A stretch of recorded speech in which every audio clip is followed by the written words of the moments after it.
Thought Reform and the Psychology of Totalism. A Study of Brainwashing in China. Part 1. The Problem. How intoxicating to feel like God the Father and to hand out definitive testimonials of bad character and habits. Albert Camus.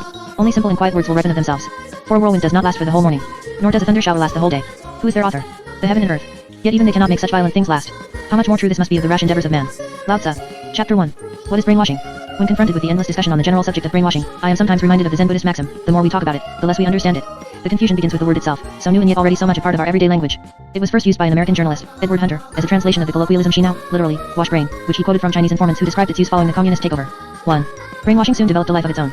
Originally used to describe Chinese indoctrination techniques, it was quickly applied to Russian and Eastern European approaches, and then to just about anything which the communists did anywhere, as illustrated by the statement of a prominent American lady who, upon returning from a trip to Moscow, claimed that the Russians were brainwashing prospective mothers in order to prepare them for natural childbirth. Inevitably, the word made its appearance closer to home, sometimes with the saving grace of humor, New Yorker cartoons of children brainwashing parents, and wives brainwashing husbands, but on other occasions with a more vindictive tone as when Southern segregationists accused all who favor racial equality, including the United States Supreme Court, of having been influenced by left-wing brainwashing, or equally irresponsible usages by anti-fluoridation, anti-mental health legislation, or anti-almost anything groups leveled against their real or fancied opponents.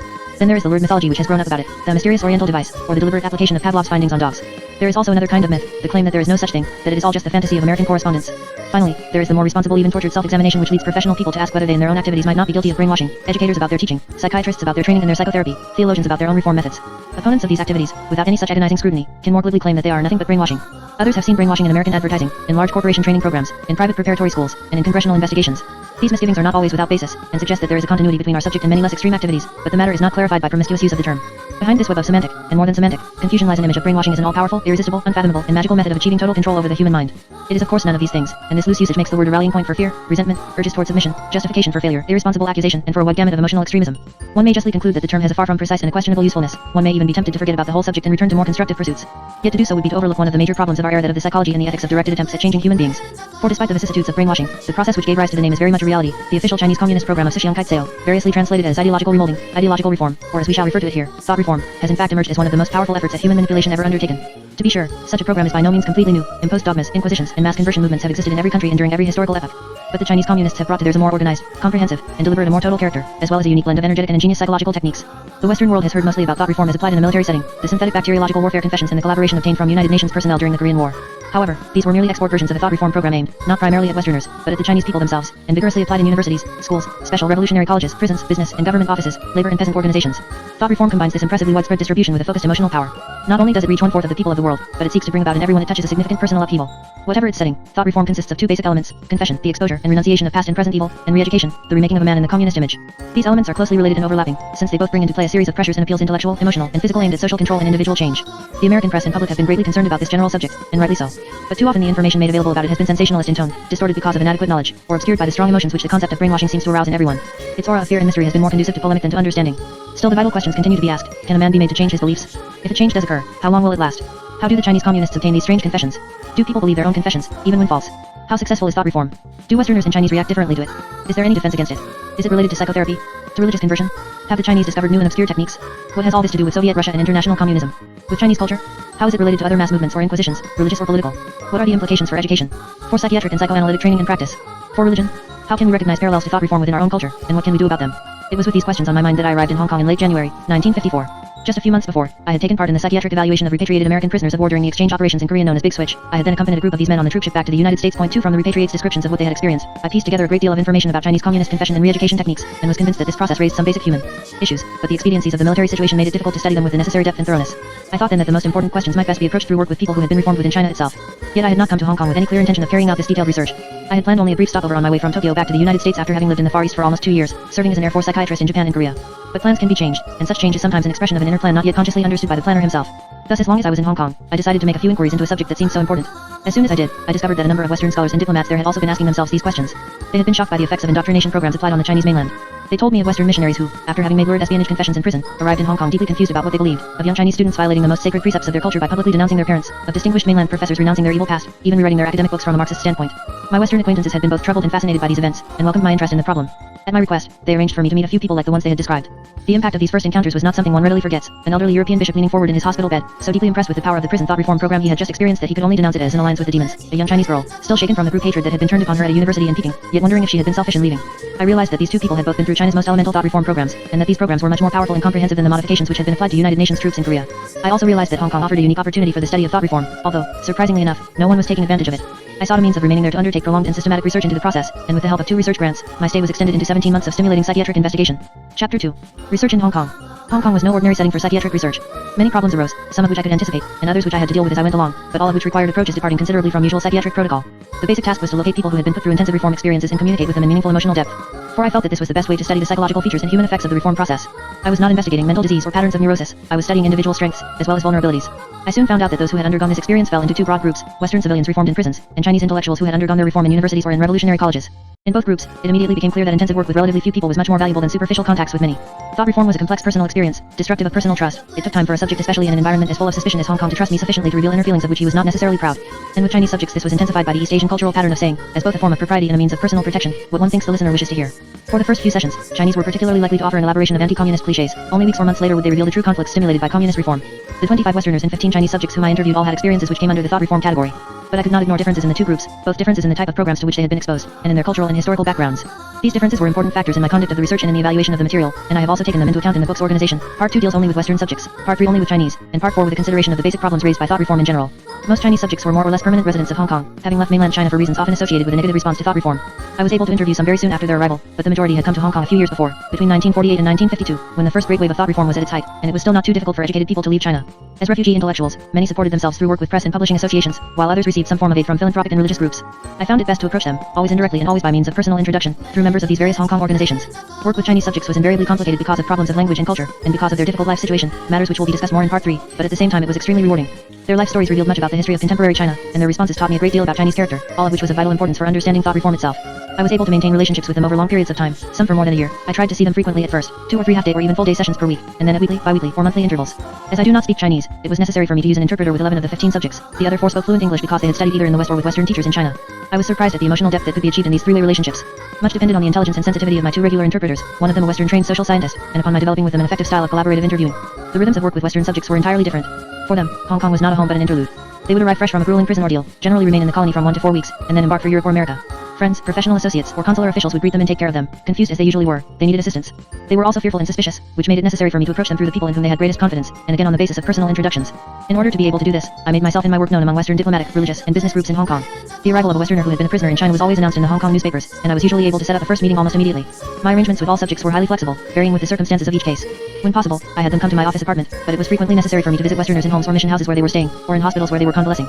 I insisted only upon the opportunity to conduct the interview in privacy, although even on this point I had to make one exception when a priest, because of his fears, requested that a colleague remain in the room during our talks.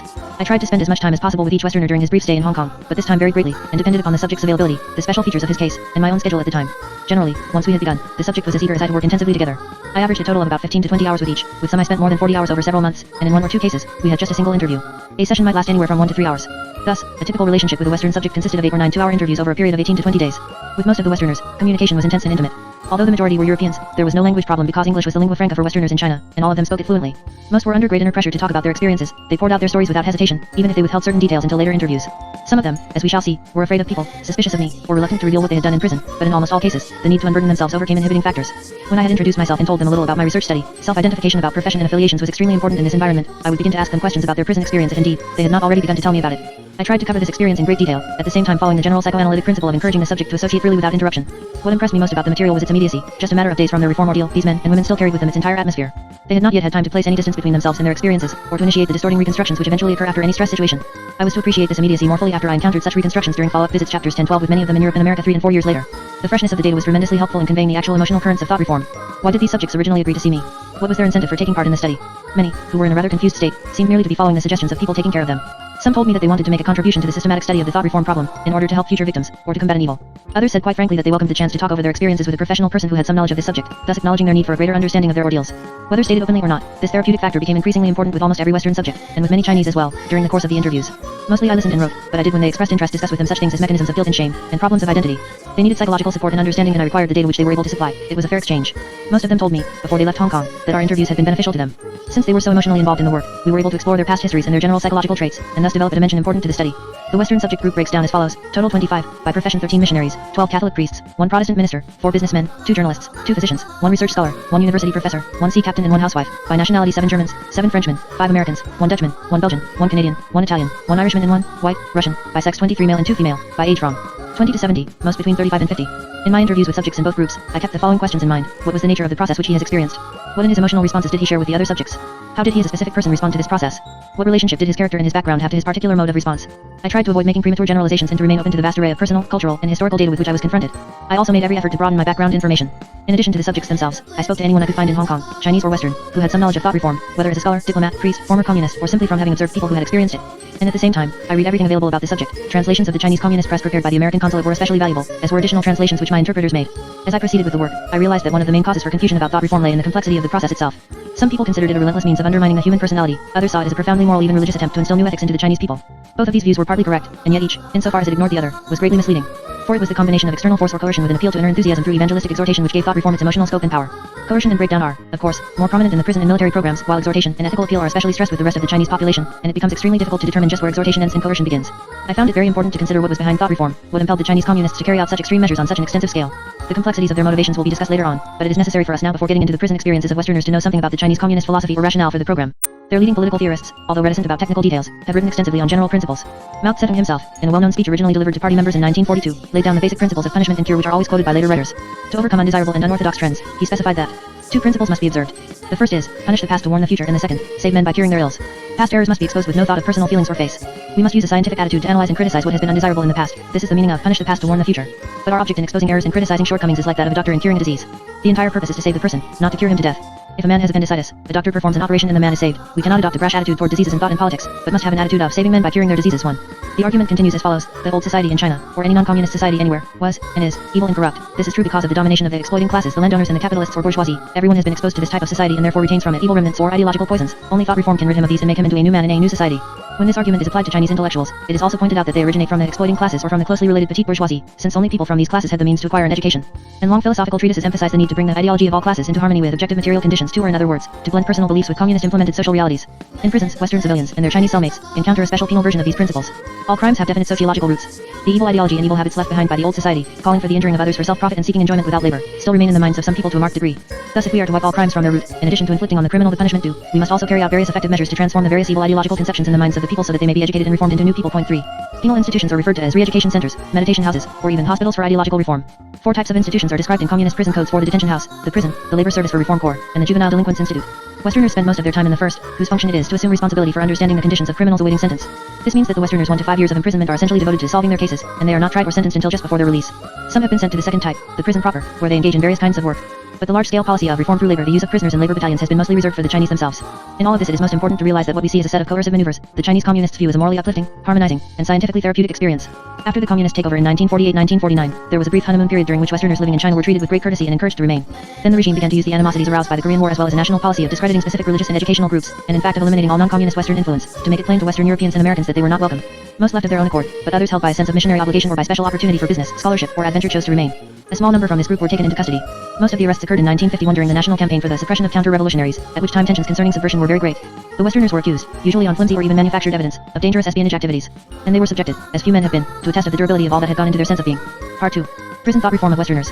In dealing with the criminals, there shall be regularly adopted measures of corrective study classes, individual interviews, study of assigned documents, and organized discussions, to educate them in the admission of guilt and obedience to the law, political and current events, labor production, and culture, so as to expose the nature of the crime committed, thoroughly wipe out criminal thoughts, and establish a new moral code. Chinese Communist Prison Regulations. Chapter 3. Re-education, Dr. Vincent. I first heard of Dr. Charles Vincent through a newspaper article announcing his arrival in Hong Kong by ship after 3½ years of imprisonment and 20 previous years of medical practice in China. I was put in touch with him through another subject of mine who had known him in the past. When I telephoned him at the boarding house where he was staying, he readily agreed to talk with me, but when I began to describe to him the location of my office, he showed some hesitation and then made it clear that he wanted me to come and pick him up. I consented to this arrangement and met him in the lobby of his rooming house just 5 days after he crossed the border. Dr. Vincent was a short, dark-complexioned, muscular Frenchman in his early 50s. He was not emaciated, but he did look pale, and in his eyes was that characteristic combination of fear and distance which has been aptly labeled the 1,000-mile stare. He said little during the brief automobile ride, but in response to my inquiries about how he was getting on in Hong Kong, he described feeling frightened and nervous. Upon entering my study, he sat down hesitantly, and listened without comment to my few sentences of explanation about my research.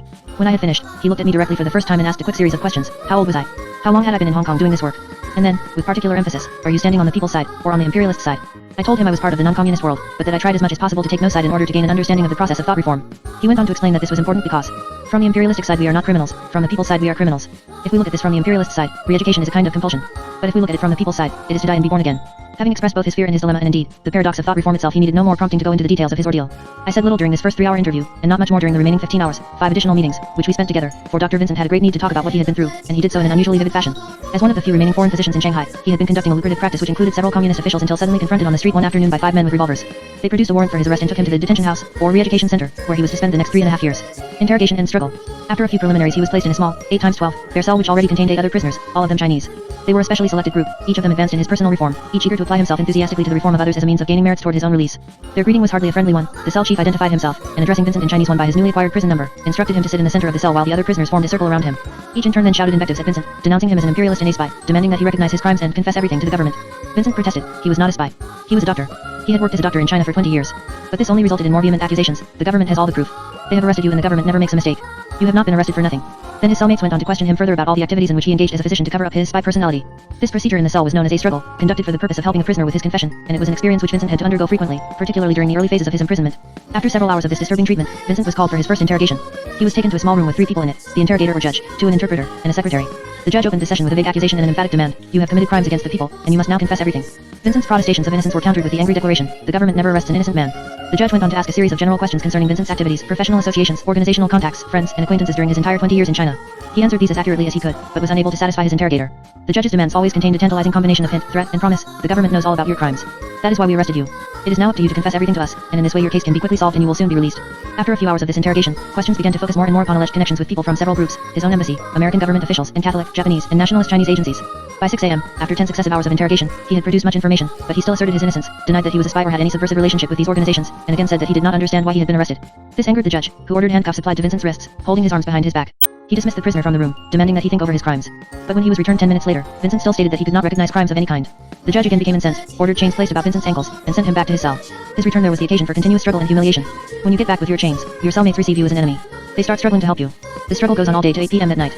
You are obliged to stand with chains on your ankles and holding your hands behind your back. They don't assist you because you are too reactionary. You eat as a dog does, with your mouth and teeth. You arrange the cup and bowl with your nose to try to absorb broth twice a day. If you have to make water, they open your trousers and you make water in a little tin in the corner. In the WC, someone opens your trousers and after you are finished they clean you. You are never out of the chains. Nobody pays any attention to your hygiene. Nobody washes you. In the room they say you are in chains only because you are reactionary. They continuously tell you that, if you confess all, you will be treated better. Toward the end of the second day, Vincent was concerned only with finding some relief. You start to think, how to get rid of these chains. You must get rid of the chains 3. That night, when called for interrogation, he made what he called a wild confession, a description of espionage activities which he knew to be non-existent. As he explained it, we see in the judge someone who wants to press something on us. And if we show we are a big criminal, maybe we will get better treatment. Every one of us tries to cheat the government this way. We know they are angry with the Americans, so we become a member of an American spy ring. I invented a whole organization. But when he was pressed for details, he could not substantiate his story, and inconsistencies appeared. The confession was rejected, and he was once more summarily dismissed by the judge. The round of interrogation and struggle continued. On the 3rd night, he changed his tactics. Aware that the officials were greatly interested in his activities and contacts, he began to reconstruct and confess every detail of every conversation with friends and associates which he could remember from the whole of his 20 years in China. He did this because I thought they were trying to prove I gave intelligence to friends. Now that he was talking freely, his captors began to press home their advantage. Interrogations, ever more demanding, took up the greater part of each night. These were interrupted every 2 or 3 hours for a rapid and painful promenade, in chains, which served to keep the prisoner awake, to increase his physical discomfort, and to give him a sense of movement, in order to convince you to speed up your confession. During the day, he was required to dictate to another prisoner everything he had confessed the night before, and anything additional he could think of. When he was not dictating the confessions or making new ones, he was being struggled. Every activity in the cell seemed to be centered around him and his confession. He soon realized that the cell chief was making daily reports to prison officials and receiving regular instructions on how to deal with him. Everything he did or said, every word, movement, or expression was noted and written down by other prisoners, then conveyed to the prison authorities. For 8 days and nights, Vincent experienced this program of alternating struggle and interrogation, and was permitted no sleep at all. Point 4. Moreover, he was constantly told by his cellmates that he was completely responsible for his own plight. You want the chains. You want to be shot. Otherwise, you would be more sincere and the chains would not be necessary. He found himself in a Kafka-like maze of vague and yet damning accusations. He could neither understand exactly what he was guilty of, recognize his crimes, nor could he in any way establish his innocence. Overwhelmed by fatigue, confusion, and helplessness, he ceased all resistance. You are annihilated. Exhausted. You can't control yourself, or remember what you said 2 minutes before. You feel that all is lost. From that moment, the judge is the real master of you. You accept anything he says. When he asks how many intelligences you gave to that person, you just put out a number in order to satisfy him. If he says, only those, you say, no, there are more. If he says, 100, you say, 100. You do whatever they want. You don't pay any more attention to your life or to your handcuffed arms. You can't distinguish right from left. You just wonder when you will be shot and begin to hope for the end of all this. A confession began to emerge which was still wild, full of exaggerations, distortions, and falsehoods, but at the same time closely related to real events and people in Vincent's life. Every night Vincent would sign a written statement of his newly confessed material with a thumbprint, as his hands were not free for writing. He was so compliant by this time that he made no attempt to check upon the accuracy of what he was signing. After 3 weeks, the emphasis again shifted. Now he was required to report on others, to make exhaustive lists of all of the people he had known in China, and to write out their addresses, their affiliations, and anything at all which he knew about their activities. Vincent complied, again supplying a mixture of truths, half-truths, and untruths. But after 2 weeks of this, under the continuing pressures of his captors, these descriptions became exposed and denunciations. Friends, associates became drawn into the web. Still the clamor from the judge, officials, and cellmates was the same as it had been since the moment of imprisonment. Confess. Confess all. You must be frank. You must show your faith in the government. Come clean. Be sincere. Recognize your crimes. At this point, about 2 months from the date of his arrest, Vincent was considered to be ready for a beginning recognition of his crimes. This required that he learn to look at himself from the people's standpoint to accept the prevailing communist definition of criminal behavior, including the principle that the people's standpoint makes no distinction between news, information, and intelligence. He described 2 examples of this process. For instance, I was the family physician and friend of an American correspondent. We talked about many things, including the political situation. The judge questioned me again and again about my relationship with this man. He asked me for details about everything we had talked about. I admitted that at the time of the liberation, when I saw the horse-drawn artillery of the communist army, I told this to my American friend. The judge shouted that this American was a spy who was collecting espionage material for his spy organization, and that I was guilty of supplying him with military intelligence. At first I did not accept this, but soon I had to add it to my confession. This is adopting the people's standpoint. I knew a man who was friendly with an American military attaché. I told him the price of shoes and that I couldn't buy gasoline for my car. I had already agreed that this was economic intelligence. So I wrote that I gave economic intelligence to this man. But they made it clear that I must say that I received an espionage mission from the American military attaché through the other person, to collect economic intelligence. This was the people's standpoint. Leniency and steady. Just as Vincent was beginning to express himself from the people's standpoint but in a dazed, compliant, and unenthusiastic manner, he was suddenly surprised by a remarkable improvement in his status. The handcuffs and chains were removed. He was permitted to be comfortably seated when talking to the judge, and he was in turn addressed in friendly tones. He was told that the government regretted that he had been having such a difficult time, that it really wanted only to help him, and that in accordance with its lenient policy it would certainly treat him kindly and soon release him if only he would make an absolutely complete confession, and then work hard to reform himself. And to help things along, pressures were diminished, and he was permitted more rest. This abrupt reversal in attitude had a profound effect upon Vincent. For the first time he had been treated with human consideration. The chains were gone. He could see a possible solution ahead. There was hope for the future. Now he was offered more friendly guidance in rewriting, not once but many times. His entire confession, including descriptions and denunciations of other people, and his change of fortune gave him added incentive in applying himself to the task. But he soon found that this guidance was not to be taken lightly, and on 3 occasions when he expressed some measure of resistance, saying, "This I didn't do," the chains were reapplied for 2 or 3 days, accompanied by a return to the harsh treatment of previous weeks. Once leniency had been initiated, however, Vincent was never again to experience anything as overwhelming as the assaults of his early prison period. Given the luxury of 8 hours of sleep a night, of relatively calm and restrained interrogations, he was even permitted to sit on a chair, of practically no harassment in the cell. Vincent spent the next 2 or 3 weeks doing nothing but developing in even greater detail his confession material. During his sessions with the judge, he received further instructions upon the proper way to apply the people's standpoint to all that he was writing and saying. Meanwhile, he was initiated into the regular cell routine, carefully regimented arrangements for sleeping and awakening, for eating, and for relieving oneself. Freed of the chains, he could join the others on the 2 daily excursions to the toilet, everyone running head down, to an area with 2 open toilets, each permitted about 45 seconds to attend to his needs with sharp criticism directed at anyone who took longer than this, and in the use of the urine bucket in the cell. He was still addressed only by prison number and continued to receive food adequate for survival but poor in quality. And the source and infections caused by his chains and handcuffs were given more attention, including local applications and penicillin injections. Then, 3 weeks after the beginning of leniency, he began to take part in the cell's organized re-education procedures. This meant active involvement in the group study program, the sushi, whose sessions took up almost the entire waking existence of the prisoners, 10 to 16 hours a day. Led by the cell chief, its procedure was simple enough. One prisoner read material from a communist newspaper, book, or pamphlet, and then each in turn was expected to express his own opinion and to criticize the views of others. Everyone was required to participate actively, and anyone who did not was severely criticized. Each had to learn to express himself from the correct or people's standpoint applied not only to personal actions, but to political, social, and ethical issues. With each of the prisoners feeling that his freedom or even his life might be at stake, the zeal of the participants was overwhelming. For a long time after Dr. Vincent joined the group, and probably because of his presence, discussions centered upon past Western insults to China, territorial aggrandizement, infringements upon sovereignty, special privileges demanded for Western nationals. And the message was conveyed to him personally that under the cloak of medicine he was nothing but a representative of exploitation, an agent of the imperialists, a lifelong spy, whose actions were from the beginning harmful to the Chinese people. Discussions starting at an intellectual level would quickly become concerned with personal analysis and criticism. When Dr. Vincent was found wanting in his adoption of the people's standpoint or when his views were considered erroneous, it became necessary for him to examine himself and look into the causes of these reactionary tendencies. He had to search out the harmful bourgeois and imperialistic influences from his past for further evaluation and self-criticism. Every question or problem had to be solved, according to the facts, in order to get to the truth, viewing everything, of course, from the people's standpoint. Special movements would take place, jolting the prisoners from the ordinary routine into renewed emotional efforts. Sometimes these were part of broad, all-China campaigns, sometimes related to national prison movements, and sometimes locally initiated, but whether directed at thought attitude, prison discipline, hygiene problems, or personal confessions, they always served to plunge each prisoner into a more thorough and compelling self-examination. Everyone was intent upon demonstrating his own reform and progressive viewpoint. The atmosphere came to resemble that of a great moral crusade. Dr. Vincent was still receiving more personal attention than anyone else in the cell. At first he simply gave lip service to what he knew to be the correct point of view, but over a period of weeks and months, he began to accept these judgments inwardly, and to apply them to himself. In the cell, you work in order to recognize your crimes. They make you understand your crimes are very heavy. You did harm to the Chinese people. You were really a spy, and all the punishment you received was your own fault. In the cell, 12 hours a day, you talk and talk, you have to take part, you must discuss yourself, criticize, inspect yourself, denounce your thought. Little by little you start to admit something, and look to yourself only using the people's judgment. At times, the prison would take on a highly academic atmosphere. Vincent and his fellow prisoners would focus their attention on applying Marxist theory to Chinese and international problems. Prisoners would be referred to as schoolmates, prison officials would be called instructors, and all would emphasize that only discussion and persuasion should be used to teach the ignorant. As Vincent became more and more involved in the process, he began to experience its impact. They put in evidence, in a compulsory way, the progress of the people. The people have a future. The theories of Marx about history teach us that imperialism is condemned to be destroyed. They put in evidence all the examples of repression by the imperialists in China, the missions, their charity, helping landlords, helping the KMT Kuomintang, or nationalist party all against the people. They put in evidence the development of the Soviet Union, its industries, re-education, culture, uplifting of the people, the friendly help of the Soviet to China. They told us of the victory against imperialism in the Korean War, the gradual remolding of Chinese society, the 3- and 5-year plans in order to arrive at socialist society, the transformation of agriculture, the development of heavy industries, military improvement to defend the people, peace movement. Living conditions of the Soviet state are very high. We see it in the movies, magazines, newspapers. We see the better condition of Chinese people in comparison with pre-liberation times, the hygiene movement in China, the cultural, the economic movement, the rights for minorities, rights between man and woman, free elections, the difference between freedom in the socialist and the imperialist worlds. They solve every problem through discussion, the Korean War, the Indo-Chinese War. They never use force, every question is solved through conference. But always, the emphasis would shift back to the individual emotional experience, to the thought problems which prevented prisoners from making progress. Dr. Vincent learned to express spontaneously all of his reactions and attitudes during the discussions, and especially to bring out his wrong thoughts. And as he did so, he became ever more enmeshed in the special problem-solving techniques of this ideological world. You have to get rid of and denounce all your imperialist thoughts, and you must criticize all of your own thoughts, guided by the official. If not, they will have someone else solve your problem and criticize you more profoundly. You have a problem, you have to denounce it. A schoolmate has to help you, his help has to have proper standpoint. I am quiet, they say. You have a problem, I say. I wonder why the Chinese didn't confiscate all of the capitalist properties like the Soviets. I think it might be better to do it like the Russians. This is my problem. They have schoolmates to solve my problem, to demonstrate I am on the wrong side because the Chinese communists have to proceed in another way. Their way is reform rather than compulsion. He demonstrates that the Soviet Revolution was different from the Chinese Revolution, that the Chinese capitalists suffered through the imperialists because we imperialists never gave them the opportunity to develop their industries. Now the Chinese capitalists have to be useful to the Chinese government and undergo reform. If they follow the government, they will have a bright future. They have to explain the facts until I am convinced. If I am not convinced, I must say I don't understand, and they bring new facts. If I am still not satisfied, I have the right to call an inspector, but I wouldn't. I would just accept. Otherwise there might be a struggle. You are all day under the compulsion of denouncing your thoughts and solving your problems. You understand the truth of the people day by day, moment by moment, and you cannot escape, because from your external manifestation they say they can understand your internal situation. If you continually denounce your thoughts, you can be happy denouncing yourself. You are not resisting. But they keep a record, and after 1 week if you are not saying anything, they tell you are resisting your re-education. If you think out 5 or 6 problems, it is a good manifestation. You are progressing because you like to discuss your imperialist thoughts. This is necessary, because if you don't get rid of these thoughts, you can't put in new ones. When Vincent was too quiet and did not produce enough wrong thoughts, he was criticized for not being sincere, for not taking an active enough part in thought reform. When his views showed the slightest deviation from communist orthodoxy, he was told that he was too subjective, individualistic, or that he retained imperialist attitudes. When it was felt that he was not wholeheartedly involved in his reform but was merely going through the motions, he was accused of spreading a smokescreen, window dressing, finding a loophole, or failing to combine theory with practice. And after a while he followed the others' lead in seeking out these faults in himself through self-criticism, and analyzing their cause and their significance. A portion of the study hours each day were devoted to daily life criticisms, general conduct, attitudes toward others, willingness to do one's share of work in the cell, eating and sleeping habits. Where Vincent was found wanting in any of these, this was attributed to imperialist or bourgeois greed and exploitation, in contrast to the people's attitude of sharing and cooperation. When considered lax in his work, he was criticized for lacking the correct labor point of view. When he dropped a plate, this was wasting the people's money. If he drank too much water, this was draining the blood of the people. If he took up too much room while sleeping, this was imperialistic expansion. Vincent would still hear talk of men who were shot because they resisted, and on the other hand he heard of the bright future, early release or happy existence in China for those who accepted their re-education. Advanced standing. After more than a year of this continuous re-education, Vincent was again subjected to a series of interrogations aimed at once more reconstructing his confession, because after 1 year the government hopes you understand a little better your crimes. Now from among the great mass of material which he had already produced, the judge focused upon a few selected points, all of which had some relationship to actual events. And thus, from a wild confession, you go to a more concrete confession. Then, 8 crimes emerged, including membership in a right-wing French political organization, several forms of espionage and intelligence in association with American, Catholic, and other reactionary groups, other anti-communist activities, and slanderous insults to the Chinese people.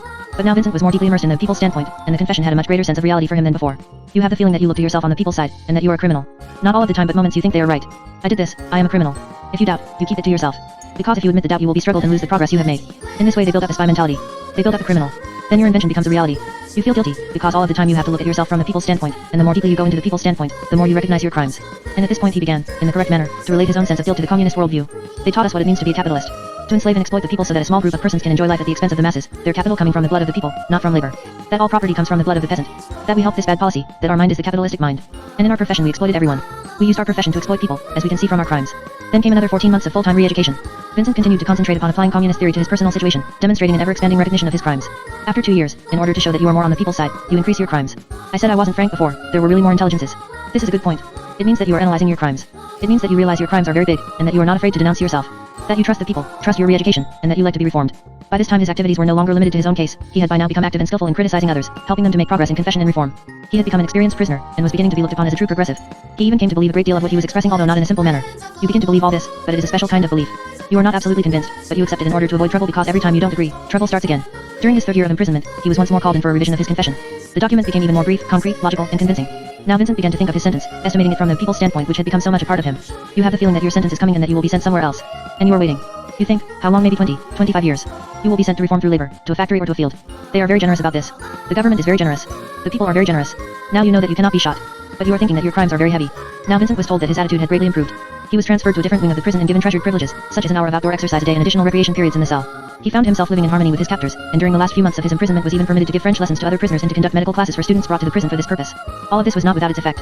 They used this as a premium in order to show me that they weren't against my work or my profession, but were only against my reactionary mind. To show that my work was well accepted, that they accepted my theories. To show what it means to live among the people, if I become one of the people. To put in my mind that life among the people is good. Soon he was called in for a formal signing of his confession, both a French version in his own handwriting, and a Chinese translation. Photographers and moving picture cameramen were on hand, and he also read it for sound recording. With many others like it, it was widely disseminated throughout China and other parts of the world. A short time later he was called before the judge, and after 3 years of solving his case, he was read both the charges and the sentence, for espionage and other crimes against the people. 3 years of imprisonment is considered to be already served. He was expelled immediately from China, and within 2 days, he was on a British ship heading for Hong Kong. Freedom. From his story, Dr. Vincent might appear to be a highly successful product of thought reform. But when I saw him in Hong Kong, the issue was much more in doubt. He was a man in limbo, caught between the two worlds. In his confusion and fear he felt that he was being constantly observed and manipulated. Much of this paranoid content was an internal extension of his prison environment. I have a certain idea that someone is spying on me, an imperialist spying on me, because I came from the communist world interested to look and see what I think. When I am doing something I feel someone is looking at me, because from external manifestation he is anxious to look at what is going on inside of me. We were trained this way in our re-education. And thinking out loud about me, he said, I have a feeling he is not just a doctor. He is connected with some imperialist organization which will bring me danger. I think maybe someone else is telling you the questions to ask me. But I give you everything, and if tomorrow something happens, I could say, this is the truth. I have endeavored to tell the truth. He expressed distrust toward the friend who had arranged for him to see me. I opened myself with him and told him my ideas. But then I thought, perhaps he will use this against me. We were both re-educated, taught to denounce everybody and not to trust anybody, that it is your duty to denounce. He later explained the reason for his request that I picked him up at his boarding house. When you telephoned me, I thought maybe he is a communist. Perhaps an enemy. I refused to come here alone, because I didn't have a witness. This way you come, you are seen, and if I disappear there is a witness.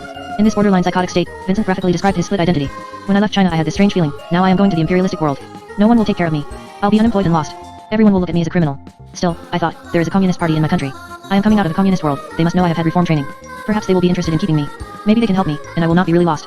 I will go to the communists, tell them where I came from, and I'll have a future. But when I came to Hong Kong, the situation changed completely. The consulate sent a man right away on board with a special motorboat. They took care of me and asked me if I am in need. They told me they wired my government and my family. They brought me to a boarding house, nice room, nice food, and gave me money to spend. The capitalist world is more friendly than I thought it would be. In his struggle to achieve some sense of reality, his perceptions of his new environment were faulty. He wavered between beliefs, always influenced by his fears. I had dinner last night at the home of Mr. So, a wealthy, retired Hong Kong Chinese merchant. I had the feeling that Mr. So was a pro-communist. I had this manifestation. Every time he spoke, I wanted to say, yes. I thought he was a judge. I was sympathizing with Mr. So because he had a court. He asked me my crimes. I told him all of them in order. He said, do you feel guilty about this? I said, yes. I feel guilty about this. I had the impression he was a judge in contact with the communists and can report everything. But this morning I wrote a letter to my wife, and I went into detail about my crimes. In this letter I denied completely my crimes. I know my wife, I know her well, she can't do anything to me, so I wrote, how cruel they were to make a criminal out of someone like me, and yet last night I admitted guilt. Why? Because there was a judge there. Today at lunch with the Jesuit fathers, I know them well, I denied everything because they are my friends. When I feel safe I am on one side. When I have the feeling I am not safe, right away I jump on the other side. In his constant testing of his new environment, he began to call into question many of the teachings of his thought reform.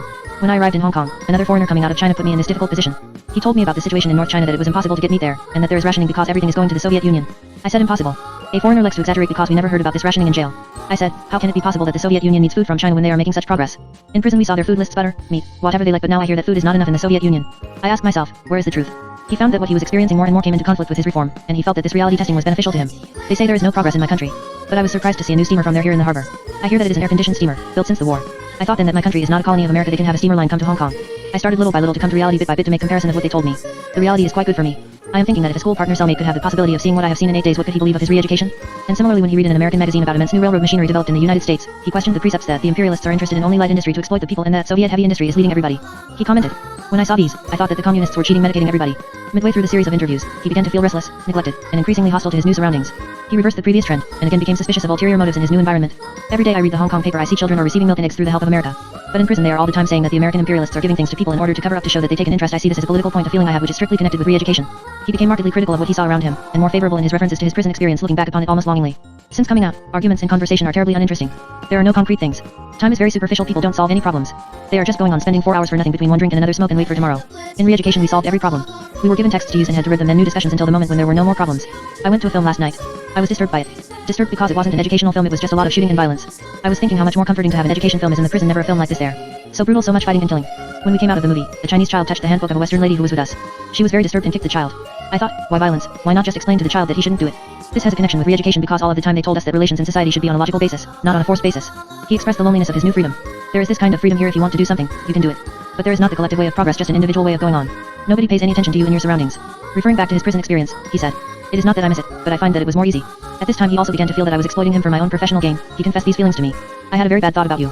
I thought that Americans are all the same: when they have need of you they use you, and after that you are a forgotten man. But during the last 2 interviews, he became more cheerful and optimistic, more concerned about arrangements for his future. He was now more definite in his conviction that the communists had wronged him cruelly throughout his imprisonment. His views on communist methods became more sharply critical, and more interpretive. My impression is that they are cruel and that there is no freedom. There is compulsion in everything, using Marxism and Leninism in order to promise to the ignorant a bright future. I was really accepting things in order to make myself more comfortable because I was in great fear.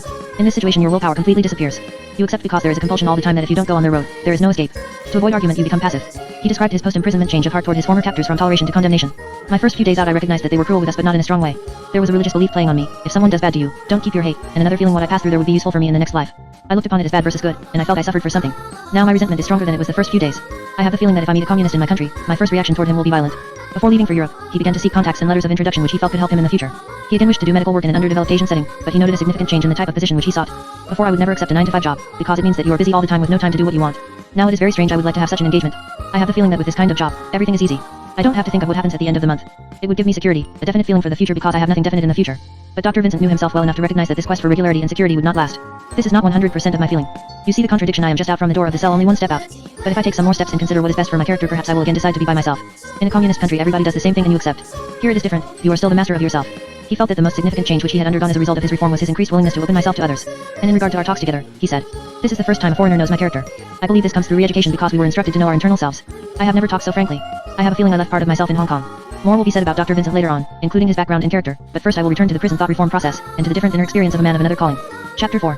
Father Luca, the false confession. I met Father Francis Luca in a Catholic hospital in Hong Kong, where he was convalescing from the physical and emotional blows of 3.5 years of imprisonment. He had spent 10 years in China, and had just arrived in the colony a few days before. My visit had been arranged by another priest whom we both knew. Father Luca's appearance was rather striking. An Italian in his late 30s, his eyes looked alert and searching, with little of the fear and distance I had seen in Dr. Vincent's eyes. But he had a restless, almost driven, quality which made it difficult for him, despite a partial physical incapacity caused by his imprisonment, to remain seated in his chair. He was interested in and curious about everything about me, about the hospital, and especially about the significance of his prison experience. One of the first things he told me was that immediately upon boarding the British ship which took him from China to Hong Kong, he had begun writing down all he could remember of his ordeal so that he could record it before seeing others. But he too had questions to ask of me. Was I Catholic? And, was I an American? My no to the first and yes to the second did not seem to trouble him, or to interfere with the ready flow of his words. Still a little confused during our first talk, he jumped quickly from subject to subject, yet one theme kept recurring. It was not that of the pain or humiliation of his prison experience, but rather his sadness at leaving China. He told me that he had cried bitterly upon boarding the ship, deeply disturbed at the thought that he would never have the chance to return. As he spoke, I noticed that the black robe he was wearing was not clerical garb, but the robe of a Chinese scholar. There were chopsticks on his eating table, and the only complaint among his otherwise grateful remarks about the hospital was the difficulty he had in obtaining good Chinese food, which was the only food he cared to eat. And when another European priest paid a brief visit to the room, Father Luca chatted happily with him in Chinese. Whatever the success or failure of Father Luca's political reform, he had clearly become a convert to Chinese life. During the month which he spent in the hospital, I paid him 14 visits, spending a total of about 25 hours with him. Throughout, we were engaged in a common quest for understanding, and he spoke openly and at great length about the details of his imprisonment and of his life before that. Father Luca's arrest had not come as a complete surprise, as he had heard that accusations of subversion and anti-communist activities had been made against him at public meetings. He had promised himself that, if imprisoned, he would defend the church and say nothing false. His initial response to interrogation was, therefore, one of forthright defiance. When the judge asked him whether he knew why he had been arrested, he replied, it must be either due to a misunderstanding or else it is a matter of religion. This angered the judge, who insisted, there is no matter of religion. We have freedom of religion in China. It is because you oppose the interests of the people. During subsequent questions about his activities and associations in China, Father Luca noticed that his interrogator began to dwell particularly upon his relationship with another priest, Father C, a friend of his whose political and military activities against the communists Father Luca had himself criticized. This first interrogation lasted for just 1 hour, but it served to orient Father Luca for his later confession. In my mind I had the question, what will they accuse me of? How will they do it? Now I began to understand they would put the question of my relationship with Father C as the important thing. It was good to understand this, but I was not sure how they would go about it. I had heard that the communists made people confess to all kinds of fantastic charges. But I was then determined not to admit to anything that wasn't true. He was equally defiant in the cell, penetrating and critical in his observations of his captors. When the cell chief advised him that he would be quickly released if he would say all you have done, he skeptically replied, but I have heard that you have been here for 6 months. Since you must have confessed all of your deeds, how is it that you are still here? And when he witnessed his first struggle, against another prisoner, during which the cell chief urged everyone to help the man under fire, he thought to himself, so this is the way of the communists using good words to do bad things, to help means to maltreat people. He was awakened from his sleep on the second night and interrogated about Father C's assistants. He was able to tell the Christian name of one, but stated that he did not know the other. The judge heatedly insisted, it is impossible that you do not know him. You are not being honest or sincere. Father Luca bridled at this impugning of his integrity, angrily insisting that he was being sincere, and was telling the entire truth. The judge's immediate response was to order chains with 20-pound weights placed around Father Luca's ankles. He then asked the prisoner the same question, and again received a similar reply. Luca was dismissed and sent back to his cell. There the cell chief, upon seeing the chains, severely castigated him. When called back less than an hour later, his answers still failed to satisfy, and handcuffs were placed about his wrists. During the third night's interrogation, the judge emphasized the closeness of Father Luca's relationship with Father C, strongly implying that he must have known him before coming to China. When Luca insisted that they had first met in Peking, the judge left the room and Luca was required to sit on the ground with his legs, in chains, stretched out. Unable to maintain this position, he would lean backward, his weight would then fall on his wrists, which were shackled behind his back. Finding the pain of the handcuffs digging into his skin and the general discomfort of his position to be unbearable, thoughts of surrender and compromise came to him for the first time. It is as I have been told. They will have their false confession. But I don't want to make a false confession. Maybe there is a way to say something that is not totally untrue to satisfy them, but what? I've said the truth. They don't want the truth. I've only one way to escape, to guess what they really want. With all the circumstances of my life, the most believable thing was that in going back to Europe it was possible to meet him. Not true, but believable. He replied that they had met in Europe after the war. The judge was still displeased. And at that point, an assistant passed something to the judge which to Father Luca looked like a photograph. I thought, certainly this can't be a photograph of Father C and myself taken outside of China. It must be the photograph I made with Chinese priests in Rome in 1939. He had really posed for such a picture. They must be using this photograph as proof that I had seen Father C there. I don't know how I came to think this. I gave my mind such an explanation because I could not endure the pain. I was coming to the conclusion that they wanted me to say I had seen him in Rome. I thought it might be according to a story which they wanted to put out that Father C was doing espionage work under directions from the Vatican. I knew that this was their line from their propaganda. So, in answer to the judge's original question about their meeting, Father Luca said, it was in Rome, in 1939. He was immediately permitted to stand up, experiencing direct relief of the pain, and a few minutes later was taken back to his cell. The labyrinth. But the cell chief, acting upon instructions from above, still denounced Luca as not sincere, and ordered that he remain continuously standing, in order for him to meditate on his crimes. And for the next month a harrowing maze of nightly interrogations and daily struggles he was kept constantly awake, his cellmates alternating in their night duty, pinching, slapping, and poking him to make sure that he did not sleep. Because he was forced to maintain a standing position, his legs became swollen and distended with fluid. He remembers being permitted to sleep on only 3 occasions, once when he fainted, another time when he became so confused that he could not follow the interrogation, and a third time when interrogations were postponed because of a heavy storm. He estimates that he slept for a total of only 16 hours during this entire 4-week period. He became increasingly confused, and could no longer tell night from day. He found himself constantly straining his faculties in his attempts to understand just what it was he was expected to say. At the beginning it was only a question of curiosity, but afterwards, when I couldn't endure it and my mind was confused, I thought, why don't they say exactly what they want me to say? It is so difficult to get at what they want. After 2 weeks I would say almost anything they wanted me to say, but of course not easily. In this state, he confessed to 3 major crimes: use of a concealed radio set to send and receive espionage information, organization of a ring of young boys for the purpose of conducting sabotage and writing anti-communist publications, the public accusation made prior to his imprisonment, and the active participation as secretary in an espionage organization allegedly headed by Father C. All 3 of these admissions were false, built up through half-truths and fabrications. Father Luca's description of the step-by-step development of these espionage themes so graphically reveals the unfolding of his false confession and his developing belief in some of his own falsehoods that I have allowed him to speak here at some length. As he told me about the first of these, the concealed radio theme, I was impressed by the complexities of the tortuous process involved. The first thing about the radio came when the interrogator said, you have other things which you don't speak about, but you can be sure that the people know them. Don't think that we're not informed. I said that I knew there were some people who said I had a special radio, a shortwave set. I had heard this accusation before I had been arrested. I told him there was nothing true about it. He said, you say so, but what is the reality? What have you put in your storeroom immediately after the liberation? I said that I had put nothing there. Then I thought, maybe there is something, not a radio, but there was a friend of mine who visited me before the communists came and entrusted me with some of his things. I tried to think whether I had put some of his things in the storeroom. My mind was not so strong. I said, yes, there may be some things that I didn't remember. I also knew that there was a boy who had worked for us who had turned against us and could have reported anything we stored. So, although I did not think there was a radio there, I dared not oppose what the judge said. He said, was it a receiver or a sender? He said it first because I hadn't known the Chinese word for receiver and sender. At first I said that it wasn't either. Then I said, maybe a receiver, yes, perhaps a sender. There was a moment when I had the visualization of an actual sender, but I knew best, it was not true. Like sometimes when you are half dreaming and you see something. Afterwards, when they asked me how it had come into my hands, I also had to tell a story about this. I said that my friend went away and left it for me, and that a servant had helped me to dismantle it. Then the judge said, you must have been helped by people who understood electricity. Then I brought in 2 more men, an electrician who worked in the cathedral, and a young boy who liked to tinker with electrical gadgets. The next part also came out logically from what I had said before. I thought if somebody would have a radio, the worst place to keep it would be in the cathedral, because it was known that the communists especially watched churches and frequently made accusations that there were radio senders there. So I said I had put it some other place. At first I said I couldn't remember the street name. When they insisted, I gave them the name, Iron Wall Street. I made it up. When the judge told me the following day that he couldn't find the street on the map, I told him that perhaps I couldn't remember it correctly. Then I imagined rather clearly a street with a house, a front room, and behind the front room a radio sender. I had a clear imagination of all this without knowing whether it was true. It was like what I had heard about writing a novel, imagining people who act in a certain way, landscapes and circumstances. For writers, it is very vivid like the real thing, but of course they know that it is not the real thing. With me it was really vivid, yet not having totally lost the idea that it was untrue. I rather tried to have something logical. In the cell, the other prisoners made suggestions and it developed that I didn't only send messages but also received information. So, little by little, it became not only once but many times, with many other people and also connected with other priests. It became a whole organization. To some extent I visualized the spy organization. I also invented names and many other details. The second theme, about the subversive ring of small boys, included a personal confrontation. After 1 week the judge interrogated me about a certain Chinese boy. I told him the truth, that the name was not familiar to me. Then he confronted me with the boy in person, and I told him again that I did not know him. But the boy said he knew me, and also that I had told him to write anti-communist pamphlets. I showed some hesitation, as I had contact with 1,000 boys as a parish priest. The judge said I was not sincere, put the handcuffs on me again and again, made me sit in that extremely painful position until I confessed that I knew the boy. From this kind of interrogation, and from the suggestions which were made in the cell, gradually the confession built up. I knew that I had been accused of instigating a boy to write anti-communist slogans and to throw stones at streetlights. Many of the more concrete suggestions came from the cell. The chief would say, you have already said you have done this, you must have done more. There must have been more boys. Finally a confession somehow developed in which I said there had been 25 boys in this organization whose purpose was conducting sabotage and writing anti-communist publications. The third, Father C's organization, involved pressures from cellmates, developing the points which Father Luke had already admitted during the interrogations. They said, well, you certainly did something for Father C. I said, no, that would have been impossible. I had just come to China. I didn't know the situation. I didn't know Chinese. They said, you didn't know Chinese, but you do know foreign languages. I admitted that I did. And so somehow the suggestion came out that, since I had to be doing something for him, maybe it was writing, some kind of clerical work. This seemed to be the only thing I could do for him. So it came to be like a conviction that not only I could do this, but that I had done this. I remembered that Father C had once mentioned an uncle of his and an old lady he knew, both in Switzerland. So I mixed this thing I heard from him with the suggestion I had written letters for him. And so I said I had written letters to that uncle and old lady in Switzerland. They said, you say you have not participated in his organization. Now you say you have written letters for him. That is a connection in his organization. Now what was your title? A man who writes letters like this for an organization, what is he called? What is his title? They didn't say exactly, but the meaning was very clear. I made the reply, secretary. After that I knew I must accept the title of secretary. I did not really believe I had been a secretary, but my mind was confused, and I felt it was impossible to refute their cellmates' arguments. I did develop the conviction that I had written 2 or 3 letters. It came little by little. It is impossible to say exactly how these ideas first developed. Father Lucas' false visualizations, or illusions, varied in duration from a fleeting moment to a period of a few weeks or months, merging into a dreamlike state in which I was mixed up between real and imaginary things and persons. I was no longer able to distinguish what was real and what was imaginary. I had the notion that many things were imaginary, but I was not sure. I could not say, this is real, or this is not real.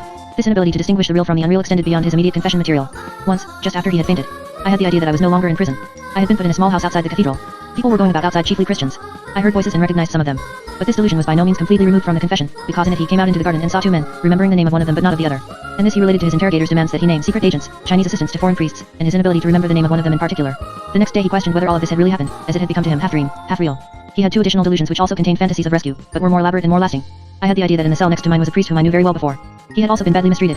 One day in bright daylight somebody came into his cell and said to him, you have talked very well. Your affair is very simple and it is now finished. We see that you are not so bad. We'll take you out this afternoon for a trip to the summer palace in Peking. After that we will release you. Then I heard this priest go out with a sigh, and while he was walking past my cell, he spoke in Latin saying the beginning words of the Mass, I shall come unto the altar of God. I thought, maybe he is saying that because in coming out of jail he is glad that tomorrow he can say Mass. Or maybe he is offering the pain and the suffering experienced to God. I remember that at that moment I coughed to let him know I was there.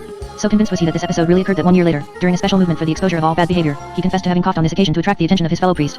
It was only when he arrived in Hong Kong after his release, and was told that this other priest had never been arrested, that he gave up his belief in this incident. And the same was true of another rather similar episode. Another time, in bright daylight, I had the impression I heard a European consul speaking visiting the prison with a group of people. They went to visit another cell, someone else. On their way out, he said, I have heard that Father Luca was also here. There was no answer from the prison official. He was just before my cell at that moment, so again I coughed, but the officer led him away. I heard him talking in the courtyard and I coughed again to let him know I was there. But nothing happened. Here in Hong Kong I asked the officials of my government whether a consul ever visited the prison. They said no, and that it certainly couldn't be true. These delusions were also related to his confession material and to a sense of guilt which was building up within him. For all of the characters in them, the other priest, the consul, and himself had been involved in an incident which he had already confessed in some detail. Father Luca, in attempting to arrange for a young Chinese girl to leave her country and continue her religious studies in Europe, had approached the other priest for assistance, and the consul for the necessary documents. He had been disturbed by this part of his confession because he feared that it might result in the imprisonment of the other priest, and also troubled by the realization that he had chosen to help this girl from among many others because of affection which he felt for her beyond that of religious sympathy. Further, he had come to realize these actions violated Chinese communist law, and although his captors did not make much of this, he was troubled by having an approaching the consul used political means for religious aims. This was an especially important issue in Father Luca's case because, despite his confused state, he continued to struggle against any possible betrayal of his loyalty to the Catholic Church. The judge had been exerting great pressure upon him to make some admission of the Church's relationship to imperialistic activities of Western governments.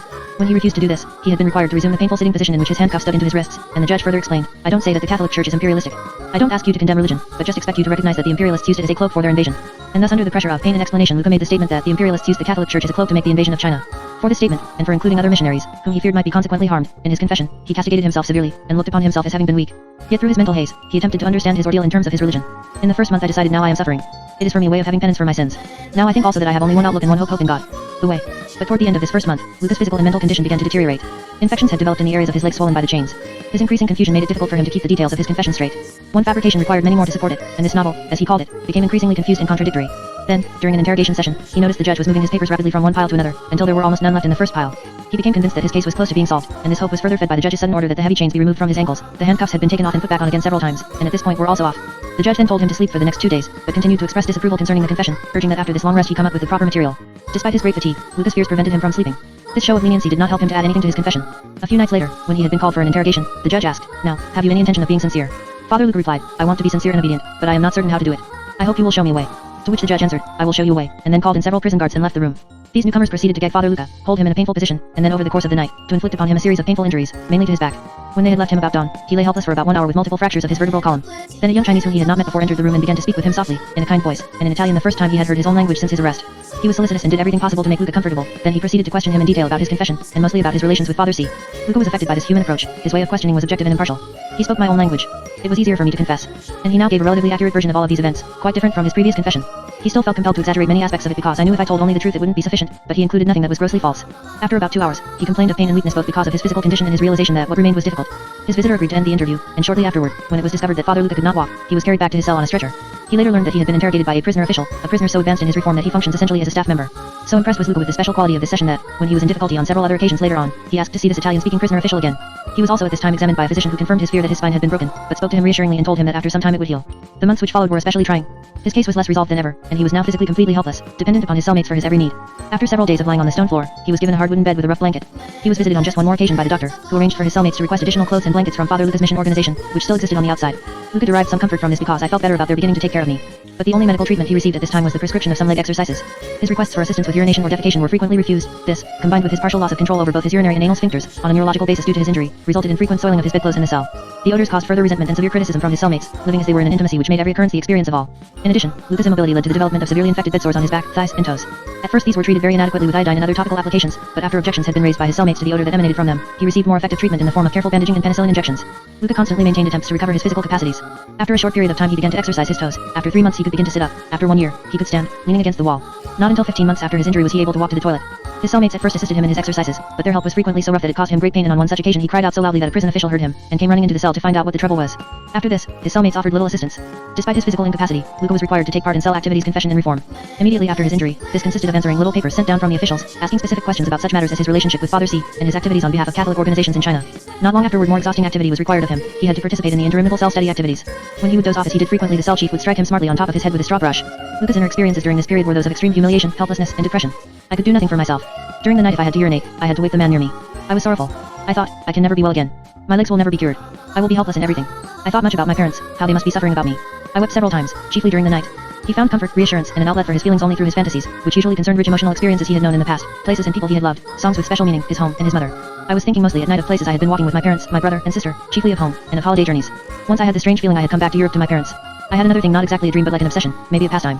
I would try to remember geographical names of towns I knew all over the world, sometimes of rivers and seas, also a kind of geographical hobby. I have always been rather interested in geography. When I was in very bad condition, I would sing, externally or internally chiefly rather sorrowful songs, Negro spiritual, Swanee River, Josiah, Old Kentucky Home, Home on the Range, these songs in English, also, European songs and songs I sang with the Legion of Mary and other religious groups, religious songs from Holy Week, also rather sad. They gave me a remembrance of my life in the church with the youth in China. When I was particularly in bad shape, I sang Negro spirituals, and also one song my mother sang to me when I was a little boy, Negro baby song. It was sorrowful, but an opportunity to express oneself, a kind of relief. Later in his imprisonment, he was able to share some of these emotions. There was in my cell for a while a young fellow, a Chinese Catholic. I knew he was a Catholic, but it wasn't possible for us to say anything or to speak about religion.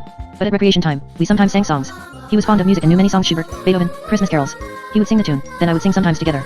It was a way to express a community of feelings the others didn't understand. He was on the outside a good prisoner. He said nothing against the communist doctrine, and if not for the singing I might have doubted that he still had the Catholic faith. He was also a comfort for me. Beginning all over. 3 months after the injury, and 4 months after his arrest, Luca had an unexpected visitor in the cell. The judge appeared to announce a dramatic reversal in the official attitude toward the confession material. He told Luca that it was confused, inaccurate, and incomplete, and he gave an example of what he meant. Why, as for Ella Chinese, allegedly the chief of an espionage organization, you probably don't even know him. He urged the prisoner to begin all over again, and this time tell only the truth. He informed him that he was to be transferred to a new cell where you will be better able to write things. Luca was struck by the irony of the judge's statement not too long before his reluctance to confess to an incriminating relationship with the same L had resulted in his being placed in chains. But he was immensely pleased at what seemed to be an opportunity to clarify things and rid himself of the painful burden of maintaining his falsehoods. His hopefulness increased when he noted an improved atmosphere in the new cell and more considerate cellmates. But his sense of relief was transient. When he began to dictate a denial of his 3 major crimes and a more accurate statement of his activities and associations, his limited knowledge of written Chinese and poor physical condition prevented him from writing it out himself. The cell chief refused to accept the retraction. He told Luca that he was not yet psychologically fit to prepare his materials, and that if what he said were true, and he had really done nothing wrong, he would certainly not have been arrested. Luca's dilemma was now greater than ever. The judge said, "You must not tell untrue things." On the other hand, when I told only real things, this was considered insufficient and I was not allowed to write them. I was in great psychological pain. I felt it was impossible to satisfy these people. There followed a return of the vindictive treatment, struggles, angry denunciations, and physical abuse, thumbs, pencils, or chopsticks pressed under his chin or between his fingers, and painful ear pulling. Attempts to tell the truth brought no relief. Finally Luca came upon what seemed to him to be the only solution. I thought, I must find a way. There must be a way of giving real facts and then presenting them as being bigger, more incriminating than they were. Maybe this would satisfy them. From this time on I had this idea. Soon afterward, during the prison-wide confession and self-accusation movement, he found himself implementing this new approach. As confession pressures mounted and competitive feelings developed among the prisoners, I can tell one guilty fact. I can tell 3 guilty facts. Luca was himself heavily struggled and at the same time drawn into the group emotions. Now and for the remainder of his imprisonment he began to make real things bigger. He imbued with an aura of espionage and intelligence such events as conversations with young girls in his religious groups and routine comments made to colleagues about the Chinese political and military situation during the Civil War.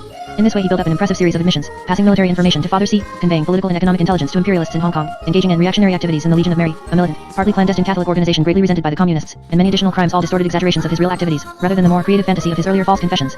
And in response to continuing pressures, he began to dictate to a fellow prisoner, and later write out himself, a lengthy account of his entire stay in China, covering generally speaking all of my behavior, although emphasizing what could be considered misbehavior. His efforts were well received. The cell chief now looked upon me as a man with whom it is possible to do something, and he felt the urge to produce more and more material. This urge was intensified when, after 1 year, a general prison reorganization took place in which a new and more moderate policy was instituted. Point 1 Through manipulations from above, the cell chief was struggled and severely criticized for his encouragement of physical abuse, and then he, along with everyone else in the cell except Luca, was transferred and replaced. After this Luca received no more beatings or physical pressures of any kind, but the new chief instituted a regime of increased psychological demands. Although caring for my body, he was rather unpleasant to my spirit. These demands took the form of twice daily sessions during which all prisoners were required to write down and discuss their bad thoughts, as well as increasing demands upon Luca to condemn church activities and to report bad behavior of any variety. Now Luca began to pour out in great detail information about all of his clerical activities in China as well as activities of his associates, especially emphasizing whatever could be constructed as reactionary. I thought it is so difficult to find out what they think is bad, so the best way I had was to write everything. The idea came to me that if I don't confess something that is true, I won't be able to get rid of the things that are false. He even began, like others in his cell, to invent bad thoughts. Formerly it was a pressure to invent facts about before I was arrested. Now it became a pressure to invent ideas. I had to say, for instance, that I had all kinds of good feelings about President Truman, which was a bad thing, although I really had no special feeling either for or against him. For a period of 2 weeks he did nothing but write out material about himself and others. Under this impulse to tell all, he confessed for the first time that he and some other priests had arranged a code together, used mostly in mail to inform friends and relatives in Europe of their personal safety and of the state of the church in China. He gave this information now, even though he had carefully held it back during his confused state in the first month, and also in the more relaxed interview which just followed his injury. Much to his surprise, the judge made little of it, and it was never included as part of his formal confession. Nonetheless, he regretted it later on when he discovered, after his release, that one of the priests involved had been arrested. He began to feel his efforts were being encouraged. The judge paid another visit to his cell, and this time was even more friendly in his assertion that Luca had a perfect right to deny any accusation which was not completely justified. Yet despite this, Luca continued over the months to experience increasing emotional tension, especially when he was criticized in connection with his religion. The problem came to a head during a special confession movement, when he strongly objected to the cell chief's assertion that he used religion only as a cloak for his alleged espionage activities. I replied violently, "This is not a cloak. A cloak is easy to remove. But for me, if you want to take off my religion, it is necessary to take out my heart and to kill me." The cell chief then told him that although he had improved in many ways, his anger was a form of bad behavior which he should take up in his self-criticisms, and that there must be still in his soul something which prevented him from having full confidence in the government. Luca admitted that there were things still disturbing him, but said that he was unable to discuss them in the cell, and requested that he be allowed to see the prisoner official who had spoken to him kindly and in his own language just after his injury. This was arranged, and Luca took part in 2 remarkable therapeutic sessions with this man, which ushered in a period of greater intimacy between himself and his captors. During the first, speaking frankly but with caution, he said that he was still grieving about his deformed bodily state, avoiding any direct accusations, and speaking of his illness, that he was still concerned about young girls in the Legion of Mary who had been beaten in their schools, and that he still had great doubts about whether there really was freedom of religion in China. In saying these things Luca felt the mixed motivations characteristic for the thought reform experience. I felt that these would be bad things to say in the cell because there they would cause me trouble. But I knew that to say something would give me relief. I also knew it would have a favorable result, that the officials would consider me frank and would have understanding for me. 1 month later a second meeting was arranged during which the prisoner official gave a startlingly reasonable answer to the points which Luca had previously raised, including the first semi-official recognition of fallibility on the part of the government. It is true that there have been wrong things in your case, but you must remember that your behavior was at first very antagonistic to the government. When you spoke in such a confused manner, the judge lost his temper. This, of course, was not right, but in any case you should try to understand the circumstances. Perhaps some people have been mishandled in prisons, but you must remember that in 17th century England and during the French Revolution, this also happened. And if you will take a look at the greater picture, you will see that there is better control of the population in China now to prevent these excesses than there was in either England or in France during these other periods. This explanation deeply impressed Luca, although it did not completely dispel his belief that the communists should have gone a step further and made public admission of reparations for their excesses. Near the end of his second year of imprisonment, he began to work on what eventually became his final confession document.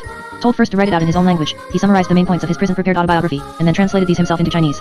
Next he was brought before a new and apparently high-ranking judge for a 1-week period of severe, rather correct, but sometimes threatening interrogation. I see you do not yet have a good knowledge of your sins. You really ought to be punished very severely, perhaps 10 years in prison. With the aid of the old judge, the new judge, and the prisoner official, Luca evolved a 4-point confession full of intelligence implications, but so close to actual events that Luca himself felt it to be almost real. Church under attack. During Luca's remaining 18 months of imprisonment, the Cell Study program put great emphasis on a critical analysis of the church's activities in China. Luca admitted that certain priests were out of line in their political and even military activities in China. He had criticized colleagues for such behavior even before his arrest, but at the same time he emphasized that the great majority were concerned only with their religious activities. This attitude, he was told, was not progressive because it did not take into account the principles of collective responsibility. If one in a family makes a mistake, it is the fault of the entire family. If one priest does something wrong, and is not stopped by the higher authorities, the church authorities are at fault. When Luca would try to point out the good that the church had done, its service to the sick and to the poor, he met this argument. This is still a form of aid to imperialism, because the sick and the poor and other Chinese people are led to believe that good is emanating from foreigners, conveying a favorable impression of foreigners in general, and therefore making propaganda for and serving the purposes of the imperialists. Similarly, when Luca responded to arguments against the old China hand attitude of many priests, their lavish living habits and distance from the common people by pointing out his own integration into Chinese life, Chinese friends, services conducted in Chinese, living in the Chinese manner, he was told that his behavior was even worse, because it deceived the people. Luca found this kind of argument extremely disturbing. It was the most difficult of their reasoning to counteract. What you do that is good is bad precisely because it is good. He continued to experience his greatest inner pain whenever religion was discussed, and because of his imperfect attitude, he was frequently criticized as stubborn, subjective, and having backward ideas. But increasingly he stifled whatever inner protest he felt, and began to express himself cautiously, in a manner consistent with the communist point of view wherever possible. At the same time he immersed himself in facts and logic and the elaboration of small detail. He was considered to have made some progress. Toward the middle of his 3rd year of imprisonment, he was sent to a different compound with a more liberal routine, exercise periods in the courtyard, more leeway in going to the toilet, and less suffocating discipline. Here sushi was the main task, and Luca was criticized repeatedly for not telling his real thoughts. This accusation was upsetting because it was partially true. Sometimes I dared not say some things. Sometimes I really was telling what I thought. And sometimes when I was, they still said I wasn't telling enough. Even during this improved period, Luca was not free of outward signs of psychological disturbance, and suffered from insomnia and general nervousness.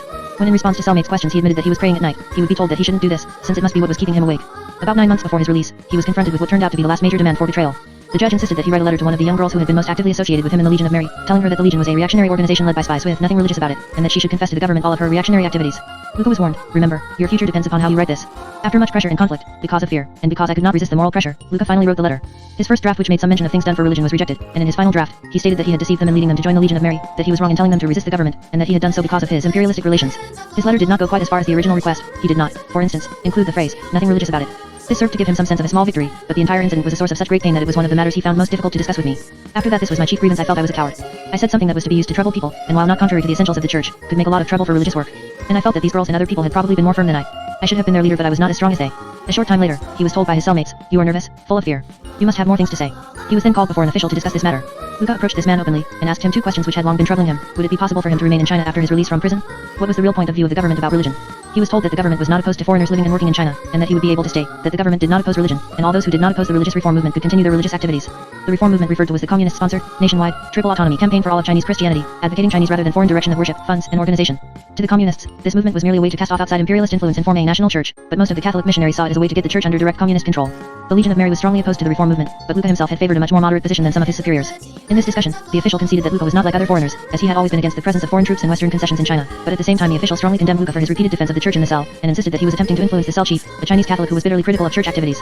In this and other talks with officials, there was a sense of better mutual understanding than in previous talks, although Luca nonetheless encountered periodic outbursts of personal struggles and vindictive criticism, largely relating to the issue of the church. There were also indications that Luca's imprisonment might soon come to an end. The appearance of other foreigners, including another priest, in his cell, more rewriting, translating, and summarizing of his confession with the help of his compatible prisoner official, orders for the foreigners to send for their luggage. His confession, simplified and clearly damning, was finally pruned down to just 2 points, his relationship with Father C, and his Legion of Mary activities. In the first, espionage was still mentioned, and in the second, a new emphasis was placed upon details of organizational structure and membership. The confession was accurate to the extent that it included only real events, it was distorted only in the interpretation of these events. When the confession was in final form, Luca was called into a special room, where he was photographed and recorded reading it aloud. During his last weeks of imprisonment, Luca experienced what was perhaps his highest point of cooperation with his captors. During the last confession movement, he brought out yet more details about his resistance to the government and his Legion of Mary work. After this, he became actively involved in helping 2 newcomers to confess. With one of them, he felt justified. I believed that his attitude wasn't good. He had done bad things, beatings and possibly killing people.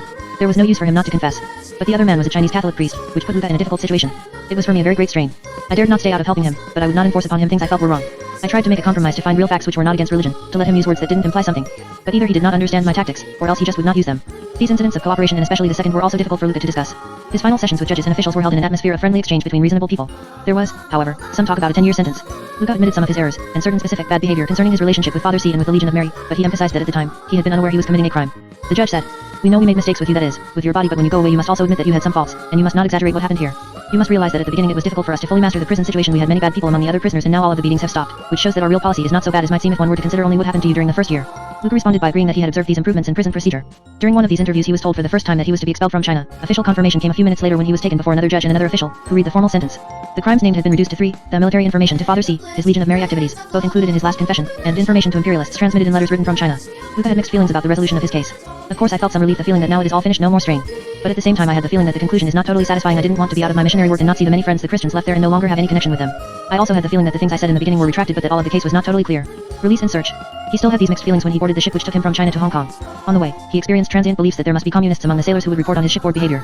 He also observed and described to me the sequence of his feelings about his experience. The first day, sadness at leaving China. Second day, chagrin at his needless suffering and an experience so stupid and meaningless. Third and fourth days, the feeling that the church had made mistakes in China which should be corrected. Fifth and sixth days, a vague melancholy. When he landed in Hong Kong on the seventh day, he was quoted by reporters as saying that his arrest had been due to a misunderstanding, avoiding that any strong statement or condemnation. When I saw him a few days later, his paranoid thinking had disappeared, his depression had diminished, and his attitude was no longer neutral. He was once more the dedicated Catholic priest, preoccupied with the problems of his church, cared for, attended to, and continuously visited by his religious colleagues. His principal regret was his inability to maintain allegiance to both the church and to China. To leave the prison was to be expelled. If I could have left the prison without having been expelled, I would have liked that most. By the second interview, just 2 days after the first, little confusion remained. He spoke clearly of the false accusations made against him, of his conviction that he had been unjustly treated. But he did not stop with these condemnations. Rather, he embarked upon a determined search for understanding of his ordeal. He sought through meditations, talks with me, and his writings to discover why the communists had behaved as they did, what mistakes the church had made in China which might have contributed to this behavior, and how he, as a priest who had undergone an ordeal, could help his church to improve itself in the future. He told me of the detailed reconstruction of his entire imprisonment which he had begun while on the ship, essentially for his own use, of the special reports he was preparing for church authorities, of the articles he was writing for Catholic periodicals.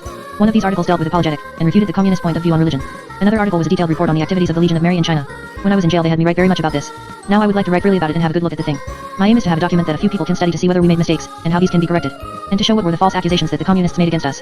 Others were more simple vignettes of Catholic faith. He told of praying to the Virgin Mary during a painful ordeal of struggle and beating, which resulted in the immediate arrival of prison officials who stopped the abuse, and of the progress of a little Chinese girl, at first naughty and fierce, whom Luca had succeeded in converting to active Catholicism despite the initial opposition of her parents. So preoccupied was he with these activities that it was not until the third session with me that he went into any detail about his prison experience. When he did, it was usually in a self-deprecating manner. He spoke of his weakness, his cowardly behavior, of his failure to set a proper example as a leader of Chinese Christian youth. Nor could he always find comfort from talking with his fellow priests in Hong Kong. Some would express amazement at his having made such a false confession, and he would interpret this as a feeling on their part of his having let the church down. Others received him as something of a hero, and this made him feel no better. People now say, "You are wonderful. You have suffered so much like a martyr." I become uncomfortable and confused when they say this. There are so many things I should have done better. Martyrdom was for him an ideal which he felt he had failed to live up to, and he viewed his imprisonment as a missed opportunity. I felt not too useful because I had an insufficiently good attitude and because I had confessed to false things. I had the idea of a somewhat wasted occasion. He summed up his feelings in the language of the church. I am guilty of many sins, but not the ones that the communists accuse me of, and I hope to make amends for my sins. Yet it did mean a great deal to him to be once more living in a world of priests, nuns, and fellow Christians. He was especially pleased when he received visits from young colleagues, former students, or from Chinese Christian youths who told him of the inspiration they had derived from his leadership in the past. As he continued his explorations, he remained thoughtful and moderate in his views about the communists as well as about his own church, and always qualified his judgments. Concerning his own treatment, he said, "I think it is wrong to seek by evil means such guilty interpretation of my behavior. I feel that they treated me wrongly. Of course it is better that they admitted their mistakes and let me retract. But even when they admit their mistakes, they don't go to the bottom of the question of why they make mistakes. The reasons for these communist mistakes were, he felt, they are prejudiced against the Catholic Church. They are too confident about their own judgment. They are not sufficiently correct about criticizing or punishing their own misbehavior, or that of their semi-official associations." He had some praise for the Chinese communist regime as well. He recognized its accomplishments in building an industry, he was impressed with their planned production, and he felt that many of their concepts about economics were logical. And although he himself had long been critical of the nationalist regime which preceded the communists, its shortcomings, and especially its corruption, had become more vivid to him. I have somewhat more understanding of the reason why so many people in China were discontented with the old order. Nonetheless, he believed that the Chinese people were paying a heavy price for their accomplishments, especially in the great strain being imposed upon them, and in the limitations upon their thought. He thought the communists were particularly deficient in the question about how to let people have their own ideas, and especially about a way of making justice in the courts. There had been some improvement, he felt, but not enough. At the beginning they were totally wrong. Since 3 years ago, they have been in some ways better, but not sufficiently so that one could say that their ways were good. Father Luca also had pointed in specific criticism for his own church.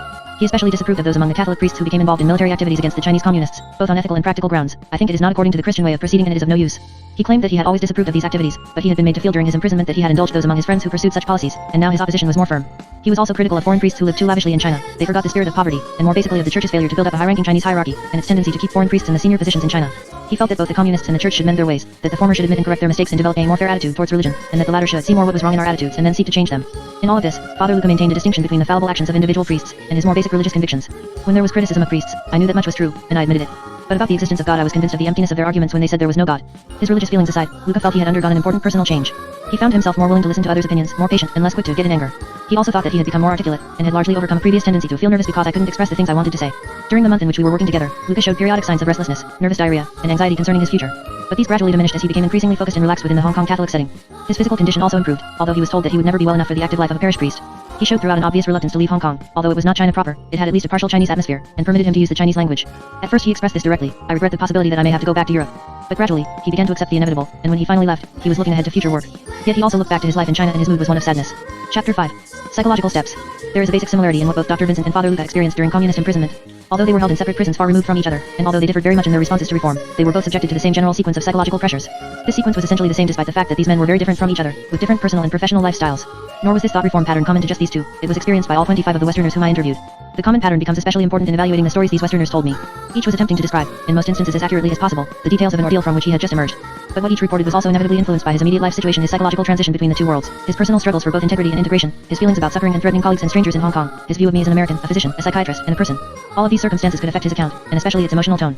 Therefore, both during the interviews and in the later study of my notes, I had to sift out what was most characteristic and most consistent, to evaluate this information in terms of my understanding of the people supplying it, and then to piece together a composite analysis of the process itself. Death and rebirth. Both Dr. Vincent and Father Luca took part in an agonizing drama of death and rebirth. In each case, it was made clear that the reactionary spy who entered the prison must perish, and that in his place must arise a new man, resurrected in the communist mold. Indeed, Dr. Vincent still used the phrase, to die and be reborn, words which he had heard more than once during his imprisonment. Neither of these men had himself initiated the drama. Indeed, at first both had resisted it, and tried to remain quite outside of it. But their environment did not permit any sidestepping. They were forced to participate, drawn into the forces around them until they themselves began to feel the need to confess and to reform. This penetration by the psychological forces of the environment into the inner emotions of the individual person is perhaps the outstanding psychiatric fact of thought reform. The milieu brings to bear upon the prisoner a series of overwhelming pressures, at the same time allowing only a very limited set of alternatives for adapting to them. In the interplay between person and environment, a sequence of steps or operations, one of combinations of manipulation and response takes place. All of these steps revolve about two policies and two demands, the fluctuation between assault and leniency, and the requirements of confession and re-education. The physical and emotional assaults bring about the symbolic death. Leniency and the developing confession are the bridge between death and rebirth. The re-education process, along with the final confession, create the rebirth experience. Death and rebirth, even when symbolic, affect one's entire being, but especially that part related to loyalties and beliefs, to the sense of being a specific person and at the same time being related to and part of groups of other people, or in other words, to one's sense of inner identity. Point 2 in the broadest terms, everything that happened to these prisoners is related to this matter. Since everyone differs from everyone else in his identity, each prisoner experienced thought reform differently, nor did anyone respond completely to all these steps. At the same time, the experiences had such magnitude that they affected every prisoner in some measure, no matter what his background and character. 1. Assault upon identity. From the beginning, Dr. Vincent was told he was not really a doctor, that all of what he considered himself to be was merely a cloak under which he hid what he really was.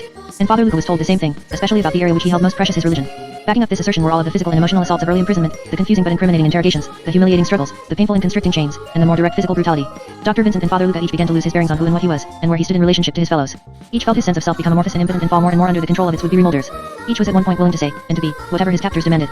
Each was reduced to something not fully human and yet not quite animal, no longer the adult and yet not quite the child. Instead, an adult human was placed in the position of an infant or a subhuman animal, helplessly being manipulated by larger and stronger adults or trainers. Placed in this regressive stance, each felt himself deprived of the power, mastery, and selfhood of adult existence. In both, an intense struggle began between the adult man and the child animal which had been created, a struggle against regression and dehumanization. But each attempt on the part of the prisoner to reassert his adult human identity and to express his own will, I am not a spy. I am a doctor, or this must be a mistake.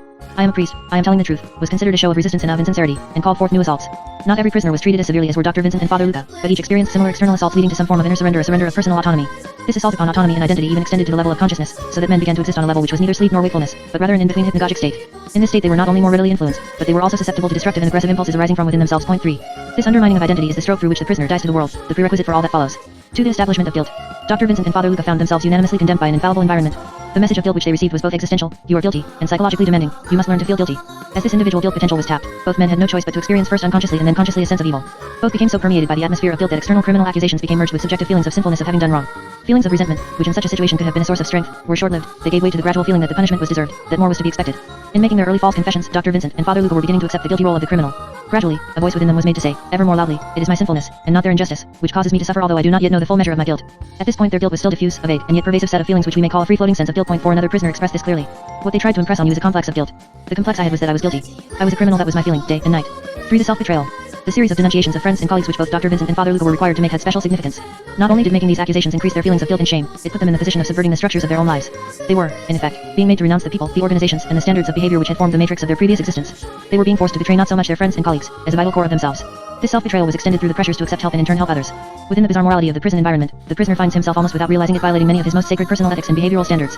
The degree of violation is expanded, very early in the game, through the mechanism of shared betrayal, as another priest described. The cell chief kept asking information about church activities. He wanted me to denounce others, and I didn't want to do this. The Chinese father was transferred into the cell, and he said to me, you cannot help it. You must make some denunciations. The things which the communists know about any of your church activities you must come out with. Much later I was put in another cell to bring a French priest to confession. He had been stubborn, and had been in solitary for a few months. He was very fearful and looked like a wild animal. I took care of him, washed his clothes for him, helped him to rest. I advised him that what they might know he might as well confess. Although there is a continuing tension between holding on and letting go, some degree of self-betrayal is quickly seen as a way to survival. But the more of oneself one is led to betray, the greater is one's involvement with his captors, for by these means they make contact with whatever similar tendencies already exist within the prisoner himself, with the doubts, antagonisms, and ambivalences which each of us carries beneath the surface of his loyalties. This bond of betrayal between prisoner and environment may develop to the point where it seems to him to be all he has to grasp. Turning back becomes ever more difficult. For the breaking point, total conflict and the basic fear. Before long, Father Luca and Dr. Vincent found themselves at an absolute impasse with their environment. Each was looked upon not only as an enemy, but also as a man completely out of step. They were aware of being in painful disagreement with alleged truths about their past, and yet at this point they were unclear about what these truths were. At the same time, they had been impressed with the inflexibility of their milieu. The government, being infallible, would not give way. It was the stubborn criminal who had to change. Their situation was like that of a man taken suddenly from his ordinary routine and placed in a hospital for the criminally insane, where he is accused of a horrendous but big crime which he is expected to recognize and confess, where his assertion of innocence is viewed as a symptom of his disease, as a paranoid delusion, and where every other inmate patient is wholly dedicated to the task of pressuring him into a confession in a cure 5. The sense of total reversal is like that of Alice after falling down the rabbit hole, but the weirdness of the experience is more that of a Kafka hero. The prisoner's dilemma leads him to a state of antagonistic estrangement. He is not totally estranged from the environment, because even antagonism is a form of contact, but he is totally cut off from the essential succor of affectionate communication and relatedness, without which he cannot survive. And at the same time, his increasing self-betrayal, sense of guilt, and his loss of identity all join to estrange him from himself, or at least from the self which he has known. He can contemplate the future with only hopelessness and dread. Literally and emotionally, there seems to be no escape from this hermetically sealed antagonism. As the assaults continue, and as they are turned inward, he begins to experience one of the most primitive and painful emotions known to man, the fear of total annihilation. This basic fear, considered by some the inherited forerunner of all human anxiety, becomes the final focus for all of the prison pressures. It is fed by every threat and accusation from without, as well as by all of the destructive emotions stimulated within. The fear is compounded by the horrifying realization that the environment seems to be making it come true. Dr. Vincent did not only fear annihilation, he actually felt himself to be annihilated. It was this confirmation of a primitive fear which led him to hope for relief through quick death. This is the point at which physical and mental integration break down. Some prisoners may be brought by their severe anxiety and depression to the point of suicidal preoccupations and attempts. They scolded me in a nasty way. I had the feeling that everyone was cross with me and despised me. I thought, why do they despise me? What have I done? I was eating very little. I refused to eat or drink. I felt very much down. I felt there was no chance for me. It was so utterly hopeless. For 6 weeks I did nothing but think how I might kill myself. Others experienced the delusions and hallucinations usually associated with psychosis. I heard investigations taking place below, and one day I heard my name called. I listened while Chinese were indoctrinated to testify how I had been gathering information on troop movements. The next day I recognized the voice of my Chinese accountant, who was told that I had confessed everything and therefore his confession better agreed with mine. Once I heard the guard saying in a social conversation with a German that they would soften me up by locking me in a cage which used to be used by the KMT. I was near going nuts. Such symptoms are clear evidence of the loss of the capacity to cope with one's environment. At the same time, they represent, as do any psychiatric symptoms, protective efforts, attempts on the part of the human organism to ward off something perceived as an even greater danger, in these cases, the anticipation of total annihilation. Many of Father Lucas' transient delusions represented just such a combination of breakdown and restitution. His imagining, and believing, that his consul was visiting the prison, or that he was once more among his fellow Christians, were evidence he had lost the ability to discriminate between the real and the unreal. But in experiencing these same delusions, the content of which reinforced his fantasies of rescue, Father Luca was clinging tenaciously to his own life force, and at the same time warding off his basic fear. 7. No prisoner, whatever his defenses, ever completely overcame his fear of annihilation. It remained with each in greater or lesser degree throughout imprisonment, and in some cases for a long time afterward. It was a constant inner reminder of the terrible predicament he might again be forced to face should he further displease his captors. At this point, the prisoner's immediate prospects appear to be physical illness, psychosis, or death. If his death is to remain symbolic and psychic damage kept from progressing beyond the reversible stage, some form of desperately needed relief must be supplied. 5. Leniency and opportunity. A sudden change in official attitude. The institution of leniency supplies this relief. The unexpected show of kindness, usually occurring just when the prisoner is reaching his breaking point, breaks the impasse between him and the environment. He is permitted, even shown how to achieve some degree of harmony with his outer world. Leniency does not mean that the milieu budges from any of its demands, or even from its standards of reality. It simply lets up on its pressures sufficiently for the prisoner to absorb its principles and adapt himself to them. When Dr. Vincent, after 2 months of imprisonment, suddenly encountered friendliness and consideration in place of chains and struggles, there was no cessation of the pressure for confession. In fact, the effect of leniency was to spur him on to greater confession efforts. He was able to make these efforts because his leniency was accompanied by guidance. He had a chance to learn and act upon what was expected of him. Father Luca had no such good fortune. He, too, after 1 month, was given a respite, the removal of chains and handcuffs and the opportunity to sleep, but his was the unusual experience of leniency without guidance. He was willing to comply. His false confession was, among other things, a profound expression of compliance, but he was unable to find the desired approach. In his case, therefore, a new impasse was created, which resulted in a brutal interruption of his leniency. The timing and the setting of leniency can be extremely dramatic, as it was for another priest. It was Christmas Day. I was brought to see the judge. For the first time I found the room full of sunlight. There was no guard and there were no secretaries. There were only the kind faces of the judges offering me cigarettes and tea. It was a conversation more than a questioning. My mother could not have been much more good and kind than the judge was. He said to me, the treatment you have received here is really too bad. Maybe you are unable to stand it. As a foreigner and a priest, you must be used to good food and better hygienic standards. So just make a confession. But make it really good, so we can be satisfied. Then we will close your trial and finish your case. In other cases, leniency was utilized to confront the prisoner with a threatening life or death alternative. It might include a new good interrogator who replaces or alternates with the bad one. An inspector had talked to me nastily and I collapsed. Soon after, a nicer inspector came to visit me. He was worried very friendly to me and asked me if I had heart disease. He said, your health is not good, you must have a better room. He called on me again and said, we must get your case settled now. The government is interested in you. All you must do is change your mind. There are only 2 ways for you to go, one way leads to life, and the other to death. If you want the road that leads to life, you must take our way. You must reform yourself and re-educate yourself. I said, that sounds very good. I felt light of heart and told the other cellmates about it. They said, that's good. Write your confession about how wrong your old political ideas were, and how willing you are to change your mind, and then you will be released. This threat also was clear in the experience of another prisoner who had been transferred to a hospital after an attempt at suicide. At first they told me that I had tried to kill myself because I had a bad conscience. But the doctor seemed very kind. Then an official came to see me and he spoke to me in a very friendly voice. The government doesn't want to kill you. It wants to reform you. We don't want to punish you at all, we just want to re-educate you. It was my first glimmer of hope. I felt finally there might be a way out. I wasn't feeling so hopelessly alone anymore. The official had actually shown some human quality. 8. Apparent in all these examples is the immense stimulus which leniency provides for the prisoner's reform effort. Total annihilation is no longer all he can visualize. He has been offered rest, kindness, and a glimpse of the promised land of renewed identity and acceptance, even freedom. Annihilation is now something he can avoid, and in fact must avoid at all costs. The psychological decompression of his environment serves to win him over to the reform camp, especially to that part of the reform camp which is working on him. In other words, he becomes motivated to help the officials achieve what they are trying to do to him.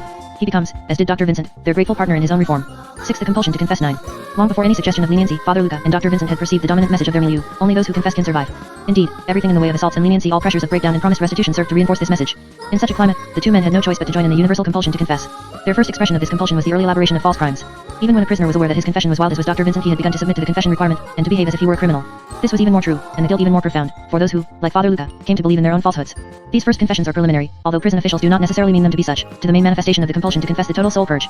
Both Dr. Vincent and Father Luca, when their false confessions were rejected, hit upon the expedient of simply confessing everything, with special emphasis on what might be considered most sinful. In doing so, they moved beyond mere playing of the criminal role. They were beginning to accept as valid parts of themselves the two basic identities of thought reform. The first of these is the identity of the repentant sinner. The prisoner in effect says, I must locate this evil part of me, this mental abscess, and excise it from my very being, lest it remain to cause me more harm. This leads directly to the second identity, that of the receptive criminal, the man who is, at whatever level of consciousness, not only beginning to concur in the environment's legal and moral judgment of him, but also to commit himself to acquiring the beliefs, values, and identities officially considered desirable. The acceptance of these two identities led both Dr. Vincent and Father Luca to express the idea that one had to get rid of old thoughts and emotions in order to make room for the new ones. Precisely this compulsion to reveal everything provides the continuity between breakdown and restitution, between confession and reform. The compulsion to confess is not static, it continually gathers momentum, and provokes an increasing sense of submission as described by another priest.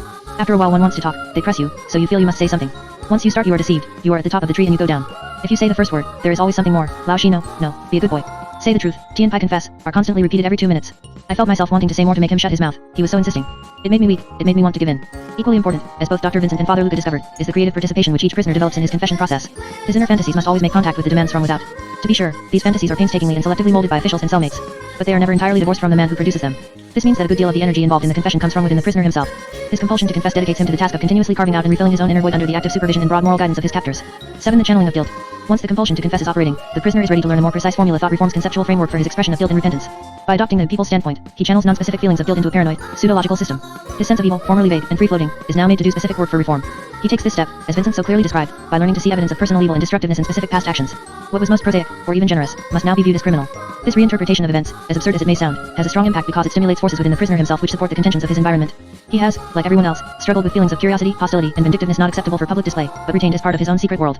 Now the awareness of these feelings within himself, and especially of the secretiveness which accompanies them, makes him feel like the spy he is accused of being. It is a relatively easy step for him to associate this image of himself as a conspirator with the past events under consideration. Indeed, in making a casual comment about approaching communist armies, one part of him might really have hoped that this information would reach and benefit the other side, and even if this were not true, it becomes fairly easy for him to imagine that it had been. Since the people's standpoint is an ultimate statement of bias, its acceptance also involves a basic negative commitment. The prisoner joins in condemning himself less for what he has done than for what he has been. As a Westerner and therefore an imperialist, he is guilty. For him, this is the real significance of the people's standpoint, and its use of news, information, and intelligence is merely a method of implementing its prejudgment. The more the prisoner submits to these black and white judgments, the more he surrenders all that is subtle or qualified, as another missionary described. At first I was always making this distinction. As far as my conscience is concerned, it is no sin, but from their point of view it is a crime. I knew that the judgment would be standing on their point of view. The same action was seen by me and them from a completely different morality seen through a different window. They are looking through from the outside in, me from the inside out. They said the government is infallible, so what it discovered cannot be untrue. That puts me in a bad position. I said, I admit the government is infallible. They took my words like rubber. Later I asked the government for a lenient sentence. I could not say that they were unjust, as I was standing on their point of view. As the prisoner accepts this higher group morality, its most harsh judgments make common cause with the most tyrannical parts of his own conscience. Through this joining of forces, he is changed from a man who merely feels guilty into one who feels guilty about exactly those actions which the environment considers criminal. 8. Re-education, logical dishonoring. While Father Luca and Dr. Vincent, in a general sense, began their re-education the moment they were imprisoned, its formal inception occurred with the stress upon group study, sushi, just after the institution of leniency. Both men found that it was not communist doctrine per se which mattered, but rather the use of communist doctrine and its reasoning techniques to broaden their own self-exposure. It was no longer enough to admit guilt, to feel guilty, or even to recognize specific guilty actions. The prisoner had to extend his self-condemnation to every aspect of his being, and learn to see his life as a series of shameful and evil acts, shameful and evil not only in their possible opposition to communism, but also because they violated his own cherished ideals. With Father Luca, this desecration of identity took the form of convincing him that he and his missionary colleagues had been unchristian in their conduct in China. Personal dishonoring of this kind was applied to both priests and laymen. It is illustrated in the following exchange between another priest and his prison instructor. Instructor, do you believe man should serve others? Priest, yes, of course I do. Instructor, are you familiar with the biblical saying, I come on earth to serve, not to be served? Priest, yes, as a priest it is my creed. Instructor, did you have a servant in your mission? Priest, yes, I did. Instructor, who made your bed in the morning and swept the floor? Priest, my servant did this. Instructor, you did not live up to your doctrine very well, did you, Father? This same priest explained the process of logical dishonoring in Marxist terminology and with a good deal of psychological insight. They believe that in each person there is a thesis, his positive element, work, or creed, and an antithesis, his weakness, which works against this. The thesis in my case was the Catholic in my missionary work. My antithesis was anything which worked against this due to my personal shortcomings.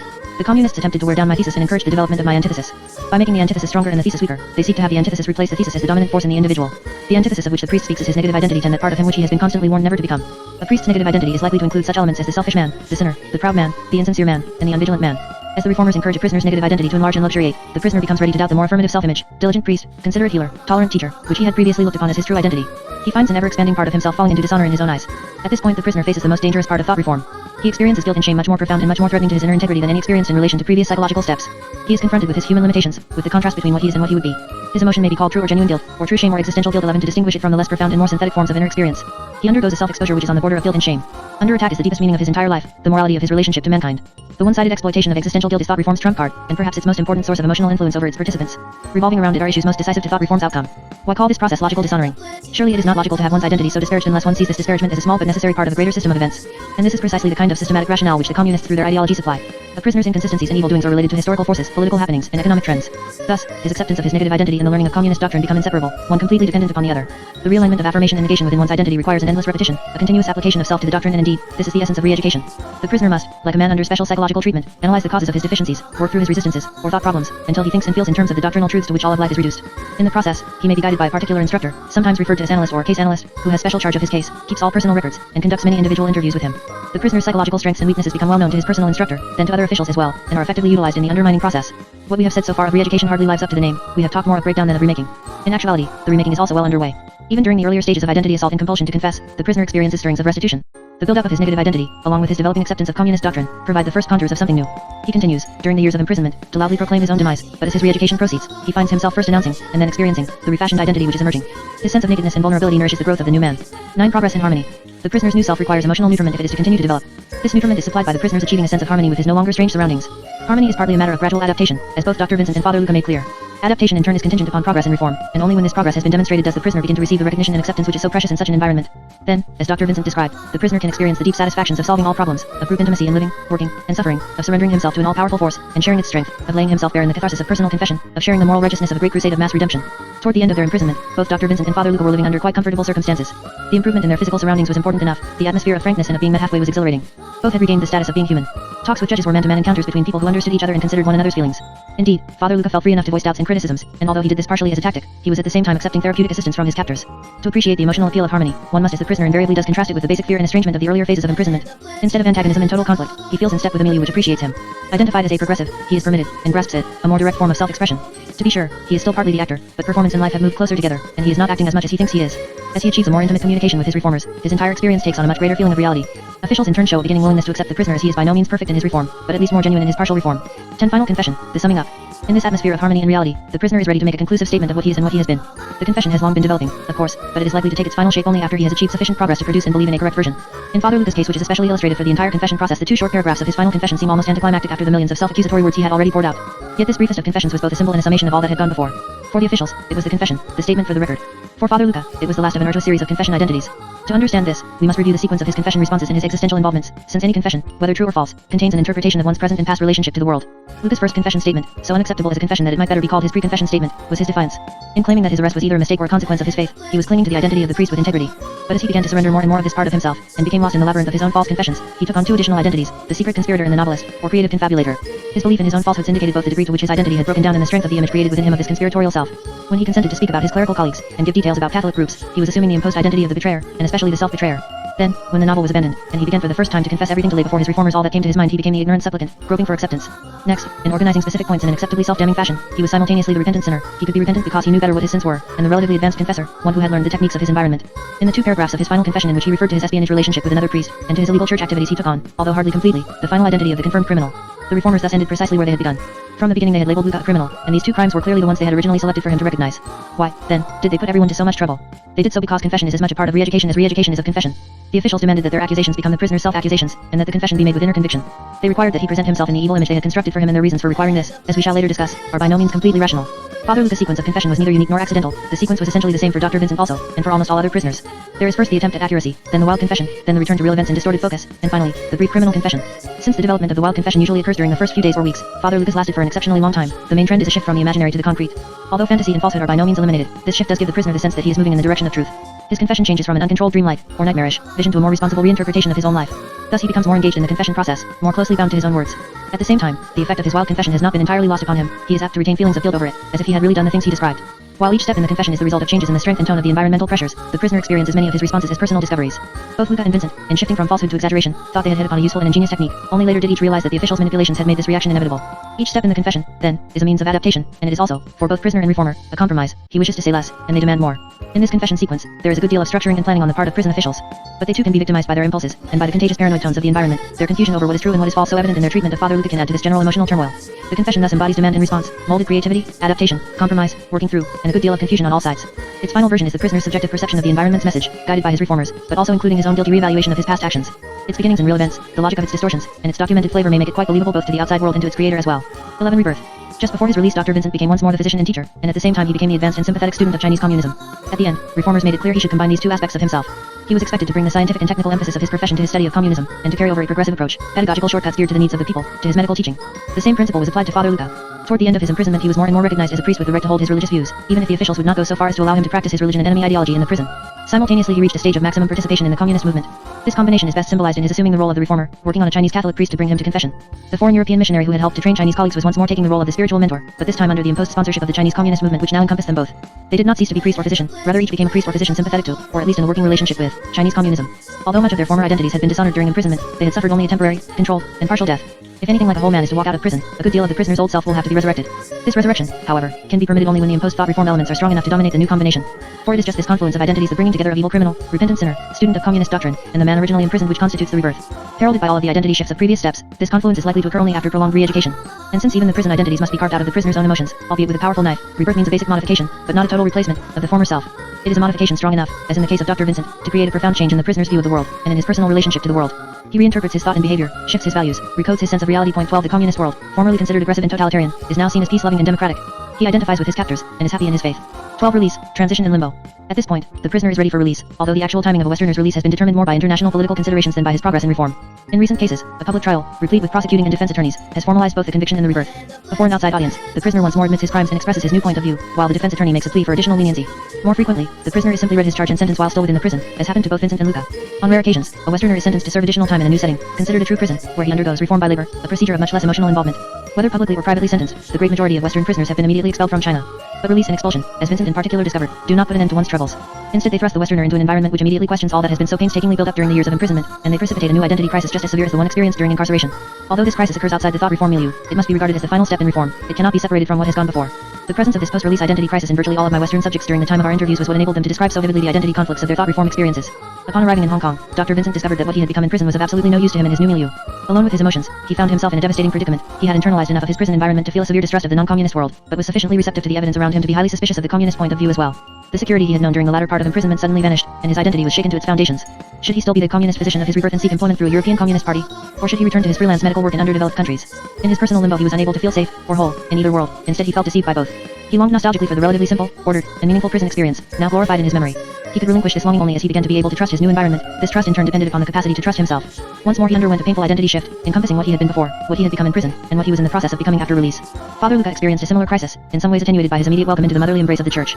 He knew clearly that he was still the dedicated Catholic priest, although it was not easy for him to give up being a Chinese Catholic priest. But he retained profound doubts about his own integrity, and especially about the morality of his missionary work. The dishonoring had struck deep chords in him, and had stirred strong anxieties. His problem was not so much whether or not to continue being a Catholic priest. He could conceive of no alternative to this, but rather one of regaining respect for the clerical missionary life to which he was committed. Nor were Dr. Vincent and Father Luca alone in these conflicts. Immediately following release, all prisoners experienced profound struggles about their integrity, their ability to trust, and their search for wholeness. None escaped the personal crisis of this transitional period any more than he could avoid involvement in the other steps, but each man's crisis was his own. Chapter 6. Varieties of response, the obviously confused. In discussing in Chapter 5 the 12 psychological steps of prison thought reform, I emphasized the similarities in the emotional responses of the people who were put through it. These similarities were due both to consistent pressures and to universal human characteristics. In this chapter, I shall turn to the equally important individual variations which I was able to observe. Each subject, during and immediately after his reform, demonstrated his own special combination of emotion and belief, his particular pattern of strengths and susceptibilities. The quality of this personal response depended largely upon the character traits of the man who was imprisoned, upon the configurations of emotions and identities developed within him during the course of his entire previous life. Since no two men are the same, we could delineate as many types of response as there were subjects interviewed. It is convenient, however, to distinguish three general categories, based upon the beliefs these men expressed and the emotions which underlay those beliefs at the time of our interviews. These categories, the obviously confused, the apparent converts, and the apparent resistors, each describe a broad style of response characteristic for the time of imprisonment as well as for the post-release period. Despite the complexities involved, and the inevitable overlapping, these three categories allow us a deeper appreciation of both the inner effects of thought reform, and the relationship of these effects to already existing patterns of behavior. Dr. Vincent and Father Luca, as different as their reactions were, both exhibited the first and most frequent variety of response. Both felt confused and said so. Each could recognize that he had been affected by some of the communist message, and each felt a need to reconsider the problems of who he was and what he believed. This combination of admitted confusion and conscious search was characteristic for 15 of the 25 Westerners. Although I have said much about Dr. Vincent and Father Luca, I have included very little about the man behind the response or the child and youth behind the man. The following examination of their prep-prison life patterns makes obvious what psychiatrists and psychologists have learned to expect, that all men have a hidden history of struggle and conflict, whether they are patients or normal research subjects. Dr. Charles Vincent, the mystical healer. Born and brought up in southern France in a pious, middle-class family, his father was a painter who limited his creations to Catholic religious art. Charles Vincent began to express during his earliest years an antagonistic urge to cut himself off from people around him. My father looked at me as a wild child. He was telling me all the time I didn't have any relationship with him. We were in the same house but not in fusion. He didn't succeed to have my inside. I thought, no matter what, you are wrong and I am right. Charles sought always to escape the confinement of his house. I didn't like to sleep in a bed. I wanted to sleep in a tree. He remembers his father, on one occasion, chaining him to the house, but to no avail. I succeeded in escaping and I was happy. His father felt that the best cure would be a strict boarding school. Charles attended 4 of these schools, most of which were run by Catholic authorities, between the ages of 10 and 17. In each case he did well enough in his studies, but he recognized no rules, and kept himself emotionally aloof. It was difficult for me. My temperament was to go against everybody, to keep me tight with no external manifestations. I was not interested in people around me, you understand, just looking only my way, just wanting to be out because I thought that way I could be more independent, to put a distance between persons who might still influence my goings-on. Vincent, with a certain pride, remembers school authorities complaining to his father, your son has been here for 4 years and we don't even know him. After a period of time, he was usually expelled. But through all this combat, he felt deep within him that he was bad and guilty and that his father and other strict authorities were justified in punishing and seeking to reform him. I never fought with my father. He was a good man. He gave me a profession. If he used a strong way with me, I think he was right. I felt, my father is my father, and I cannot go against him. The fault was with my character, but I couldn't by myself correct myself. This pattern continued through his teens, with his father still his main antagonist. His mother was apparently also on the side of authority, but Vincent's evasiveness about her suggests that whatever else they shared was either too intimate or too painful to be easily recalled or revealed. At the age of 19, his distorted emotional patterns reached a bizarre climax in his first encounter with love. Feeling enamored of a 14-year-old girl, he decided that she must fall in love with me, but he neither made physical advances nor even spoke of his feelings. Instead, he studied an anatomy book to find out where on his body he could shoot himself without causing permanent damage, took his father's pistol, and put a bullet through his shoulder. In telling me about this, he showed me his scar. Just before shooting himself, he sent the girl a one-sentence note, telling her what he was about to do, and ending with the phrase, "Only you cut my youth." He told me that he had done all of this because I wanted this girl to know I was in love with her, to be moved. Vincent spent 2 months in a hospital recovering, and the incident appeared to have more effect upon his parents than upon the girl. My father said it was a surprise for him, a surprise to my mother also, to everybody. He looked upon his actions as a necessity, the only possible course for a man of his character. I realized I was foolish, but I had to go through my experience. If someone had said you are foolish, I never would have agreed. I was sure that in this way she would have to have love for me. From this example you can see how straight I was going through to my aim through my personal experience. I never had a thought to touch the girl to let her know I was interested in her. But only through myself, you see, I did it. I am the master of myself, and do what I want to myself. With this deed, Vincent was acting out his conflicts on many levels. He was getting even with his father and mother, and with all other authorities whom he surprised. He was substituting destructiveness, actually self-destructiveness, for love or affection, and through this act of self-punishment, he was atoning for his guilt. But what is most remarkable is his need to experience and to manipulate all thought, feelings, and actions through the medium of his own body. Such extreme narcissism, and such bizarrely symbolic behavior are usually found only in people so cut off from other human beings as to be considered psychotic. Indeed, one might well have expected such a youth to become a psychiatric casualty, if not an ne'er-do-well or a criminal. Certainly his extreme self-absorption, his disregard of all social rules, and his destructive behavior toward others and toward himself did not seem to offer much promise for his assuming a place or a function in any society. Vincent had, during this stage of late adolescence, experienced a crisis precipitated by the conflict between his social style of remaining the master of his own insides, and a sudden urge toward intimacy with another human being. At this age, some form of identity crisis of a struggle to achieve direction while suspended between the child of the past and the adult of the future occurs in everyone, one but in Charles Vincent, it assumed dangerously pathological proportions. Yet a solution appeared, a means of directing his energies into constructive channels and finding a socially possible way of life. Charles embarked on the study of medicine, with a passion for his subject which almost totally consumed his intellect and his emotions. He worked night and day, first on the theoretical and then on the practical aspects of medical study. He devoted all his spare time to extra work in clinics, and he graduated at the top of his class at the age of 26. This vocational, and non-ideological, solution to his identity crisis supplied the anchor for a life threatened by dangerously disruptive emotions. He had undergone a personal death and rebirth, but in his mystical view, he saw it as a continuation rather than an interruption of his previous life. I always wanted to be a doctor. I thought, it is the best profession. To talk to me about engineering, law, means nothing but to be a doctor. I liked it by instinct. Charles remained in Europe only long enough to take his licensure examinations and acquire a wife. On their wedding day they embarked for China. Again acting both intuitively and decisively, he had responded to the lure which China held for Europeans and Americans during the first decades of the 20th century. He had spoken to many returning missionaries, and had read many articles. He was excited by the challenge of the difficulties, and by the absence of hospitals, physicians, and even rudimentary sanitary conditions. This opportunity for lonely accomplishment and exaggerated autonomy was probably the strongest attraction for him. In my training I always liked to do things for myself, to do what is necessary. For a doctor to be master of himself is what the patient needs. I took to China my microscope, all of my books and equipment, and a small microtome so I could do everything for myself and be completely independent. China more than lived up to his expectations. As a much-needed physician in an alien setting, he was able to do useful work and at the same time live in his own idiosyncratic fashion. He worked with other doctors only at the beginning in order to learn something about local conditions and about Chinese medical vocabulary. Then he developed a self-sufficient pattern of private practice and part-time employment with European governmental representatives. He had daily clinic hours and also made broad bacteriological surveys. For a while he did research at a large medical center, but he discontinued this when a paper of his was criticized and at the same time a distinguished scientist arrived from Europe. The competition started, so I left. Once he considered accepting a tempting offer to head a large missionary hospital, but abruptly backed out of the arrangement as soon as he discovered a clause in the contract saying that he would not be permitted to leave the hospital area without the permission of the Mother Superior. He maintained throughout his years in China an intensive absorption in his medical work, treating Chinese and foreigners of all walks of life. But he scrupulously avoided intimate personal relationships with anyone, as he considered these a threat to his freedom. If I have a friend I have to invite him, and I don't like to be a slave to convenience. He much preferred such individual pursuits as writing, painting, and hunting. Instead of going to a dinner party, I can go to the country. I was a man who knew a better place. As might be expected, other Westerners in Shanghai disliked Dr. Vincent, viewing him as strange and somehow evil. After the war he decided, because of past political affiliations, although never interested in politics, he had joined the French Rightist Party in his country for the practical advantages this then afforded him, to move his practice almost entirely into the country. He began to care for patients over a wide area traveling by motorcycle, horse cart, mule, small boat, or on foot. He kept 3 separate clinics in the country, always choosing the sites so that they would be near hunting areas. He ignored real danger from troops of both sides during the Chinese Civil War, and pursued with impersonal mystical enthusiasm both his healing art and his communion with nature. I lost myself completely living this kind of life. In the early morning and in the evening I would fish and hunt. I would work all day, sometimes traveling 3 hours to get to a patient, sometimes sleeping at his home. I enjoyed living with the patient because to me he was not just a case. There was no other doctor, and I was giving life to plenty of patients. It was a necessity to see life in contact with poor people and with nature in order to have emotions which I can translate into writing and painting. There was no man as happy as I. Dr. Vincent maintained a similar personal distance in his relationships with his wife and children. He spent little time with them, referring to his wife as a very nice woman because she never gave me any trouble and always respected my freedom. He arranged for his family to leave for Europe just before the communist takeover in 1948. He had virtually lost contact with his mother and father.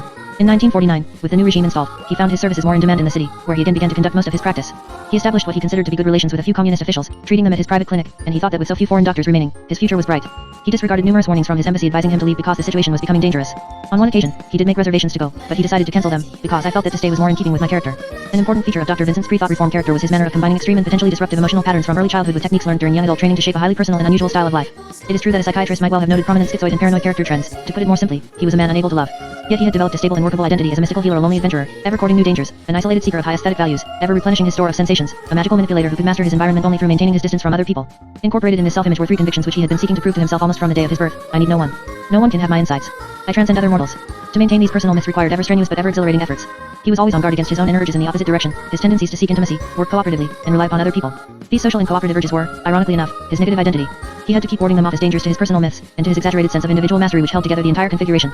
Like anyone who rebels strongly, he carried with him, through identification, much of those people from whom he sought to free himself. He had become, like his father, an artist, and something of a tyrant.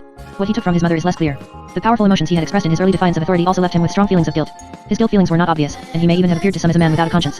Instead, he suffered from a more repressed and potentially malignant sense of evil and need for punishment, which revealed itself only in disguised form, in his self-injury at 19, his courting of danger, and his remaining in China long after he had been warned to leave.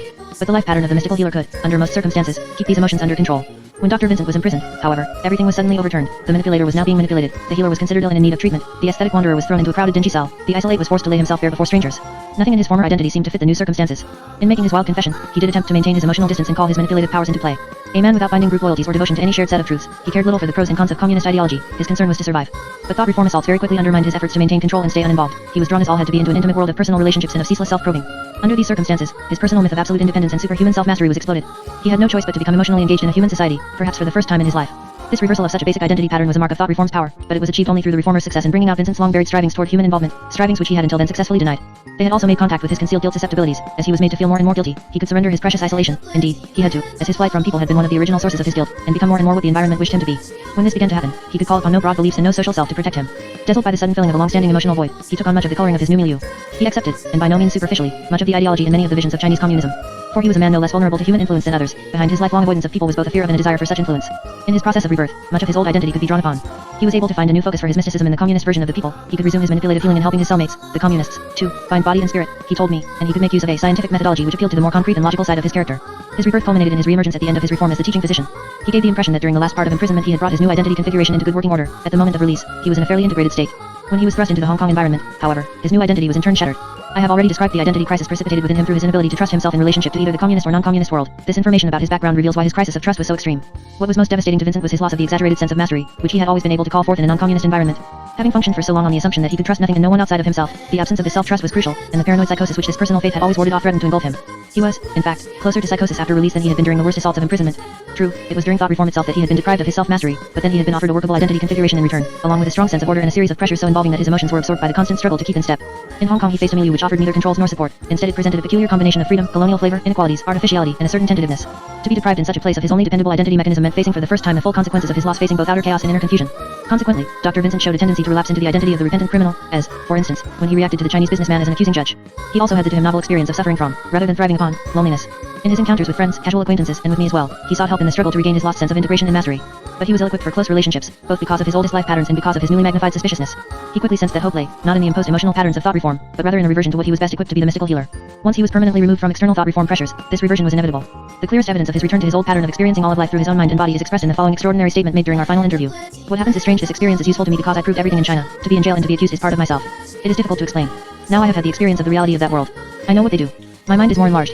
I know everything about them, how cruel they are, their different mind, their materialistic way to see things, their logic. You cannot understand what the chains and the touch and struggle mean about the compulsion they use. I know everything about the step-by-step method. It is the difference between a man who studies anatomy in a book and a man who studies anatomy on the body. I can see the situation through my experience, a personal experience, physical and spiritual. Now if somebody said to go back to China, I would say no. Without my experience, I would say I have to go back. Here are echoes of the youth who put a bullet through his own shoulder to express his love for a young girl. The experience must be his, or it is no experience at all. This basic core of character had survived parental criticism, strict Catholic schools, medical study, 20 years of life in China, and even thought reform itself. Dr. Vincent's confusion and search was, on the whole, non-ideological. Communist and non-communist beliefs were, as always, important to him only as they affected his immediate life experience. Even his confusion about ideas, manifested in the jump from one side to the other, was mainly an involuntary emotional experiment, a form of identity testing. His search led inevitably back to that part of him he knew best. But the effect of the communist view of the world and the thought reform identities which he had absorbed during his imprisonment cannot be completely dismissed. These remained within him as an alternative self, ready again to emerge as they did during our interviews together should he feel wronged or neglected during his future life in the non-communist world. What about his statement that he had never talked so frankly as he had to me, and that this was an effect of his re-education? I think he answered this question in his last sentence. I have a feeling I left part of myself in Hong Kong. This remark can be interpreted in more than one way. It contains the suggestion that through thought reform, he had learned to surrender his insights, and had therefore been able to reveal more of himself to me than he had to anyone before. But it implies also, and perhaps more importantly, that in leaving part of himself in Hong Kong, he was shedding one of his skins in order to free himself for what lay ahead. He was leaving behind the newest, least comfortable, and most expendable part of himself, the reformed man. He was aware that thought reform had taught him to open himself to others, but having done so, first in prison, and then with me in Hong Kong, he was bent upon unlearning his lesson. Anthony Luca, liberal father confessor. Father Luca's confusion and search took a very different form, influenced by his own special background and character. Born in East Africa, son of a prominent Italian colonial official, Anthony grew up with a dual allegiance. He was very much a European boy living among natives. He was made especially aware of this, but he was also a child of Africa. He spent 9 of his first 11 years there, and when he was sent to live in Europe from the ages of 7 to 9, he had longed for the freedom of the land, the river, a whole little world of our own in Africa. An excellent student during his early years, his work suffered in Europe. But more disturbing to him were his social difficulties there among the rough and rather unpleasant boys in his class, who spoke a kind of slang he could not understand. And when Anthony, without thinking, used the common language of Europeans in Africa, African words mixed with his own language, he was laughed at and teased.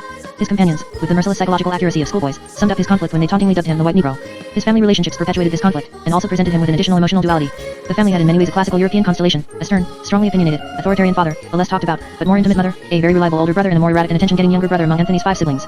His feelings toward his father alternated between fear and love, meeting in a common denominator of respect. He happily recalled the long walks which they took together in the open African countryside, during which his father would tell him informative and interesting stories and teach him the alphabet to prepare him for school. But his father also had a more frightening side, so that Anthony had a double idea about him. He was demanding and critical, and would frequently beat the boy for misbehaving. Anthony resented his father's tendency to say what was wrong but not use many words of explanation or justification. Despite this conflict, he was deeply impressed with his father's great sympathy for the black man, and his energetic defense of Africans in their conflict with Europeans. He received affection and solace from his mother, but he was troubled by her nervousness, and he sometimes felt that both of his parents neglected him in favor of their own cultural and intellectual interests. Despite these problems, he deeply missed his parents when, on medical advice, he was sent to live with relatives in Europe because of the discovery of what was then diagnosed as a kidney ailment. Put on a closely supervised medical and dietary regime, and beset by emotional conflicts, he at first felt weak and worthless. I was little, had no strength, and the other boys despised me. But these feelings were soon overshadowed by a new pattern which quickly became a major concern: his badness. As a child in Africa, Anthony had an occasional show of temper and was considered to be a bit reckless, sometimes self-destructively so. He would experiment with his environment by putting dirt in his mouth to see what it tasted like, or by running across the street just in front of an automobile to see if I could run quickly enough. But later in Europe, feeling lonely and persecuted, he became more generally ill-tempered and disobedient, and a continuing struggle with his aunt and uncle developed, or with his father during visits. The conflicts began with Anthony's misbehavior, and ended either with his being sent to bed without dinner, or, more frequently, with his being placed in the black cellar, despite all his infuriated cries and kicks. This pattern diminished somewhat when he returned to Africa, but when he was in Europe during his teens he had entered boarding school there at the age of 11. His badness took another form, a disturbing new sexual awareness.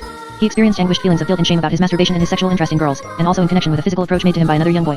After a while, he did begin to earn some respect in school because of his fine grades, his rapid body growth, and his developing ability in sports. He made more friends and felt more accepted by others. But he was aware of a contradiction in his character, one which always remained with him. In his relations with other people he alternated between shyness and fear on the one hand, and overly assertive and dogmatic attitudes on the other. This bad, and sexually aware, weak, but athletically competent, able, and intelligent, shy, domineering, white Negro adolescent sought some way to integrate these painfully unmeshed aspects of himself and become a person whom he and others could respect. He found it through religion, and specifically through the clerical ideology of the Catholic Church. He was embracing a doctrine which had always been available to him. As a son of good, although not fervent, Catholics, he had begun to attend Mass in Africa when still an infant and had been instructed there by missionary fathers.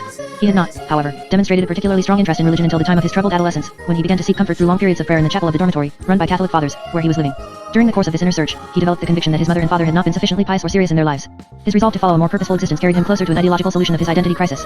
It was something of thinking that there must be some great interest in life to help others to have a lasting aim, a broader point of view that embraced the whole of things which could help people who underwent unpleasantness. At the age of 14 he participated in a Catholic retreat supervised by one of the fathers, 3 1/2 days devoted to prayer and meditation, while completely withdrawn from worldly activities which he considered a crucial interlude in his life. During the retreat, he thought a great deal about what he considered to be his 2 main faults: his sexual ideas, especially the guilt accompanying masturbation, and his bad temper. He sought ways to overcome these and to correct myself. His plans became more specific and affirmative. I emerged with the resolve to be good, to be active in the world, to have an aim for religion. He dates his urge to enter the priesthood from this retreat, but at the time he told himself it would not be possible because he was too unworthy. At the age of 16 he made his definite decision, strongly influenced by a young priest whom he greatly admired and who planned to do missionary work in China. Anthony was then certain that he too wished to become a missionary, either in Africa or China. A schoolmate's interest in China and his friendship with Chinese Christian students played a part here. Like many European Christians of this period, he viewed China as the great missionary challenge. I thought that what I could do best was to be a missionary in China, the biggest country, the most people. To be a parish priest was not so necessary. His family was not pleased with his decision. His father, whose aspirations for the boy included a brilliant and conventional career, particularly objected to his choosing a small, unknown missionary order rather than a famous society like the Jesuits. But Anthony succeeded in winning over his mother, who in turn combined forces with the seminary superior to obtain reluctant agreement from her husband. During his 6 years of seminary training and theological study, the emphasis was upon self-examination and internal discipline. Anthony found it quite demanding, particularly since I always had difficulty in exactly stating my feeling, but he felt that he profited from the training and had good memories of these years. He went on to take advanced theological studies, completing a doctoral dissertation relating to the psychological aspects of faith, and he also did work in medicine and Buddhist philosophy to prepare him for his Asian missionary assignment. His departure was delayed by the war, and he remained in Europe for 3 additional years. He became involved with anti-fascist underground activities, and worked closely with guerrilla forces. During this time he demonstrated unusual bravery, volunteering for dangerous missions, and on one occasion approaching an unarmed group of enemy deserters to convince them to give up their weapons. He attributed his lack of fear to his firm conviction that what he was doing was right, and he was widely praised for his courage. When he was finally sent to China, Father Luca was quickly enthusiastic and successful in his missionary work. He responded strongly to the country, the language, and the people. He developed particular affection for the young Chinese he guided and taught, and they in turn regarded him with great respect and affection. But he was still troubled by the emotional problems which had plagued him since early adolescence. His sexual conflicts emerged in his experiencing great affection and intimate feelings, on 2 occasions, for young secondary school girls with whom he was working, and his difficulties with authority came out in his frequent resistance to those above him, and his fluctuation between overbearing and self-effacing attitudes. He continued, as in the past, to overcome these problems through meditation, prayer, and especially religious confession. But after the communists took power, Father Luca found himself in conflict with both the representatives of the new government and with many of his own colleagues. Much of his activity was devoted to organizing Chinese youth into the faith-propagating Legion of Mary. The Legion, as well as all other religious organizations, was soon required to register with the new regime, and it was bitterly criticized and constantly harassed because of its opposition to the regime's triple autonomy movement. At communist mass meetings, the Legion of Mary was denounced as a reactionary organization devoted to espionage, and Father Luca heard that on one such occasion he was publicly accused of inciting young boys in his youth groups to sabotage into various forms of vandalism. Father Luca favored moderate behavior on the part of the church in meeting this crisis. He especially opposed arbitrary attitudes of individual Catholic officials and was critical of those who indulged in political and in some cases military action against the communists. He argued against the thesis that all communists were evil per se, expressing the Christian point of view that they were human beings after all, sometimes guilty of wrongs, but capable of redemption. Father Luca felt strongly about the church's need to find a means of surviving in China, and about his own personal desire to remain there and continue his missionary work. He repeatedly ignored his colleagues' advice to leave despite what they considered to be his precarious personal position. The man who was imprisoned, then, was an effective and integrated human being, one able to work into love. Crucial to his identity was his sense of being a man of God, a representative of the faith and of the truth, a responsible official of the Catholic Church, a friend of the oppressed, a searching and open-minded scholar, a brother and father of Chinese youth, a lover of China and of the Chinese, and a foreign member of Chinese culture. But ever lurking in the background was another much more derogatory self-image, a view of himself as impure, sexually, and unhumble, in his dealings with superiors. Also part of this negative identity, we suspect, were old feelings of weakness, as well as the fear of alienation from friends and colleagues. These negative and positive elements were both included in his overall identity of the liberal Chinese father confessor. His liberalism was related to his past identity struggle, torn apart as a child by the conflict between his African and European selves, deeply attached and yet a bit unsteady in his family identifications, experimental and inquisitive since earliest childhood, even to the point of swallowing dirt. He had early learned to be receptive to the other person's convictions and way of life. With him, as with anyone truly receptive, this meant not just standing by with tolerance, but actually becoming each of the things which challenged his sense of identity, whether African child, European schoolboy, or Catholic priest and missionary. Thus he became more Chinese than his colleagues, closer to and better loved by those whom he guided and instructed. At the same time, his capacity to understand and sympathetically enter into the other person's point of view made him more prone to moral conflict and indecisiveness. Such is likely to be the identity constellation and the dilemma of any liberal, no matter what his cause. Priests have been called Father Confessor since the Church's early days. For each priest this title has a shared as well as a special meaning. In Father Luca's case, it symbolizes much of his character. He was even more the father than the average priest, since almost all of his professional career had been devoted to work with youngsters, and he liked to do this work best. He was a confessor as a priest, novice, naughty child, and later as a prisoner. In all three meanings of the term, he made confessions, he heard confessions, and he also avowed and adhered to his faith under persecution and torture without suffering martyrdom. Confession, then, had long been for him a personal style, even a way of life. It was not without its difficulties. The small boy was not always clear about what wrong he was expected to confess. The novice could not easily express his exact feelings. Whatever inarticulate and repressive forces worked against it, however, confession had served him well. Through it he had been able to face, and share with sympathetic colleagues, the disturbing feelings which had fed his negative identity. It had been especially important in subduing, although never fully conquering, his sexual urges and aggressive tendencies. Nonetheless, the sense of evil which accompanied these sexual and aggressive urges could not easily be stilled. Confession helped to keep these feelings conscious and manageable, rather than inaccessible and more dangerous, as with Dr. Vincent, but it also required him to search out his own evil, to look constantly upon himself as one who is guilty. His susceptibility to guilt, present from early life, was thus ever stimulated anew. Managed reasonably effectively by his tie to the Catholic Church, his guilt was a point of vulnerability for any new authority which might seek to manipulate his loyalties. It was, in fact, the royal road to his negative identity. Father Luca's complex adult configuration was largely the product of emotional compromise. In dealing with his father and all later authorities, he had alternated between submission and rebellion. He had, in a sense, defied his father in becoming a priest, and especially in a small missionary order, but he was remaining within a Catholic ideology which his family held sacred. Moreover, he became, like his father, at the same time both a champion of the rights of natives and a loyal servant of a European institution. He also possessed a tenderness which as his prison memories suggest must have been derived from a relationship of love and intimacy with his mother, a relationship which may have been responsible for much of his submissiveness, receptivity, and penchant for suffering. In his ideological solution to his identity crisis, Father Luca, unlike Dr. Vincent, acquired a comprehensive and constricting view of the world, and a strict code of conduct for relations with other people. He took on a sense of loyalty and near total submission to an institution greater than himself. His concern was no longer simply, where do I stand, and what can I do about my badness? Badness and commitment still had to be dealt with, but not on an individual basis. Instead, he asked himself, how can I purify and humble myself in order to better serve the Church? How can I be more consistent in my life, and mean what I say and do? How can I, as a Catholic priest, be fully sincere? It is therefore not surprising that Father Luca objected strenuously to the judges impugning his sincerity. He stated his position at the beginning a mistake or a matter of religion which made him, as he stood before the judge, both a man defending truth and a representative of a sacred institution. The fact that he had doubts about his own sincerity, at whatever level of consciousness, made him fight all the harder. One does not reveal inner weakness before the enemy. Moreover, by the same initial statement, he had declared his imprisonment a test of his sincerity. He assumed the posture of the confessor who is the defender of his faith against those who would persecute it. The irony of his situation was that his reformers meant something a little different by sincerity. For Chinese communist officials, both in prison and out, to be sincere is to yield to them as representatives of the way and the truth. Insincerity or resistance is the one attitude which they will not tolerate, and they regarded Luca's behavior as provocative. This, plus their prior identification of him as an enemy who was not only a Catholic priest, but a leader of a militant Catholic organization led to their use of force and brutality to a degree unusual even for a Chinese communist prison. As on earlier occasions in his life, Luca could not grasp or articulate what he was expected to confess, and although the reformers' contradictory demands may have been mainly responsible for this, it is very likely that Luca's lifelong resistances to confession also played a part, as he seemed to have much more difficulty than most other prisoners in reaching an understanding of the situation. In any case, he experienced a more profound physical and psychological breakdown than did Dr. Vincent. Father Luca's false confession reflected both a disintegration of his sense of reality and identity, and an outpouring of his sense of evil. His experience was like that of a man, who, troubled by feelings of guilt, dreams that he is a criminal being punished. Luca was a criminal being punished in jail, dreaming of having committed the kind of crime of which he was accused. His dream work much assisted by his surroundings, and closely supervised by judge and cellmates. In a twilight state of fatigue, pain, and altered consciousness, he was both responding to the prison message and at the same time reverting to his own familiar confession idiom. No other prisoner I encountered confessed more extensively than did Father Luca, nor did anyone else sustain for as long a period such a grossly false story. He could do this and even believe in his confession, not only because the environment encouraged this belief, but also because his confession had for him the ring of psychological truth. That is, it expressed subversive things about himself, albeit in the language of the communist belief system rather than that of the Catholic Church. It was an extreme version, a caricature of his own negative identity. As an experienced confessor, and a man who had done some writing, Father Luca could be creative, prolific, and convincing in using this caricature to develop his confession novel. The direct physical assault, coming at the height of the false confession, showed a loss of control on the part of the communist officials. They had begun to check Father Luca's false confession, apparently after having believed a good deal of it, and had found it to be insincere beyond words in both the conventional and their own special meaning of the term. Luca himself, once injured, and physically punished, rose to impressive heights of courage and strength. He had given indications of his will to survive even before the injury. His delusions had included fantasies of self-affirmation, of recovery, rescue, and return to priestly activities along with elements of guilt. At that time, too, he could summon faith in the religious purpose of his suffering, penance for my sins. Crippled and helpless, he was able to reach more profoundly into his emotional being and remind himself of the most basic forms of trust he had known in the past, religious comradeship, earthly places, both beautiful and permanent, and most of all, sad songs which took him back to maternal love and tenderness. His identity collapse had been temporary, now he sought always to reaffirm that in himself which he most valued and could depend upon. And at the same time, he kept his inner experience within his own religious idiom. His imprisonment was a continuation of his lifelong self-purification. His faith was a powerful ally, one he would under no condition surrender, hence his dramatic assertion that to take off my religion it is necessary to take out my heart and to kill me, both a statement of creed and a quashing of self-doubt. This very creed and his devotion to the church behind it led to his greatest pain during reform. As a liberal he had already been in conflict with illiberal and militaristic colleagues, with whom he was now accused of conspiring. As a liberal, he could also feel the validity of some communist objections to official and non-official church activity. He was especially vulnerable to accusations that the church did such apparently good things as helping the sick and poor for its own selfish reasons. This would be insincerity at its worst. But he was susceptible not only because he was liberal, it was precisely in this issue that he found his guilt, both personal and existential, most exploited. A negative image here of self in church was both intolerable and unavoidable. Luca's quest for sincerity, as well as his Chineseness, served, toward the end of his imprisonment, to bring him into a position of harmony with the officials. All became increasingly frank and sincere. But it was sincerity at a price, and led him to the incongruous position of helping a fellow priest make a criminal confession, his furthest venture into betrayal. He was, to be sure, still hearing confessions, but now sincerely in harmony with the opposition. Yet this too was only partial and transient. Immediately upon release, he was identified by his religious colleagues once more as the dedicated Catholic priest, which he had never really ceased to be. He also faced the delicate problem of restoring his identity as a liberal confessor, deeply committed to an authoritarian church. His identity flexibility required that he scrutinize the communists, the church, and himself. In his profound sense of shame and guilt over having betrayed the church, and himself, he felt the need to both relieve and reformulate his relationship to it. Thus the story of the naughty little girl converted to active Catholicism despite parental opposition retells his own experience in entering the priesthood. His liberalism had obliged him to give a hearing to some of the communist message, but this involved him much less than his personal, creedal, Catholic search. Now, as before, he could deal with his conflicts within his religious framework. He conveyed the feeling that his imprisonment had made him more open to others' influence, more submissive. These could be important changes, but as heightening of traits already present, rather than as new characteristics. Perhaps an even more profound upheaval for Father Luca was the need to surrender much of his Chinese self, leaving him in a state of mourning which began not with imprisonment, but after release. He gave me the feeling, however, that from his careful, painful, and conscience-ridden weighing of ideas and emotions, a somewhat remodeled, but still liberal, and not entirely un-Chinese, Father Confessor was re-emerging. Professor Hermann Castorp, the submissive scientist. Let us now examine the experience of another man who falls into this general category of the obviously confused, yet responded quite differently from either Dr. Vincent or Father Luca. A biologist from Central Europe in his mid-50s, Professor Castorp was introduced to me by a member of his consulate in Hong Kong.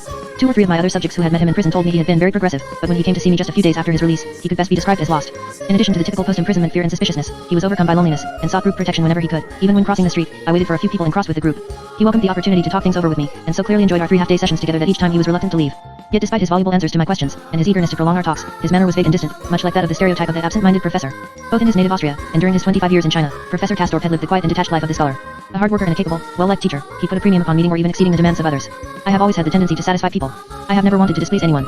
If I am given work, I try to do better than what is expected. If you give me a salary that is satisfactory, my entire energy is yours. He attributed these traits to his strongly Catholic and very conservative Teutonic upbringing, to his stern and sober government official father who, although he remained in the background in most family matters, had opinions which counted. What will he think of me if I do something wrong? And even more to his dictatorial mother, the kind of person other people submit to, even dogs listen to her, who directed everyone in the household, bought all of Herman's socks and underwear. Until he was 22 years old, and created an atmosphere within the home which ensured that things must be done in a way that mother is pleased.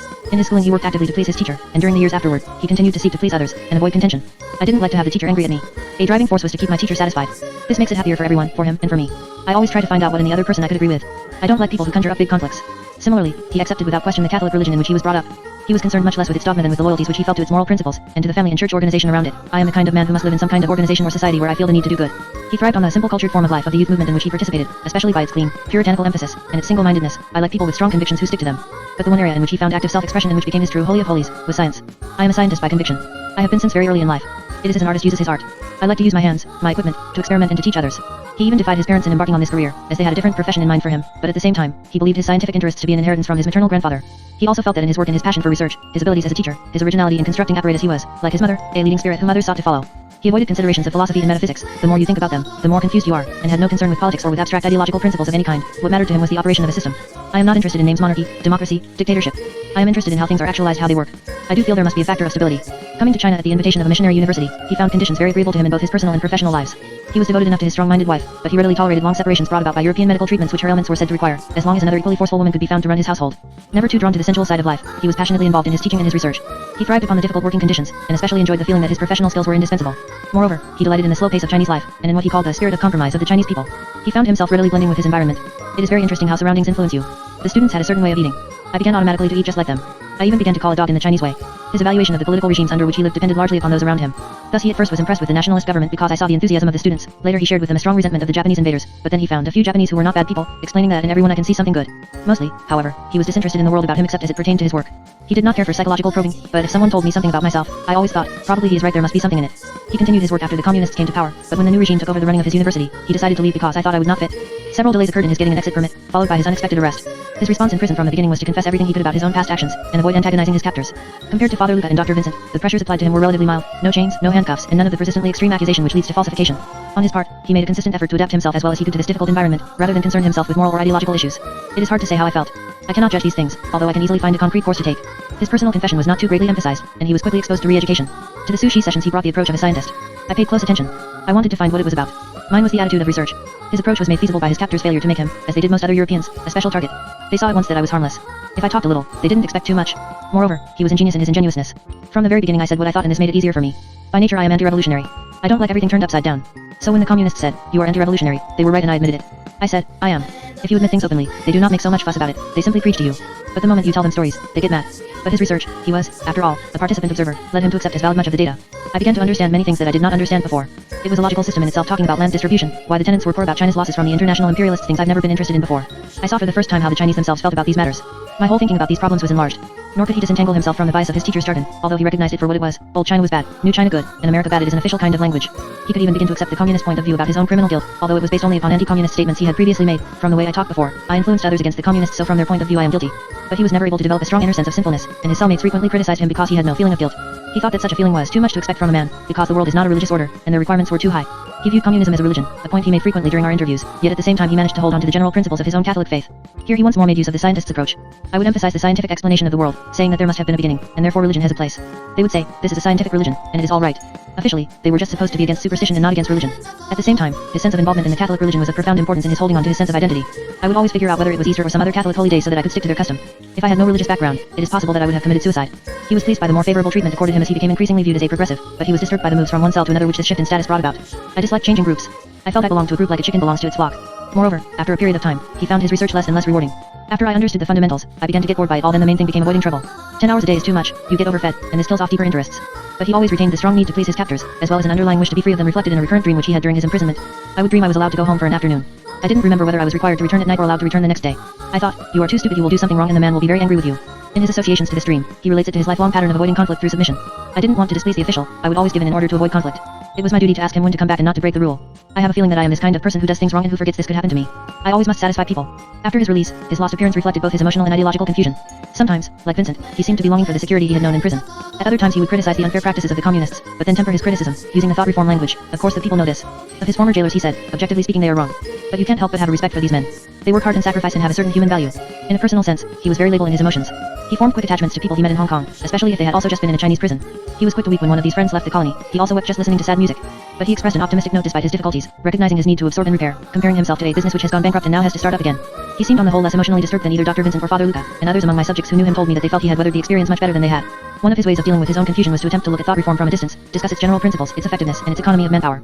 At the same time, he would try to evaluate how useful the experience had been to him. His conclusions were ambivalent, but helpful to him in working out his feelings.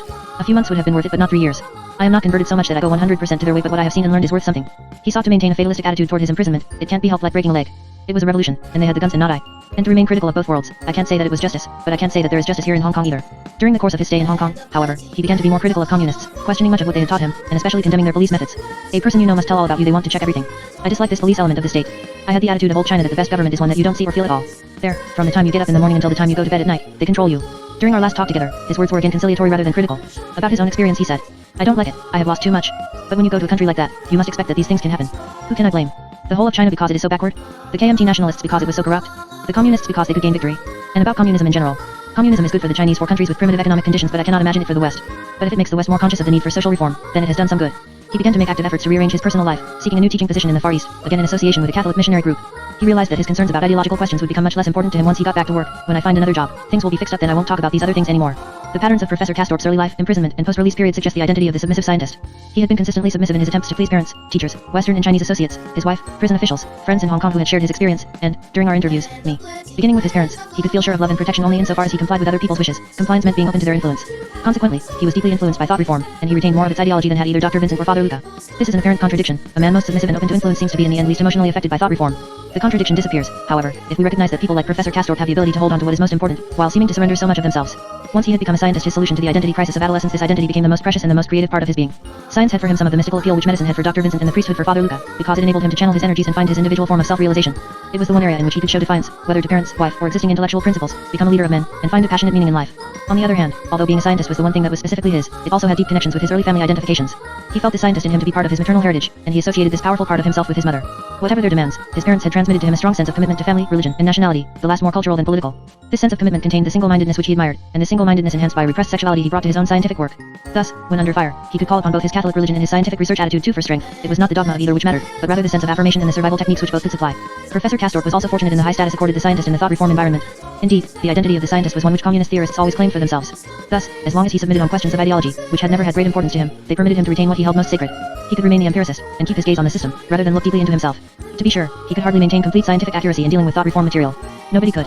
But by keeping relatively intact that part of himself dedicated to precision and truth, he could at least maintain a check upon the most gross distortions, and bring into play immediately following his release an unusually effective reality testing mechanism. The importance of the mild treatment which Professor Castor received should not be overlooked. Less bludgeoned physically and mentally, he did not experience guilt and shame as deeply as did both Dr. Vincent and Father Luca. Had his reformers been more severe, they might have tapped a good deal more guilt and shame in him, too. Mild-mannered men like Professor Castor are likely to feel guilty about the hostilities which they tend to repress.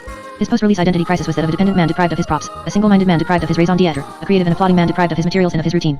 Although his emotional balance had been disturbed, and although he had experienced more of a sense of evil than he realized, his basic identity structure had not been overturned. His tendency was clearly to return to his scientific work and let the ideologies take care of themselves. General patterns. There were, then, many different responses among the obviously confused. Most of the prisoners fell in this category, and its elements of confusion and search were present in some degree in everyone who experienced thought reform. But the obviously confused Westerners were distinguished by the fact that their confusion and search were conscious, and therefore openly dealt with, while the reactions of the apparent converts and the apparent resistors were more rigid and hidden. Yet even in this group, much of the reform experience as well as the older emotions which it revived had to be quickly repressed. When I saw most of these people, they had set themselves the task of returning to what was essentially their previous identity while trying to come to grips with, rather than totally accept or totally reject, the influences they had just experienced. One expression of this task was the conviction of most of them that certain reforms were necessary and desirable in the non-communist world, if only to meet the communist challenge. As Professor Castor put it, if there is rivalry between the communists and the West for social reform, that is very good. Maybe communism's mission is, by its push and impact, to give special strength to social reform. I have the impression that the West should do this. If Western Germany raises the living standard, East Germany will die a natural death. And the businessmen, although committed to private enterprise, expressed similar sentiments. I am in favor of a gradual evolution of social reform rather than communist revolution. But some means must come about in which the rich will be less rich and the poor less poor. It may take hundreds of years. These men had to express such broad convictions to buttress their personal reintegration into the Western world, to give some meaning to their escape from the thought reform influence. Having been made painfully aware of the West's, in many cases all too real, shortcomings, each required a sense of alternative to communism which would include correction of some of these shortcomings. The stress they put upon economic reform may have been in part a use of the prison idiom, but their even greater stress upon the need to maintain personal freedom while accomplishing these reforms was certainly a rejection of the ideas of thought reform and an affirmation of their Western heritage. It is perhaps unnecessary to add that my emphasis of underlying psychological factors is not meant to imply that such attitudes toward the West are inappropriate. Point 3. For all of these reasons, the obviously confused Westerners tended to suffer post-release identity crises which were visibly severe partly because they had been emotionally stranded between the two worlds, and partly because they had brought to the surface emotions which in others remained buried.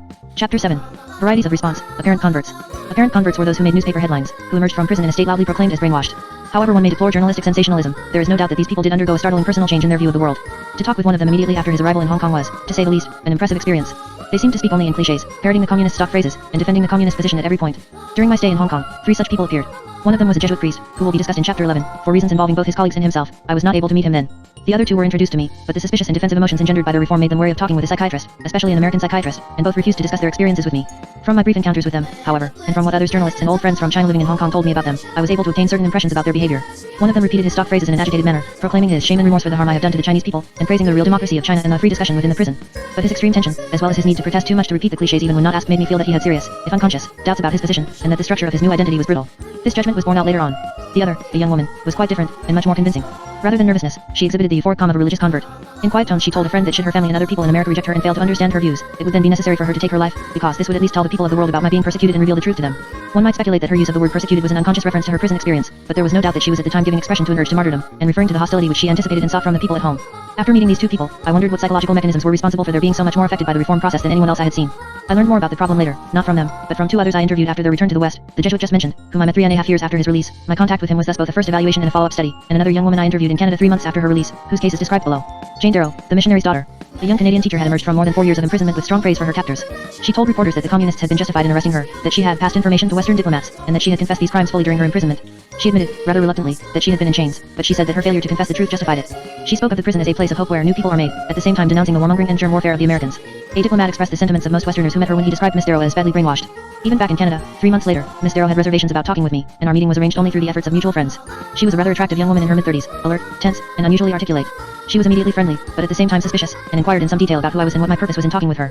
She was also, however, eager to plunge into her story. This was the first time she had told it from beginning to end, and she obviously derived much emotional benefit both from the telling itself, and from the opportunity to discuss her complicated feelings with another person who knew something about her experience. During the 10 hours we spent together, she remained enthusiastically absorbed in her detailed description. She quickly expressed the opinion that her Chinese background had a great deal to do with her response. Born in China of Canadian Protestant missionary parents, she had spent more than half of her life there. She looked back very critically on her childhood attitudes toward the Chinese people. I don't think I had any real feeling for them per se. I liked living in China because life was comfortable, and she emphasized the satisfying sense of superiority, and the gunboat psychology which she, as a Westerner in China, had known. Yet this attitude was far from the whole story, since a little later she told me of her deep affection for these same Chinese people. I loved them tremendously. When she was sent to Canada for her secondary school and university education, however, she avoided mentioning her Chinese past, and tried to hide from my background in order to find identity the word was hers with the group there. But whether the foreigner in China or the Chinese girl in Canada, she felt she was different from those around her, and when later she returned to China as a teacher, and a student of Chinese culture, she began to be uncomfortably aware of her lack of roots. She spoke of serious tensions in her family life. She usually found herself allied with her strong-willed and opinionated mother in a mutual impatience with her well-meaning, but ineffectual father. She had, early in life, rebelled against austere and dogmatic Protestant religious teachings. She always had difficulty coming to terms with that ironclad honesty which her parents demanded. Believing herself to fall far short of this ideal, I bordered on cheating and was not above the use of a lie. Her legacy of susceptibility to guilt was, as one might expect, a strong and painful one. I have always been very quick to feel guilty. This reached the point where she let letters from her parents lie unopened for several months, because every letter was a stab, and I did not want to read the reprimands. Always bright and much interested in the world about her, Jane became deeply concerned with social reform in both China and the West. She felt that missionary influences, as well as lifelong financial difficulties, affected her militant liberalism. With my missionary background, I've always felt that something should be done to better the world. My lack of economic security has been a driving force in my life. I thought that society was man-made, and should be regulated in the interests of man. When she returned to China as a teacher after the war, she was highly critical of the nationalist regime, but at the same time had an anti-communist orientation. She shared these views with Western and Chinese friends, and was in fact more comfortable in such intellectual and ideological matters than in purely social situations. She felt that a tendency to be too outspoken and critical had interfered with many friendships. In her relationships with men, in particular, she believed her forceful intellect to be a disadvantage, and sometimes wished she were more of a powder puff. Always restrained in sexual matters, she was long aware of both discomfort and unfulfilled longing in her response to masculine overtures. During the period preceding her imprisonment, she found herself along with a few other Westerners leading a beleaguered existence. Increasingly cut off from Chinese friends, she was aware her movements were being observed, and she was not completely surprised when her arrest finally occurred. Miss Darrow's prison treatment was virtually identical with that described for men.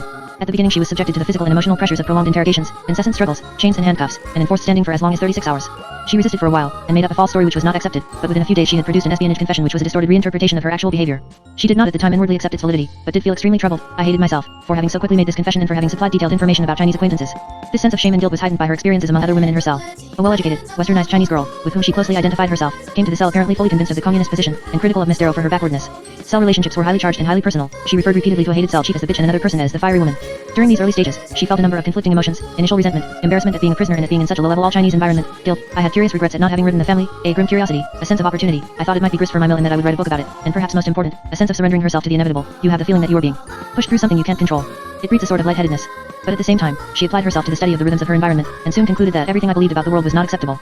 Then, during a self-examination, she was surprised at the extremely enthusiastic acceptance of her statement that she had been leading a parasitic life.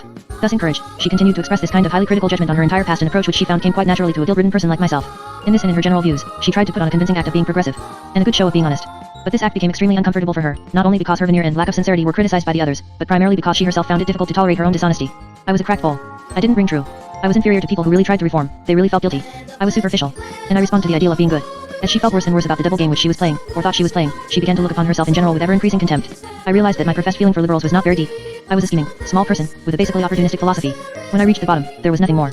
She began to not only say, but really feel, that she had been, and was then, evil, in her attitude of superiority toward Chinese, and in her recognition that she had, despite economic difficulties, really been a member of the upper class, and had unfairly enjoyed all of its advantages. More and more her tactic, I was always trying to establish the fact that I was sincere, became her reality. Her change was furthered by much that she saw and learned, the proof of American use of germ warfare, especially when this was confirmed by the report of a missionary whom she felt must be reliable, because I know my father would not tell a lie, the United Nations procrastinations and the truce negotiations of the Korean War, and the progress of the completely planned Chinese society, social and economic accomplishments and getting things done that other governments had promised but never delivered. She was especially struck by the realization that what was happening to her was related to the broad Chinese scene. I had viewed thought reform as a punishment restricted to prisoners, but here was the reform of all society. All of this made her feel more comfortable, as it gave me the intellectual basis for some things I had already accepted on an emotional basis. Yet over the years of her reform, and despite her continuing progress, she could not get herself to believe fully in her confessed espionage activities. I never accepted this as me. She found it always necessary to make a distinction between her personal predicament and the broad social facts. While conscious that there was a discrepancy, she sought to get around it by giving less importance to her own situation. I did more thinking about society than about myself. I worked from outward inward rather than inward outward. Using this device, she could begin to accept the general logic of their position and viewing her passing of information to people who could use it in a way harmful to the communist regime as espionage. As with other prisoners, her relations with the government during the last month of her imprisonment were characterized by mutual frankness and cooperation. Miss Darrow found herself able to admit that she could not completely view herself as a spy, and after so doing was praised for her honesty. Transferred to a new cell where her dark past was unknown, she had what she considered to be a new opportunity to make good. She was even briefly appointed as cell chief, in her view a mixed blessing. I didn't want it because I was afraid of muffing it, but I was flattered because I had come up from the bottom. She retained the job long enough to help a new prisoner, one with a background of missionary education, to her confession, but because she found herself feeling guilty in carrying out the duties of the cell chief, she was unable to be decisive with other prisoners and was finally, at her own request, replaced. At this time, she was also impressed by the dedication of many of the prison officials, both male and female, by their willingness to extend themselves to solve all problems, their readiness to admit past mistakes, and their growth as human beings which she felt she could recognize over the course of her imprisonment. She was especially influenced by one male prisoner official assigned to her case, a highly cultivated westernized Chinese with whom she felt much in common and who reminded her of a man she had once been fond of. She was struck by the kindness and patience with which young prisoners were treated after the general improvement in prison conditions, and by the consideration for children, some of whom lived for periods of time with their mothers in the cells. She was grateful for special rations of hot water for the women to wash their hair, and for the issue of new uniforms. She noted the officials' concern with the prisoners' diet and medical care and felt that there was a great effort made to permit us a sense of dignity. Finally, Miss Darrow rounded out her re-education through extensive reading of Marxist texts, some of which she had asked for as her interest developed.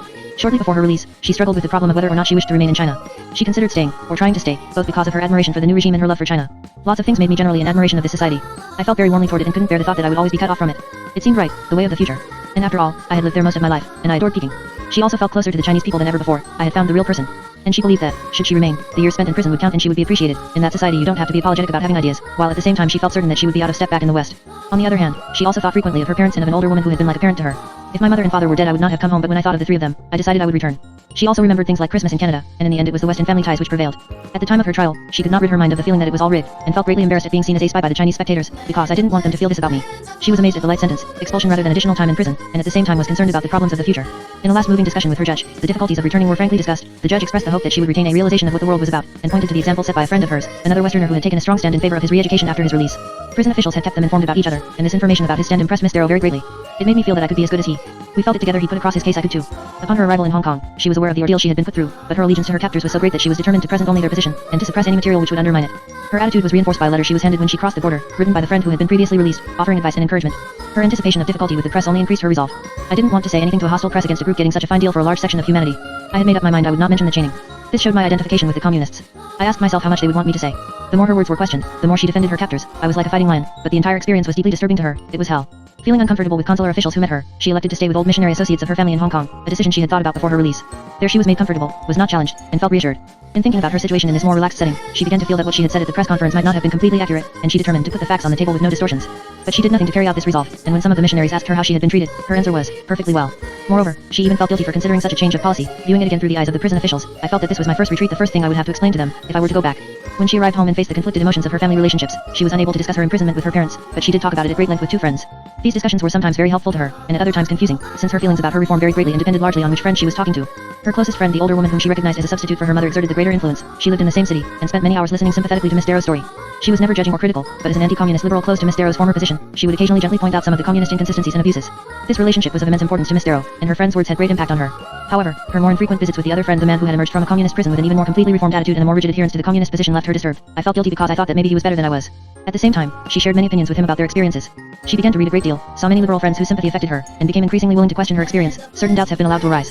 In her personal relations, always difficult for her in the past, she felt easier, more in control of myself. She retained certain fears and taboos in her relationships with men, but fewer than before, and she looked toward marriage in her quest for emotional security. She returned to secondary school teaching, and at the same time maintained her strong interest in China. She remained greatly troubled and preoccupied with her personal sense of guilt.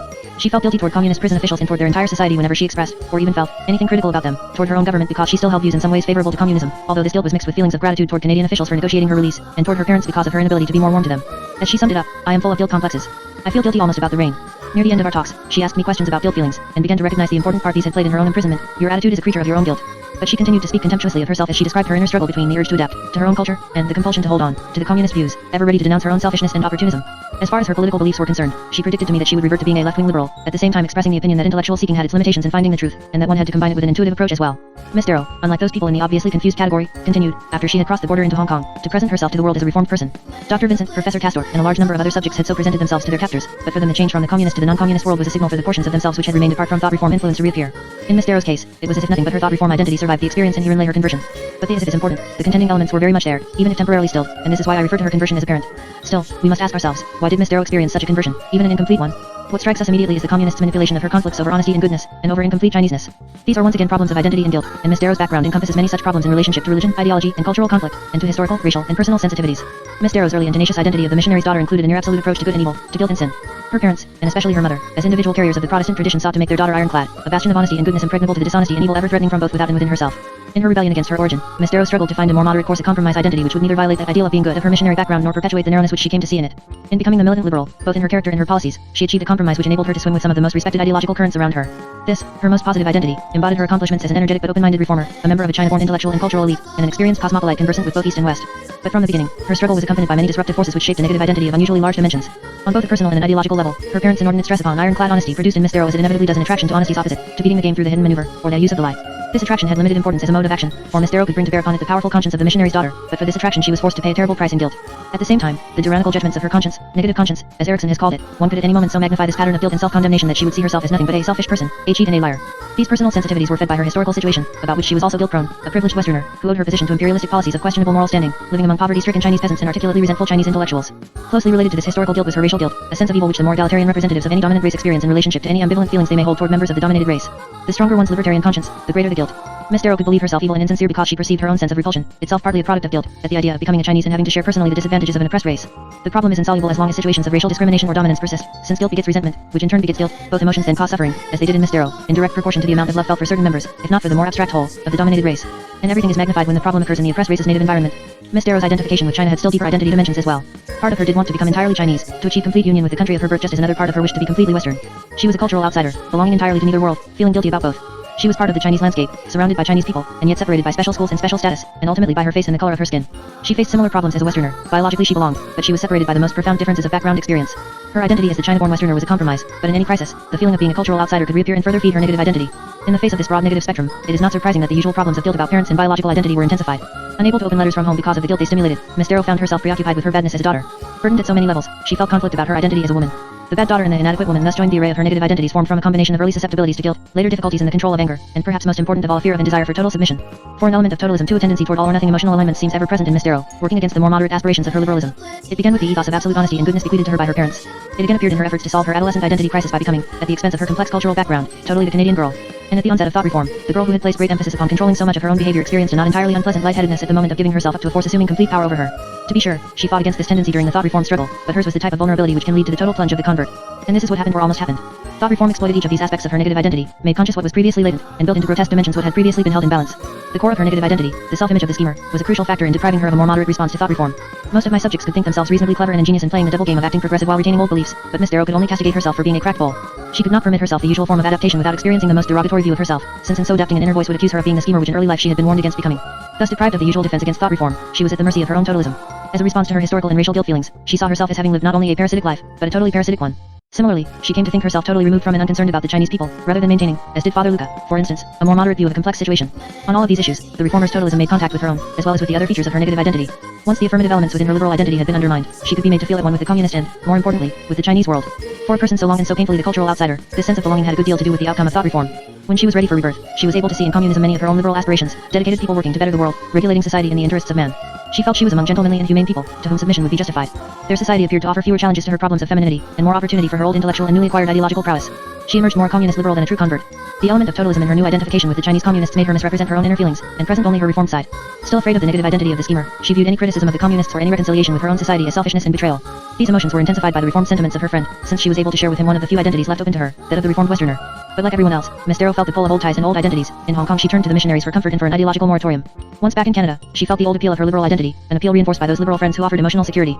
Her liberal identity turned out to have been much stronger than one might have suspected. Within it, the search for truth and careful reality testing were both possible and necessary. At the time I spoke with Miss Darrow, the emotions of her negative self-image were still supplying fuel for her identity crisis. She gave me the feeling nonetheless that whatever her eventual beliefs, she was emerging from totalism, and reaffirming the more moderate parts of herself. Conversion trends.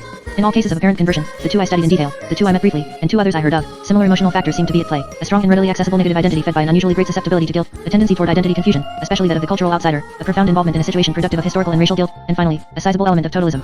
It should be stressed, however, that I dealt with a very special group of subjects. Any Westerner living in China over many years is likely to have experienced some form of profound identity search, and many had missionary ties which enhanced their susceptibility to guilt. This deep involvement with China makes the conversion as much cultural as political. In Miss Darrow's case, her apparent conversion was associated with the identity struggles of the liberal. But an apparent conversion can also occur in a more authoritarian person. Guilt, identity conflict, and especially totalism are the important psychological factors, and these are not confined to any one kind of character structure. It is also important to keep in mind that individual traits, although immensely important, are just one side of the coin. The circumstances of imprisonment are the other. These were essentially similar in all cases, but the length of time which people were held and the intensity with which the communists pursued their reform measures varied. Since vulnerabilities to conversion are to some extent present in everyone, no one is free from susceptibility to guilt, confusion over identity, and some degree of totalism. The variations in the circumstances of imprisonment have a special significance. There is a good deal of evidence, and European subjects frequently express this opinion to me, that American prisoners have been subjected to more severe pressures because of the international political situation. There is no doubt that they have been held longer than other Westerners. If there is a slightly higher percentage of apparent converts among American prisoners than among Europeans, this was not true for my subjects, but there have been some well-publicized cases of Americans who did fall into this group. These particularly difficult circumstances may have played an important part. Released Americans, when they return home, also face very great pressure to abandon their reform identities, although this pressure has acted on some as an incentive to hold on to their reform. In any case, underneath any apparent conversion there is likely to be, as there was with Miss Darrow, an identity search no less profound, if not nearly as overt, as occurs among the obviously confused. The search is all the more difficult because so much of it must be hidden from other people, and, to some extent, from the prisoner himself. Yet hidden doubts are very likely, after a period of time, to come to the surface, as they did with Miss Darrow, and at this point, the apparent convert comes close to joining the ranks of the obviously confused. In becoming apparent converts in the first place, however, these people experience the most profound personal upheavals of any of the three groups. Chapter 8. Varieties of response. Apparent resistors. Apparent resistors are the people who cross the border denouncing the cruelties of prison thought reform. At first encounter, many of them appear to be little affected by their ordeal, other than showing a certain amount of physical and mental strain. Ideologically, they are bitterly anti-communist, if anything, more so than they had been before imprisonment.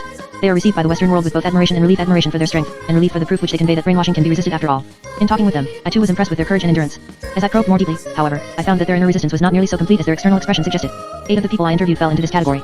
The following case best illustrates the diverse psychological factors which influence resistance, the complicated meanings behind the later condemnation of the communists, and the way in which reform influences come to the surface at unexpected moments. Hans Barker, priest, doctor, soldier.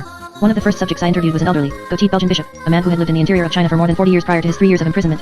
When I first saw him, he had already been in Hong Kong for 3 months, but he was still deeply preoccupied with his 3-year reform experience. He immediately launched into his own analysis of the communist approach, describing it in fundamentalist Catholic theological language. The evil and the power of the communist behavior could only be explained, he felt, through the influence of demons, the evil counterpart of angels who have equally great power. His explanation, enthusiastically rendered, combined biblical and modem history. The Old Testament says that the demons are the murderers of mankind. The communists have killed off fantastic numbers of people. The demons seek to further the idea of people without God, as do the communists. Both try to make the human being happy without God and against God. The demons are the mortal enemies of mankind. The demons make use of the communists in order to kill as many human beings as is possible. Therefore, in the long run, it is a religious question, only thoroughly understood through religion. Born in a predominantly Catholic community, Bishop Barker was brought up under the strong influence of his deeply religious mother. But even in these surroundings, his response to the church was unusual. At the age of 4 he attempted to convert one of his brothers to a more religious life. At the age of 5 he became fascinated with the lives of the saints and particularly those who had been martyred. At the age of 7 he was impressed by the story of Daniel in the lion's den. During these early years he donated his spare money to church collections for missionary work to redeem the heathen child. And by the time he was 8 years old, he had already determined to do missionary work in China. He was influenced in part by an older brother who was studying for the priesthood, and even more strongly by the stories he had read and heard about saints and martyrs in China. The Chinese were one of the peoples in the world who could make you a martyr. There I could have great hope to become a martyr. He was a weak and sickly child, but in children's games he loved to play the part of the military officer. I liked to show bravery, in contrast with my body, because I was so weak. Although he never wavered from his early ambition to become a priest and missionary, his childhood imaginings included the wish to be a doctor and a military hero as well, and, as he proudly explained to me, he had managed in his work in China to be all of these. During his primary and secondary school days, from about the age of 11 through 17, his path was not easy. He had difficulty sleeping at night. I could never have soft, deep sleep, and was troubled by disturbing dreams in which I was not free. I could not do as I liked. I was hindered even in the dreams. During the day he would often feel weak and tired. He would fall asleep in class during lessons, and in chapel during prayers. He remembers being told that he had circulatory difficulties, although their exact nature was never made clear. But he remained active, a leader among other children, and as far as his infirmity was concerned, I tried to ignore it, to do the same work as the strong. These difficulties subsided somewhat during the long years of seminary training, but they never disappeared completely. In China, he called forth great energies for his missionary work. He studied Chinese music and religious rituals in order to incorporate some of them into his Catholic services. He dispensed medicine, treated wounds, and offered assistance during the famines, droughts, floods, and civil wars. He arranged special meetings with bandit chiefs in order to safeguard my Christians, in return serving as a guarantor and go-between for the bandits in their negotiations with the government. He often suffered from fatigue and insomnia, and on one occasion, after a brief visit to Europe, he requested that he be transferred to a different area, a request which was granted, in order to avoid the nervous strain of the negotiations. But he otherwise carried on his work without interruption, avoiding any outward show of weakness, and refusing many opportunities for periods of rest and temporary replacement. He became widely known in his inland province, according to other Westerners, as a colorful, courageous, able, and dogmatic representative of the Catholic faith. Bishop Barker divided his imprisonment into two main phases, the first 6 weeks of pressures, directed at personal factors, and the remaining time, when I realized that the communist program was not against me, but against my religion. During the first phase, his captors emphasized real facts. These included a description of communist policies in his missionary which he had written at the request of an American officer. While he was strongly anti-communist, much of what he described in this report had been far from unfavorable, and he felt that it would have been better for him if the communists had actually seen the report rather than just hearing about it, and his presence at a meeting organized by Japanese occupiers in their attempt to obtain cooperation from the missionaries. His sympathies were always with the Chinese, and he emphasized the many risks he had taken in helping them against the Japanese. Although he felt that these incidents were misinterpreted and distorted, he nonetheless regretted the two actions greatly, and they contributed to a strong personal sense of guilt. He also took the next step, and began to view himself in relationship to the communist doctrine. I said that imperialism is the parent of pride and acquisitiveness, and that I would fight it. I thought that maybe there was imperialism in me. But during the second phase, as he began to get a better grasp of the prison world, he had known very little about communist doctrine or reform methods. He realized that his captors were indicting his mission society and his church as part of an espionage network. At this point the trend was reversed, and I mobilized all of my strength for resistance. As he learned what play was going on, he consciously substituted within his mind the Catholic religious equivalents of the subjects under discussion. This saving thought came to me: for the state I substitute God, for the people, my Christians. The imperialists' failings, greed, and pride, are aptly represented by uncharitable self-love and love of pleasure, and the helping more than takes the place of fraternal admonition. It was necessary for me to find the proper standpoint in relationship to God. He began to view his imprisonment as a personal religious trial. I suffered, because my self-love had to give way to the love of God. One time when the warden spit in my face, I felt pain, but it was instantly suppressed. The pain meant I still had self-love. When you lose self-love, there is almost instant disappearance of pain. In the struggle between the selfish I and God, the selfish I causes pain, uncertainty, insecurity, and a troubled heart. When you are wholly relying on God, you calm down and there is a quietude and peace that you feel. When this happened I could feel my inner happiness increasing. I was thankful to them for a rare occasion to live my religion. Meditating whenever he could, he thought of the early Roman martyrs and of Christ himself on the cross, reconstructing in his own way the New Testament passage which applied to his situation. You will be persecuted. People will kill you like a dog, but do not be afraid. They can kill your body but not your soul. When they press you with arguments, give them the answer. The Holy Spirit will give you the answer. He sought to retain this reversal in symbols throughout his imprisonment. I would agree to personal shortcomings because I had many shortcomings regarding God. At the same time, he attempted to avoid involvement in the re-education program as much as he could, pleading for eyesight. His glasses had been broken soon after his imprisonment and were never replaced. Difficulty in hearing, also partially true, and an incomplete knowledge of written Chinese. He also tried to maintain his sense of the humorous and the human, as the following incidents suggest. Once an intelligent fellow prisoner, after subjecting Bishop Barker to a grueling individual session of informal help, shook his head and said, quoting a Chinese proverb, "Talking to you is like playing a violin before a cow." Back in the group, Bishop Barker was asked about the session, and whimsically reported, "He has been playing music to a horse, stimulating in his helper the response which he had hoped it would bring out. I must be making some progress." For, as Bishop Barker explained to me, a horse is more sensitive to music than a cow. Similarly, he reported on the efforts of his cellmate with a strong but brief argument. He played a big drum, but he ran away. And at a lighter moment, his cellmates temporarily joined the game and asked him which instrument another less forceful cellmate had played, to which Bishop Barker replied, he played a small drum.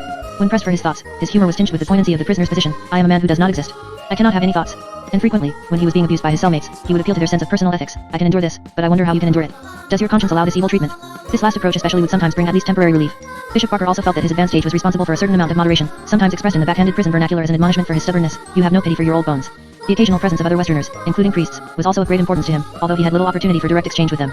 Once, however, after a particularly difficult day, he recited a German poem to a fellow European in the cell. The day was hot, the battle was fierce, the evening quiet, it will be cool in the night. This poem helped him to express his feelings and rally his strength, but since he was overheard, it also resulted in severe criticism for cursing us in a foreign tongue. Despite his friendly, personal approach to other prisoners, Bishop Barker was careful to avoid real intimacy with them. They would say, "This number 4 is not a good comrade. He remains separate from us. It must be because of his imperialist pride." They wanted me to sit down with the other prisoners and to have them as comrades. But I was afraid that if I did this, my resistance would grow weaker. Although he made many concessions, his imprisonment, contrary to most cases, ended on a note of resistance. During his last 5 months, he received his most severe treatment, including handcuffs and chains, which he referred to as decorations directed toward extracting a final espionage confession, my repentance and witness letter. He doggedly refused to follow the judge's suggested version, insisting that untrue accusations involving his colleagues and his church be left out. He finally agreed to a compromise version consisting only of facts somewhat exaggerated, but mainly concerned with his own behavior. The prison officials, rather than hold him longer to extract a more desirable confession, were apparently determined to release him at this time for reasons of their own. He left with the feeling that he had forced the government to back down and had successfully defended the integrity of the church. He arrived in Hong Kong, gaunt but confident, expressing to his friends the conviction that he had successfully met a severe trial. He experienced much less fear and suspiciousness than most, and the physician who first examined him described him as a superior person, much more composed than others he had examined immediately after the same ordeal. When he spoke to me 3 months later, he retained this expressed feeling of victory. In the long run, I have won. He was strongly critical of the diabolical communist world he had seen, and specifically condemned its manipulation of people. The communists drop a net all over the country, closing the frontiers. Then the net is dropped over an individual person, and he loses his freedom of movement and must follow their wishes. But as we talked more, it became clear that he had some inner doubts about the completeness of his victory. He spoke whimsically of being almost converted during the early period of imprisonment, criticized himself for having then gone too far, and gave me the general impression that he felt very uncomfortable about whatever concessions he had made. This impression was confirmed when he showed me a summary of his prison experiences which he had prepared. In attempting to convey, in characteristic tongue-in-cheek style, the full impact of communist arguments upon missionaries, he revealed perhaps more than he meant to. And now, like a monster from out of the abyss, the most fearful realization dawned. You, a missionary, the herald of the gospel, are not you a messenger of the imperialistic conquerors, their pioneer, on account of your ethnological and industrial reports on your mission land? And after the occupation of your mission land, you go on rendering the conquerors many different services. And take your mission work as a whole, does it not now prove to be a big, long, and heavy sin? And the question whether your mission activity has been of more harm or good to the people answers itself. But because you grew up in imperialistic ideologies, it has never until now occurred to you how much you have been of help in the enslaving and the exploitation of a people which formerly enjoyed liberty. Yes, the scope of your corrupting activities is enlarged. What you do, your colleagues do. Thus you cannot escape the fact that your society and your mission ought to be regarded as spy centers, sending out reports to both headquarters, and that Rome becomes the world center, from where imperialist governments draw their perverting information. As proof that you now condemn this process, you must at once give full information about the spy activities of your society, of your mission, as of Rome. By doing this you acquire the mentality of the new regime, which alone will make you realize the sins of your past life, and those of your comrades. Only this mentality will give you true guidance for your future work. Even as he condemned the communists, he was deeply impressed with their power and energy, and compared these favorably to the shortcomings of the West in general and of the Catholic Church in particular. The communists have tremendous enthusiasm in their outright devotion to their doctrine. What they believe, they do. We are divided between doctrine and practice. There is a discrepancy between religious life and doctrine. Therefore we are weak. They are superior to us in carrying out their actions. They have dialectic and a strange use of their proofs. They have a keen instinct for finding out what each man may be doing against his own creed and his work. I don't know where human beings can find such proofs. In resorting to the demonology of Catholic theology for his analysis of communist strength, he expressed very little personal bitterness toward his former captors. Rather, he emphasized their anti-religious, and therefore unnatural, character as a cause of their ultimate failure. Communists' faces are hard, reflecting cultivated hatred, insecurity with each other, and irritations. They are unsatisfied regarding human nature, because the essential relationship between the Creator and man is unsatisfied. Their leaders have the greatest authority ever filled by human beings, but they obtained this authority by taking it themselves, without the authority of God. They are hanging in air without foundation, and the frame is too large for the image. Although they aim to make people satisfied and happy by work and sacrifice, in the long run they destroy this goal. They rely only on nature without God or any spiritual forces, but they do so many things against nature. But despite all of this, he was struck by the similarity, the identical methods, the identical terminology, between these communist conversion techniques and those of his own Catholic Church. He also emphasized, however, what was for him the crucial difference between the two. The state demands such a complete change and turnover of mind as we only allow God to demand. He summed up his admiration-tinged condemnation of the communists in the simple statement, they lie so truly. He extended his analysis to the sources of his own courage and resistance, dividing these into the religious, the ethical, for others, and the personal. He felt he was weakest in the last category, and for this he felt a certain amount of guilt and shame, but he believed that this natural defect was compensated for by his strength in the other two areas, and particularly by the necessary strengthening of his religious motive. I had to become more religious or else give way to the communists. As a consequence, he felt that the entire experience had left him more separated from the outside world than before, because of his deeper religious life. Always important in his evaluation of his personal experience was the theological significance he attributed to it. In my whole life, I have always given suffering a higher meaning. Always recalling, the blood of the martyrs is the seed of new Christians. These religious preoccupations did not diminish his lively responses to life around him. His enthusiasm for China and for the Chinese was always evident, and he was greatly affected by a short trip he took to a neighboring island whose landscape reminded him of the interior of China. He enjoyed wine with his meals, and was quick with a spirited metaphor at any time. He was impatient with clerical colleagues who were either dull or overly propagandistic. He criticized American women, both on moral grounds. They show to everyone what only their husbands should see, and for an implied defect in sensuality, they are like a lukewarm shower bath. He always welcomed psychological interpretations from me. You are better in the natural. I am better in the supernatural, and asked for names of books from which he might learn the principles of psychiatric interviewing, which he thought would be useful for his religious work. At the same time, he repeatedly urged me in my future work to encourage my patients to deepen themselves in their religion, whatever it might be, and he was not above a delicate pursuit of my own soul recommending to me, and then producing the next day, a book written by a psychiatrist describing his spiritual journey from Judaism to psychoanalysis to Catholicism. Point 1. Toward the end of our talks, he summed up his feelings about his experience once more in an affirmative way. My constant feeling is I have done good. I have nothing to forget. But once more I felt that while part of him believed this, another part of him required its expression in order to quiet guilty doubts. At that time, his prescription for the future was essentially a spiritual one. I am convinced that we can resist communism only if we are 100% adherents to God. I also saw him 6 months later, about 10 months after his release, when he was passing through Hong Kong after a period of rest and travel, and after having lectured and given sermons on his experience. Then he spoke in a different key. He talked of the inevitability of war, implying that we might as well risk it now, and he severely attacked the alternative path of negotiation and moderation. You do not sit down with the devil to discuss how to save your soul. In developing this point of view, his explanation took a strange turn to economics. America has lost many of her overseas markets, so something will happen and this war must result anyway. In his activities, he continued to dedicate himself to what he called the spiritual mobilization of Christians. To what extent did Bishop Barker resist thought reform? Certainly, he was impressively successful in accomplishing what every imprisoned Catholic priest attempted to do, and what priests have always attempted in these circumstances, to maintain a sense of inner theological experience rather than surrender to the influence of those who would change him. His emotional strength upon release, his clear preservation of his own ideals and his condemnation of those of the communists, his capacity to place his entire experience within the framework of his own theological idiom, all were very real demonstrations of strength and of resistance. Nonetheless, there was clear evidence that his theological structure had also been penetrated by significant thought reform influences.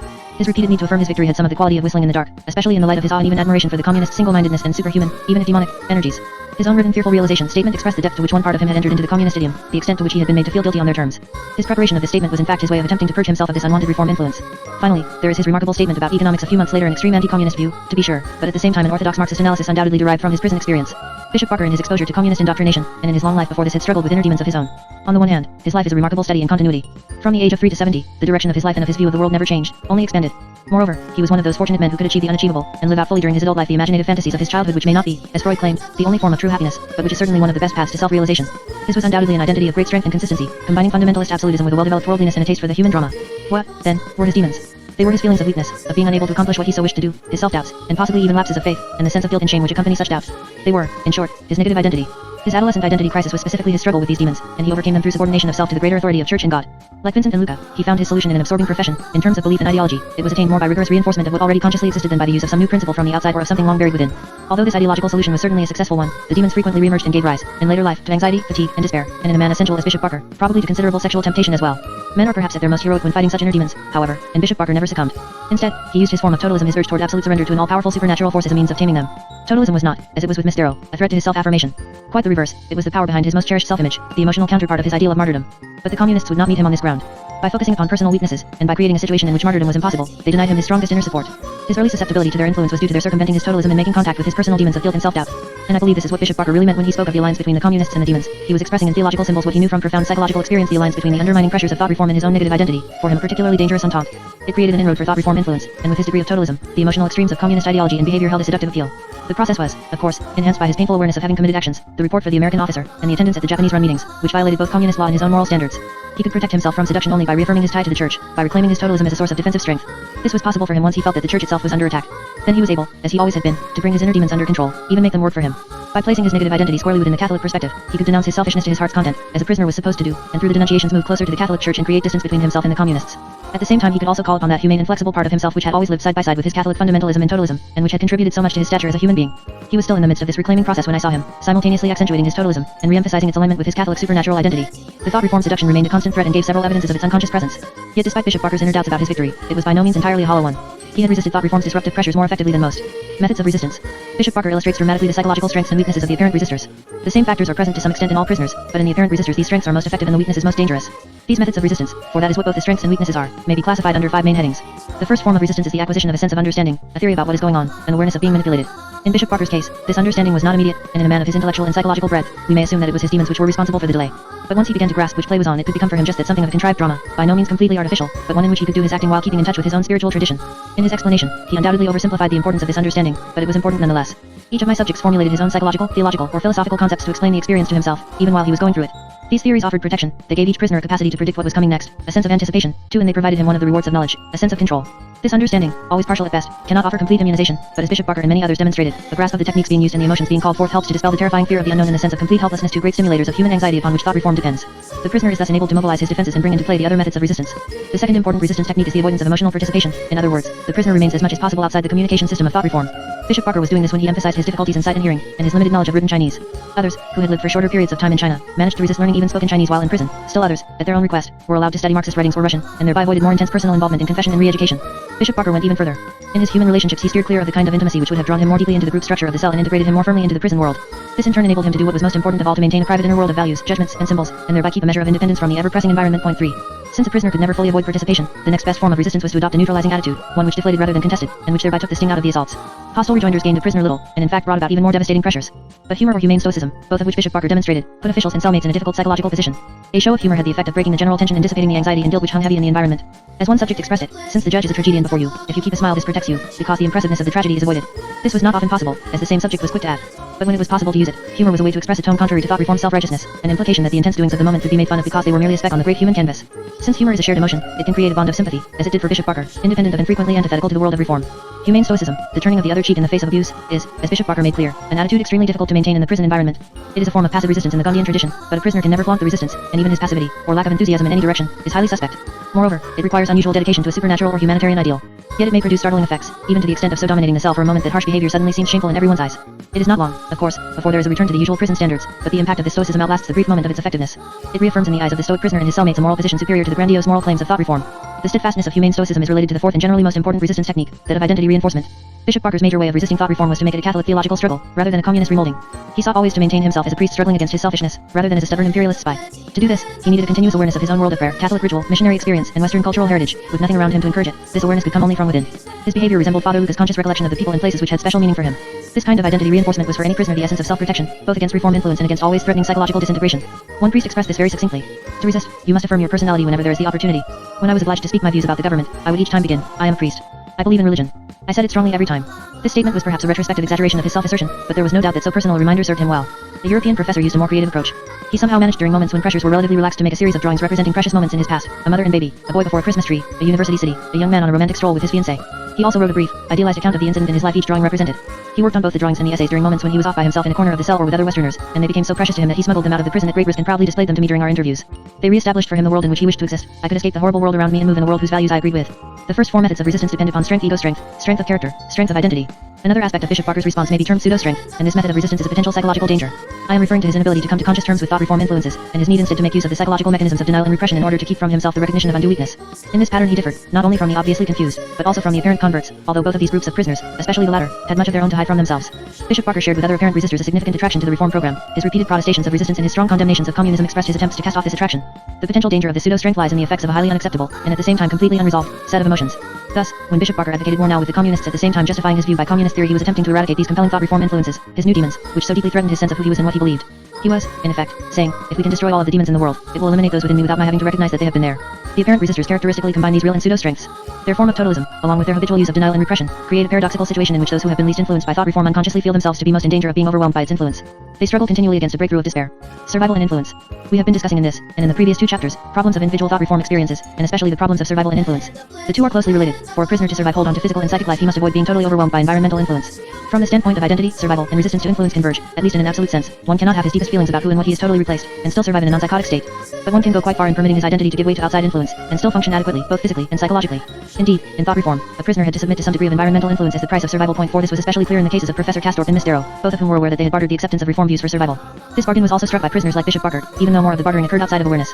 To survive thought reform and retain absolutely no trace of its influences was an ideal impossible to achieve, whether the ideal was held by the prisoner himself, his colleagues, or the shocked onlookers of the outside world. This paradoxical relationship between survival and influence allows a better understanding of the Westerner's performances during imprisonment. As far as survival is concerned, these men and women, when put under extreme forms of stress, were able to summon an impressive store of strength and ingenuity. Bishop Barker's use of humor, Dr. Vincent's characterological shift from isolation to togetherness, even Father Luca's delusions, all were methods of survival, as were the confessions and the reformed patterns of behavior elicited during imprisonment from every prisoner. Thought reform succeeded with all Westerners in the first of its aims, the extraction of an incriminating personal confession, because it made this confession a requirement for survival. It fell far short of its more ambitious goal of converting Westerners into enthusiastic communist adherents, for although none could avoid being profoundly influenced, virtually all prisoners showed a general tendency to revert to what they had been before prison, or at least to a modified version of their previous identity. The barter of influence for survival which Western prisoners made with their reformers turned out to be reasonable enough. Only the unreasonable demands of their inner voice of conscience made some of these Westerners feel that their bargain had been a Faustian one. One very important question remains: granted the variations in external reform pressures, what factors in individual character structure are responsible for the differing susceptibilities to thought reform influence? I found that it is not so much the specific type of character structure which is important, as is the degree of balance and integration, not so much who one is as how well one is put together. To speak, for instance, of hysterical or obsessive character types does not help us, since these characterological tendencies appear among people in all three categories. Distinguishing authoritarian from liberal character traits 5 is a bit more useful, but it does not explain why one apparent convert, Miss Darrow, falls into the liberal category, and another, Father Simon, discussed in chapter 11, into the authoritarian. Rather, each tended to be influenced to the degree that his identity, whatever it may have been, could be undermined through the self-deprecating effects of guilt and shame. This susceptibility in turn depended largely upon his balance between flexibility and totalism, and their special significance for his character structure. Apparent converts shared with apparent resistors a significant amount of totalism, hence both extreme responses. Point 6. But apparent resistors, Bishop Barker, possessed great strength of identity in contrast to the apparent converts, Miss Darrow, who tended to show identity diffusion. Those among the obviously confused were able to be more flexible in experimenting with identity alternatives, without feeling the need to totally accept or reject the new influence. This is not to say that they were without elements of totalism, any more than the apparent resistors were completely devoid of flexibility. Every character structure has both. It was more a question of degree and of lifelong pattern. Point 7. Some individual cases, Dr. Vincent, defy even these broad patterns. His totalism was predominant throughout his life and during reform itself, but his idiosyncratic identity, strength, and flexibility were responsible for his ending up in the most moderate of the three categories. Each of the three styles of response had its own psychological advantages and disadvantages, as well as its variations. None held a monopoly on human limitation, strength, or courage. Chapter 9. Group reform, double-edged leadership. A consistent feature of all the cases discussed so far has been the isolation of the Western prisoner. Even when physically part of a cell group, he was completely removed from it emotionally, culturally, and ideologically until he changed and adopted its standards. Never did the group support him as an individual, or help him to resist the onslaughts of thought reform. Rather, the group was the agent of thought reform, the conveyor of its message. There was just one exception to this pattern among my Western subjects. One all-European group was permitted to reform itself. It developed in the process a remarkable series of resistance ploys, and at the same time an incomplete immunity to the reform effects of these ploys. This group showed a poignant combination of solidarity and antagonism, of tortured and tender behavior. Its story is one of a struggle to maintain group autonomy in an environment specifically geared to prevent the appearance of any such autonomy. This unusual Western group functioned for 2.5 years, and conducted its thought reform in English. The 6 men who were its members for most of its existence averaged close to 2 years of this form of re-education, and each spent at least 1 year with all 5 of the others. There were several manipulations and changes in personnel, so that 4 additional Westerners spent short periods of time in the group, but these men did not play as important roles in the group. The Europeans never constituted an entire cell by themselves, but were always a subgroup within a larger cell which also contained 8 Chinese prisoners. The Chinese cell chief was always in charge of both subgroups. All the prisoners involved, Western and Chinese, were completely occupied during these 2.5 years with their re-education. Before each Westerner joined the group, he had been in prison for at least a few months. Each had already made some concession to the government's demands, some form of incriminating personal confession. The Europeans were brought into the cell one by one, for the apparent purpose of helping each other with their confessions and reform. The early pattern was essentially as follows. One European who had achieved some degree of adaptation to his environment by making a satisfactory confession and taking part in the criticism of others would be joined by a second Westerner who was still in acute conflict over how much to submit. The influence of the adjusted upon the conflicted European would inevitably be in the direction of confession and reform, but his motivations for this progressive influence were complex and uncertain. Always present, in combinations only partially understood by himself, were a genuine desire to help a fellow Westerner to accept the inevitable, an attempt to demonstrate his own progressiveness to the authorities in order to gain merits toward release, and the need to justify his own self-surrender through bringing a person similar to himself into the sphere of those who have already surrendered away to share guilt, shame, and weakness.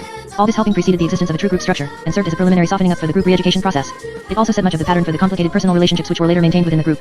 The particular people involved in this group brought to it additional sources of friction of a very formidable nature. The group eventually included a German physician with ardent Nazi sympathies, a highly trained French Jesuit philosopher, a Dutch priest of lowly origin, a successful North German merchant, an adventurous South German businessman, and a French Jesuit science teacher. Among such a group, personal, cultural, intellectual, national, political, and religious conflicts were always potentially disruptive, and were particularly apt to emerge at times when things were not going well. The potential conflicts included the German versus the Frenchman, the Nazi versus the anti-Nazi, the priest versus the layman, the Catholic versus the Protestant, the Jesuit priest versus the non-Jesuit, the crude peasant versus the middle-class gentleman, the North German versus the Bavarian, the university graduate versus the man of limited education, the professional man versus the merchant. As though this were not enough, these men also had conflicts with each other which had existed before imprisonment, some personal and social, some ideological, for instance, disagreements among priests about whether to stand firm against all communist pressure, or to adapt flexibly to it and accept the communist-sponsored independent church movement in China. Members of these separate families within the group, priests, Germans, professional men, and so on, tended to support each other on many issues, but also found themselves in the most severe personality clashes. These were sometimes so extreme that the mildest statement or action on the part of one automatically became the cause for overwhelming resentment on the part of another, and group members often quoted the maxim, "No one is the other man's devil," like one priest together with another. Could any cohesion at all develop among such contending and unwilling guests? One might easily doubt it. Yet somehow leaders did emerge, along with a rather remarkable esprit de corps. In fact, the story of this group is really a study in leadership under stress, one leadership not absolute or static, but active and changing. It is also a study of group, rather than individual, resistance patterns. These patterns reveal much about the group process specifically produced by thought reform, as well as something about group process in general. They also tell us something about the interplay among the personal qualities of a leader, the special demands of a milieu, and the behavior of a group. This group experience can be divided into 3 phases, each identified by a particular atmosphere, and by the domination of one man. To be sure, what happened in one phase also occurred to some extent in the others, but the following descriptions record what was most characteristic of each phase. The academic phase. When Dr. Bauer, the German physician, arrived in the cell, he found there 3 other Westerners, each struggling to recover from severe personal pressures, and all living in an atmosphere of great fear. The first, Mr. Weber, the businessman from Bavaria, had just a short time before made an attempt to kill himself, and had also experienced delusions and hallucinations. With the help of the other 2, he was in the process of recovering his faculties. A man of extremes, he had lived a life of great heroism and of alcoholic excess, always in conflict between his very demanding internal ethics, and his intense need to act out his rebellion. In prison, this pattern continued. He was at times absolutely unyielding in his resistance, at other moments unduly progressive. Inclined to be petulant and moody, he was leaning heavily upon the other 2 men. The second, Mr. Coleman, the North German merchant, had also attempted to take his own life a few months before in the midst of a severe depression with psychotic features. He had been given more time and opportunity to recover, and he had learned a progressive stance which he tried to convey to Mr. Weber. Mr. Coleman possessed what the others described as typically German traits: loyalty, reliability, sentimentality, irascibility. At this point, his great fear was expressed in an attitude of extreme submissiveness. I was so submissive that when going to the water closet, they told me I was bending my head too much, and that I might run into something. The third, Father Emile, the French Jesuit scientist, had been a great comfort to both of the other 2 men. He impressed them with his outward common with his religious devotion, and had exerted a particularly strong influence upon Mr. Weber in reviving within him the will to live. Father Emile was slow, deliberate, and was regarded by the others as the most sober of us mentally. He managed to remain cheerful, even to interject an occasional humorous monologue or body story. But he did not possess either great intellectual breadth or quick tactical responses, and he was still under great personal pressure because much in his case was considered to be unsolved. Dr. Bauer's arrival heralded a change in fortune for this oppressed trio. Having been subjected to relatively minor pressures, his attitude was still one of confidence, and his entry was an injection of strength. As Mr. Weber expressed it, he arrived like a breath of fresh air. He still had guts. Very soon after his arrival the 4 men were instructed to study together in English, since none of them had an extensive knowledge of spoken or written Chinese. They were to follow the usual procedure, reading from communist documents, criticism, and analytic self-criticism under the general direction of the English-speaking Chinese cell chief. Thus the Westerners' group re-education began. For the first 3 months, the pressures from above were relatively mild. The prison officials had apparently not yet fully worked out a system for the foreigners to follow, and the cell chief himself was notably easygoing, almost friendly.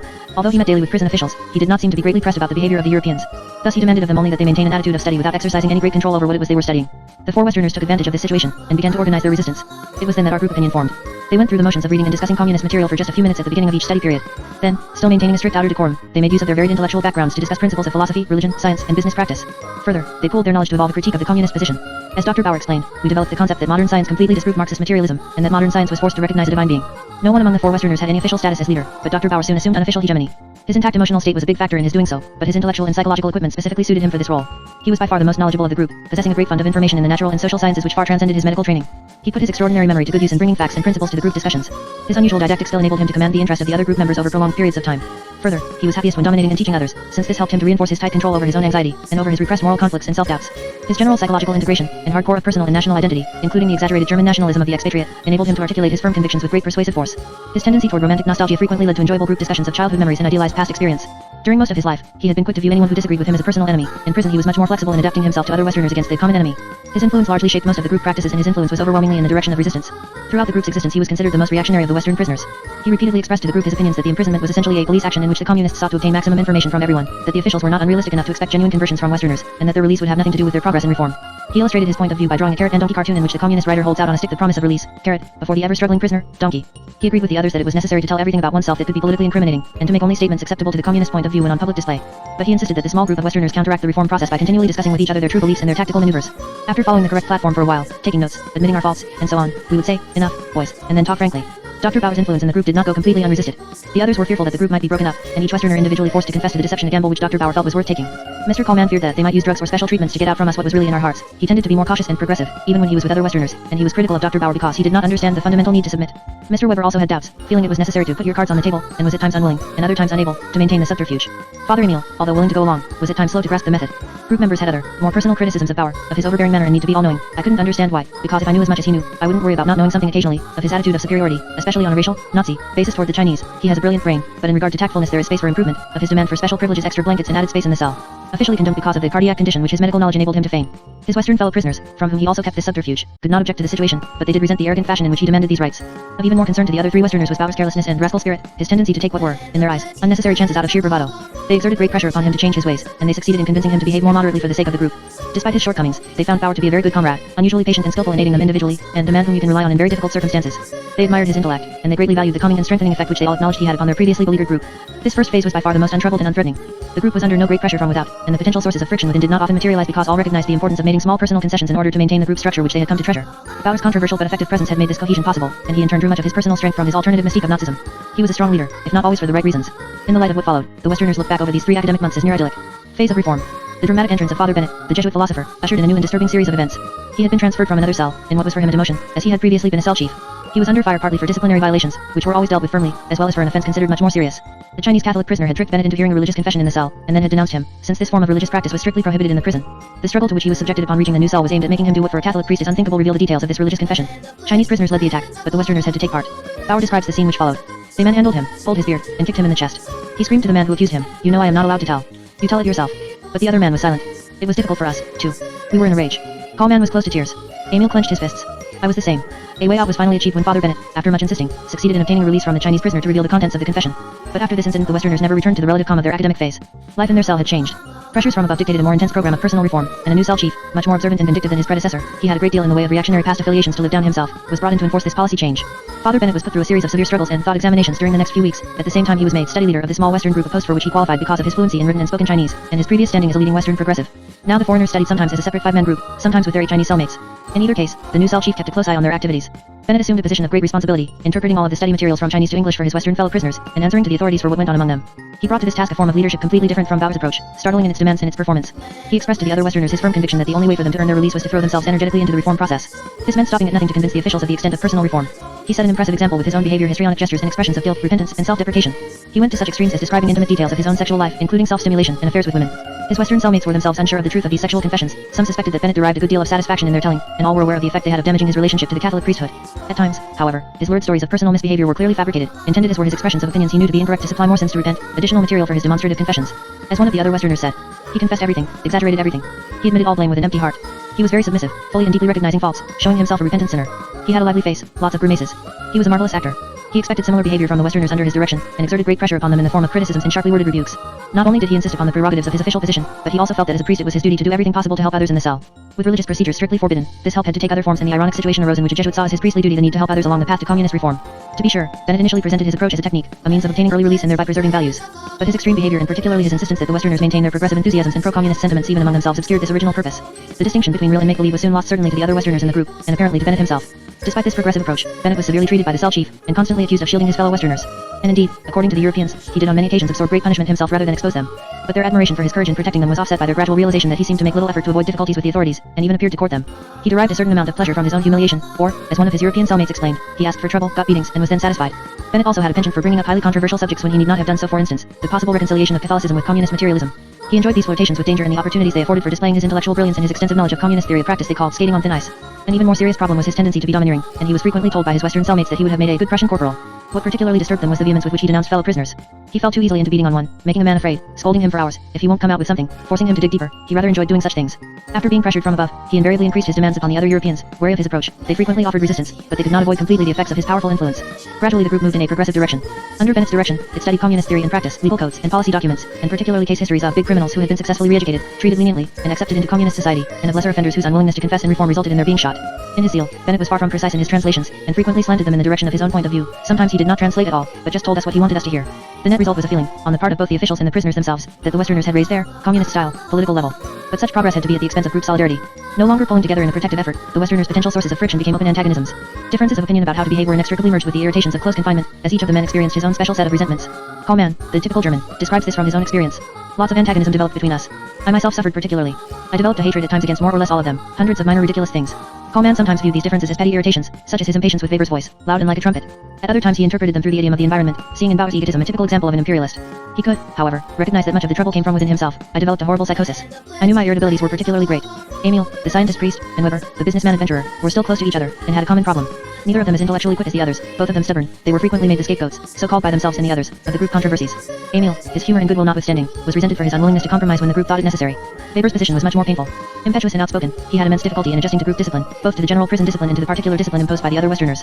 He was frequently guilty of such offenses as breaking dishes, a very serious matter, for which he was severely criticized by both the Chinese and Westerners. More important, Weber insisted upon maintaining a separate, personal approach, an attitude of absolute sincerity. He deeply resented attempts by anyone to force me to act differently from what I felt. He neither accepted nor fully understood the tactics used by the other Westerners. They in turn criticized him sharply, feeling this criticism to be necessary from the standpoint of group survival. But he remained convinced that the others were picking on him in order to rid themselves of their own tensions. Weber also was the center of an especially bizarre and disturbing situation. The group of foreigners was required to denounce the wife of one of its members, who was being held in the women's section of the same prison. The denunciation became a very important issue, because refusal to participate meant questioning the infallibility of the government. Each of the other foreigners, including the husband, denounced her as a tactical maneuver, but Weber refused to do so, despite the insistence of the husband himself. In this matter Weber's attitude elicited respect and caused the others shame as well as anger. Even when the group was functioning smoothly, Weber felt uncomfortable with its policies, but during the turmoil of Bennett's leadership, the pressures became so unbearable to him that he longed to be transferred to another cell, the only member of the group who at any time preferred to be separated from it prior to release. My mental suffering was the limit of what I could endure. My main suffering came from these foreigners, not so much with the inspectors who I felt tried to be human. Whatever I did I was always in the wrong. I felt like a kind of prey in a cage. I often thought it would be a pleasure to be transferred and to get away from this mental pressure. I couldn't trust my friends or myself. No one escaped experiencing hostility toward each of the others, nor did anyone fully avoid becoming the target of the other's resentment. Now it was Bauer's aggressive and superior manner, now Kallman's intransigent progressivism, now Weber's shift from Kallman to Bauer for guidance and support, and all these seemed most disrupting during this chaotic time. But the central focus of group dissension was Bennett himself. Here everyone had strong feelings, since Bennett's character and policy so forcibly affected the minute-to-minute existence of each. The sentiment was mainly negative. Most of the other Westerners were highly resentful of his egotism, his instability, and his extreme behavior. They were by no means united, however, in their attitudes toward him. Countering their resentment was their awareness of his courage in shielding them. Kallman was the group member who felt this most keenly, and was for some time Bennett's closest collaborator and most staunch defender. His affection for him had begun when the two men had been together in a different cell before the formation of the Western group. At that time, when Kallman was near psychotic and overwhelmed by fear after his unsuccessful attempt at suicide, Bennett had been compassionate, patient, and very helpful in teaching him how to deal with the officials. Kallman had become convinced of the validity of Bennett's approach, and believed it to be based on a superior understanding of communism. Moreover, Kallman's strong fears led him to the conviction that we must work their mentalities into ourselves and really feel the guilt, because only when I get to the stage where I can genuinely feel the guilt can I genuinely convince them. For a long time he felt only gratitude toward Bennett. For the first months they could only approach us through him, and he took all of the struggles. If he criticized us, we beat him back. He was like a cushion, pressed from both sides. I cautioned the others that this was a great strain for him. He was the person who best served as a teacher in how to behave with the communists. He shielded us, he was kind-hearted, and we took advantage of it. He did as much for us as any comrade could do. But after a few more months, even Kallman resisted Bennett's exaggerations, and criticized much of his domineering and aggressive behavior. The others in the group were less impressed by Bennett's shielding of them, and more consistent in their resentment. Bauer especially was constantly antagonistic to Bennett. When I look at you, I realize why Martin Luther reformed the Catholic Church, strongly opposed his policies, and attempted to offset his influence in the group whenever possible. Emil was in conflict with him over statements and attitudes about the Catholic Church, and on several occasions flew into a rage because of Bennett's behavior. To Weber, Bennett was a proper charlatan. The result of this conflict was an intra-group struggle for power and influence, something like the Communist INTR party struggle, rather than a harmonious, mutually nourishing interplay. To be sure, even during this period the Europeans made strong attempts to preserve some degree of unity. Kallman, for instance, recognizing his growing hostilities, pleaded with the group for assistance, and got some, at least temporarily. I confessed it to my comrades and asked them to help me out of it, not to allow me to isolate myself, and they helped me. Our antagonisms were not easy to overcome, but the trend was one of disruption. As confusion between, as one man expressed it, playing the game in reality mounted, the protection of a united group was lost. What was behind Father Bennett's rather strange approach, and where did it lead? This was not the first group with which he had come in conflict. The statements of others who knew him well both in and out of prison, and I have to rely on these, since he was the only one of the six-man group I did not have the opportunity to interview, indicate he had always been a man of great learning, erratic behavior, and seething inner rebellion. Colleagues who worked with him described him as an opinionated, outspoken person, perpetually involved in disputes. He was always very sensitive to criticism from others, and one friend felt that he had a weak paranoia. Despite this, he had had a brilliant and vigorous career as a Jesuit missionary in China. Originally torn between the French and German cultural influences present in the border area in which he grew up, he found a new cultural home in China. He participated energetically in Chinese life, he learned a great deal about the civilization, and translated many religious works into Chinese. His identification with his mission land was so strong that he had, during the course of his work, taken out Chinese citizenship. A tradition had been established for this by earlier missionaries, but it was nonetheless a highly unusual step. Later, under the communists, he had favored the acceptance of the government-sponsored independent church movement, and refrained from joining it only because of orders from his religious superiors. His colleagues believed that much of his behavior in prison was influenced by his overwhelming desire to remain in China as a missionary. They also cited as another very important influence something that had happened shortly before Bennett was arrested. Two Chinese brothers whom Bennett knew well were imprisoned by the communists. One of them confessed and was released, the other refused to confess and was shot. This was believed to be crucial in his later conviction that confession is the only way out. In addition, he had, early in his own imprisonment, experienced what a colleague referred to as a near-complete breakdown, and one of his Western cellmates attributed his later behavior to enormous fear. He also developed the concept that it was necessary to degrade oneself to convince the communists that you are with them and not embrace in the bourgeois world, so that the communists would feel that you were so degraded in the bourgeois world that you could not go back. Even in prison he had moments which paralleled the brilliance of his missionary career, and evoked admiration from his Western cellmates. He was so sparkling. He had a strongly French personality, flexible, elastic, extremely intellectual in a formal way, like Voltaire. And there was a certain amount of awe even in their criticisms of him. He had a satanic, biting humor. With his sharp intellect he could criticize everyone, even God. But his prestige and his power within the group soon declined. His penchant for, even joy in, self-humiliation caused the other Westerners to lose respect for him. Further, his extremism led to distrust, both among Westerners and Chinese. It was felt that he was too convincing or, in other words, easily seen through as insincere. Other Westerners referred to him as the foxy philosopher, Chinese prisoners called him the fox. Although he was technically their study leader for more than a year, his influence on the Europeans gradually waned during the last half of this period, and by mutual unspoken consent Bennett began to study more and more with the Chinese prisoners. When he was transferred from the cell, after 15 months with the European group, he was an isolated, bitter, and defeated man. At the end he didn't want to be with our group, only wanted to study with the Chinese, and went 100% the Chinese way. When he left he was down and out, fed up with everything, and especially with us because we wouldn't follow him. Phase of adaptation. Father Vectin, the Dutch priest who was the last of the 6 to join the group, entered the cell while Bennett was still in charge. Since he too could speak, read, and write Chinese, the other Europeans began to turn to him as an intermediary between themselves and the officials or their Chinese cellmates. Father Vectin, both in his translations and in his general approach, was a much more moderate and reliable guide than Bennett. Their willingness to be influenced by him undoubtedly was an important factor in the authorities' later decision to make him the official study leader.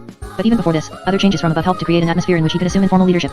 Although pressures were still very strong, the extreme struggle atmosphere which had prevailed during Bennett's first few months in the cell had gone. The acute assaults required to raise the group's political level had given way to longer-term demands for the consolidation of what had been accomplished, and the grinding out of further, day-to-day progress.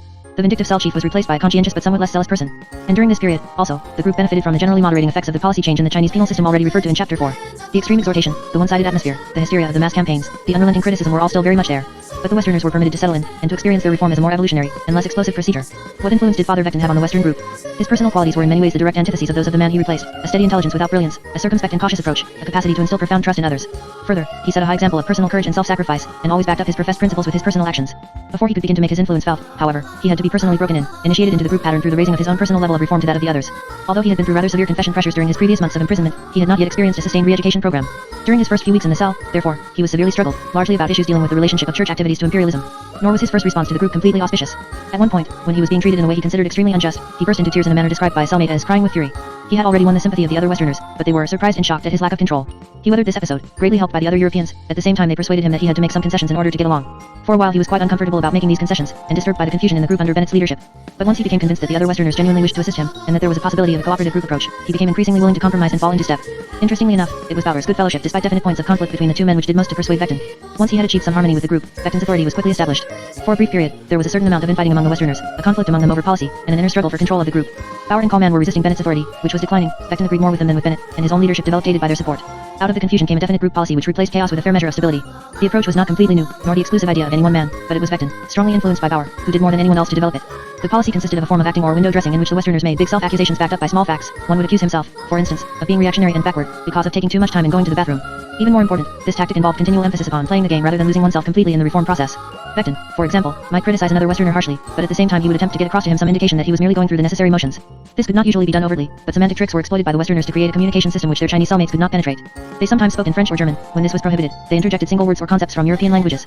They also developed special pronunciations to which they ascribed their own connotations. For instance, they distinguished between people in the ordinary meaning and the communist mystique of the people, by using an ordinary English pronunciation for the first meaning, and a mock French pronunciation people for the second.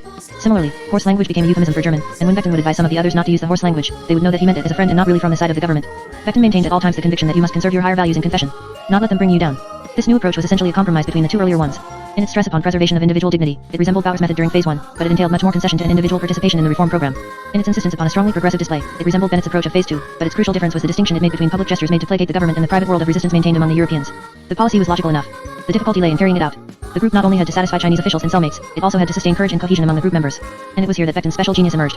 He demonstrated an extraordinary capacity to deflate hostilities, dissolve conflicts, and preserve group unity. He invariably accomplished this through a human appeal to the contending or disruptive parties, and always sought to mediate and find something which he could personally share with each of them. Even his replacement of Bennett as the actual leader of the group was accomplished with surprisingly little hostility. He approached Bennett sympathetically, and made an effort to avoid animosity despite their differences of policy, and at the same time he adopted, as a personal principle, Bennett's concept that it was the duty of a Catholic priest to assist others in so stressful a situation. To the other Westerners, he emphasized Bennett's personal sacrifices, and defended him in the face of their sharp criticisms. When Bennett finally left the group, Beckton was on closer terms with him than was any other Westerner. In a similar fashion, when Bauer's Nazi and racist views led to friction, Beckton himself had strong inner resentments on this matter since he had lived through the Nazi occupation of Holland, and also identified closely with the Chinese people. He appealed to Bauer's core spirit. He would mention their personal bond. Bauer's mother came from an area close to Beckton's birthplace. In the continuous conflict between Weber and the others in the group, he was a continuous mediator. He sympathized with Weber because of common features in their background, and because both had rough and good-hearted characters.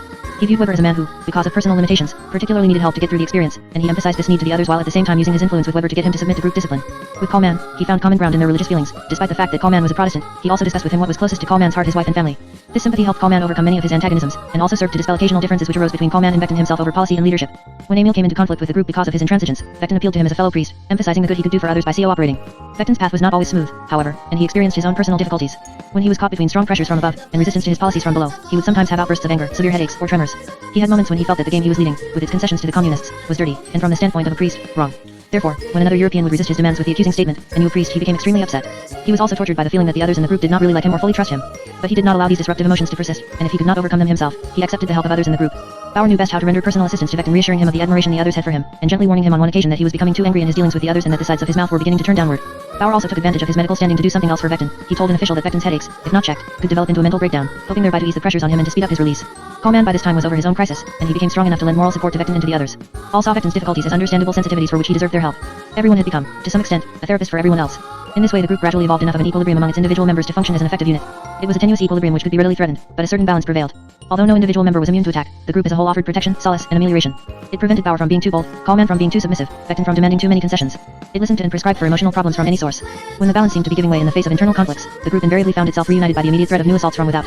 At the same time, the group was ever mindful of the danger that their inner dissension, if not checked, might be exploited by Chinese cellmates or by prison officials. The group pattern and the double life of its members thus became a means of resistance. The group had reached its highest point of re-education under Bennett, and this reform trend continued to some extent during the early months of Beckton's leadership, but after this, the equilibrium worked toward fending off although by no means completely escaping communist influence. An important aspect of the equilibrium was the relationship of the group to the Chinese prisoners who lived in the same cell. Here Beckton's influence was particularly important, as his affection for Chinese culture and Chinese people became quickly apparent. He was the most popular of the Westerners among the Chinese, and his personal integrity made a strong impression upon them. This compatibility was more than just a convenience, it played an extremely important part in the group's survival.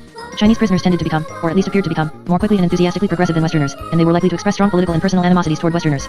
Much of this hostile feeling had prevailed with this group of Europeans, particularly during Bennett's leadership. But Beckton's personal appeal, as well as the improved atmosphere within the Western group, brought about a gradual change in the situation. Antagonism from Chinese cellmates gave way to a tolerant, sometimes even friendly, attitude. The Chinese were apparently impressed by much of the Westerners' behavior, and sometimes seemed to be attempting to imitate it themselves. Periodically, they still loosed torrents of criticism from their European cellmates, but these were not necessarily hateful in tone, and they had a lot of performance in them. Even Bauer's attitude of superiority, which they were aware of, and which he frequently had to confess to, was absorbed.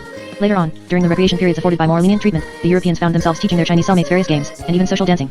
The Western group had, so to speak, secured its flank. Every bit of goodwill from its Chinese cellmates created some measure of insulation from reform pressures. The qualities in Beckton which meant so much to this group were not emerging for the first time. As a missionary, he had shown unusual ability and leadership. His special talents for bringing men together, for arbitrating between extremes, for pursuing a steady and moderate approach, had long been prominent. Yet it is interesting to note that from early life he had been subject to severe episodes of uncontrolled anger. As a child he experienced such severe temper tantrums when his will was frustrated that I would turn red, then blue, and stop breathing, and my brother had to beat me to make me again conscious. During early adolescence he suffered from almost daily headaches, caused mainly by inner hostility. As a young man he had outbursts of anger or tears. He had painfully conquered these tendencies, largely through his strong emotional bonds with the Catholic religion, and his skills as a moderator were in part the reflection of his highly developed personal mechanisms of control. They were much more than this, however, because they depended upon an additional quality which was described by Bauer as a term by which he suggested purity and authenticity. He is not an imitation. He doesn't pretend to be what he is not. He is one of the few people I have met in life who at least realizes what he is. What Bauer meant by this statement was Beckton's unusual integrity, his ability to live the life to which he claimed to aspire. At moments when Beckton felt himself overwhelmed by anger, guilt, and doubt, he would draw upon an unusual blend of the supernatural and the human. Praying brings you back to the reality of what you are.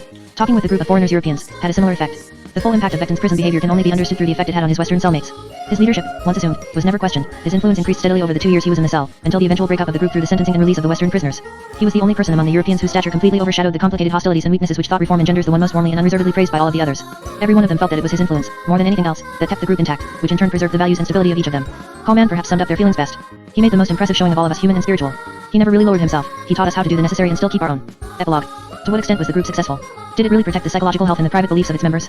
We can answer this by taking a brief look at each of the men immediately after his release. The first of the 6 to arrive in Hong Kong was Father Bennett.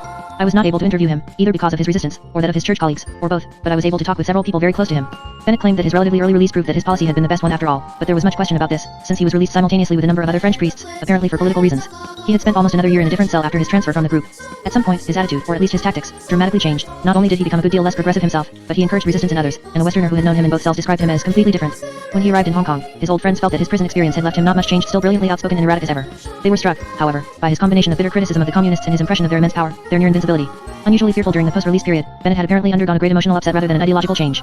His form of totalism had carried him from his initial stance of the apparent convert to the opposite, and clearly related, category of the apparent resistor. Yet like Bishop Barker and others in this latter category, his sharp condemnation of communism was in part a defensive device for denying the profound reform influences he had clearly absorbed. I will say more about his peculiar form of leadership later on. Dr. Bauer was the next to arrive, and since he had been considered the most reactionary, his belief that the date of the prisoner's release had little to do with the extent of his progress was confirmed. He was, as might be expected, the most adamant in his denunciation of the communists, and the most personally removed from the communist communication system. Although not without fear, he was very quick to regain sufficient composure and detachment to launch into a comprehensive analysis of communist methods. More than any of the others, he emphasized the absolute effectiveness of the group even to the point of idealization. We played theater with them day in and day out. When discussing the other group members, he spoke in a similar vein, stressing the comradeship of each, and carefully controlling his own hostilities wherever they existed except in the case of his feelings toward Bennett, which were admittedly bitter. He was an archetype of the apparent resistor, and he exhibited clearly the oppositional attitudes, the totalism in his character, and the use of repression and denial to ward off reform influences. Yet he did impress me as being one of the least affected ideologically of all of my Western subjects. He had tenaciously held on to his alternative Nazi ideology, although disclaiming of course its excesses, but he emphasized even more his frank devotion to bourgeois family life, and always maintained a controlled charm and friendliness with me and with whomever he met in Hong Kong. His identity had stood firm. Father Emile, whom I met next, was somewhat confused and agitated when he arrived, but he still managed to express himself with a good deal of gaiety and humor, as he had when in prison. He was critical of the communists, but less interested in discussing ideological matters than in the sequence of his own experiences and their religious implications. He frequently mentioned St.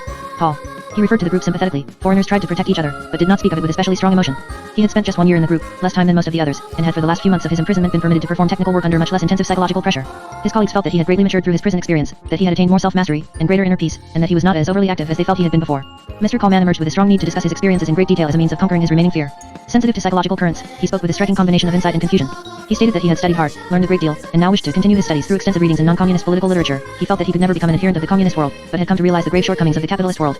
He spoke enthusiastically of his experiences in the group. They were all marvelous comrades. We always felt we were mentally holding our own, although he also talked of the difficulties and the painful personal irritabilities. He remained Bennett's staunchest defender. While he was certainly among the obviously confused, he believed that he had been protected from communist indoctrination by the values he had absorbed from the German youth movement, or Leibniz. The value in life of the natural experience, the sensation of the eternal beauty of what God creates. It was to this earlier ideology that he wished to return. Mr. Weber too had signs of obvious confusion when I met him in Hong Kong. He felt that his condition had been greatly improved by a period of skilled manual labor in which he had participated after his transfer from the group. Vehemently critical of the communists, he nonetheless had become convinced during his imprisonment that evolutionary socialism rather than revolution was desirable, and he also felt that the technique of self-criticism could be a useful personal device. Concerning the group and its function, he was more critical than any of the others, and emphasized the suffering it caused him and his relief at being separated from it. Yet in the next breath, he would unwittingly praise it, pointing out that we foreigners used self-criticism in a fair way, in contrast to the cruel and reckless manner of the communists. Moreover, the behavior of Emile and Beckton had so deeply impressed him that he wished to return to his own active Catholic religious practice. He managed his mixed feelings about the group with outward good humor. I guess we were all a bit crazy in there. On the whole, he wanted to leave his prison experience behind him and be through with politics. Father Beckton, even after his arrival in Hong Kong, remained the group's leader and guardian.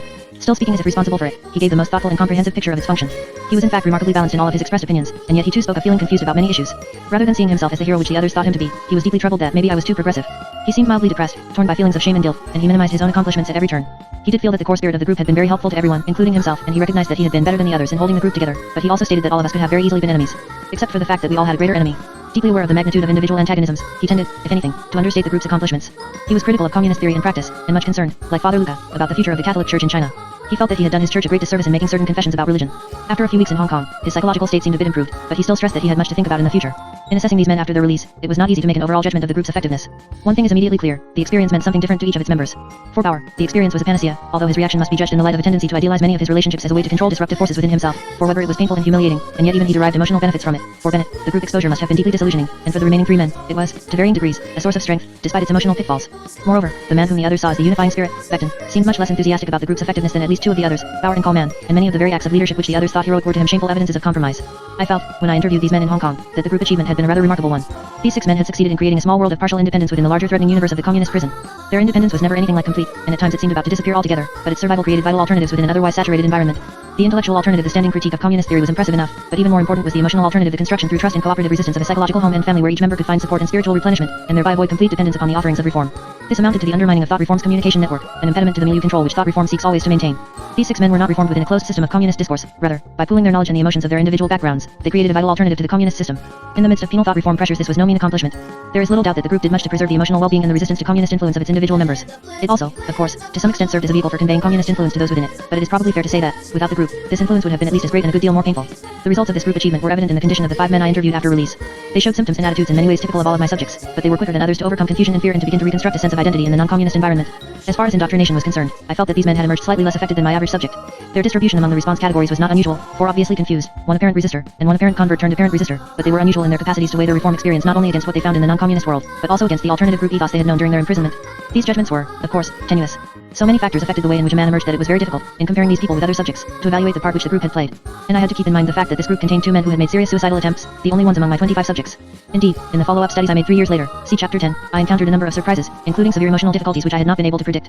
I concluded then that the group had supplied a good deal of spiritual nourishment and protection during the imprisonment itself, but that this protection could not last sufficiently to avoid profound problems later on. Nonetheless, the psychological and biological strengths which an intimate group structure can evoke were convincingly demonstrated. Styles of leadership. What did the history of this group reveal about the relationship among leader, milieu demands, and group behavior? The exaggerated and bizarre quality of the group experience throws into sharp relief principles which are equally operative, if less apparent, in everyday situations. 3 men became official or unofficial leaders of this group of Westerners during the course of its existence, and yet none was the leader during his entire stay with the group. Each of the 3 men developed a style of leadership which became characteristic for the particular phase which he dominated. What characterized each style, and what produced it? The first, Bauer's hegemony during the academic phase, was characterized by intellectual leadership and avoidance of participation. The combination which produced this style was, first, a lax milieu, which said, in effect, as long as you keep studying and seem to be reforming, you will not be bothered. Second, a previously demoralized group of 3 Westerners ready to respond to any show of strength. And third, the sudden appearance of a confident and emotionally intact European, Bauer, psychologically suited to exert strong influence over others. Bauer's intellectual skills were especially useful at a time when independent study and speculation were allowed. His authoritarian emotional traits served well during a period when maximum self-assertion and resistance were permitted. His human skills, which were considerable, were especially geared to foster individual strength rather than a spirit of compromise in others, which is just what is needed when resistance is possible. The style of academic resistance which developed had something to offer to everyone, to the officials and the cell chief directing the outer environment, a studious display and a certain amount of reform, to the other Westerners, protection, clear policy, and spellbinding intellectual excursions, to Bauer himself, a means of remaining emotionally intact and avoiding anxiety by guiding and dominating others, as well as egocentric satisfactions derived by the exercise of his superior intellect. This style of leadership was thus nourishing to all of the Westerners, although perhaps most so to Bauer himself. Others in the group, especially Coleman and Weber, had more of a need to submit, and indeed were sometimes at odds with Bauer even during this harmonious time. From the standpoint of group independence, this was the most successful of the 3 styles of leadership. It was also the easiest of the 3 to maintain. The second style, Bennett's, involved histrionic exhortation and the splitting of identity. The circumstances were very different. The group had not chosen an unofficial leader, but rather had an official one thrust upon it. And the style of leadership, although predominant, was never fully accepted by the other group members.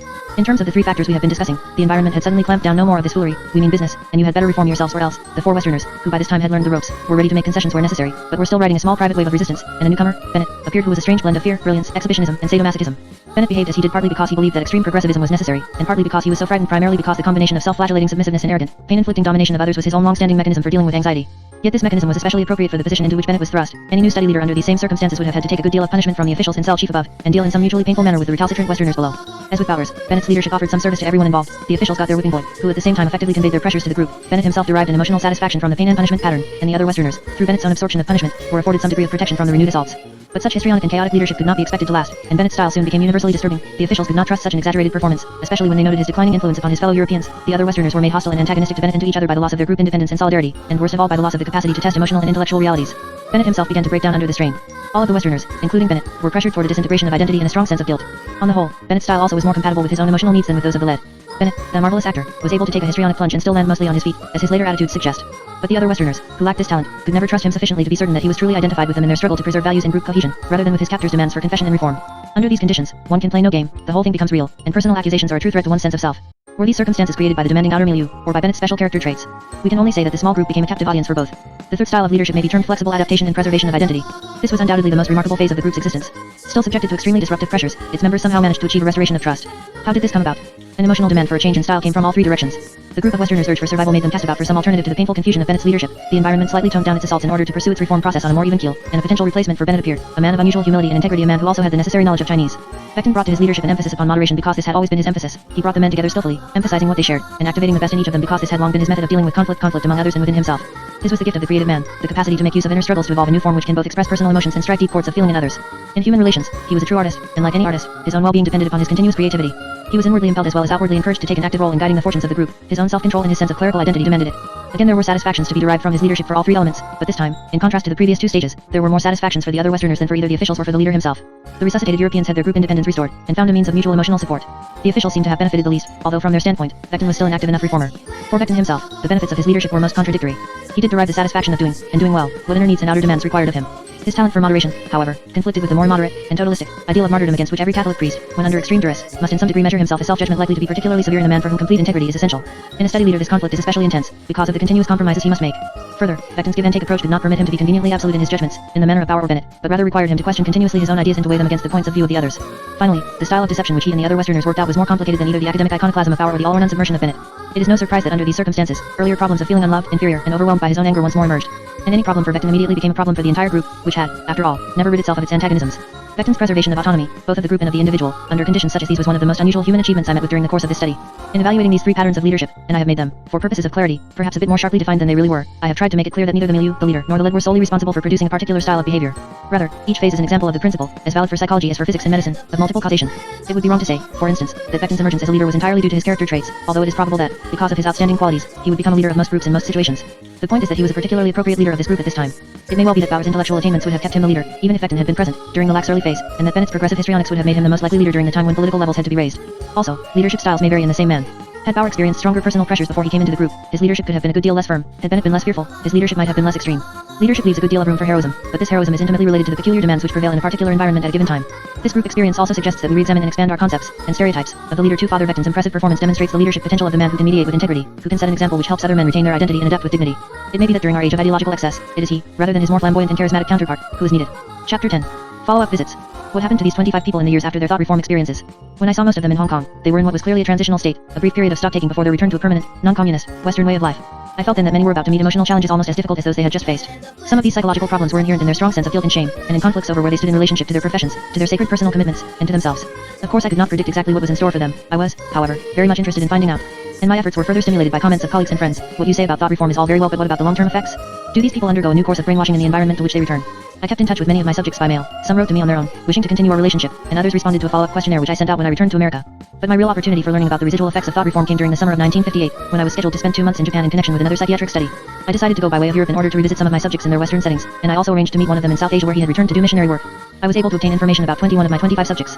I especially sought personal interviews with those people with whom I had worked intensively in Hong Kong, and in meeting them once more, I was struck by how different they looked to me, as well as by the strange combinations of emotions which they expressed. I felt they had personally served as battlegrounds for the conflicting ideologies of our time, and had been victims of the many kinds of alienation peculiar to the 20th century. I will start with the members of the Western group, and then return to the others who were discussed in earlier chapters. Father Vectin. Father Vectin wrote to me several times in the 4 years between our meetings. Still the group's central figure, he kept in touch with all the others, and sent me some of their latest addresses. He had also informed me of a tragic motorbike accident in which he nearly lost his life 3 weeks after his arrival in Holland.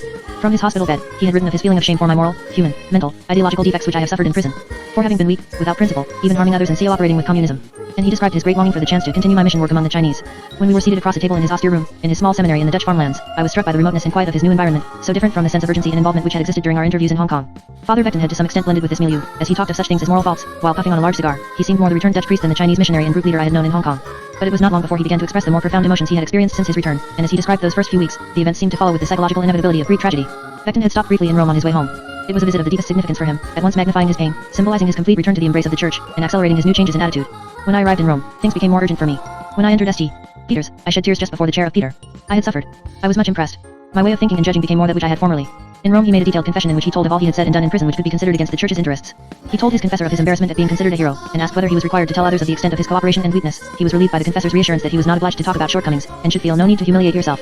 Arriving in Holland he felt rather serene because there was no more feeling that I had not made things right. He was, however, struck by the contrast between his own and others' views of his prison experiences. When I was asked to speak on the radio, I did not know what to say. The superior asked me, "Were you always in a cell?"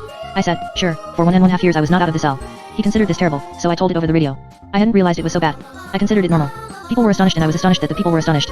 The warmth of the greetings which he received from family, fellow priests, and villagers affected him greatly. Contact with people, with love for each other, who admired and didn't ask about faults, was of great importance. If I had not been so well received, I should have been a broken man and useless in society. But he was nonetheless troubled by recurrent anxiety dreams, in one of which he was in a Chinese communist prison for a second time, again preoccupied with trying to escape from difficulties for myself and for the group.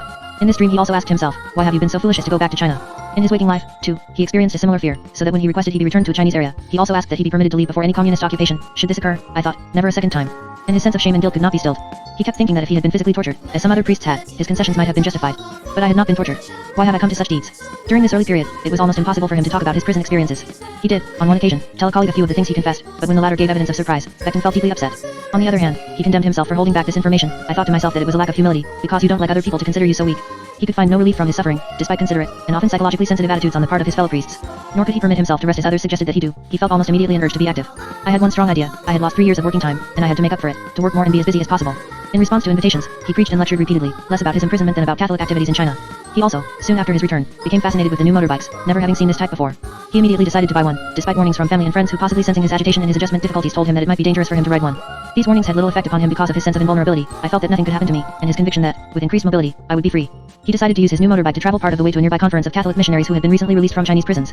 The conference was emotionally loaded for him. He was pleased at being invited by a group of distinguished colleagues, but apprehensive about meeting one of them who had been together with him in a cell for a brief period during which time Vectin had exerted a slightly progressive influence. When he was returning a few days later, he started to turn off on a back road not far from his home, only to find that the road had been closed during his absence. As he crossed the main highway to reroute himself, he was struck from behind by a car, and suffered severe head and leg injuries. He spent the next 2 years in hospitals, undergoing a long series of difficult operations. It was significant that he was told by others, he did not remember himself, that in a semi-conscious state soon after the accident he answered a policeman's questions in a manner which placed all the blame upon himself. Despite his concern with his physical state, he told me that he enjoyed his hospital experience.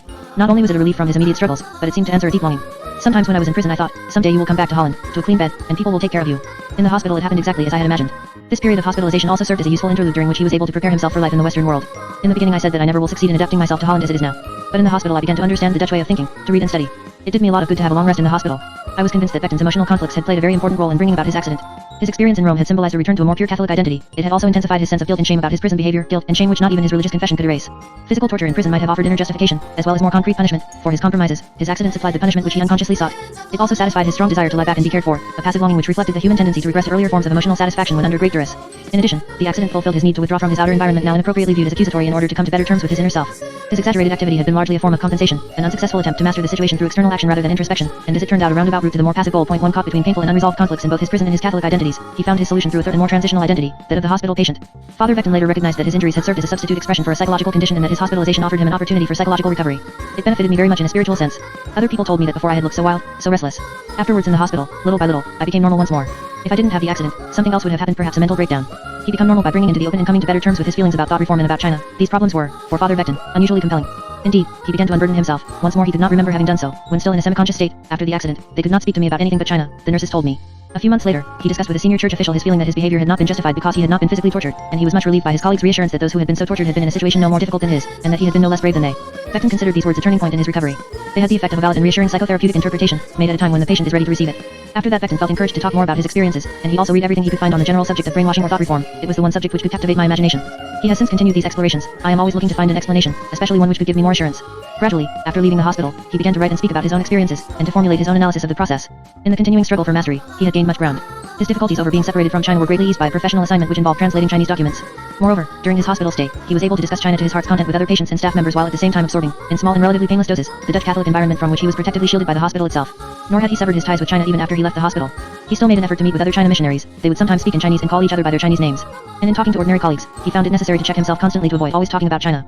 Despite his fear of again falling into communist hands, he was still trying to arrange to return to a Chinese cultural area to work. He had by no means cast off his Chinese self, but he had come to better terms with it. There remains my great love for China and all that is Chinese, but now I should be able to accustom myself to the Dutch way too. During the years after his release, Vectin's ideological position regarding communism hardened. Before being in prison I was much opposed to the communists because I regarded them as enemies of religion. Now my opposition is greater and I hate them because they are opposed to humanity. I see now the enormous danger to the human person to be under communism more even than just its opposition to religion. He had also become more critical of socialist movements in his own country which favored more government controls. He advocated the cooperative form of social welfare described in official Catholic sociology as an alternative to the communist class struggle. In all expressions of political opinion, he combined these personal and official approaches. Toward the end of my 2-day visit with Vectin, we discussed some of the long-range effects of thought reform upon his personal character. He described an increased guilt consciousness which included not only a highly critical attitude toward himself, but an insistence that others maintain it toward themselves as well. When a colleague, for instance, during a game of table tennis placed the blame for a bad shot on the racket, Vectin replied whimsically but meaningfully, "You don't recognize your own faults. You should be put in prison in China and then you would be taught what is really your fault and what is due to other things." He was defending by this remark the general importance of personal guilt and responsibility, and yet it was significant that he chose to use thought reform as a specific, and affirmative, example. Even among priests, he was considered too guilt conscious. As I have already noted, Vectin's tendency toward guilt did not originate with thought reform. In discussing it, he recalled that between the ages of 18 and 22 he had been preoccupied with avoiding sin, and with a fear that he was, as much as he tried, not telling all during confession. He retained a similar attitude toward revealing in full detail his prison sins. He was more aware of consciously holding back, but he always felt guilty about doing so. He also gave a classical description of his sense of shame. "I am ashamed I could not be as strong as others supposed I should be."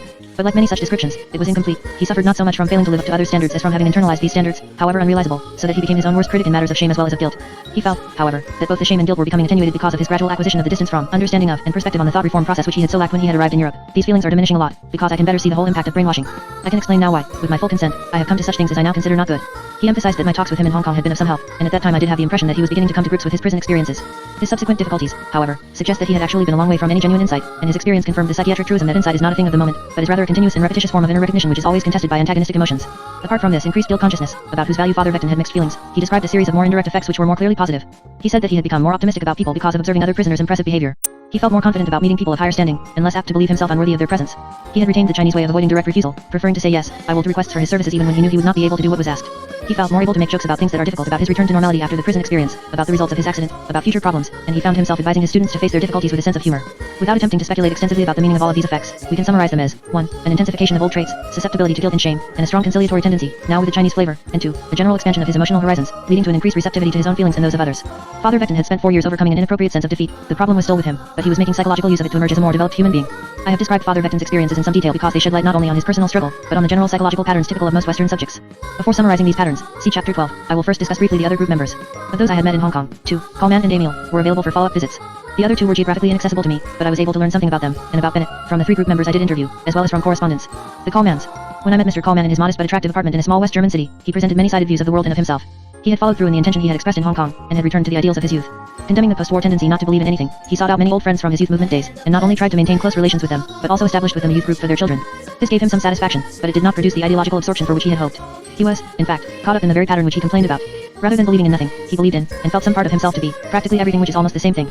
He alternated between being an outspoken critic of communism, who found the communist world just utterly unacceptable, beyond human dignity, and who became angry when visiting dignitaries naively accepted communist propaganda during trips to China, an explainer and to some extent a justifier of Chinese communism. He wrote me, in spite of my very adverse experiences, I take a positive view towards the things in China, and when I saw him he emphasized the regime's accomplishments and his willingness to give credit and extend himself to be fair in his judgments, a moderator between East and West, who stressed his love for the Chinese people and imagined the possibility of being invited to China by Mao Zedong to help bring together the opposing camps, an old China hand, who remembered his life in the Far East fondly, and who set his expert personal knowledge against the ignorance of those who had not been there, a German bourgeois merchant, struggling to re-establish his business and deeply concerned with the welfare of his family, a nostalgic Nazi, who quoted the opinion of friends that the movement could have succeeded. He had himself been a Nazi when in China, and although he was very critical of many of its features, he nonetheless felt it had been a genuine people's movement, and a new believer in democracy, who had read a number of books on the subject, favored his country's post-war democratic methods, and tried diligently to indoctrinate his family with the principles of freedom and responsibility which he considered to be the basis of democracy.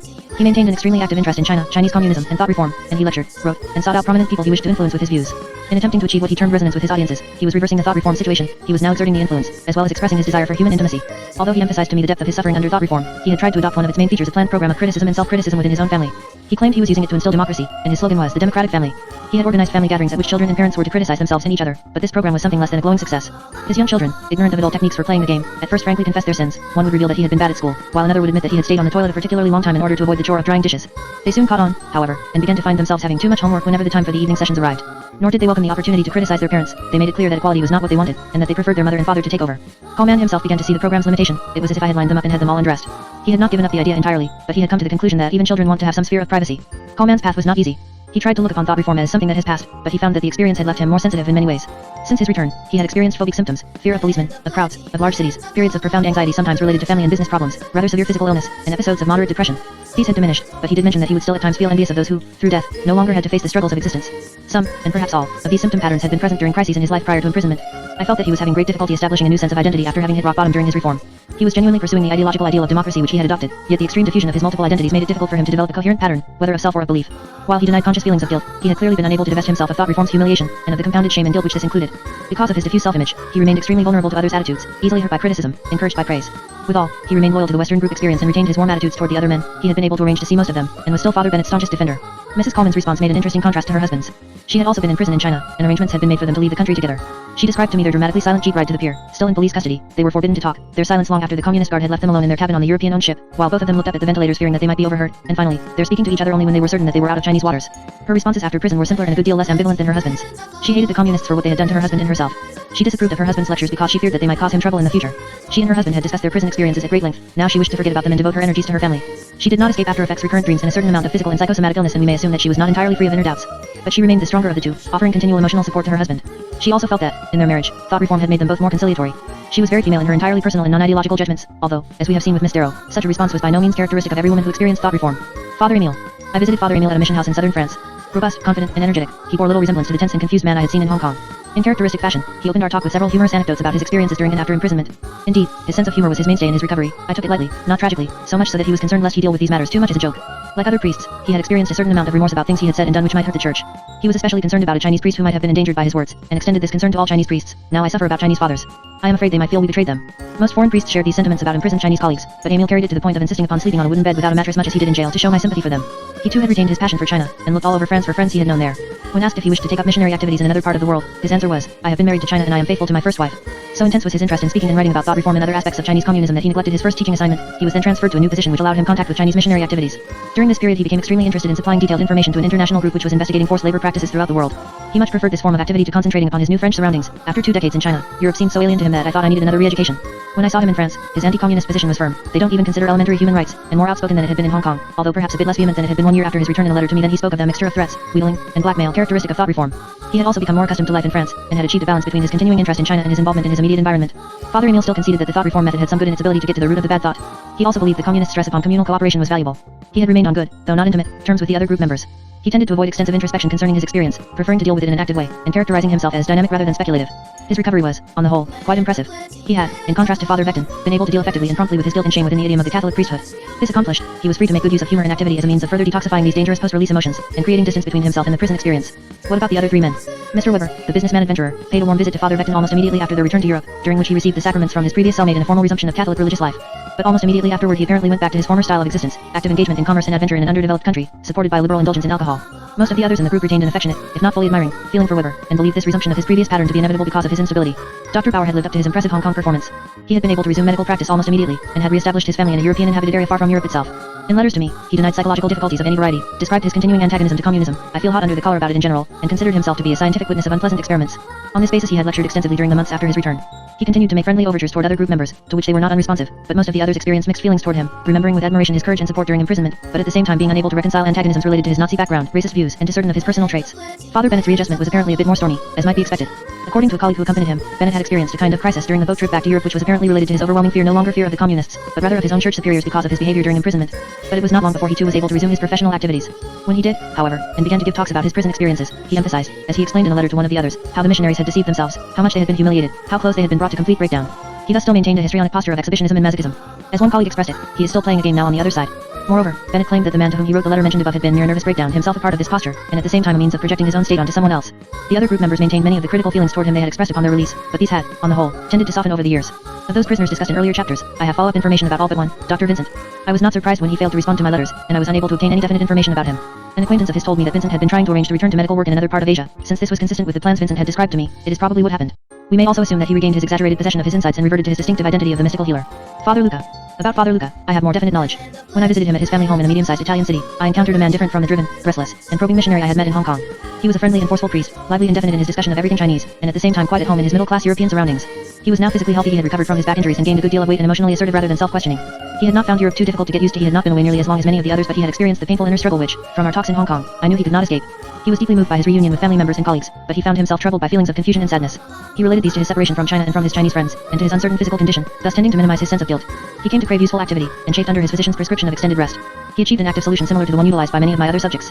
He prepared an extensive evaluation of communist reform practices for the group investigating concentration camps and forced labor, an evaluation which included opinions about both the reformers and the reformed. When this was completed, he began, on his own initiative, a much more ambitious piece of work, a detailed study and analysis of the life and letters of the founder of his society, an outstanding figure among modern missionaries to China.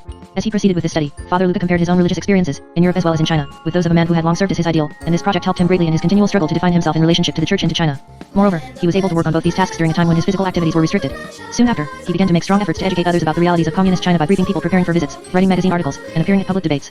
His voice rose as he described to me the naivete of some people who refuse to recognize that persecutions exist in communist China. His sense of personal integrity was clearly involved in these matters, so much so, that on one occasion he sought out the leader of an official group of communist Chinese visitors, described the brutality he had experienced in prison, and urged this man to request his government to admit, making use, if necessary, of some face-saving maneuver, that the people it said were guilty were really not guilty. Luca also continued to advocate a liberal course in future missionary activities, recommending more self-expression and local authority among indigenous groups.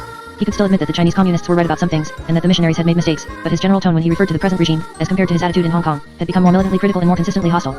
He had remained concerned about the possible harm some of the statements in his confession might have caused to the church and its representatives. He was especially troubled about the letter he had written under duress to a young Chinese Catholic girl denouncing his own organizational activities, and he had gone so far as to send a gift to the girl through a countryman visiting China in order to rectify the situation. He felt hurt when the gift was refused, although he knew that the refusal was based on the girl's concern for her own safety. Nor was he free of his old nemesis. He still had trouble managing his emotions whenever he wished to oppose a superior, and he had to maintain his vigilance against ever-recurring sexual desires. But in all of these matters, I felt, his conflicts were under much better control than when I had last seen him. Like so many of the other imprisoned Westerners, Father Luca believed he had become more spontaneous and more fluent in his self-expression as a result of his thought reform. I am more free in my behavior. I speak more easily in public and with other people. His spiritual life, he felt, had become more routine and plain, in contrast to its precious intensity during imprisonment, then I had to seek an opportunity. When I asked him, near the end of our 3-hour talk, whether any of the ideas of thought reform remained with him, he replied, they come to mind, sometimes to be taken into account, sometimes to be contradicted, sometimes to be accepted. He elaborated upon those ideas which he at least partially accepted. I agree that a way for the peasants to escape the moneylender when they needed credit was necessary. Sometimes I have a feeling that a system of cooperatives can solve some of these problems. Not necessarily the whole Marxist system. I had already a theoretical idea of this before, but I have a more sensitive idea of it now. In these ideas, as in all of his emotions, Father Luca was attempting to reconcile influences he felt he could not ignore with older respected values. He had found it necessary to repress much that was painful, especially those things related to feelings of guilt, and he had taken on some of the aspects of a conventional priest expressing the accepted ideas of the church. Yet beneath, he fought a continuous struggle with his own most negative images of himself, and continuously searched for a personal synthesis. He had not been spared anxiety, but he had managed to make an effective recovery without undue self-damage, had his prison injuries made this unnecessary, or excessive inner distortion. Professor Castorp. At the time of my trip to Europe, Professor Castorp, the submissive scientist, was well established in a teaching position in another part of Asia. He had, in fact, begun to make these new arrangements within weeks after his release. He wrote me a long and humorous letter describing his experiences since leaving Hong Kong. He mentioned family matters, but focused mainly upon problems of resuming his work, which to him meant resuming his existence as a self-respecting human being. He too wrote a report of his prison experiences, but after he had completed this, he looked forward to returning to teaching and research in his more usual scientific areas. Professor Castorp at first was impeded by physical difficulties with his teeth, gums, and hearing, poor memory, easy fatigue, and worst of all, the loss of his former pleasure and delight in solving somewhat complicated problems. But gradually his enthusiasms returned, and he was able to look at his diminishing difficulties with his usual acceptance and detachment. It may be that a racehorse just has to race to keep fit, and if you put him in a stable for a long time, he does not race well anymore in spite of good food. He was apparently following his long-standing pattern of blending with his new surroundings in his individualistic and somewhat withdrawn manner, and had already become an expert in the local geography. He retained his interest in thought reform and in problems of imprisonment. He also continued to feel some apprehension about the possibility of being captured again by the communists. Characteristically, he made no mention of ideological issues, rather, he was concerned with practical matters. The letter, on the whole, confirmed my earlier impression of good recovery, and suggested that Professor Castorp had quickly and actively resumed his pre-thought reform identity. Bishop Barker. I saw Bishop Barker, the elderly Belgian priest, doctor, soldier, at an unusual but not inappropriate site, the Catholic shrine at Lourdes. He had led a pilgrimage there, and he suggested it as the most convenient place to meet, a suggestion which I welcomed. Now about 70, he was an impressive figure in bishop's purple, his eyes alert, his movements quick, and his goatee pure white. In some ways he seemed more removed from other people. He explained this as a continuation of his deepening religious sense, but at the same time he clearly enjoyed the adulation he received everywhere he went in Lourdes. As I observed him one day, taking part in a large church processional, marching among other high church officials in the privileged place behind the Holy Sacrament, his step slow and dignified, his lips moving in prayer, I thought that he had indeed come far from the deep humiliation of his thought reform. During the years since I had first seen him, Bishop Barker had continued his two crusades, his personal attempt to direct all of his emotions into a continuing Catholic religious experience, and his broader effort to spread his message about Chinese communism and about reform techniques. He had spoken before many groups, always bent upon stirring up the audience to reform their inner life. He would stress both the power of the communists and the need for sacrifice in order to overcome them. At the same time he emphasized that he was still using the material of thought reform to deepen my own religious sense. His ideological interests and in fact his major life interests had become limited to communism and Catholicism, and he concerned himself with political questions only when they were related to one or both of these. He had retained his strongly anti-communist position. He admired John Foster Dulles and Konrad Adenauer as the two men best against communism. There was, at the same time, some suggestion of ambivalence toward Americans. When I told him that my spoken French was far from fluent, he immediately replied, "No matter, your dollars speak for you all over the world." This was not a remarkable statement, of course, but it must be viewed in relationship to Bishop Barker's previous tendency to express unconsciously retained reform influences. His interest in thought reform continued only so long as he could discuss it in his own crusading Catholic idiom. When I questioned him about specific post-release feelings related to guilt and shame, he became evasive and suggested to me that the conversation was becoming a strain. He did tell me that if he were to be imprisoned again, he would not give in at all, since the communists distort any admission a prisoner makes. He had carried this attitude a step further, however, and he implied, and almost believed, that he had not given in at all during his actual prison experience. Thus, another one of my subjects was astounded to hear Barker say, during a brief meeting, that he had not confessed anything. The bishop did not say this to me, but he did limit his prison references to stories of outwitting his jailers and frustrating their intentions. After relating one of these anecdotes, he would quickly change the subject to his varied experiences during his long stay in China, again presenting himself in a heroic light and only occasionally permitting himself an admission of fear or nervousness. He also delighted in telling me of his Catholic religious life, of his greeting his guardian angel the first thing every morning, and of his feeling that in prison he needed an additional guardian angel in his calling upon the Archangel Raphael. He asked me to attend one of his masses, and with minimal encouragement he launched into long discussions of theological symbolism. At the same time he enjoyed bringing up questions of morality and sexual behavior, presenting always a conventional Catholic viewpoint, but curious about a psychiatrist's opinions as well. I had the impression that Bishop Barker, keenly aware he was living in his declining years, was attempting to assume a final identity stance which would permit him to feel that his life had had value and meaning. In struggling to maintain the self-image of the hero to which he had aspired since early childhood, he was still fighting off the inner voice which accused him instead of being a weakling. This underlying thread of despair made him much more comfortable in reaching for other souls than in probing the psychological conflicts of his own. In dealing with thought reform experiences, he had not only intensified his tendency to repress and to deny, he had taken the next step, that of confabulation. Certainly, during thought reform and in the rest of his life, as well, he had in many ways come close to realizing his heroic self-image, yet to believe this and to maintain a sense of self-esteem, he had to resort to grossly distorted reconstructions. Miss Darrow. This leaves only Miss Darrow, the missionary's daughter, whose apparent conversion had, when I last saw her, already begun to wear off. From occasional correspondence, as well as from contacts with people who knew her, I learned that her pattern had continued to be very similar to the one she had shown when I interviewed her, but since these interviews had taken place in Canada 3 months after her release, they were able much more clearly than the Hong Kong encounters to indicate long-range tendencies. She was continuing her gradual adaptation to Canadian life, and also continuing her painful and guilt-ridden reality testing. She remained much more sympathetic to the Chinese communist regime than most other subjects, but she was able to be increasingly critical of its distortion and its oppression. She was indeed realizing her self-fulfilling prophecy of becoming a left-wing liberal willing to see operate with various groups and individuals interested in studying thought reform but strongly opposed to right-wing propagandistic exploitation. In her personal and professional life, she impressed friends and colleagues with her unusual intelligence and perceptiveness. She still suffered from the sense of being a betrayer when she was critical of the Chinese communists, especially when she contrasted her change in view with the still uncompromisingly reformed ideas of her male friend. Her older and closer female friend had continued to offer much emotional support, and an interlude of physical illness had supplied a helpful moratorium, but Miss Darrow continued with her step-by-step search, still plagued by her ever-present susceptibilities to guilt. Chapter 11. Father Simon, the converted Jesuit. In the course of my follow-up visits, I was introduced to a priest who had experienced prison thought reform, but who had not been a subject of my original Hong Kong study. A French Jesuit, he was teaching science at a small Catholic school near the Franco-German border. My interview with him was not, strictly speaking, a follow-up visit, but it proved to be an unusually interesting encounter. This Catholic father, 3.5 years after his release, was still seeing the world almost entirely through reformed eyes. He had come closer to a true conversion experience than had any of my original subjects. The interplay between Father Simon and a colleague of his, also a subject of mine, who introduced us was a good indication of what was to follow. This other priest explained to Simon that I had tried to meet him in Hong Kong, but had been told that he, Simon, did not wish to see me. Simon irately denied this, insisting that he had never been approached, and accusing his clerical colleagues in Hong Kong of preventing a meeting between us because they were embarrassed by his views. Actually, it is difficult to say just who had prevented me from seeing Father Simon in Hong Kong. It is quite probable that neither he nor his fellow priests felt very enthusiastic about my interviewing him. In Europe, however, Simon was clearly interested in talking with me. A thin, tense man in his late 50s, he quickly gave me the impression that he had a great deal to say about matters which he did not feel free to discuss too openly in his present environment. Indeed, his first words were pointed expressions of criticism directed at fellow priests who published strongly anti-communist writings or presented what were in his opinion distorted views of prison thought reform. And when I asked him how he felt about his imprisonment, he answered without hesitation, "It was one of the best periods of my life." Then he explained that thought reform was valid because it was effective. People claim that the communists tried to introduce false points of view into your brain, but this could never work. It is only because they introduce true things that it works. He went on to say that, as for freedom of speech, I had more in jail than I have right here, explaining that while he was in prison, I accepted all of their points of view, political and economic, everything, then adding is something of an afterthought, except for a deadlock on the religious point of view. Father Simon wasted no time in making it clear just where he stood.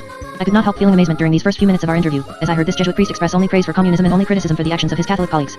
Although I knew the general principles of thought reform, I wondered just how this had been accomplished. Father Simon was brought up in a hardworking middle-class family in a French provincial town. Since his father owned a small business enterprise, he now felt that I was born on the wrong side of the fence. My education was entirely on the capitalistic side. He had learned in prison that I lived from a salary taken from workmen, but defended his parents as having done the best they could, limited as they were by the ideas of their surroundings. Simon described the religious influences in his family as very strong. 2 sisters trained as nuns, and 2 uncles became missionaries. A conscientious boy who always had the feeling that life was something serious, he had wished to become a priest from the age of 11, and had made his definite decision when he was 15. He attributed his religious inclinations to his mother's influence. His father, an austere, distant, and highly respected figure, had originally opposed his decision to enter the priesthood. As in the case of Father Luca, his mother's intercession helped him to carry it through. He received extensive training in science, philosophy, and theology. This work included 3 years of study in the United States during his early 30s, and it is significant that he returned to Europe something of a convert to the American way of life, so much so that he sometimes irked his colleagues, several of whom I had spoken to, with his expression of his new allegiance, and his insistence that French science was nothing compared to advanced American developments. He had retained these sentiments over the 20 years he spent teaching science in China, but they were soon overshadowed by his enormous attachment to China itself. Although a distant and reserved man, he sought always to enter deeply into Chinese life. He organized scientific trips during which he traveled and camped outdoors with a small group from his university. For 2 or 3 weeks, I lived entirely among students. It made life more human, and the students found me as a man they did not know before. In other ways too, he tended to be different from and sometimes at odds with his colleagues. One described him as very independent in judgments, liked to be against things, enthusiasm strong but changeable, apparently cold, but really passionate. He was at the same time extremely diligent in his work, and utterly conscientious in his religious life. As one friend expressed it, I often broke rules, but Simon never did.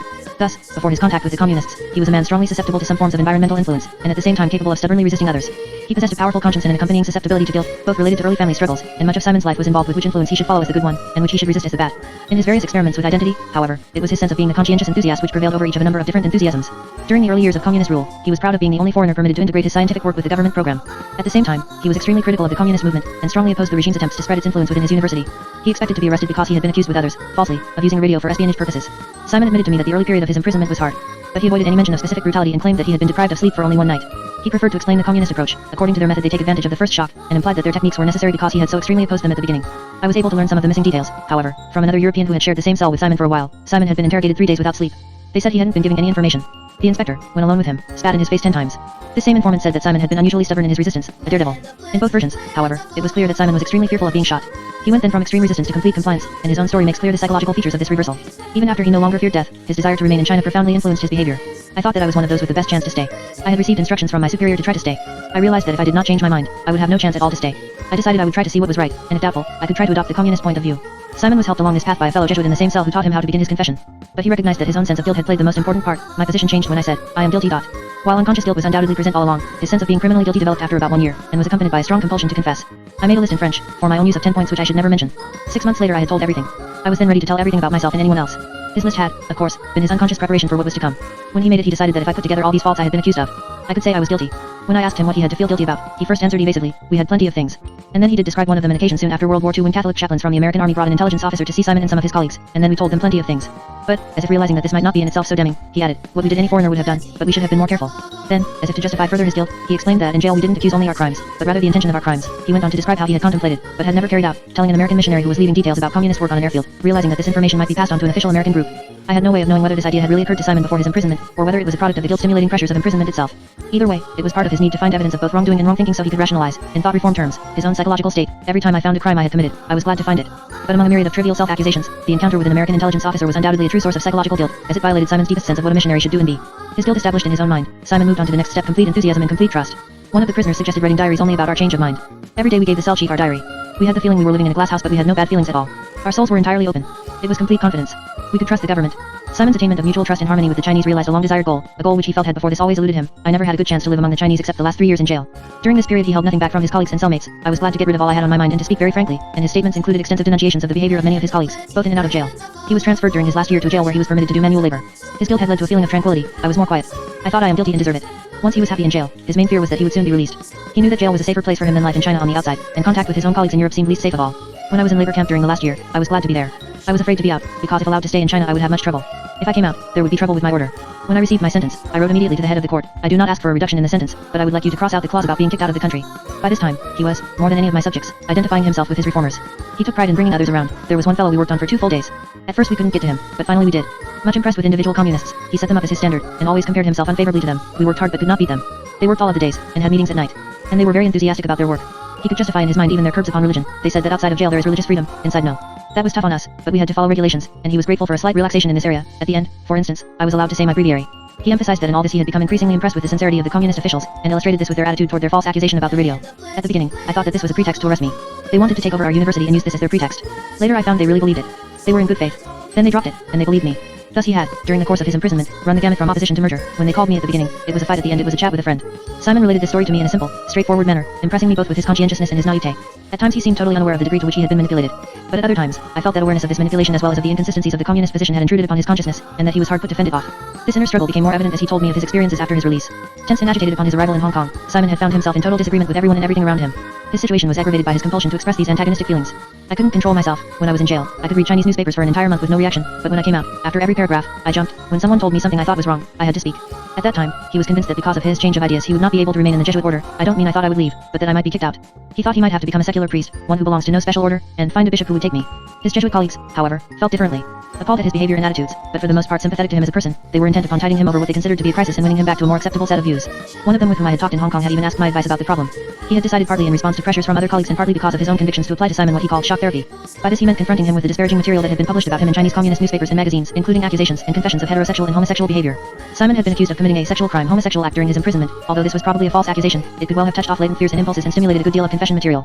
Simon's Jesuit friend had hesitated to use his shock approach because he had noted that on the few occasions when he had attempted to bring up the subject of prison confessions, Simon had become silent and fearful. I felt he had good reason to hesitate, and advised him against the shock therapy.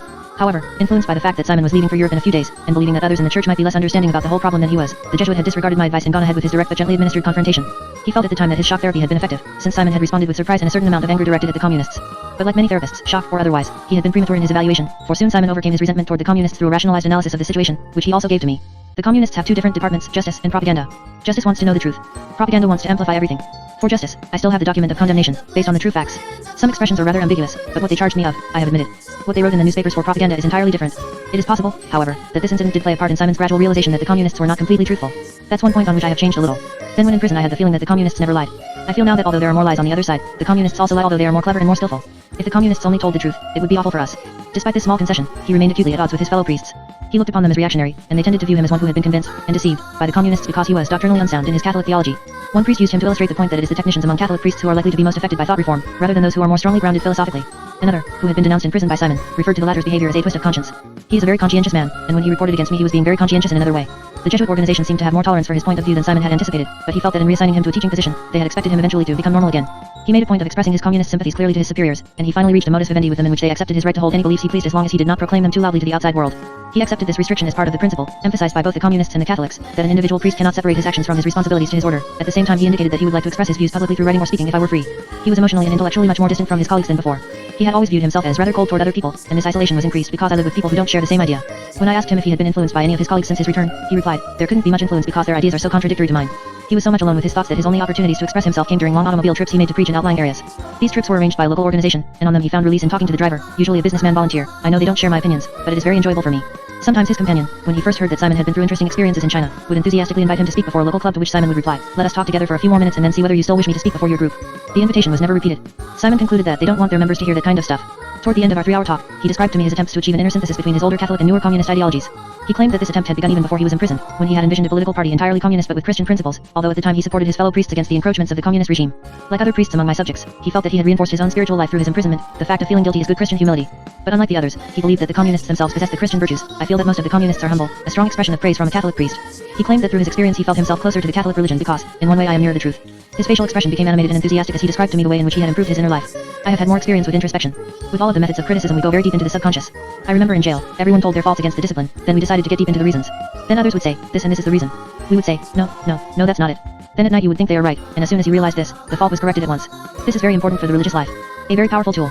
I felt his alternation in the statement between first person singular and plural, and the second and third persons, was more than a matter of a European speaking English. His English was, in fact, fluent, and really reflected his alternating images of himself as a member of the communist-oriented group, as the target of its criticism, and as a spiritually active European Catholic. He in fact emphasized that it was not possible to use this kind of group criticism in his present circumstances, and that he was forced to apply this tool himself and so, in effect, assume simultaneously all three identities. He believed that communism and Catholicism should maintain their interchange of techniques and that Catholicism should seek to benefit from the communist improvements. Lenin borrowed many things from religious orders, but amplified them a lot. If we can get them back from Lenin, that is all right. Yet he could not avoid recognizing his inevitable conflict, as a Catholic priest, with the communist creed. When I asked, for instance, if he were troubled by the problem of materialism, a point of bitter controversy, at least theoretically, between communism and Catholicism, he replied, no, but it means I can never be a communist, and went on to say, my conflict with the communists came when I said, for me religion is first, communism is second. If I had been able to write a blank check and say that anything the communists do about religion is okay, then I could have stayed. That much I could not have done. I trusted them very much, but not that much. If not for this problem of religion, I would have followed the Communist Party entirely, without any restriction. He added that during his last month in jail he wondered, do I not go too far, and then decided, I shall never have an unconditional surrender. I shall never sign a blank check. Now he concluded, not without some sadness, that because of this unwillingness, for the communists I am still an enemy, since if you don't accept them entirely, they consider you an enemy. When I asked him whether he would consider such a black and white judgment on the part of the communists to be at all unfair, his answer was what could be expected, but its implications were nonetheless striking. No. To understand communism you must compare it with Catholic belief. If with Catholic belief, you don't accept one article of faith, you are not a Catholic. If you don't sign a blank check, you are not a Catholic. Simon had no objection to the demand itself. When I asked him whether he was willing to make this unconditional surrender to Catholicism, he replied, of course. I like communism and Catholicism, but Catholicism always comes first. In case of conflict, I will stay with Catholicism. World politics were, of course, another matter. As far as communist activities in general were concerned, Simon said, I am not even against a revolution, of course, as mild as possible, but you cannot always do anything about that. And about the return of General de Gaulle to power during 1958, he offered a remarkably candid opinion. Well, give him a chance. See what he can do. I was rather against him at first because I thought he was reactionary. Then someone said that Moscow was not against him because they thought he would break NATO. Since then I have not been so much against him because Moscow had that opinion. If Moscow stands for de Gaulle, then I am for de Gaulle. But in discussing thought reform, he made a statement far more significant than he realized. The way you look at it depends upon whether you feel that their opinions are true or false. If you say they are false, then it is all brainwashing stuff. If you think them true, they help you. I saw cases of serious offenses, even some real crimes, completely changed. With the habit of introspection you can very quickly see whether someone is telling the truth.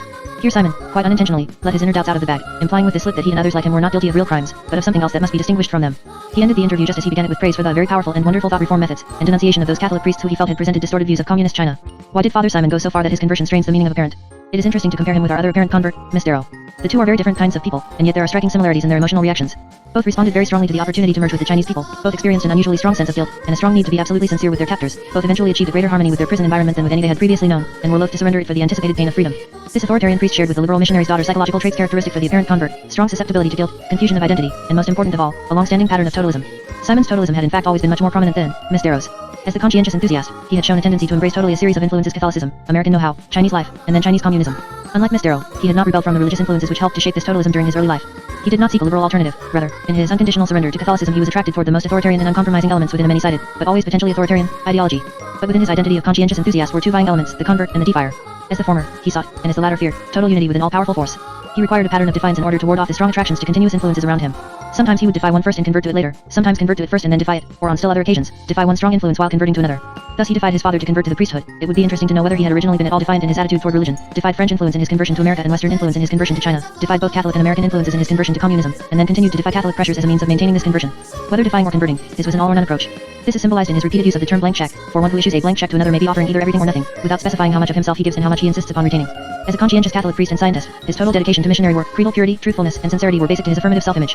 But both the defier and the convert within him could interfere and become part of his negative identity, for underneath both of them was a profound inability to trust or to become intimate with other human beings. Each conversion was a quest for the trust and intimacy that had long eluded him. Unable to experience them in ordinary human doses, he sought trust and intimacy on absolute terms. For him, both conversion and defiance were attempts to ward off inner feelings of aloneness, weakness, and helplessness. In prison, he was first the defier, an unusually courageous one, and then the convert, an unusually loyal one.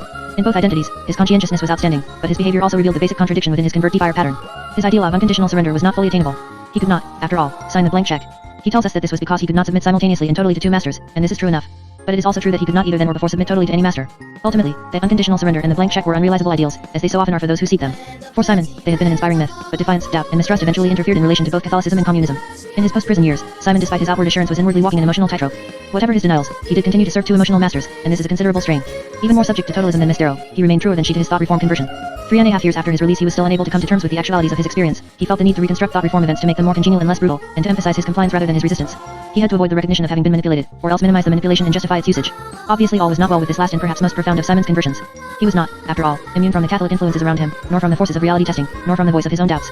Evidence for this lies in his slightly more critical, though hardly very critical, attitude toward communism, in his slips of the tongue, in his overstated protestations. As with all true believers, his doubts were not easy to tolerate, since unconsciously he tended to see them as a lack of total sincerity on his part. Yet his doubts were constantly stimulated by the presence of his other, Catholic, master, that is, views, by church officials and Catholic ideas. This accounts for some of the vehemence with which he criticized his fellow clergymen. He was calling his defiant self into play in order to purge the doubts which threatened to betray his thought reform experience, and consequently overstating his praise for communism. It may be that in the long run he, too, will backslide. But the tenacity with which this Jesuit priest had held on to his Chinese communist conversion was as impressive a reform result as any I witnessed, particularly since there was no environmental reinforcement for his thought reform views. To be sure, the unanimity of his colleagues' opposition served as a stimulus to his defiance of them, and some reinforcement was available, even if from a distance, in the constant information about the communist world reaching him through newspapers, magazines, and casual conversations.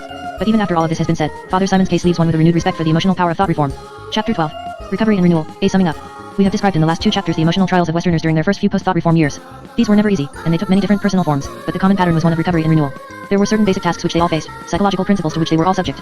Their common problems were mainly the result of the thought reform emotions they had shared, but they were also related to another heritage common to all these men, that of the Westerner in China. Mastery and integrity.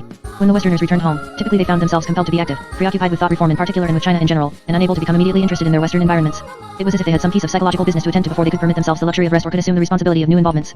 This unrest represented the psychological need to reenact a highly disturbing experience, and is related to what Freud called the repetition compulsion. One, it is an effort at mastery in which, as Erikson has described, the individual unconsciously arranges for variations of an original theme which he has not learned either to overcome or to live with, and deals with the stressful situation by meeting it repeatedly and of his own accord too.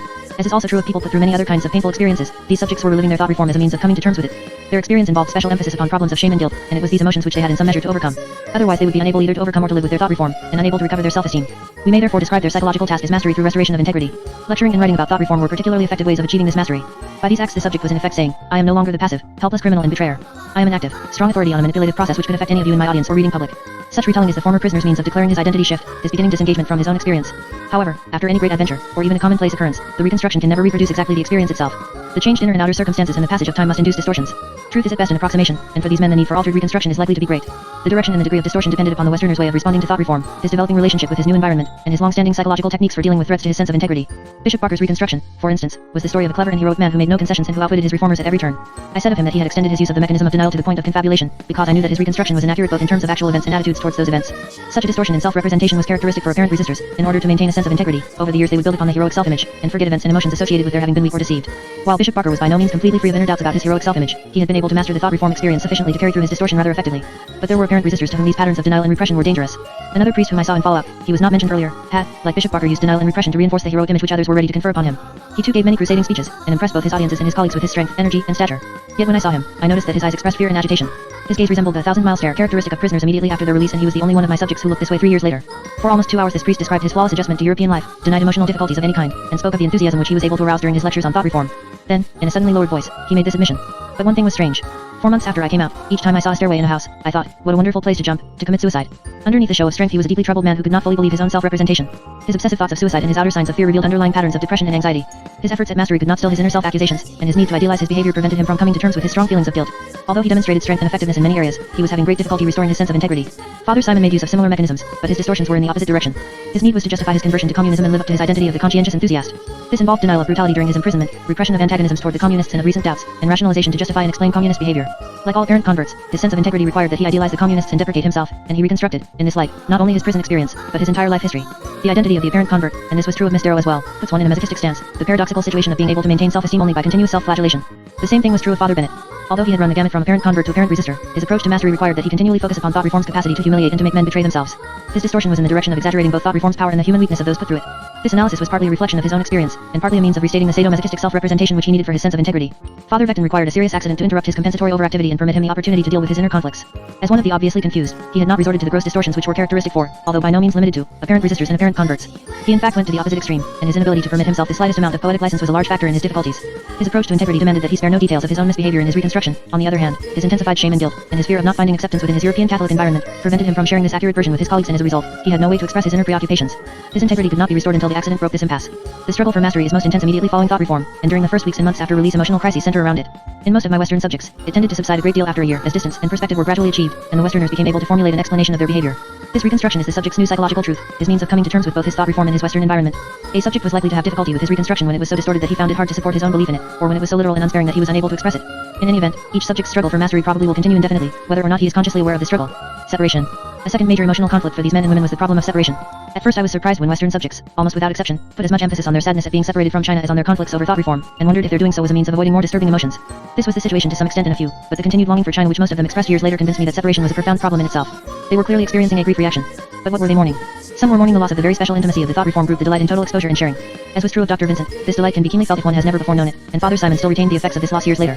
Others, like Father Emile, mourned for those, in his case, Chinese Catholic priests, who were left behind to suffer. As a Western missionary, he felt that because he had helped introduce the alien religion now being persecuted, he was responsible for the suffering. This emotion is not unlike that of a man who has lost a wife, parent, or, perhaps more appropriately, brother or son by death. He remembers all the ways in which he had caused his loved one suffering, to the point where, at least unconsciously, he feels he is responsible for the death itself. This type of reaction is intensified by any pre-existing hostility which the mourner might have had for the mourned, since this makes the assumption of a sense of responsibility for the death or suffering all the easier. Others among my subjects, Father Luca is a notable example, suffered from the realization that they were being separated permanently from their life in China. They would have no more contact with the special combination of human beings and landscape which had nourished them during important adult years. This more generalized grief at separation from China includes and transcends the first two reactions. In fact, the fear of separation and the anticipated grief could render a prisoner susceptible to thought reform, as was clearly true of Father Simon. When this separation does occur, finally and irrevocably, the Westerner must experience true mourning. He temporarily intensifies his identification with China, preoccupies himself with reminders of his past existence there, and then bit by bit works through the process of detaching himself from what has been lost. Point 3. All these Westerners mourned the loss of something which involved their most profound emotions. We may say that each mourned a lost part of himself. Moreover, this symbolic splitting of identity was forced upon these men under the most dishonorable conditions. They were expelled from China as criminals and spies. This separation with dishonor at the same time robbed them of that part of their identities they most treasured, and imposed on them the shameful and guilt-laden thought reform elements. The problem of separation becomes most acute when a Westerner arrives in Europe or America. At that time he becomes aware of having been totally removed from the Chinese environment. He will then seek to return to a Chinese environment, or to maintain contact with others who are in one, in order to recapture what has been lost of himself, to reverse the separation process. Much depends, of course, upon the degree of involvement with China, but among my subjects, there were few for whom the problem of separation is not a lingering source of pain. Expatriates return. The return to Europe or America confronts the Westerner with still another difficult psychological issue, that of the expatriate's return. None was literally an expatriate, the term is used here symbolically.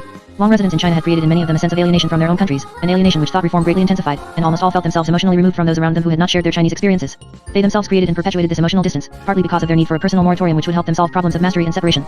This moratorium also allowed them to postpone their confrontation with the Western milieu. Most of my subjects found the Western world strange and hard to get used to. And indeed, for those who had been in China for several decades, the changes that had occurred in the Western environment during that time, as well as in its people, must have been striking. Yet the problem was not so much strangeness as it was familiarity. Father Vectin's visit to Rome, the center and the spiritual patria for all Catholic priests, confronted him with beliefs, behavioral codes, and a worldview which had always been part of him, but which had, during his years in China and especially during his imprisonment, become in some ways modified, combined with other influences, and less clearly present in his moment-to-moment consciousness. This confrontation did not have the effect of something new, rather, he felt an uneasy revival within him of a way of thinking and judging, more that which I had formerly. The same kind of revival also occurred, usually in a more insidious fashion, with all of my Western subjects, whether in matters religious, cultural, or specifically personal. The expatriate's return then is a confrontation with elements of one's identity which one has long denied, repressed, or modified beyond easy recognition. The Westerners had originally become expatriates only in relation to their own identity. The emotions which led them to choose careers in China included a need to deny or repress, at least temporarily, portions of their heritage in the search for a newer synthesis. Each man's early self had been further undermined by the imposed judgments of thought reform. Back home, they were brought in contact sometimes critically, sometimes with psychological sensitivity, but always with full impact with these archaic parts of themselves, reminded of them by the physical surroundings they encountered and by the people they met.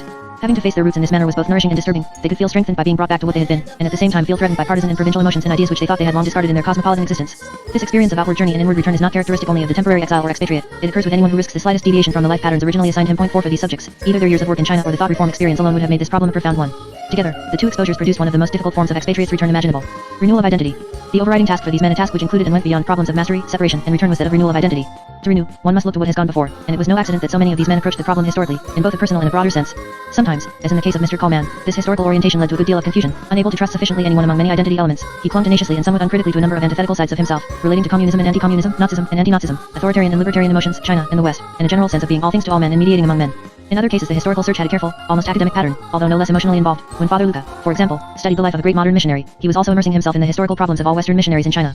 To understand this process of renewal, we must make a brief excursion into some of these historical aspects of the identity of the Westerner in China. We may begin with the most painful of Western identities, that of the imperialist. The communists built a highly personalized image around this term. A non-communist Westerner was Parisi, an imperialist. One spoke in prison of the people and the imperialists. He was greedy, demanding, intrusive, and unscrupulous. He sought to further his own interests by taking from others what was rightfully theirs. And only a Westerner could be an imperialist. Chinese might be bourgeois or reactionary, even lackeys of the imperialists, but never imperialists themselves. In ideological terms derived from Lenin's theory of imperialism, they considered the imperialist the agent of military, political, economic, and cultural subversion, and the destroyer of all that was good and noble in Chinese civilization. The Westerners who had this version of the imperialist identity drummed into them during imprisonment began to dislodge themselves from it during the years after release, but each remained troubled by the kernel of truth around which the identity is built. It is mainly to decide how much of this guilt they should personally assume that so many of them made investigations of what the Westerner in China had really been. Each discovered what he had already known, that the heritage was mixed: schools and gunboats, industrial techniques and exploitation, enlightenment and dogmatism. At best, Chinese attitudes toward Westerners have always been ambivalent. They have always viewed Westerners with an ethnocentric eye, and during 4 centuries of contact there have been periodic waves of persecution and anti-foreign outbreaks. Many times before, they have accused the foreigner, with his strange, non-Confucian doctrines, of being dangerous and subversive. Conflicts magnified during the latter part of the 19th and the early part of the 20th centuries, the era of the West's most vigorous military penetration of China.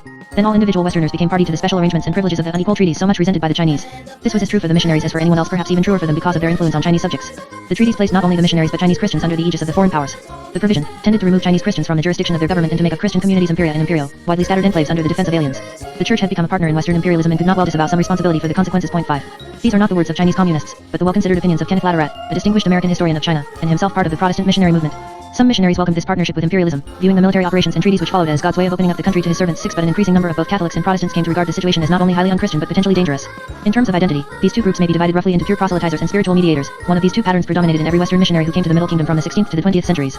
The spiritual mediator approached China with respect for, or at least recognition of, its traditions. He sought to establish common cultural ground, so that Chinese could become Christians and still retain their identity as Chinese.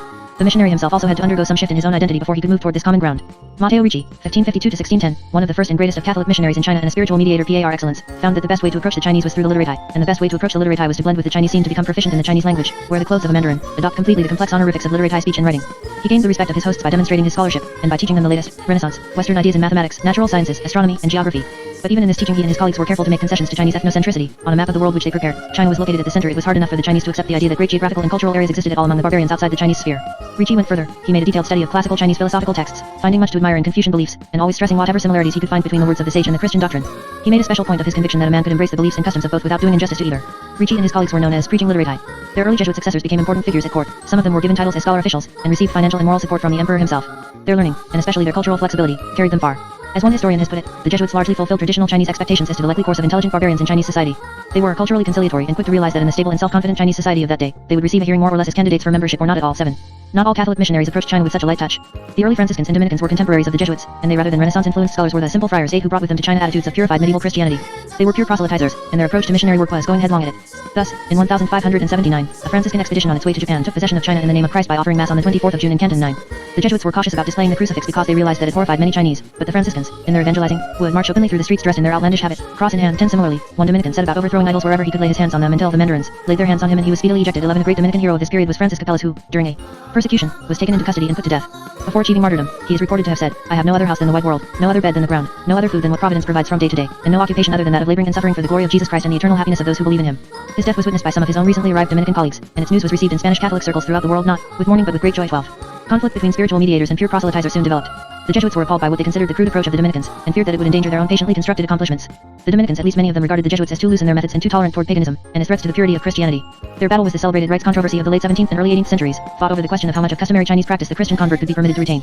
The Jesuits favored Ricci's approach of conveying the Christian concept of God through the use of the classical Chinese terms for heaven, Tien and Shang Ti, claiming that these words originally had a theistic significance, and were in any case necessary to explain the new faith in a familiar idiom. The Dominicans held that these Chinese terms connoted a material heaven or sky, that much superstition had grown up around them in the Chinese mind, and that therefore they should not be used. Again following Ricci, the Jesuits favored allowing Chinese Christians to continue to honor Confucius and their ancestors, on the ground that these observances were a tradition of the Chinese Empire, with a civil rather than a religious significance. The Dominicans considered the observances pagan and superstitious, and therefore not permissible. The Dominican position was upheld by papal decrees in 1704, 1710, 1715, and 1742, much to the detriment of Catholic missionary efforts. The decision injured Chinese sensibilities in a variety of ways. The Emperor Kangxi had expressed his support of the Jesuit position, and felt that the Pope was contesting his authority, and a century of persecutions followed. These persecutions had complex causes and were by no means simply a result of the rites controversy, but the outcome of this controversy and the events which followed were in psychological and cultural senses, a major triumph for purist, extremist forces, and a major defeat for the mediators on both sides. Not until 1939, 235 years after the initial decree, did Rome finally reverse its decision. Much more can be said about the political, religious, and cultural issues of the rites controversy, but this outline is enough to indicate the importance of these two conflicting identity stances for the Westerner in China, and for relations in general between China and the West. 13 The examples cited were from early Catholic experience, but these two identities were equally present in later Protestant missionaries. The pure proselytizers were the fundamentalist preachers who with their message of hellfire and brimstone had little regard for Chinese cultural traditions. The spiritual mediators were those more liberal and socially oriented missionaries who tried to understand and to enter into Chinese life while building their churches, universities, and hospitals. Even secular Western residents, businessmen, diplomats, non-missionary teachers, students, and freelance sinophiles were not entirely free from this dilemma. They had not come to China to propagate Christianity, but they too had the problem of how much of the West to sell to the Chinese, or at least to hold on to themselves, versus how Chinese to become. The treaty port businessman, that prototype of the old China hand, could be something of a proselytizer of Western business methods, or he could relax comfortably into his surroundings, accepting his privileged position as his due, and regarding the Chinese around him with patronizing affection. 14 The true spiritual expatriates were the Peking men, a unique group of scholars, writers, and assorted individualists so thoroughly absorbed by China, even if they lived in its past glory, that the rest of the world seemed to them virtually uninhabitable, and everything after Peking anticlimactic. Those among the Peking men who had the special sub-identity of the China-born often, like Miss Darrow, struggled hard in their adult lives to establish an intimacy with China which they felt had been denied to them by the segregated patterns of their missionary upbringing. At the same time they tried to recapture and embellish an idealized childhood memory. My Western subjects had also found that confronted with China over a period of time, one's identity could not, so to speak, stand still. Most spiritual mediators more than anything else gradually slipped into a Chinese pattern. They usually made an elaborate identity compromise, rather than completely going native. The compromise offered many creative satisfactions, but there was always the danger, whether or not a Westerner was aware of it, of his old identities becoming obscured and his sense of commitment confused. Yet the same man could also identify part of himself as uncompromisingly Western, and feel stirrings of the pure proselytizer. The psychological rewards for so doing were those of imposing on others one's own creed and thereby exerting influence over others. The dangers, in a sense interchangeable with the rewards, were those of arousing antagonism and persecution, and of becoming isolated from Chinese life. What is more, these subjects found that historical circumstances generated increasing tension between the mediator and the proselytizer within them. China, in its quest for modernization, both sought and resented various forms of proselytizing. Western institutions which sent people to China became more sensitive to the need for mediating, but these increasing sensitivities opened the way for the kind of historical and racial guilt I have already described. These conflicts were especially great for the priests among my subjects. Their education and characters bore the stamp of modern liberalism. They tended strongly to become cultural mediators, and play down the pure proselytizer within themselves. Even so, the conflict between these two aspects of their identity was ever present. Father Luca was torn between his liberalism and his urge to martyrdom. Father Vectin's deep commitment to spiritual mediating was certainly undermined by his confrontation in Rome with a more pure proselytizing attitude. All these men experienced with unusual intensity the inner struggle between liberal and authoritarian emotions which any modern Catholic priest faces. Many tried to resolve this struggle by using the approach of Father Vincent Levy, considered by many to be a modern counterpart of Father Ricci. One of the most articulate of modern mediators, he had condemned Western imperialism, refused the protection of his own consul, and advocated love for an intimate identification with the host country. He had set a personal example by taking out Chinese citizenship and forming a stretcher-bearing battalion during the Japanese War. 15 But whatever the approach, the tension between these two elements had to remain, since they are both part of the identity of any missionary anywhere. The urge to proselytize takes him to the mission land in the first place, and the mediator within him makes his work possible. The communists themselves, pure proselytizers in the extreme, were quick to make the association between missionary proselytizing and imperialism, an association not too difficult to establish. It was a bit harder for them to cast a spiritual mediator as an imperialist, but they accomplished this also with two approaches. They held him responsible for the behavior of his less liberal colleagues, and called his flexible adjustment a tactical maneuver to deceive people and obscure ultimate goals. Moreover, although Father Levy himself was a spiritual mediator, some of the priests, including close colleagues of my subjects, who had followed his lead in aiding China's defense efforts against the Japanese, had gone on to cooperate with nationalist forces in their struggle against the communists, thus giving the reformers a good reason to label them imperialists. The communists thus used actual historical events to exploit already existing identity strains of the Westerner in China, simplifying the complex elements involved into the single pure image of the evil imperialist. They then did everything possible to make the man fit the image. During the years after their release, my subjects were preoccupied with extricating themselves from this pure image, and finding a version of what they had been, and still were, which was both reasonably accurate and morally justifiable. Some form of reconstruction was necessary, and the degree of distortion paralleled that of the thought reform experience itself. Thus Fathers Luca and Vectin could be critical of much of their church's behavior and at the same time reject exaggerated communist charges, while Bishop Barker brought his characteristic all-or-nothing fundamentalist judgments to bear upon both the church and the communists. These men and women were aware that their prison thought reform marked the end of an era for the non-communist Westerner in China, as well as for them as individuals. They had to achieve a new relationship with Western institutions to overcome the guilt associated with the imperialist label. What they sought during the years after imprisonment, and what many of them attained, was nothing short of another rebirth. Long-term effects. What can be said about the long-range success or failure of prison thought reform as applied to Westerners? From the standpoint of winning them over to a communist view of the world, the program must certainly be judged a failure. Only one, Father Simon, among my 25 subjects, and only one or possibly two more from among the scores of others I heard about, could be regarded as a truly successful convert. Follow-up information confirmed what I had begun to observe when I interviewed these subjects in Hong Kong, a general movement away from the reform ethos toward a more critical view of Chinese communist behavior. 3 or 4 years after their release, most of them expressed sentiments much more harsh toward communism than those they had felt before being imprisoned. They looked not to communism, but to the forces in the West they had known earlier, and to an inner synthesis of their own, for answers to the world's great ideological questions. This conscious disavowal of their reform was by no means the entire psychological picture, but conscious opinions are, after all, not unimportant. Whatever success thought reform had with most of the Westerners lay in the unconscious influences which they retained from it. These influences are basic to an understanding of what really happened, even though they can be easily overlooked. Despite the years that had passed since their imprisonment, these men and women were still grappling with the powerful emotions and ideas implanted by the Chinese communists. Most had succeeded in neutralizing them, but the implant had been compelling enough to defy easy excision. For once a man has been put through prison thought reform, he never completely casts off its picture of the world and of himself. Inner tension between the reformed and non-reformed elements of a person can be itself imprisoning, or lead toward expanding horizons. Most people felt something of each, but the ratio between the two varied greatly. Father Luca and Father Vectin, for example, had suffered and continued to suffer from a compulsive weighing of the influences of thought reform, yet both had broadened their personal vistas and enlarged their sense of identity as a result of their prison experiences. Father Simon and Bishop Barker, on the other hand, seemed to have narrowed their focus, constantly protecting themselves against too broad an exposure lest this upset their single-mindedness. It was generally true that those who, like Father Simon and Bishop Barker, were either apparent converts or apparent resistors, had to live on this constricted level if they were to maintain their extreme position, while the obviously confused reaped both pain and created benefit from their confusion. Those who, like Miss Darrow, gradually gave up an extreme position, were open to the same pitfalls and opportunities as they surrendered both their constriction and the reassuring certainties it had offered. One other position is possible. One can, like Mr. Coleman, become so broad in his horizons that the inner substance of identity and commitment can scarcely take shape. And this brings up the non-ideological residual present in all Westerners, whose effects were also mixed. 4 years after the experience, my subjects still bore marks of both fear and relief. The fear was related to the basic fear mentioned earlier, the fear of total annihilation. It is an unconscious memory not easily lost. Some people may equate it with the experience of having felt totally controlled and dangerously threatened by a powerful parent, but whatever its associations, all dread the possibility of risking its recurrence through re-exposure to total control. Along with this dread, however, some entertain a deeply repressed desire for just such a repetition as a means of atoning for a troubling sense of guilt. I need not again emphasize the importance of this guilt, except to say that it joins with the residual fear to form the most destructive of thought reform's bequests. Nonetheless, thought reform can also produce a genuinely therapeutic effect. Western subjects consistently reported a sense of having been benefited and emotionally strengthened, of having become more sensitive to their own and others' inner feelings, and more flexible and confident in human relationships. These beneficial effects occurred in subjects with all 3 reactions, although it is difficult to say just what produced them. The best explanation is perhaps that these people had had the experience of testing their emotional limits. They had undergone the ultimate in physical and spiritual pain, and had yet survived. They had been forced to hit rock bottom in their imposed negative self-analysis, and yet had emerged with some measure of self-respect. Each had thus gone farther than ever before in realizing his human potential. Their consequent feeling of having been benefited is analogous to the sense of well-being which has been observed in people after they have experienced severe stress of almost any kind, including that of prolonged sensory deprivation. 16 When the stress is brief, the well-being may be limited to a rebound euphoria. But after an experience as totally disintegrating as prison thought reform, the relief at being put together again is more basic and more enduring. In the experience itself, and in the process of recovery and renewal which followed it, these men and women gained access to parts of themselves they had never known existed. Part 3. Thought reform of Chinese intellectuals. We must be engineers of the human soul. V.I. Lenin. The cultivation of the person depends upon rectifying the mind. Confucius. Chapter 13. The encounter. In turning from imprisoned Westerners to free Chinese intellectuals, we arrive at the ideological center of the thought reform movement. Instead of being directed at alleged criminals and imperialists, reform is used to manipulate the passions of the most enlightened members of Chinese society. Chinese intellectuals experience thought reform in their own country's educational institutions, under the direction of countrymen not too different from themselves. They are asked to undergo it as an act of patriotism, as an expression of personal and national rejuvenation. Their thought reform is not entirely different from the prison program applied to Westerners. Indeed, as I alternated between Western and Chinese subjects during the study, I was often struck by the similarities in the emotional experiences reported by two such divergent groups. But the contrasts were also impressive contrasts in thought reform settings and pressures, in life experiences and character traits, and in differing relationships to Chinese communism, so much so that I sometimes felt as if I were conducting two separate research projects. An exploration of these differences takes us inevitably into matters Chinese, into a consideration of influences derived from traditional Chinese culture and from the modern, anti-traditional Chinese cultural rebellion. Only these patterns can account for China's unique way of dealing with imported communist principles. I shall retain my emphasis upon individual emotions and the sense of inner identity, and move from the individual outward as I attempt to explain his experience in the light of his own and his country's history and culture. This approach also requires an examination of thought reform's origins, both its actual history, and its use of psychological themes derived from Soviet Russian and traditional Chinese models. After that, I shall summarize the general principles derived from my study of both subject groups' principles which apply to any culture and have significance far beyond that of thought reform itself. Who are the Chinese intellectuals? The term is a loose one and is often applied to anyone in China with a secondary school education, although the communists themselves distinguish between higher intellectuals and general intellectuals. It includes, of course, scholars, teachers, artists, writers, scientists, advanced students, physicians, and other professional people, all of whom make up a very small but particularly influential segment of the Chinese population.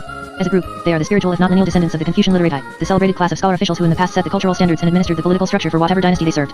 Nowhere was learning more honored than in traditional China, and nowhere was a body of knowledge more necessary for personal advancement. Until the beginning of the 20th century, the main path to wealth and prestige was the state examination based entirely upon the Confucian classics. But during the last 50 years, the intellectuals, influenced by the West, have led the revolutionary movements to cast off the decaying traditional social structure. Much of their identity was transformed in the process, and the rebellion was costly to them in an emotional as well as a material sense. Yet even when most beleaguered, they have always retained their aura of a learned elite and a sharp sense of separation from the rest of the mostly illiterate population. Like the dynasties before them, and like communist parties everywhere, the Chinese communists recognize the importance of winning over and putting to effective use this precious intellectual talent. Indeed, their thought reform program has gone far beyond anything either their dynastic predecessors or their Russian communist mentors ever attempted. They call for a personal conversion, or for something very closely resembling one, from every Chinese intellectual, surely an excessively ambitious program. Yet during the period immediately after they assumed power, many circumstances favored their efforts. The communists were then in the full flush of triumph. Their discipline and their confidence could not fail to impress a population which had been spiritually sapped by decades of civil war, foreign encroachments, and political corruption. While before this a sizable number of intellectuals had been attracted to the communist movement, many of whom had been introduced to it during their student days. By 1949, intellectuals as a group including those with no particular ideological commitment seemed more prone to welcome than to oppose the communist victory. This was the impression of many observers and scholars, and one also clearly conveyed to me by my Chinese subjects and by friends in Hong Kong. Most intellectuals and students regarded the nationalist regime with bitter hostility. They resented what they felt were police state methods without the compensation of police state efficiency. If one can speak of a class despair born of disillusionment, emotional confusion, repeated frustration, and economic suffering accompanying runaway inflation, one may certainly say it of the Chinese intellectuals during the years before the communist takeover. In this condition, many of them were receptive not only to change, but to methods of being changed which they might otherwise have abhorred. Point 1. Some Chinese intellectuals, although by no means all, had an opportunity to acquaint themselves gradually with communist reform measures through small political study and mutual aid groups organized where they lived, worked, or studied. These were dogmatic, but relatively mild compared with what followed. By late 1951, all intellectuals were swept up in a year-long thought reform campaign primarily aimed at them as a group, the first of China's national outbreaks of soul-searching. One Chinese commentator, writing from Hong Kong, described this campaign as one of the most spectacular events in human history. Two other equally spectacular campaigns were to come, but this one set the precedent, and its sequence of top-to-bottom manipulations typical for all national campaigns is worth describing. Point 3. First came the mandate from Mao Zedong himself, ideological reform. First of all, the ideological reform of the intellectuals is one of the most important conditions for a country's all-out complete democratic reform and industrialization. Next, the Central Ministry of Education called together 3,000 leading university professors and academic administrators of the Peking-Tientsin area to launch a study campaign aimed at the reform of the teacher's ideology and of higher education. Premier Zhou Enlai addressed this group for 5 hours, spelling out in detail a program for transforming the university into a genuinely progressive institution, and stressing such personal reform issues as standpoint, attitude, whom we serve, problems of thought, problems of knowledge, problems of democracy, and criticism and self-criticism. One of the educators present reported that Zhou set a personal example with his self-criticism of his own social relations. Then, under communist guidance, study groups were formed. At the same time, the campaign was given wide publicity in newspapers, magazines, and radio broadcasts, and through organizational work, it spread from the capital city upward, to all universities and intellectual communities throughout China. Centered in universities, but including all intellectuals, whatever their affiliations, the campaign included everyone from the elderly college president to the newly admitted freshman student, as tens of thousands of intellectuals were brought to their knees, accusing themselves relentlessly at tens of thousands of meetings and in tens of millions of written words. For this was the campaign's harvest, a flood of self-castigation from China's most learned men, public confessions which became a prominent feature in the country's press during the next few months, and on repeated occasions from then on. Combining personal anecdote, philosophical sophistication, and stereotyped jargon, the confessions followed a consistent pattern. First, the denunciation of one's past of personal immorality and erroneous views, then a description of the way in which one was changing all of this under communist guidance, and finally, a humble expression of remaining defects and a pledge to work hard at overcoming them with the help of progressive colleagues and party members. Distinguished scholars denounced careers that had brought them international fame, and expressed the desire to begin over again in their work and in their lives. One prominent feature, also present in the case histories, was the professor's public humiliation before his own students. A professor of law, for instance, in making his confession before a large meeting of undergraduates, addressed them as fellow students, went on to thank them for their suggestions and to promise to adhere to these in the most minute detail so that I can improve myself, then closed with the pledge to be your pupil and to learn from you. These confessions must be read to appreciate their full flavor. The published confession of a Harvard-trained professor of philosophy, made at a leading university in Peking, appears in the appendix, page 473. While much of the content of these documents seems ritualistic and unconvincing, my Western subjects made it clear that even such expressions are by no means free of emotional involvement, and reflect pressures of immense magnitude. Students outdid their professors in reform enthusiasms. During the 2 years of communist rule before this official campaign began, however, many intellectuals underwent their thought reform in special centers called revolutionary universities or revolutionary colleges. These institutions provided the most concentrated of programs, sealed in worlds in which thought reform existed in its own pure culture. The revolutionary university was directly derived from party schools in which, see Chapter 20, the reform program for Chinese intellectuals had been developed years before. These schools were quietly conducted prototypes for the later, more flamboyant public displays. Set up in every area of China almost in the wake of the victorious communist armies, revolutionary universities were most active during the regime's first few years. By 1952, many had been converted into more conventional cadre training centers. One of their purposes was to meet an emergency need for trained personnel. The course was usually only 6 months long, at most 8 or 12 months, and the student body was by no means exclusive. It included such groups as former officials of the nationalist regime, professors from ordinary universities in a particular area, returned students from the West, some who had just come back and others who had been to Europe or America as long as 30 or 40 years before, and arbitrarily selected groups of young university instructors, recent graduates, and even undergraduates. There were also Communist Party members and affiliates, some of whom had demonstrated significant errors in their work or thoughts, and others who had merely spent enough time in Kuomintang areas to be considered contaminated by the exposure. Many came to revolutionary universities in response to thinly veiled coercion, the strong suggestion that they attend. But others actively sought admission because they wished to adapt themselves to the new regime, or at least to find out what was expected of them. They believed, moreover, that a diploma from one of these centers would be a big help in the new China. And, as the first Chinese case history demonstrates, some sought admission to solve personal problems in their relationships to the communist regime. I soon became aware that the programs at both regular universities and revolutionary universities had maximum importance for Chinese intellectuals and maximum psychological interest for my research. 12 of my 15 subjects underwent their reforms at one or the other, and the 4 case histories I shall describe are equally divided between them. I have given the Revolutionary College the most detailed attention, because I believe it represents the hardcore of the entire Chinese thought reform movement. But before we attempt to penetrate this core, I must say a bit more about my Chinese subjects, and the nature of my work with them. As a group, they could not show as wide a spectrum of responses to thought reform as the Westerners whom I interviewed, for they were all essentially thought reform failures. They belonged to that small minority of Chinese intellectuals who had elected to leave the mainland and remain in Hong Kong as refugees from the communist regime. They are therefore in no sense typical of Chinese intellectuals in general. But neither are the reactions unrelated to those of the larger body of intellectuals who remained, even as thought reform failures. They had some positive responses which can help us understand the program's successes, and their negative reactions, although stronger than those of the majority of intellectuals, can help us to appreciate some of the stumbling blocks thought reform ran into with China's intellectuals. Moreover, the nature of the reform process, its stress on close contact and on the psychological expose enabled my subjects to make telling observations about others who responded quite differently from themselves. Chinese subjects, of course, could not avoid the psychological and financial strains of their refugee status. Sometimes one of them would attempt to use an interview with me as a forum to attack, not the communists or the nationalists, but a rival refugee organization. Most were living under conditions which were, at best, tenuous, and they tended to look upon their participation in the research as a potential means of sooner or later bettering their lot. This attitude was in keeping with Chinese views of reciprocity, as L.S. Yang has pointed out. When a Chinese acts, he anticipates a response. Favors done for others are often considered what may be termed social investments, for which handsome returns are expected. 5. A Chinese subject, understandably enough, usually wanted material rather than psychological assistance from me, and some of the handsome returns expected, or at least hoped for, included my recommending a particular refugee organization to an American group whose assistance was desired, my helping a man to obtain a job with a Western organization in Hong Kong, or my supporting a man's efforts to enter the United States. I decided that financial remuneration in some form was in order, both because these people badly needed money, and because it could serve as my reciprocal response in place of other expectations, which usually were impossible, if not inadvisable, for me to meet. But I felt that paying by the interview would not be a good idea, since it might create an incentive for a subject to hold back material in order to prolong the financial opportunity, and also because it might have conveyed the undesirable suggestion that I was paying for information. I hit upon a compromise arrangement which worked so well that I used it throughout the study. I had the subject prepare written materials useful to my work, most often a near verbatim reconstruction of the final thought summary originally composed during thought reform itself, and for this I paid the standard Hong Kong publication rate for an article of approximately that length. If my relationship with the subject was prolonged, I simply repeated the procedure after a certain number of interviews, and asked the subject to contribute additional autobiographical information that was of special significance in his case. This arrangement proved to be highly beneficial and face-saving for both of us. My interpreters were also refugee intellectuals, and this too created problems. Subjects often felt more uneasy about revealing themselves, especially their political convictions, to fellow Chinese refugees than they did to me. I was a relatively harmless American, but who could tell what my interpreter's affiliations might be? Sometimes a subject required that a friend of his serve as interpreter, an arrangement I accepted only when I also knew the person suggested and thought he was suitable. And even then, I usually tried to replace him with one of my own interpreters for some portion of the work. Other subjects cultivated the interpreter after hours, hoping to win his support for a favor from me. For all of these reasons, I considered it extremely important that the interpreter strongly identify himself with me and with the research. The 2 men I regularly worked with were personal friends who more than met my requirements. These considerations were important because my interpreters were required to do a good deal more than simply translate back and forth during the interviews. As Westernized Chinese, they were a bridge between the relatively unwesternized Chinese subject and the, also relatively, unsyncretized Western interviewer. David Reisman has called this tandem interviewing. The interpreter served as an acculturating force in both directions, making it possible for the subject and myself between whom there was no common language and much cultural distance to converse with one another. There had to be a certain amount of compromise. The subject had to adapt himself to my Western approach and I had to bend slightly in a Chinese direction. This included, on my part, serving tea with each interview, the unconscious development of a bit more reserved than usual, and the conscious development of an indirect, or circular, approach to the more sensitive topics discussed.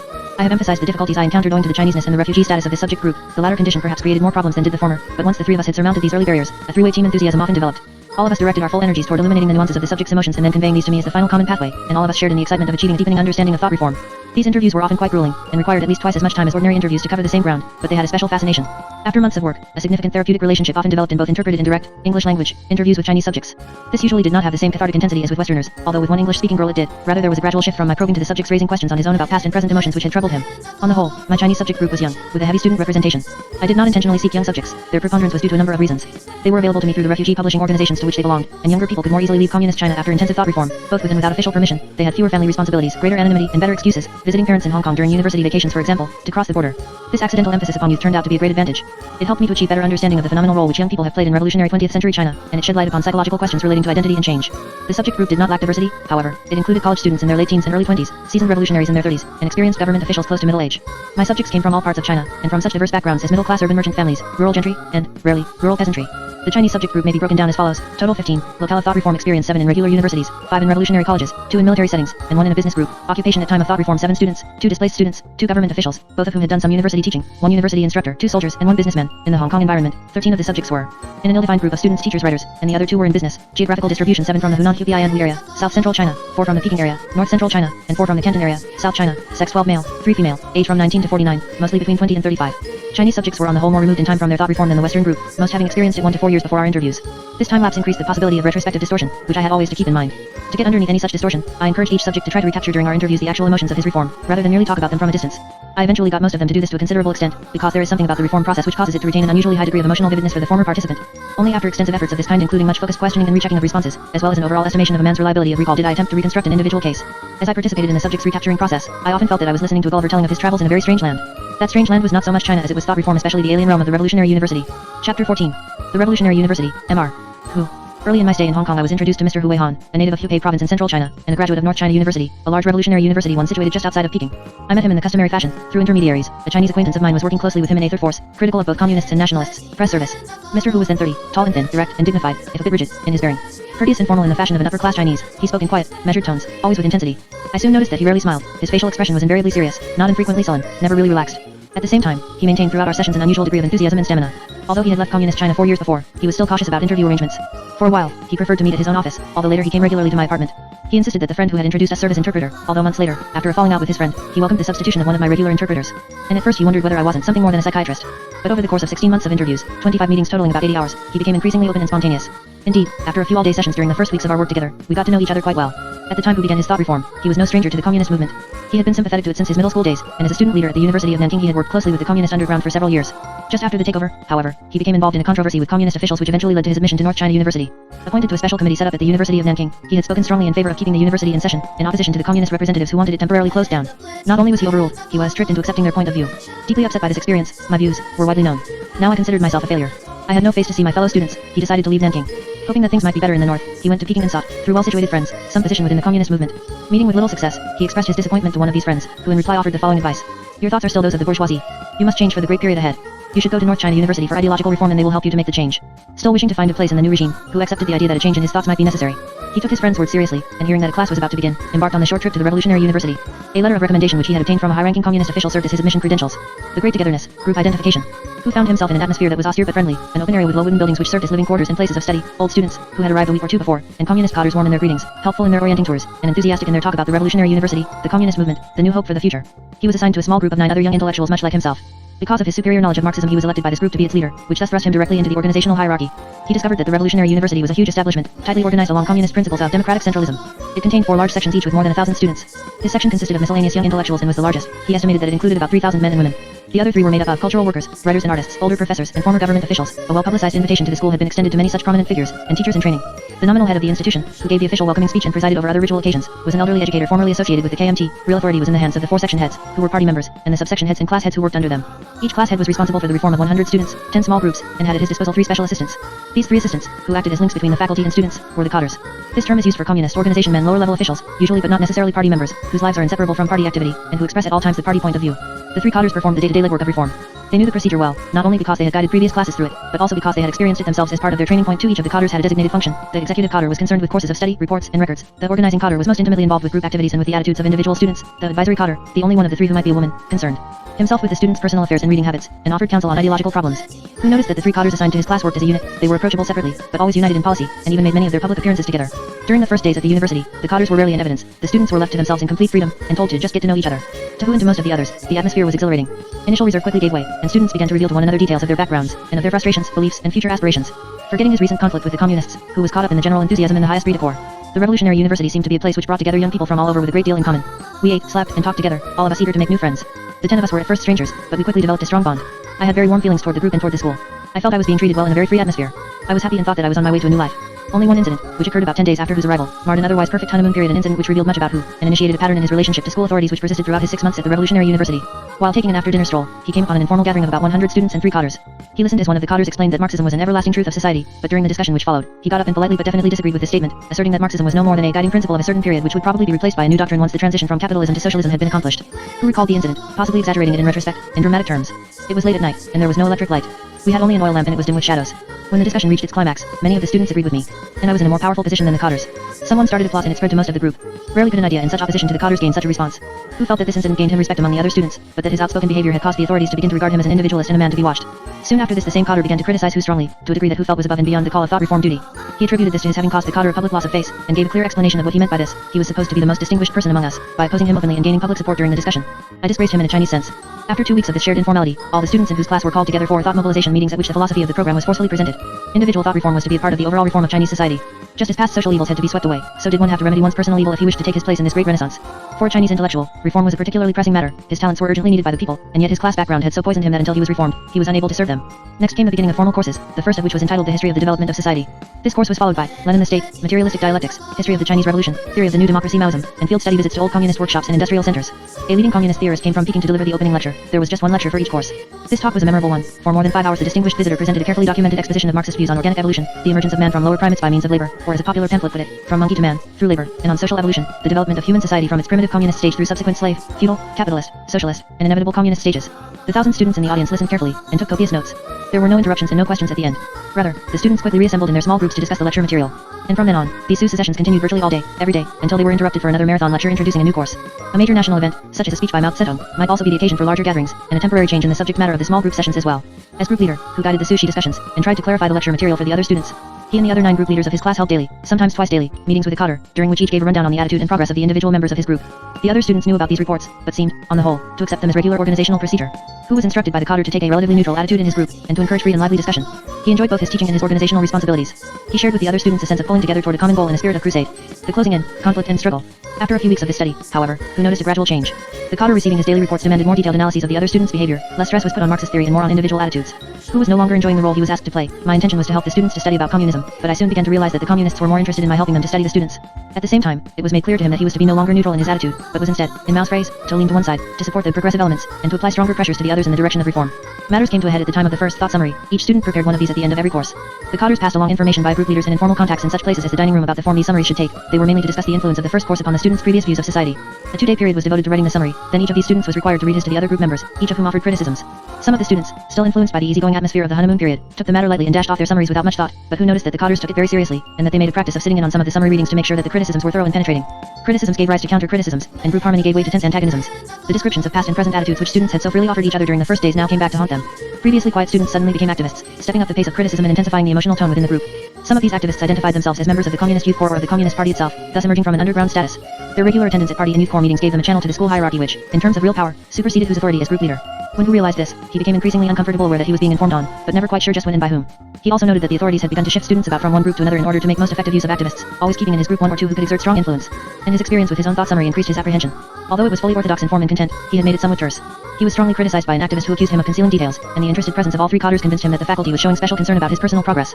From this point on, pressure steadily mounted, and Hu lived in an atmosphere of criticism, self-criticism, and confession much like the prison environment of the Western subjects. Not only ideas, but underlying motivations were carefully scrutinized.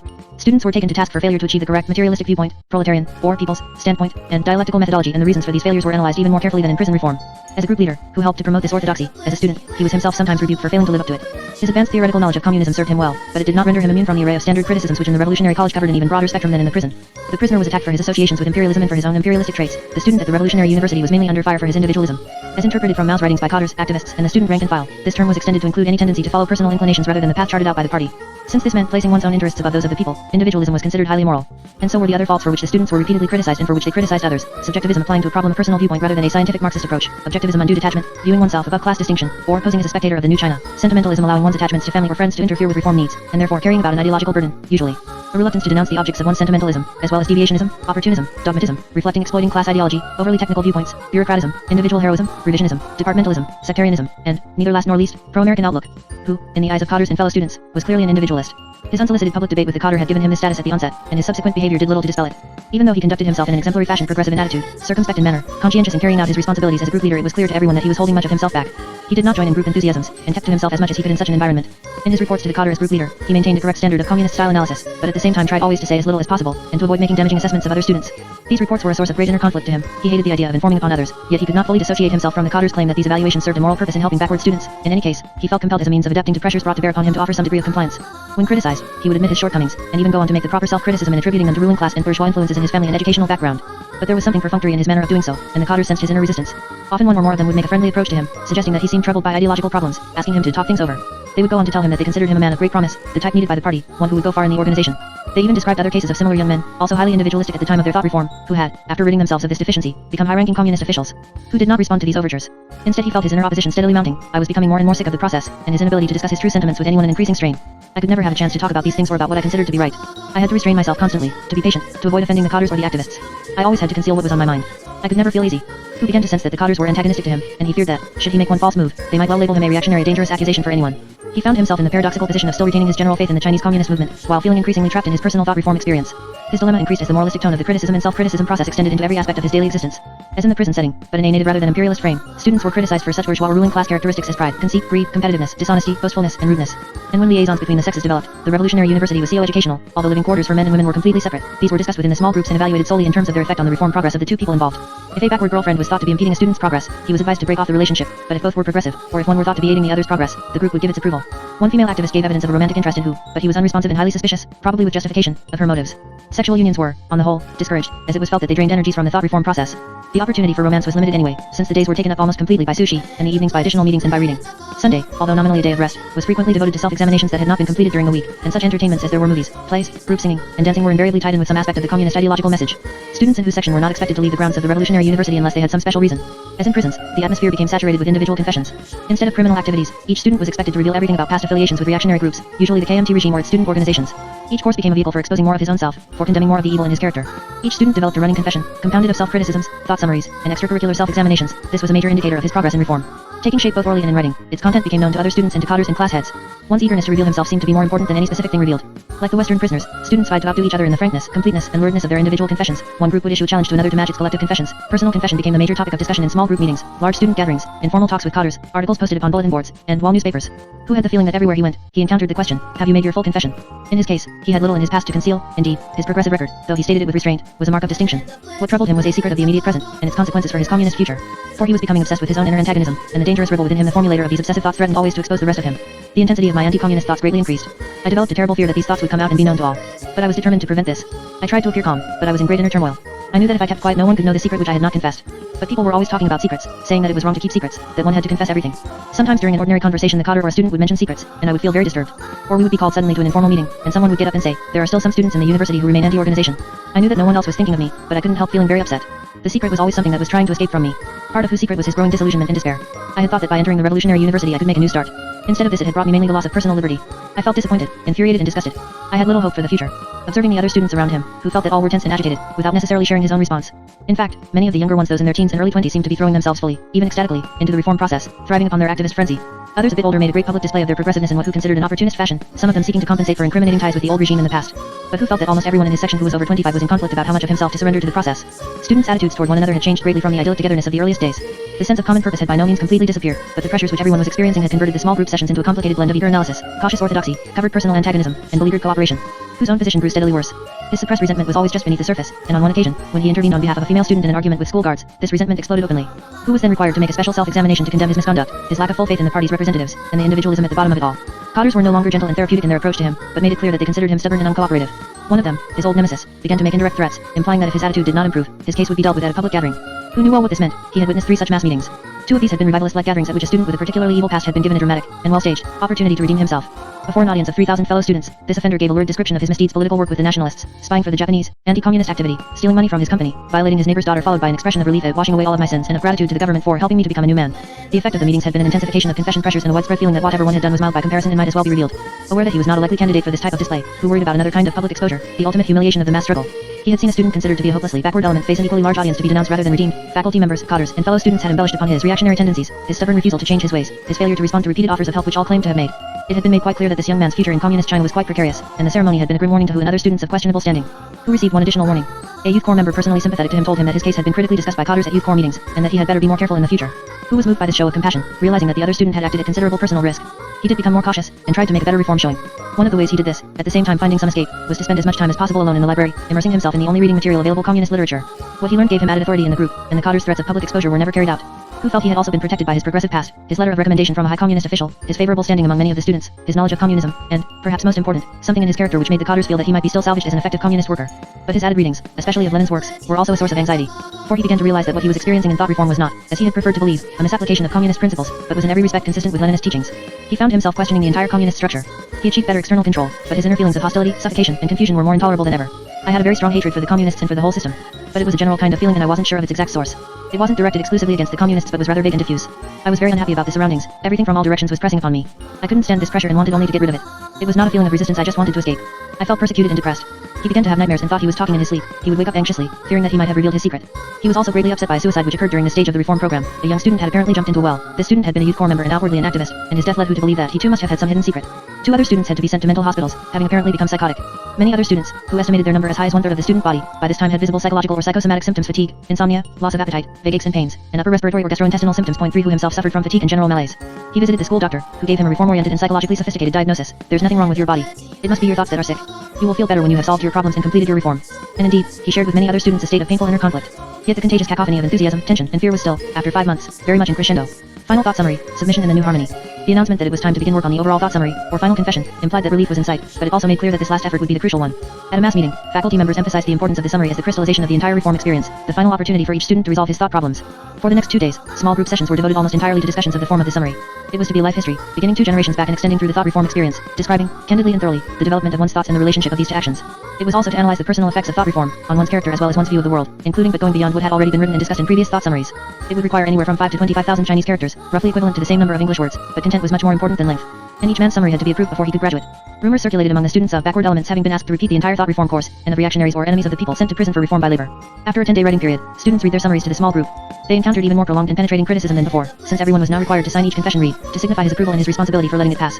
In whose group, some students were kept under critical fire for several days and wrote many revisions. As usual, the students themselves worked upon each other, but cadres and faculty members had the final say. They later added their own evaluative comments to the thought summaries. The final document then became a permanent part of the student's personal record, and, in the possession of his superiors, accompanied him throughout his future career. Who, determined to surmount this final hurdle, concentrated upon using his theoretical knowledge to produce an acceptable final confession. He knew that 2 special emphases were required. The first, an analysis of class origin, gave him little difficulty. He could readily place his family in the landlord or rural ruling class category, and attribute to this circumstance his own evil character traits and false ideas. He called himself an exploiter, and accused himself of having adopted a stand diametrically opposed to that of the people, and having been in the past actually, an enemy of the people. But the second requirement was not quite as simple, for it was the denunciation of his father, both as an individual and as a representative of the old order. This was the ultimate symbolic act in the thought reform of young Chinese, and many found it to be extremely painful. A cadre noticed that Hu was particularly reluctant to criticize his father, and began to prod him about it at every opportunity. He said that the most important part of the reform of an intellectual was the denunciation of his father, since the intellectual almost invariably comes from a wealthy family which must have been anti-communist, and if he does not denounce his father he cannot be a faithful citizen of the new regime. Hu tried to beg off, claiming that he had retained no clear impressions because he and his father had been separated during much of his childhood. The cadre insisted however that the father is a hero to every small boy, and demanded that Hu take a stand for or against him. 2 letters which Hu received from his family home at about this time suddenly gave the problem a new tragic dimension. The first letter, written by his uncle, carried the disturbing news that his father had been publicly struggled and then imprisoned during the land reform campaign in Hubei, and asked Hu to use his influence with the communists to secure his father's release. A day or 2 later, Hu received a second letter, from his father, telling that he had been released from prison, but that all of the family holdings had been taken from him, and that the family situation was still very dangerous. Hu had difficulty describing to me his feelings at this time, which were compounded of shock, guilt, and anger. At the beginning of land reform, Hu had written to his father to urge him to surrender voluntarily most of his land holdings to the surrounding peasants, and to cooperate fully with the communists in the manner of an enlightened landlord. The father had followed his son's advice, and now Hu felt that they both had been deceived. He recalled his last meeting with his father, when he had refused to follow his father's advice. He had decided to enter the distant University of Nanking, contrary to his father's wishes that he choose an institution closer to home. Now he kept hearing the words of his father's parting admonition. You young people no longer think of the older generation. Your affections towards us must be very light. You do not understand how an old man feels about his son. Our affection for you is beyond your comprehension. We shall see later that these words were less than fair, but this did not save Hu from his sense of remorse, and from castigating himself for disobeying his father and for not remaining close enough to him to be a help in a time of crisis. He began to imagine from descriptions he had heard of land reform struggle meetings in the north the picture of his father being insulted, spat upon, beaten, and stoned at the hands of a people's court. He pictured his father imprisoned in chains. He remembered a sordid prison he had visited years before, and even more vividly his own experience of having been briefly imprisoned by the nationalists because of his anti-government activities as a university student. I relived all of my sufferings through this vision of my father meeting the same fate. Soon grief gave way to resentment. I overcame my sorrow with my desire for vengeance. He identified himself closely with his father, and saw in both their maltreatment evidence of basic communist hypocrisy and evil. I began to feel that my father and I, each of us in his own way, were enemies to the communists. My father was old and useless, and was therefore persecuted by them. I was young and useful, and so the communists were still trying to win me. I was considered by the other students to be an able man. My father enjoyed great respect among the peasants of the countryside, and was always generous to them in time of need, never the greedy, cruel, heartless landlord, which the communists always spoke about. Both my father and I had tried very hard to work with the new regime, yet both of us were being victimized. I realized that the communists had no sense of fairness or justice. They insisted upon beating down any person who held prestige among those around him outside of party circles, and they would do whatever they thought necessary to accomplish this, no matter how enlightened such people might be concerning communism. I thought of the old model I had developed in my mind in the past of a communist ideal state which would give land to the poor, and offer a new solution for a corrupt society. But I realized that communism did not fit this ideal, and that the communist is a very cruel man who uses the poor and their resentment against the rich for the purpose of furthering his own power. As he told me these things, and especially when he referred to his father, who lost his usual composure, sometimes turning troubled eyes to the floor, at other times pacing restlessly about the room. He seemed more anxious than at any other time during our interviews, and at the next session I was told that he had remained agitated after our meeting and had insisted upon spending several hours alone with the interpreter discussing these same experiences. Who said nothing about the 2 letters to anyone around him in the revolutionary university. He found a compromise solution to the cadre's demand that he denounce his father by using a tortuous form of communist reasoning. After mentioning his father's benevolence to the peasants, he went on to condemn his acts as even more reactionary than the ruthless abuse by the vicious landlords because these good deeds helped to render the position of the ruling class even more unassailable, a statement which echoes Father Lucas' remark that, what you do that is good is bad precisely because it is good. In presenting his own life history, Hu was careful to play down his leftist student activities, and even related them critically to the individualism which was a central theme of the document. Only later did he realize how much an expression of personal submission this summary was. It is a report very much against my own will. If you put this final thought summary before me now, I could write a new summary contradictory to it in each sentence. If it isn't fear, what else could push one to do something so completely against his own will? If I had not been so fearful, I should have refused to write something like this. He could not tell me how much of the summary he believed at that time. It included ideas which he did not believe even then, others which he believed then but subsequently discarded, and still others as he explains in an eloquent testimony to the power of language so enmeshed in communist patterns of thought and speech as to defy evaluation. Using the pattern of words for so long, you are so accustomed to them that you feel chained. If you make a mistake, you make a mistake within the pattern. Although you don't admit that you have adopted this kind of ideology, you are actually using it subconsciously, almost automatically. At that time I believed in certain aspects of their principles and theories. But such was the state of confusion in my own mind that I couldn't tell or make out what were the things that I did believe in. Who noticed that after the thought summaries were completed, all in his group, and apparently in the other groups as well, were eventually accepted. Most of the students seemed to experience a great sense of relief. They had passed through their trial and made their symbolic submission, and many especially among the young seemed to feel that a closer bond had been established between themselves and the government. But for Hu there was no great relief and little or any feeling of bond. Still depressed and disappointed, his strongest desire was to leave the environment as soon as possible. He had previously decided to return to Nanking, the past scene of happy and successful days, and seek a job in the way of life, possibly as a school teacher, outside the main currents of politics. He had already written friends there who had sent him money for the journey. Therefore, when students were given cards to fill out to state their job preference, Hu paid little attention, and left his card blank, preferring to make his own arrangements. His action was considered an unfriendly one. It would have been quite different if he had indicated no choice and had added a note, as some students did, saying that he left the matter entirely up to the government's discretion. A cadre called him in for a talk, and when he defended his action on the basis of wishing to become a school teacher in Nanking, he was told, "We can assign you to a school teacher's job, but it would do you good to work in the countryside. You have been too long in the big cities, and maybe that is why you have not been so activist." When the job assignment did come through, however, it was as a political worker and teacher in an obscure North China military area, a kind of assignment generally considered highly undesirable. No one was required to accept the job offered him, although most students had little choice, since they were unlikely to find an alternative position and they knew that a job refusal would not look well on their records. But Hu, without too much logical consideration, did decide to refuse the assignment at least at first. 3 days later, after constant visits from cadres and activists, he reversed himself and once more succumbed to the wishes of the authorities. He could not say just why he did this, but the implication was clear that he wished to make one last effort to fit in with the new regime, and hoped that life outside of the revolutionary university might be less oppressive. He also stated that the idea of actively fighting communism in the future was already taking shape in his mind, and that he considered the job a good opportunity to obtain greater first-hand knowledge of communist procedures. While this second reason might well have been an attempt to justify that which he felt emotionally impelled to do, it is quite possible that, confused and fearful as he was, ideas of adapting himself to communism and of fighting communism existed simultaneously within him. All that was left was the graduation ceremony. The first part of this was devoted to an admission ritual for new party members. Facing a huge photograph of Mao, 9 faculty cadres solemnly took their oaths, suggesting to the 3,000 students in the audience, according to Hu, the honor, the great difficulty, and the importance of becoming a party member. Hu felt that the students were almost forgotten in the excitement surrounding the new party members, although faculty representatives and visiting officials, there to recruit personnel from among the graduates, did congratulate the students upon the completion of their thought reform, and urged them to continue to follow its principles in their future work. When Hu arrived at his assignment in North China, he was required to undergo a 2-month training period whose routine, except for more rigorous physical training, was not too different from that of the revolutionary university. At the end of this training, when he was faced with the prospect of accepting a permanent assignment with the army, Hu was unwilling to go through with it and requested that he be permitted to leave. He had been no happier there than at the revolutionary university. He had, in fact, found the new cadres under whom he worked to be, if less devious, more crude and unpleasant than those he had dealt with during his reform. The antagonisms he had observed between older and younger cadres, and between the military authorities and the rural peasant population, had confirmed his critical feelings toward the regime. In addition, he feared the possible outbreak of war with the West, and believed that should this happen his own position would become much more dangerous. But most important of all perhaps was his reluctance to become involved in any commitment to the regime that would make it impossible for him to get away in the future.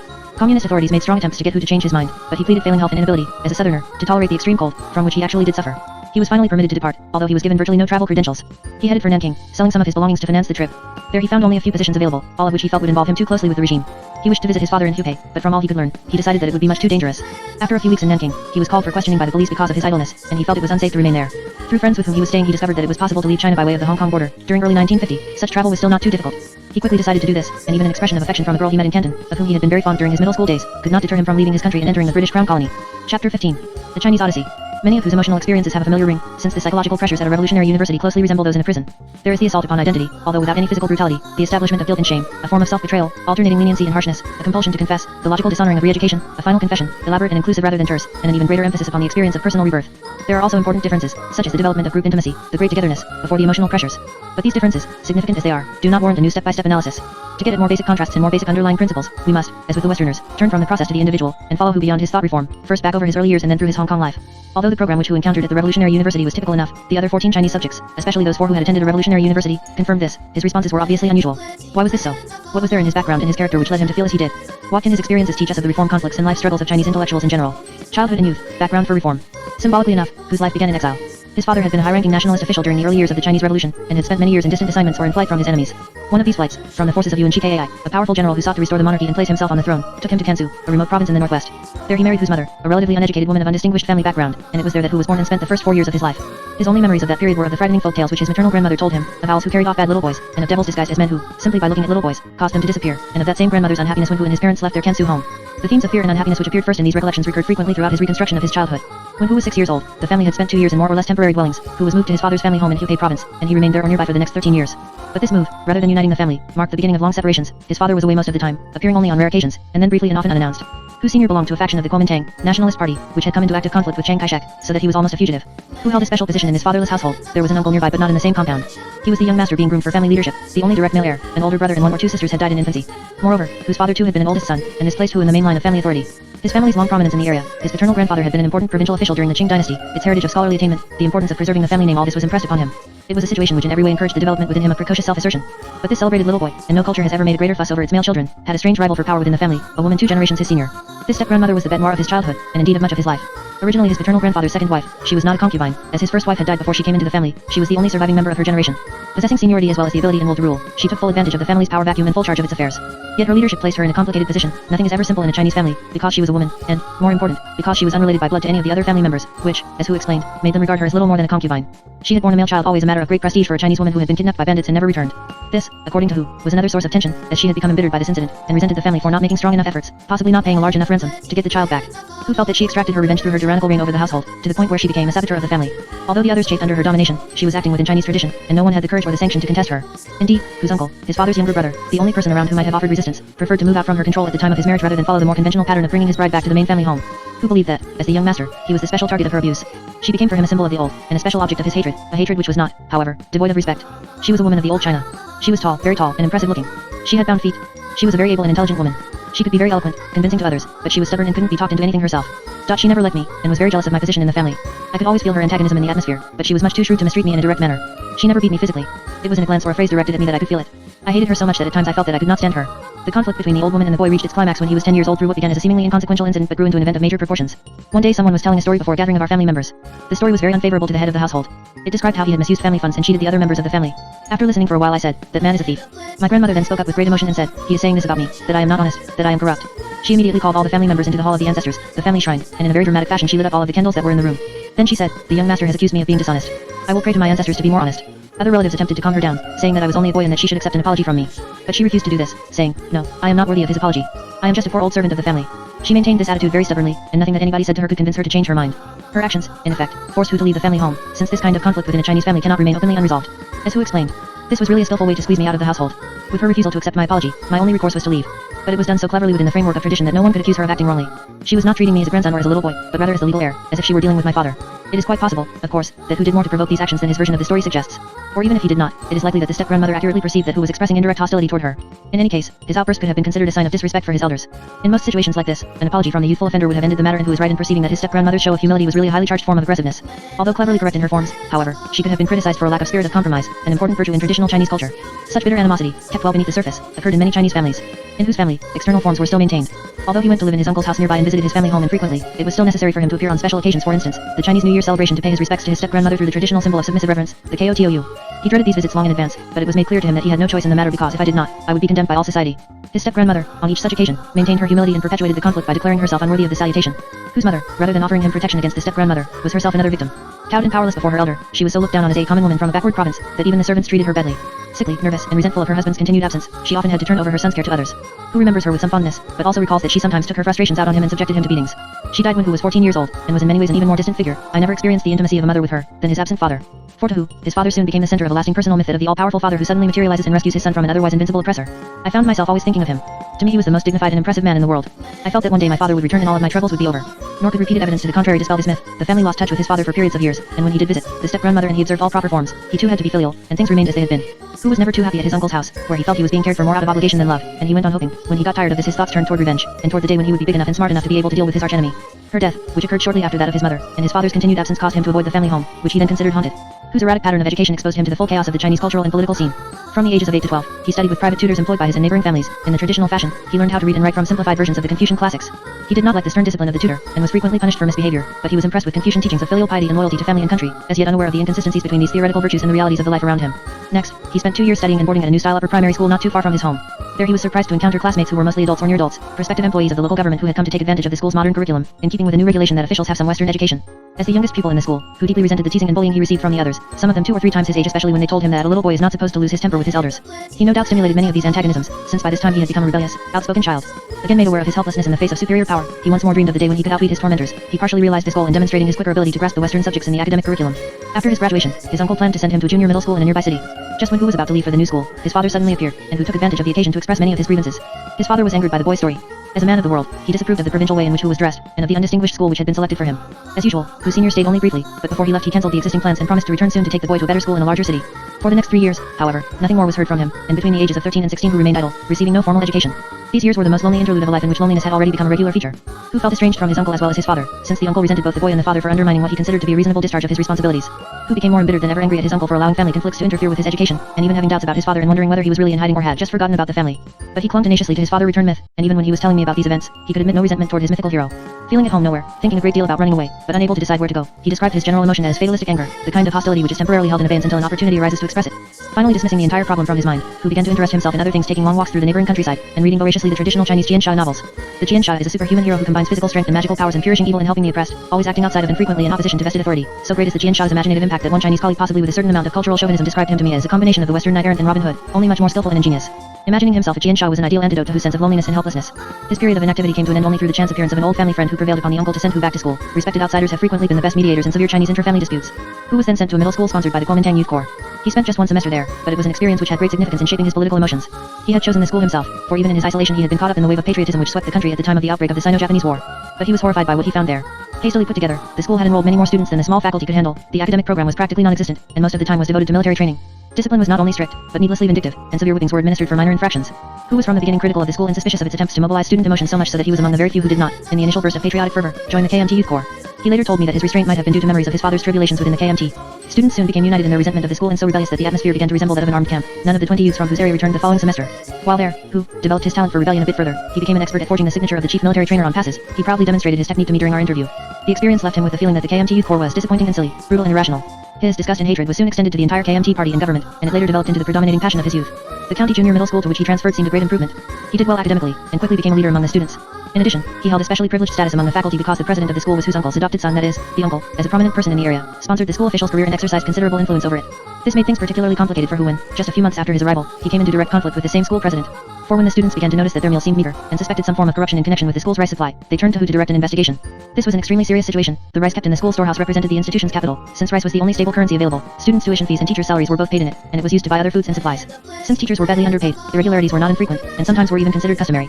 Before long, Hu had organized a special committee of students to keep a close watch over every grain of rice brought to or taken from the storehouse. The system worked admirably, corruption apparently ended, and meals improved. But the school president was angered by the students' assumption of authority, and especially resented Hu as their ringleader. Matters came to a climax when an old school servant, despite official permission from the school accountant, was refused rice for a late meal upon returning from a trip. The student committee members insisted that he first had to get Hu's personal approval. Hu soon became involved in a power struggle with the school president, which he described to me with some relish. It was eventually resolved through a tacit compromise in which the students continued their vigilance, but did so as quietly as possible in order to cause minimal embarrassment to the authorities. Hu's sense of victory was eventually reinforced by his uncle's grudging praise. The latter was at first enraged when informed of Hu's activities by the school president, but after a short time, his respect for Hu became apparent, and he referred to him as a straight-boned boy, an expression suggesting strength, courage, and integrity. The only unfavorable repercussion came about a year later when, despite having announced that Hu had won the prize for the outstanding student of the semester, the faculty members forgot to present the award to him. He became angered, ceased making his best efforts, and concluded that people never get what they deserve. His personal struggles with authority thus found effective social expression in the turbulent Chinese student world. His rebellious urges were constantly fed by real injustice, until I developed the conviction that any authority held over me was irrational. I transferred from school to school. As soon as I would meet the head of a new school, I would automatically think, this man must be an irrational authority. And I would invariably find out that this was true. There was another rice incident at the provincial upper middle school which Hu next attended. This time he was in danger of being expelled, until the approaching Japanese armies interrupted his personal battle. Hu fled to free China in the interior, as all students were urged to do. His uncle sent him off with these words, when the whole society is so corrupt, what can you, just an individual person, do about it? An attitude of resignation which Hu strongly contested at the time, but one which he was never to stop wondering about. Arriving in Chongqing, where students were instructed to report for reassignment, Hu got into an argument with an arrogant official who reprimanded him for not having the correct papers. He later felt that this dispute cost him extra months of waiting and resulted in his receiving an undesirable school placement to a poorly organized agricultural institution. Now he became extremely discouraged. He had sustained himself through a difficult trip to Chongqing with the belief that everything would be alright when I got there, but found instead that it was only the beginning of my troubles. Out of touch with his family, financially destitute, and cheated when he sold his only valuable possession, a gold ring, feeling awkward and imposing upon family contacts for temporary shelter, Hu found solace in a new friendship. A sympathetic middle-aged scholar and former government official from his own village area offered him the first meaningful explanation of his sufferings, and became his first political mentor. He was a man about the age of my father, an extremely eloquent person who quickly became my hero. He told me how he had worked with the KMT during its real revolutionary days, but was now being discriminated against because of his leftist views. I too had felt discriminated against as a child, and he told me that this was due to the evils of the old society.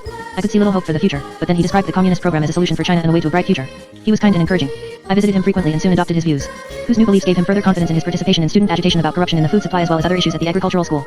And for the first time he became involved in a dangerous predicament. Nationalist secret police arrested some of the students, and Hu was accused by school authorities of being a communist although he had no such affiliation at the time other than his beginning sympathies. Since he had heard stories of cruelty and torture inflicted by this division of the KMT, and of special training to which alleged offenders had been submitted, he decided to flee rather than risk arrest. Having no place to go, and wishing to contribute to China's war effort, he enlisted in a special student military unit then being formed. There he found temporary sanctuary, but was once more deeply disturbed by the enormous corruption and inefficiency regarding payrolls, allocation of weapons, and training arrangements. These things were not unique at the time, but the student unit apparently became something of a national scandal. At this time his father and uncle succeeded in getting in touch with him again and were horrified to find he was in the army. They wrote that they had sent him to the interior to become a scholar, not a soldier, and that, as the only male of his generation in the family, he had no right to take such liberties with his person. Their attitude can be summed up in the popular Chinese proverb which Hu himself quoted to me, "Good iron is not used for nails, good men do not become soldiers." Hu resigned after 6 months of service when he was given the chance. He had come to the conclusion that there could be no hope for the nationalist government. A veteran enthusiast cynic at 19, whose fortunes now finally changed. He managed through friends to gain admission to a much-respected high school primarily for overseas Chinese from Southeast Asia, but which took some students in whose displaced circumstances. When the school had to disband because of a new Japanese penetration, Hu accompanied a group of students and faculty members to Sichuan province where it was re-established in combination with another school. Hu encountered here, despite the limited physical facilities, an atmosphere unique in his experience, complete absence of corruption, great intellectual stimulation, an intimate group life among students, informal relations with faculty, and a generally shared hope for future reforms which could cure China's ills. In an inspiring history teacher, Hu found his second political and Marxist mentor. I already had an emotional sympathy for the communists. I now began to read about the materialist interpretation of history, the history of the development of society, and AICUCHIS popular philosophy. Point 1 When I had difficulty understanding some of these principles I went to this history teacher for help. He was always friendly and patient, and seemed to answer my questions logically. I acquired the theoretical background to go along with my emotional sympathy. From that time on I developed the idea in my mind that communism was the inevitable outcome of history. It seemed to be the only way out for young people. He emphasized the importance of his resentment of the old regime in bringing about this new view of the world. My main feeling then was hatred for the KMT. All that I had seen and experienced was wrong. This hatred was the active side of my being. My feeling for communism was a more passive side. Before I could understand the true meaning of their writing I accepted them because I was predisposed to do so. I was at first excited by their solution to China's problems. Then I had more of the feeling that it was all settled, the KMT was out of the question, of no use, and communism was the right way. This was for Hu, the happiest period of my life, the only time he can remember perhaps with some retrospective glorification being free of disturbing conflicts. I no longer thought of any of my troubles. I just forgot about the family. Graduating near the top of his class at the age of 21, he left for his home shortly after the Japanese surrender. But when he arrived in Hubei, he found his father, at 60, a defeated, frustrated, lonely old man, disillusioned with world events. Hu Sr. had by this time become convinced that man's earthly efforts were futile, and, following a frequent Chinese life pattern, wished to spend his declining years in Buddhist meditation. Hu found his father surprisingly approachable and affectionate, and the two became closer than at any previous time. There was just one conflict between them, the old sore spot of Hu's education. His father, drawing upon his own experience, even went so far as to discourage university studies. I have studied and tried to serve my country all my life, and what did it lead to? This failing, he urged Hu to attend a nearby university. But Hu recalled his past frustrations over his father's failure to keep his word about arrangements for study, and at that moment the old resentment returned. He refused his father's request and entered the University of Nanking, where he felt he could get a better education. Majoring in law and government, he found the atmosphere not conducive to study. Students and faculty members were vehemently denouncing the post-war KMT government, especially its failure to curb inflation and its repressive methods in attempting to stamp out opposition. Before long Hu assumed a leading role in student agitation, working closely with Communist Party members who did much of the behind-the-scenes organizing. During his junior year, he was arrested by the KMT police as part of a general roundup of student activists. Most were soon released, but a small group, including Hu, were taken to a country house just outside of Nanking where they were told they were to be secretly executed. Imprisoned for several months, Hu claimed that a spirit of group dedication protected him from fear. In fact, his description of the experience, even if the words are not taken at complete face value, implies a genuine exhilaration. We were there together and had no horror of death. We always tried to encourage each other. We felt that we were being sacrificed for a great cause, that our deaths would have a purpose. Some of us felt that we were so young and our greatest regret was that we could not do more work for China. I did feel grief and sorrow at night when I would think of my parents and my family. Then I would think of the meaning of our sacrifice, and I would forget about my sorrow. All agreed that the meaning of their sacrifice was its contribution to China's future, but Hu recalls a certain amount of disagreement among the imprisoned students concerning just what that future should be. Hu and a few of the others believed that China's civil war would be best resolved through a coalition government including the more enlightened nationalist leaders, who had just replaced Chiang Kai-shek, as well as communists, but the communist students in the group insisted that there must be nothing short of a complete communist victory. Their position made Hu wonder whether these students had greater loyalties to the Communist Party than to China itself, although not until later did he recognize the significance of this disagreement. Hu was not too excited. There was a suggestion that one side of him might even have been disappointed when a general amnesty for political prisoners led to their release. His main preoccupation at the time was that of smuggling out his handcuffs in order to retain them as evidence of his mistreatment at the hands of the KMT. When he returned to the campus, he was greeted as a hero, and he remained active until the communist entry a few months later. Evaluation and follow-up. Hu brought to thought reform an extraordinary capacity for anger and indignation. Indeed, these had long before become the leitmotif of his existence. More than merely expressing them himself, he excelled at mobilizing similar emotions among others in his immediate environment. In this ability lay his capacity for leadership in the core of his youthful identity as an activist student leader. Behind his indignation and his leadership was an unusual degree of totalism and all-or-nothing quality which pervaded his emotional life.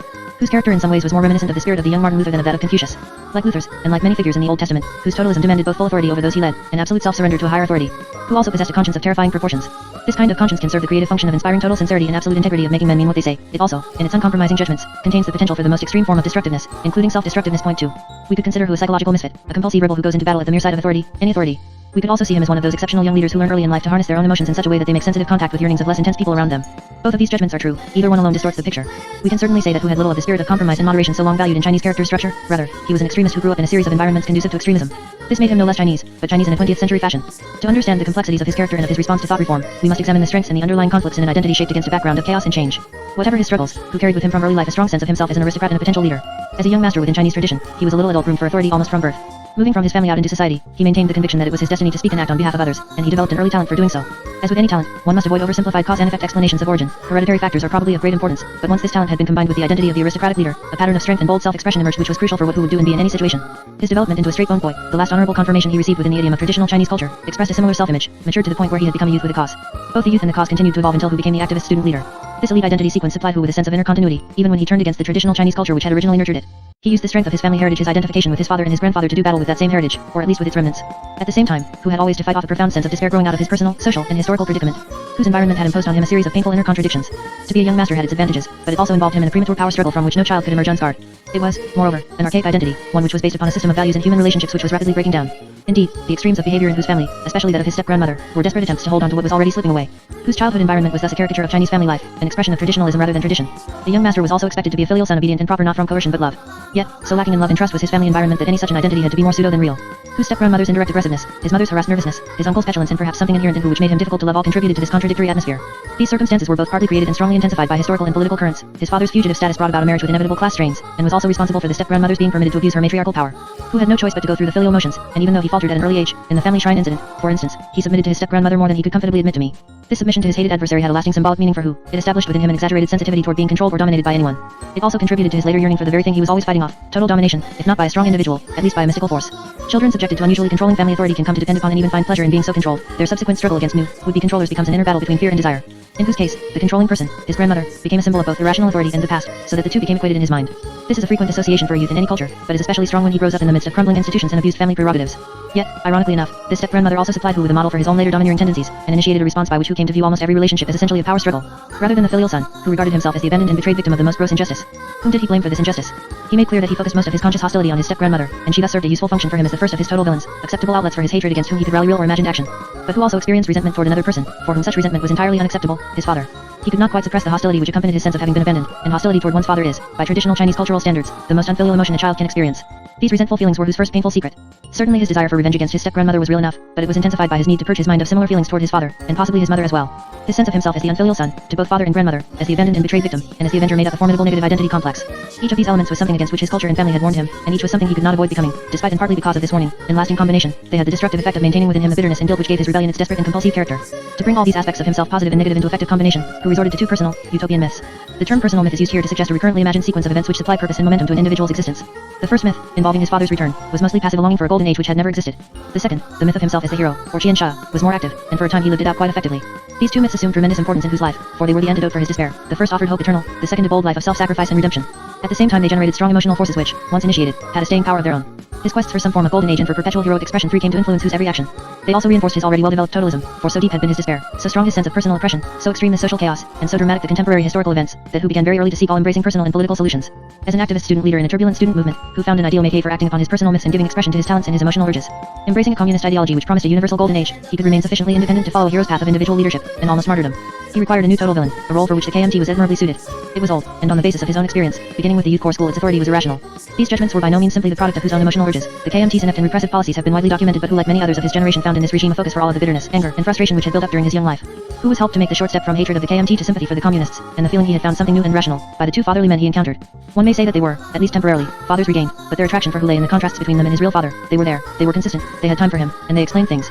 Indeed, they did what mentors and healers, religious, political, academic, or psychological, so often do. They made it possible for who to unite his personal myths with more sweeping social and historical myths, and pointed out to him a way to a relationship with mankind.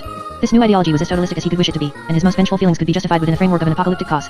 Once communism became the prevailing authority, however, who was bound to be troubled by the manipulations of its cadres. First at the university, and then during thought reform itself, he experienced a profound sense of humiliation at being forced to submit to suffocating domination. And as in the past, much of his emotional energy was taken up with fighting off his own urge to surrender himself totally to the force imposing this domination. His entering the revolutionary university was in itself a partial admission that something in his attitude should be changed. During the first days of reform he seemed to be giving himself completely to the process, and recapturing that golden age of total sincerity and harmony which he had known just once before at his last high school. But as much as part of him longed for total emotional immersion, he was, in the long run, incapable of it. As with Father Simon, the converted Jesuit, the defiering who could never allow the convert in him to gain the upper hand, he could not trust any environment, even a communist one, sufficiently to permit himself the absolute merger toward which his totalism constantly drove him. Whose means of dealing with this conflict was to cling tenaciously to a sense of autonomy, and the only kind of autonomy he knew was that of the leader or hero. Hence his unsolicited debate with the cadre, and his view of himself as both a teacher and a defender of his fellow students.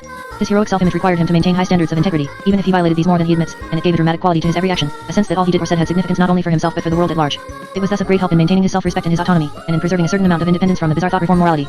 But in the face of thought reform's consistent antipathy to heroes, to anyone who might exert a strong influence over others which was different from the immediate thought reform message, this self-image also imposed an extremely heavy psychological burden. The greatest threat to whose emotional balance, however, was his secret, the bitter hatred toward the communist reformers which welled up within him. Contained within this secret were all of his negative identity elements, which now had a confused relationship to the communist authorities. That is, who felt himself to be unfilial to a movement he had long embraced, into an all-powerful authority which would brook no disloyalty, to be the abandoned and betrayed victim of that same communist authority, and to be a potential avenger who would someday smite down his persecutors. These sentiments not only would have placed him in considerable personal danger had they become known, but their unacceptability to the environment and to who himself stimulated strong feelings of guilt, just as his secret resentment of his father had earlier in his life. This guilt was partly responsible for whose unconscious urge to reveal his secret. The secret was something which was always trying to escape from me. But also contributing to this urge was his strong inner drive toward total self-surrender, since revealing the extent of his hostility would have been the first step in a genuine communist-style reform. As is so often the case in totalitarian confession and reform procedures, whose secret was almost his undoing. The news of his father's imprisonment caused him to revert suddenly to traditional self-judgments, and to revive his long-standing negative self-image of the unfilial son. He experienced the terrible guilt of the son who had defied and, by participating in the communist movement, had overthrown and symbolically demolished his father. After this, the requirement that he denounce his father in the final summary added salt to his wounds. What is puzzling is not that he made this denunciation, since it was a requirement which no one could escape, but that he subsequently decided to accept the communist job assignment and give up his plan to flee to Nanking. He did this despite having closely identified with his father as a victim of communist persecution, and having become, if possible, even more resentful toward the new regime. I believe the explanation lies in what I have called the bond of betrayal between reformers and reformed. With so strong a sense of having betrayed his own filial heritage, a heritage of immense emotional power, whatever its inconsistencies, and however long his defiance of it, he was all the more involved with those who had brought about the betrayal, and there was no turning back. Not until he actually found himself in the job situation, and had perhaps recovered from the shock and depression which had accompanied the news of his father's imprisonment, did he realize he was incapable of even the minimal amount of submission necessary to survive within the communist environment. Why did he leave China? Should his defection be attributed to courageous resistance to coercion, to psychological conflict, or to chance? Certainly all three factors were important. The chance lay in the opportunity he found to leave the country, an opportunity which, to be sure, he had done much to create. His bloodhound's nose for coercion made him especially sensitive to the manipulative aspects of thought reform. His heroic self-image contributed to the strength of his resistance. At the same time, his overwhelming psychological conflicts had produced an urgent need to escape. To put it another way, he left because he perceived an incompatibility between his personal character structure and the communist environment around him. For him, thought reform had a reverse effect. Before it he had been an avowed, if somewhat disgruntled, sympathizer. Soon after, he became a bitterly disenchanted opponent. As for whose experiences in Hong Kong, he tried to establish himself there as an anti-communist writer. From what we know about him, and about Hong Kong, it would have been predictable that he would not have had an easy time. At the age of 26, he had not been able to establish any workable adult life pattern. He was still in the midst of an action-oriented search, a continuous identity crisis, which had begun at the age of 16. We would expect him to experiment, as most refugee Chinese intellectuals did, with new identities and new ideologies. And we would expect his experiments to be consuming in their intensity, heroic in their proportions, and devastating in their potential for disillusionment. This is essentially what did happen, but it is not the whole story, for as tenacious as these patterns were within Hu, he was not entirely incapable of change. The first great shock he had to sustain was the news of his father's death, probably at the hands of a new people's court which he heard within a few months after his arrival. His emotions were similar to those he had experienced at hearing about his father's first imprisonment, but this time they were much more severe. He had the same visions of mob terrorism, similar feelings of guilt and responsibility, and an even greater preoccupation with his failure to be filial. I regretted very much that I could not be there. It is a strong Chinese tradition that a son should be present at the time of his father's death. It is part of filial piety. Even before this news, he had begun to be discouraged about his difficulty in locating an anti-communist group with whom he could work, about the unconcerned attitude of Hong Kong people toward communist China, and about his dependency upon a friend's kindness for support. Discouragement gave way to depression, and for several weeks he had little hope. Then a few articles he had written for Hong Kong periodicals caught the attention of the leaders of a newly formed Third Force youth group, and he was asked to join them. Before long he was playing a prominent role in the group's activities, enjoying living and working with its members, and contributing to their sense of enthusiasm. The organization became more recognized and began to receive American subsidies. However, he noted that the cooperative atmosphere began to give way to intrigue and a struggle for power. Soon he came into sharp conflict with the other leaders over their dismissal of some of his colleagues, and he decided that he had no alternative but to resign. Disillusioned and despairing, he bitterly resented his adversaries, but he was not without some tendency to place part of the blame upon himself. I left with the feeling I had personally failed. I was disappointed and frustrated, and I had no more heart. Some time later the same pattern repeated itself, active involvement with a new anti-communist press organization, severe personal conflicts, then resignation from the group. The second experience revealed Hu's panic at the threat of being dominated by one of the other leaders. Although he never came to dominate me, I resented the fact that he had been planning ways to do this. I couldn't concentrate on anything else, just thinking how to stop this person's domination. At one point in this conflict, Hu became aware of his own excitability, and commented to his close friend, our interpreter, that there must be something wrong with him, and that perhaps he was in need of a woman. He later told me, however, that he had never had sexual relations because he feared that once I gave myself to it, I might lose all control, a statement which reflected a fear of his own hostile urges, as well as his feelings of attraction and repulsion for any total experience. According to the interpreter, others in the press group admitted that Hu's rival had attempted to dominate all of the members, but they felt that Hu was oversensitive and impulsive, and that he still retained communist-like tendencies to view every situation as a struggle for power. After each of these episodes, Hu retreated into a quiet rural life, long walks, swimming, and lonely meditation upon his personal plight, a habit he kept from early adolescence. When he was calmer and felt less pressured, he began to accept some of the judgments of others, even judgments about his own character. He realized that he had unwittingly favored communist-like organization within both the press groups, and determined to lead myself away from this old communist way of thinking. He also began to change his estimate of human character. I had always felt that when suppressed, people could fight for their ideals and sacrifice everything. I came to understand that what friends had told me was true, that there is a lust for power in the human mind, and that those who fail to understand this get into all kinds of trouble. And like many other refugee Chinese intellectuals, he gravitated because of his need and its availability toward Christianity. He again came to a new ideology through a kind and parental mentor, this time a woman, a middle-aged American Lutheran missionary who had worked for many years in a province near his home and was able to talk to him in a dialect which reminded him of his childhood. In addition to these geographical and emotional associations, so important for Chinese, he was moved by her affection for him. When I went to see her, I had a feeling that her concern for me was something I badly needed. You might say she had a kind of maternal feeling for me. He felt that she and her colleagues were among the few people he had ever encountered who were concerned with the welfare of human beings as such without hoping to get something out of them. He also found a spirit of humility and compromise among the members of this group. He thought this spirit was Christianity's contribution to Western democracy, and he wished to emulate it, realizing that he lacked it in his own character. My old attitude was that when I thought myself in the right, I must stick strictly to my views and never give in or compromise. This caused me much suffering in the past. He attributed his intransigence to Chinese tradition. The word compromise had an undesirable flavor in old Chinese society. Although this view slighted his own cultural heritage, Confucianism actually emphasizes a spirit of compromise, and perhaps was naively uncritical of Lutheran Christianity, in which uncompromising creedal purity has often been a prominent feature. It did have validity for Hu's own experience. Equally important was Hu's discovery that the Christian concepts of guilt and sin offered a meaningful interpretation of all of the evils he had seen, as well as a way to deal with his own angers. When I was on the mainland, I was influenced by Confucian teaching, ideas that human nature was basically good, and that people can do good if they wish to. I could not reconcile this belief with the evils I observed in the KMT, the communist, and the refugee organizations in Hong Kong. In my own mind there was turmoil, and I was troubled by feelings of hatred for certain people. But from reading the scriptures, I learned that evils exist in every human being, including myself, and that the only way to remove these evils is to forgive them. Although his antagonism scarcely disappeared, his association with the Lutherans did seem to agree with him. They found a place for him to stay near them, and offered him a job as secretary and translator. This happened concurrently with our interviews, and after living among the Lutherans for a few months he gained weight, and seemed much more relaxed and content than I had ever seen him. He described leading a quiet, pleasant life, and said he was increasingly interested in Christian teachings. At the same time, 6 years after his thought reform, he discussed with me some of his lingering preoccupations with his escape from communism, and the terrifying images of the communist codders which remained with him. He still had nightmares, although not as frequently as he did earlier in his Hong Kong stay, in which he was fleeing communist codders, resisting capture, even shooting and killing a pursuer. Sometimes he dreamt he was hunted as a criminal, sometimes helped by a kind friend, but never quite escaping. The codder appeared as an all-powerful apparition which his eyes were forced to behold. A big terrible monster whose face and body build I cannot see clearly. He does not actually appear to be a substantial person. What I see is only the communist uniform. It is as if there is nothing specifically to force me to see him, but I am compelled to see him of my own volition. I don't wish to, but I have to. I am so full of fear I cannot consider refusing. He went on to give a subjective analysis of the sources of the codder's effectiveness. Using machine images, he came to conclusions similar to those of others who have studied the communist codder. A communist codder is an apparatus rather than an individual. His knowledge, ability, emotion, every part of his body, is dedicated to the utilization of this piece of apparatus. That is why he has no real emotion toward you, no real feeling. That is why he is so terrible. In action, a communist codder is more effective than an ordinary man because where an ordinary man would quit a job and say that he has done his best, a communist codder would go on and finish it. He is always responsible for what he has done because there is a deliberate system behind him such that he may be considered responsible for something he had done 10 years before. He must check and check again, as when he finishes a job enhancing his work, there is no way of escape. He is not working for himself, but for the glory of the party. Point 4. Who was still troubled by guilty, fearful secrets which he had kept from the communists. I have a feeling of guilt not to my own conscience but because I had a secret with them as one who came from among them. When I decided to leave the mainland, I did not tell them that I had been a student at North China University or that I had been in the People's Revolutionary Army. If I had told them this, they would not have let me go. If they knew that I were here working against them and they caught me, they would show no mercy. It is like being a member of an underground gang somewhere, deciding that this is not decent, and then leaving. The fear that the gang would catch up with you would still be in your heart. He expressed a feeling of helplessness toward communism, and made it clear that its control over him had been the most thorough and the most frightening he had ever known. When he compared it with previous authorities in his life, even his step-grandmother seemed less forbidding. She could compel me to do things that I was not willing to do, but she could never make me say that they were good things. And so did the KMT. The KMT could bore me, make me disgusted, bitter and angry at them, but even when they arrested me and I thought that I was being shot, they could not frighten me. It was the communists who really made me fearful. Now I have no way to protect myself against them. If I face a communist codder he can do anything he wants to me and I can do nothing to him. He began to ask me many questions about human emotions, perhaps the most significant of which was, how is it possible for a man to hate to be reconcilable in this hatred but to actually submit to the person or group which he hates? He was speaking of his general conflicts relating to hatred and submission, but his associations also suggested that he was indirectly referring to a feeling of being still partly under the communists' intellectual and emotional control, a control which he was always fighting off within himself. This interpretation was confirmed by a second question, asked in ostensible reference to someone else. Why is it that some people who have suffered persecution and oppression at the hands of the communists remain enthusiastic about them? As he became more introspective, who expressed a basic insight about the relationship of his character to the communist movement, and about his own quest for selfhood. I now realized why the communists tried so hard to gain me over. When I believe in something I can forget myself completely while throwing myself into the cause. It was for this reason that I could be so unusually persistent in maintaining my own opinion in opposition to that of the communists. For this is also a standard characteristic of the communist codder, to be so determined because he had no self, and the communists knew that I could be a very good codder. I was proud of these characteristics within myself before. But now I understand that if I could preserve some of my individual interest, some individuality, I would be less like the communists. My life would be more balanced and I would not go to such extremes as I used to. Who was beginning to recognize his own totalism, and understand its affinity for communism and its usefulness in preserving his identity against communist pressures. The recognition itself suggested that he was making a dent in this totalism, as did his identification with Western Protestant individualism. He had, at least temporarily, traded heroic action for introspection, leadership for discipleship. This may have been just another lull in whose lifelong emotional storm, but perhaps it was something more as well. I was not surprised when he told me during a follow-up visit to Hong Kong I made years later that he had become dissatisfied with Lutheranism and Lutherans, although he had been baptized, that he no longer felt comforted by religion, and that most of the missionaries were not truly religious. He also attributed their failure to support him more actively for an American visa to his disinclination to pursue a religious career. Whatever truth there was in this last assertion, his critical attitudes were part of his old pattern, reflections of a still viable totalism forever seeking and never finding its ideal of sincerity. On the other hand, there had been no explosive break with the missionaries, and after an association of almost 8 years who was still living and working among them. As always, he was imposing severe discipline upon himself, but his cause had finally become one of self-interest. He rose at 6 in the morning to study English and mathematics to prepare himself for the possibility of further education in America. And he was no longer alone. He had met a girl he wanted to marry and bring to America with him. I do not know what the outcome of whose personal struggles will be. I do know that in his own exaggerated way, he had lived through and described to me most of the major emotional dilemmas of his generation of Chinese intellectuals. Chapter 16. The older generation, Robert Chow. As much as whose story does reveal about the thought reform of intellectuals and about their background environments, it cannot tell us everything. Others differed from him in their identity patterns and their responses to reform. Some of these differences, as we shall observe in the 3 case histories which follow, were a matter of personal variation, and others of group trends. The age at which one undergoes reform has great significance. A revolutionary university reform experience at 45 cannot be the same as one at 25. The next life story, that of an older intellectual, has an emotional flavor quite distinct from whose.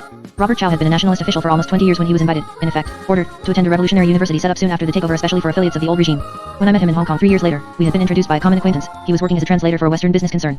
A stocky and ruddy-faced man who had studied for several years in America, he was unusually articulate and his English was fluent. I soon gained the impression, however, that he had mixed feelings about talking with me. He was overly courteous, too proper even for a Chinese, and he rarely looked at me directly. I sensed in his guarded manner a fear that should he permit himself to relax, his exaggerated self-control might give way and permit disturbing feelings to emerge. And this is what frequently happened during the course of our interviews. After cautious platitudes and detached statements of general principles, where he felt on safe ground, something would set off in him a brief, tense outburst in which the frustration and pain of his emotional life would be revealed. Our sessions did not become any easier for him as the work progressed, and for this reason we spent just 9 hours together, enough time only to discuss the main currents of his experiences. Brought up in a rural area of Hunan province during the early years of the 20th century, Mr. Chow's first memory was of weird supernatural fear, from which he still does not feel free. It was New Year's Day. I was about 4 years old. I was brought out by a maternal uncle to the temple of the city god. And in front of the temple, under a wooden shed, there were 2 statues made of clay. There was an image of a man attending a horse. Somehow I got scared, very scared and very ill, because he looked at me as though smiling at me. I was very sick after this for a few weeks. It was a serious illness and nothing would cure me. No medicine would help me until my relatives suggested that they get a Taoist priest to say incantations. And actually this had the effect of curing me. I was generally superstitious and later read a lot of superstitious books. It was a different world from now. These things can be scary. I can still be scared by them. Superstition influences me even now. The only child in a family of small landowners, he was still in his infancy when his father died. He later heard tales of his father's adventurous career as a local civil servant during the Qing dynasty, adventurous because of the presence of bandits and the frequent social and natural upheavals. He and his mother lived with different groups of relatives, but it was she, a little educated, yet strong-minded, and intelligent countrywoman who took on the roles of both parents, and devoted her major life energies to the boy's future. Chao spoke of his mother and of her sacrifices for him in glowing terms. She was a very affectionate woman. As a young widow, I was her only child and this made her treasure me. The only son is very spoiled in China. She was kind-hearted and generous, very open-minded and modern for her age. She was progressive and believed in change. She was very clever and knew the importance of education. She made great personal sacrifices to get me a complete education, which was not ordinarily available to a person of my background. Mother and son combined forces to overcome financial and social difficulties and obtain this education, which included a special tutor in Chinese classics, the best primary and secondary school training available in the region, and later a university degree in graduate study abroad. As a youngster, Chao spent most of his time at home with his mother, had few friends, and focused his attention mainly on his studies. He was extremely competitive, frequently transferring from one school to another when his superior grades made this possible. His mother moved with him, first to a large provincial city for his secondary school training, and then to Peking for his university education. She sold the small amount of remaining family land to get money for them to live upon. Together they planned out Chao's future, always calculating carefully how best to use their resources, how best to carry out the steps necessary to attain worldly success. During the early years she contributed what she could from her own knowledge, teaching him to read and write, and telling him the historical anecdotes, legends, and romances which were part of her heritage. When he began to attend boarding schools, and to move beyond her intellectual capability, she lived apart from him and saw him on weekends. Their efforts were rewarded. Chao obtained a government scholarship which included his undergraduate university work in China as well as advanced studies in the United States financed by Boxer indemnity funds. From the time of his arrival in America, Chao, now Robert, began for the first time to encounter difficulties, both external and internal. He was extremely uncomfortable about his social status, highly sensitive to slights of any kind and especially to possible suggestions of racial discrimination. During our talks, it was still difficult for him to come to terms with his own feelings about these problems. I think the Americans have a justification because I can see clearly the racial situation in America. They have such a large Negro population, so many alien people from Eastern Europe. And besides, I was very proud myself. I didn't want to mix with them either. I didn't go with any coeds and in a way it was disconcerting, but I never had the courage. Once I felt the Americans looked down on the Chinese, I was too proud to make approaches. He found, as did many Chinese in the West, that his friends were limited to other Chinese students, or to members of minority groups. I had American friends, but I discovered that most of them were Jews. It was commiseration. Only after we had discussed these matters at some length did he begin to express his hostilities, and even then he checked himself in the midst of his brief outburst. I think the Americans have a superiority complex. In a way they are narrow-minded, not interested in knowing foreign things and foreign people. Of course as a human being I could not be free from resentment. But then I was never insulted during my experience in America. I felt that the Americans showed indifference rather than discrimination. Those people who showed too much interest in the Chinese were too patronizing and not spontaneous. He also experienced a certain amount of indecision about his course of study, switching from journalism to history, starting at one large Midwestern university where he found that life was too lonely, and then changing to another. In the end, he used only 4 of the 5 years allotted by his scholarship for study in America. He brought back to China a Chinese-American bride, as well as considerable admiration for American confidence and self-reliance. I noticed that Americans, in making their own efforts, are sure of their destiny. He described his experiences in his own country during the next 20 years as a sad story, a story of frustrations. Working for various government departments as administrator, publicist, and diplomat, occasionally engaging in brief periods of teaching, many of these jobs being held during the confusion of wartime, he was perpetually disappointed, and in his view, unappreciated. Sometimes he blamed himself. The trouble is I haven't stuck to any line. If I had stayed in the foreign service, I could have risen and become an ambassador. I had friends high up, but I didn't follow one particular man or faction. I was often offered jobs which I thought were below me. Sometimes he blamed the ingratitude of friends and political associates. I knew everybody in Chinese government from the generals down, many were my close friends. But although I had helped them plenty, they have never given me help. Frequently in a foreign office, people didn't want you under them because your qualifications were better than theirs. But he was always highly critical of the entire government structure of which he was a part. There was absolutely no security if you didn't accumulate money. Everyone was out for himself. Therefore, at the time of the change in regimes, he felt neither sympathy for the victorious communists nor loyalty to the defeated nationalists. I knew nothing about Chinese communism, but from contacts with the Russians during the war, I did not like Russian communism, as I thought there was no freedom. But on the other hand, I did not feel that I had an obligation to flee with the nationalists. They were going nowhere, and we did not think that they could hold Taiwan. When he was sent for his thought reform, he was tense about not knowing what to expect, but at the same time he anticipated from the experience an opportunity to fit in better with the communists. From the beginning, he tried to remain emotionally detached, to adopt a practical wait-and-see attitude, and to judge the program on the basis of the material rewards it might offer him. His cautious and pliable approach, also that of many fellow students much like him, was a far cry from the youthful enthusiasms of whose group. I entered into the situation without knowing exactly what it would be. I wanted to see results. We felt that if it suited our interests, then it would be successful. If I were to get the kind of job that I wanted, it would be successful. If I did not get a desirable job, it would have the opposite kind of result. At the beginning, we discussed the best way to go about it, which we decided was, not to be too progressive and not to be reactionary. There was nothing idealistic, we had no emotional abandon. But most of us wanted to get on the good side of the communists.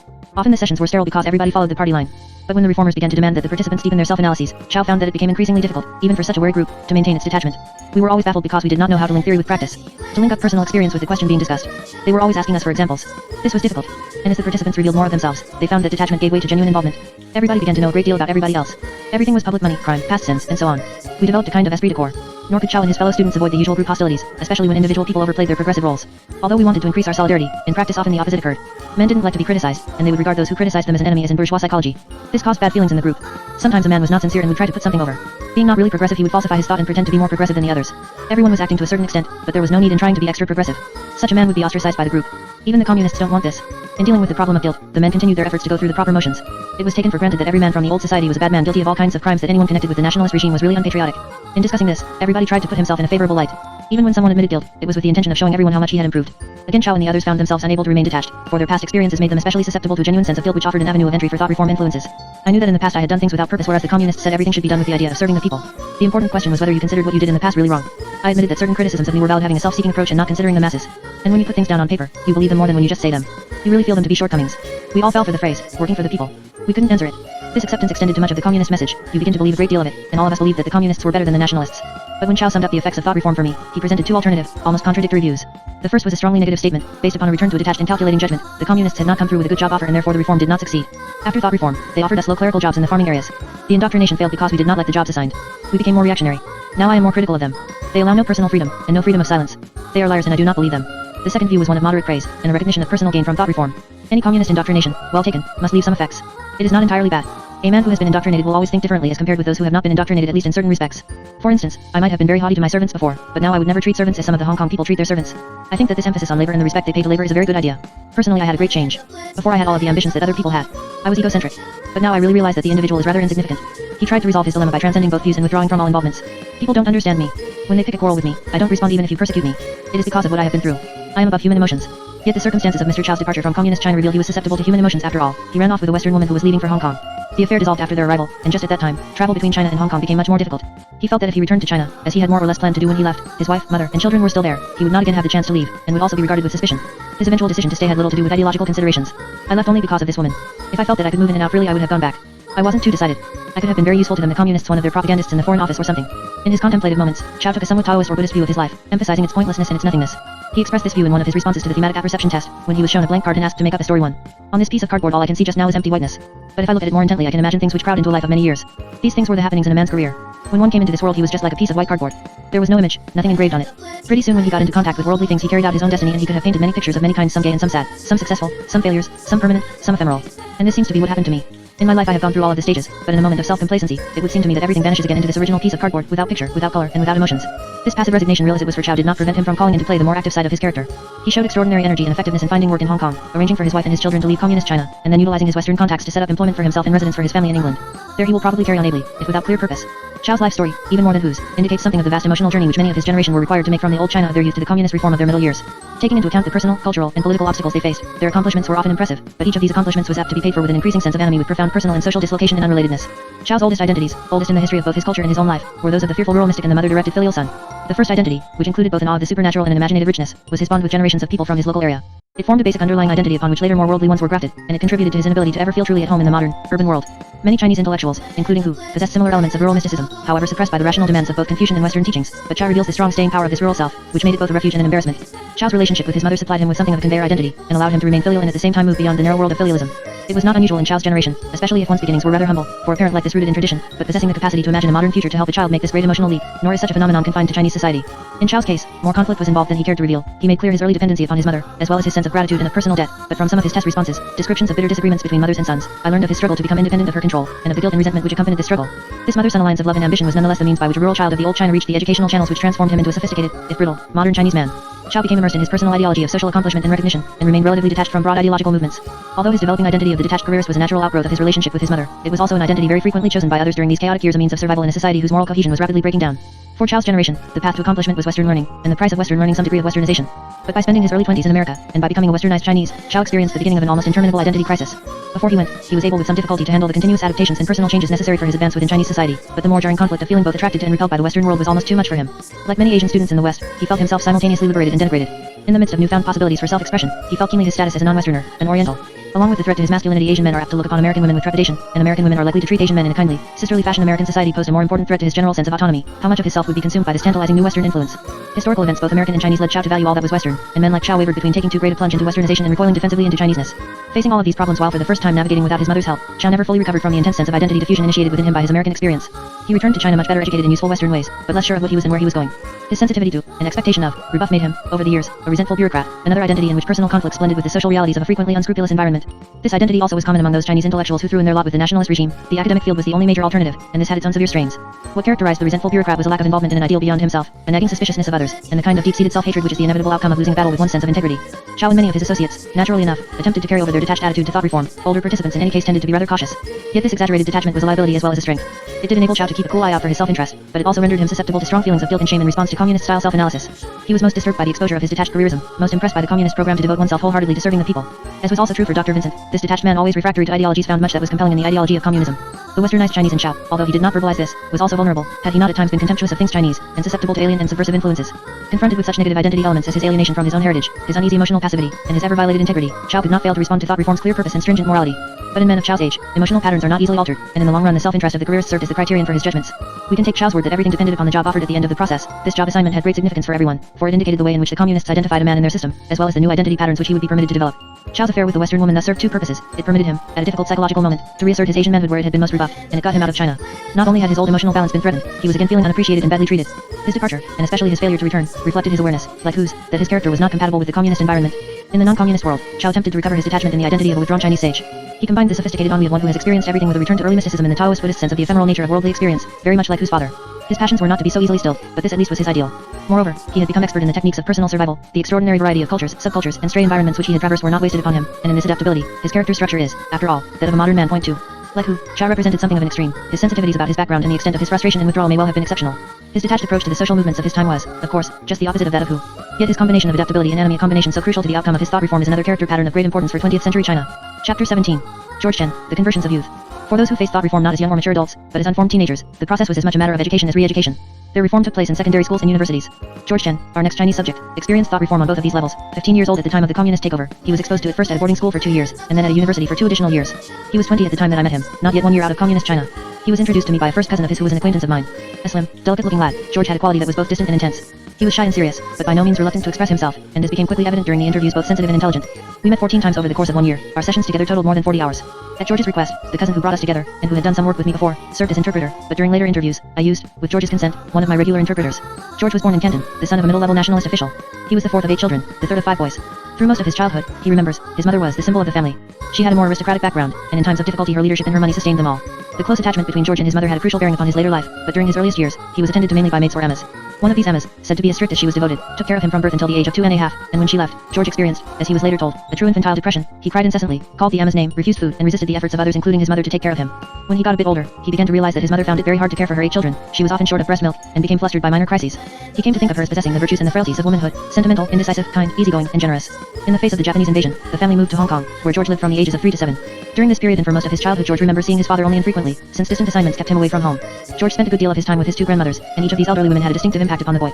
His paternal grandmother, a garrulous and opinionated lady, was kind to George and the other children, but she conveyed to them in no uncertain terms her moralistic, fundamentalist Protestant beliefs. Whoever did evil would be condemned to everlasting suffering in hell, and only the good would enter heaven and enjoy eternal happiness. George later learned that she had her own cross to bear. Her husband, much to the disgrace of the entire family, chose to ignore them and lived with a concubine in another section of Hong Kong. Quite different was the influence of George's adopted grandmother, who was the wife of George's great-uncle. The great-uncle was an elder son, and since he and his wife were childless, they had adopted George's father in order to continue the main line of the family.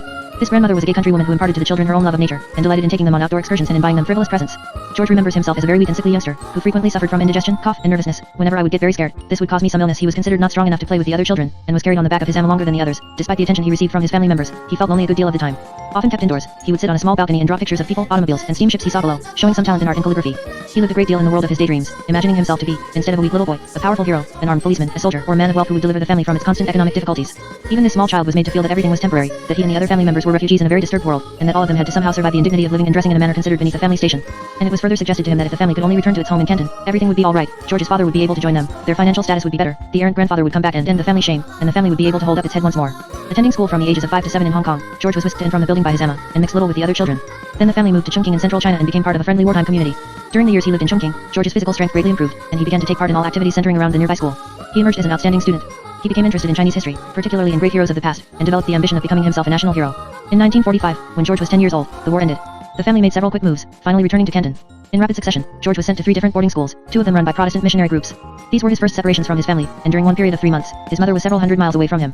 The homesickness which he experienced was largely a longing for her. He also contrasted his sense of coldness at being thrust among strange boys in shabby dormitories with the warmth and recognition he had known in Chongqing.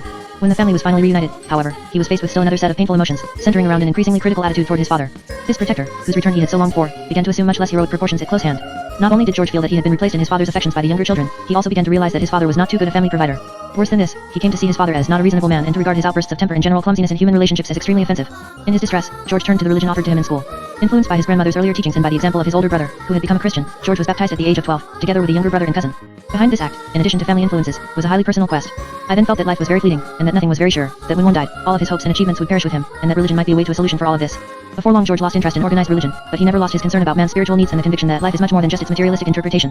Whatever emotional help this religious orientation may have supplied him, George did succeed in righting himself, overcoming his youthful despair, and again distinguishing himself academically, this time especially in mathematics and physics. Still preferring literature to athletics, he continued to go his own way. I was considered by others to be lonesome, although at the time I did not consider myself to be very lonely. Soon, however, he began to be troubled by sexual urges. He enjoyed the pornographic literature passed around in school as much as the next fellow, but he suffered more than most over his enjoyment. He dealt with the situation by establishing a personal taboo. I felt very ashamed of myself. I would prevent myself from touching these books even if they were available. He found great relief by reading, at the age of 15, the Chinese translation of Lady Chatterley's Lover, after which I no longer felt that sex was evil. But this partial enlightenment by no means eradicated his moralistic condemnation of his self-stimulation nor prevented a developing tendency, as frequent in Chinese culture as in the West, to distinguish sharply between the nice girls he knew and the more lascivious objects of his fantasy. I would imagine the sexual act with some sexy woman, never my wife or fiancée. I never connect physical desire with emotional interest. He was in the midst of these adolescent conflicts at the time of the national political excitement preceding the communist takeover. Although he had shared in the wartime patriotism and anti-Japanese sentiment, he was slower than most youths around him to develop sharp political convictions. When he was 14, he had criticized his older brother because of the latter's increasing involvement with left-wing causes, believing that young people should not get into these affairs because they cannot do anything about them. As he began to learn more himself, however, he too began to take a stand against the corruption of the nationalist regime and in favor of far-reaching changes for his country, looking toward a great leader to bring them about. He had mixed feelings about the communists. As a political party antagonistic to the nationalists, he felt that they might be able to implement some of the necessary changes, but he could not help suspecting that they were puppets of Soviet Russia. At this time, his father's activities caused him much resentment. With communist hegemony imminent, his father now at home, with little to do spent hours eating and talking at tea houses, where, according to George, friends would come and flatter him and amateur palm readers would tell him of the brilliant career ahead of him. George bitterly condemned his father's self-indulgence, his eating too much, and his wasting of time and money. But he was even more angered by the futile, last-ditch anti-communist activities in which his father suddenly became involved, considering them nothing more than an escape from idleness, and potentially harmful to others in the family. When the communist armies entered Canton, however, George realized that he too felt hostile toward them because, although aware of the old regime's shortcomings, I had always taken the nationalist government as my mother country. Shortly afterward, when he returned home from school on a visit, he learned that his father had fled to Hong Kong. His mother had been required to quarter communist soldiers in the family home, and although they were well behaved, she expressed to George her resentment of the intrusion. She also told her son that the new regime was likely to be no better than the nationalists, and quoted the Chinese proverb, "Crows everywhere are black." At his Protestant middle school, he found that students around him varied in their sentiments. Many were enthusiastic about the communists, and followed the lead of political activists who even in this age group identified themselves as former members of the communist underground. A significant number of students, however, some but not all of whom were Christian, shared George's suspicion of the communists. But few had much sympathy for the defeated nationalists, and George felt foolish about his own emotional loyalties to them. Thought reform, or political study, was soon initiated, but only gradually. Students were told that at the middle school level they were more ignorant than contaminated. Regular political classes were started, as well as small group sessions for criticism and self-criticism. The latter at first took up about 2 hours a day and were not regularly held. Political instructors were chosen from among the most progressive of the old teachers. One of these presented the communist doctrine in earnest, logical terms, and had a profound effect upon George. I was always moved listening to him. It was under his influence that my thought began to change a few months after the liberation. Emotionally, I was still in favor of the nationalist government. All my family and relatives didn't like this new regime, and I myself also felt that the new regime was hostile to us. But rationally I could not oppose it. I thought its way of expression a little too exaggerated, but its principles always right. Moreover, morally I should support it, because it represented the people, and it was righteous and justified. Beyond considerations of logic, George was deeply affected by such emotions as the urge to belong and the need for hope to the point of experiencing something close to a religious conversion. How this occurred is a little vague. One night I went back to school alone. On the road to the dormitory in the campus there were only a few dimly lit road lamps, and the place seemed very lonesome. I suddenly felt very lonely, and had the understanding of what my own situation was. I knew that I had no future, that people like us seemed to have been thrown out. And yet I could not even hate this regime. Then suddenly my thought turned towards the opposite direction. Perhaps this revolution was good for everybody. Perhaps all of us would one day be happy and satisfied just as the communists had said. If so, why should I feel sorry anymore? I once thought that my change in emotion was made by the power of will after my intellectual understanding had changed. But I can see it in retrospect now, that whenever I was bothered emotionally by the thought of having no future and being thrown out politically, I always tried to think toward the opposite direction, and then would feel rather resolved in the new point of view. Over the next 2 years, the communist material presented in lectures, discussions, and reading assignments always appealed to the students' conscience and compassion so that we could not neglect nor turn away from it. Even when the program seemed moderate, George felt that it was very tense inside.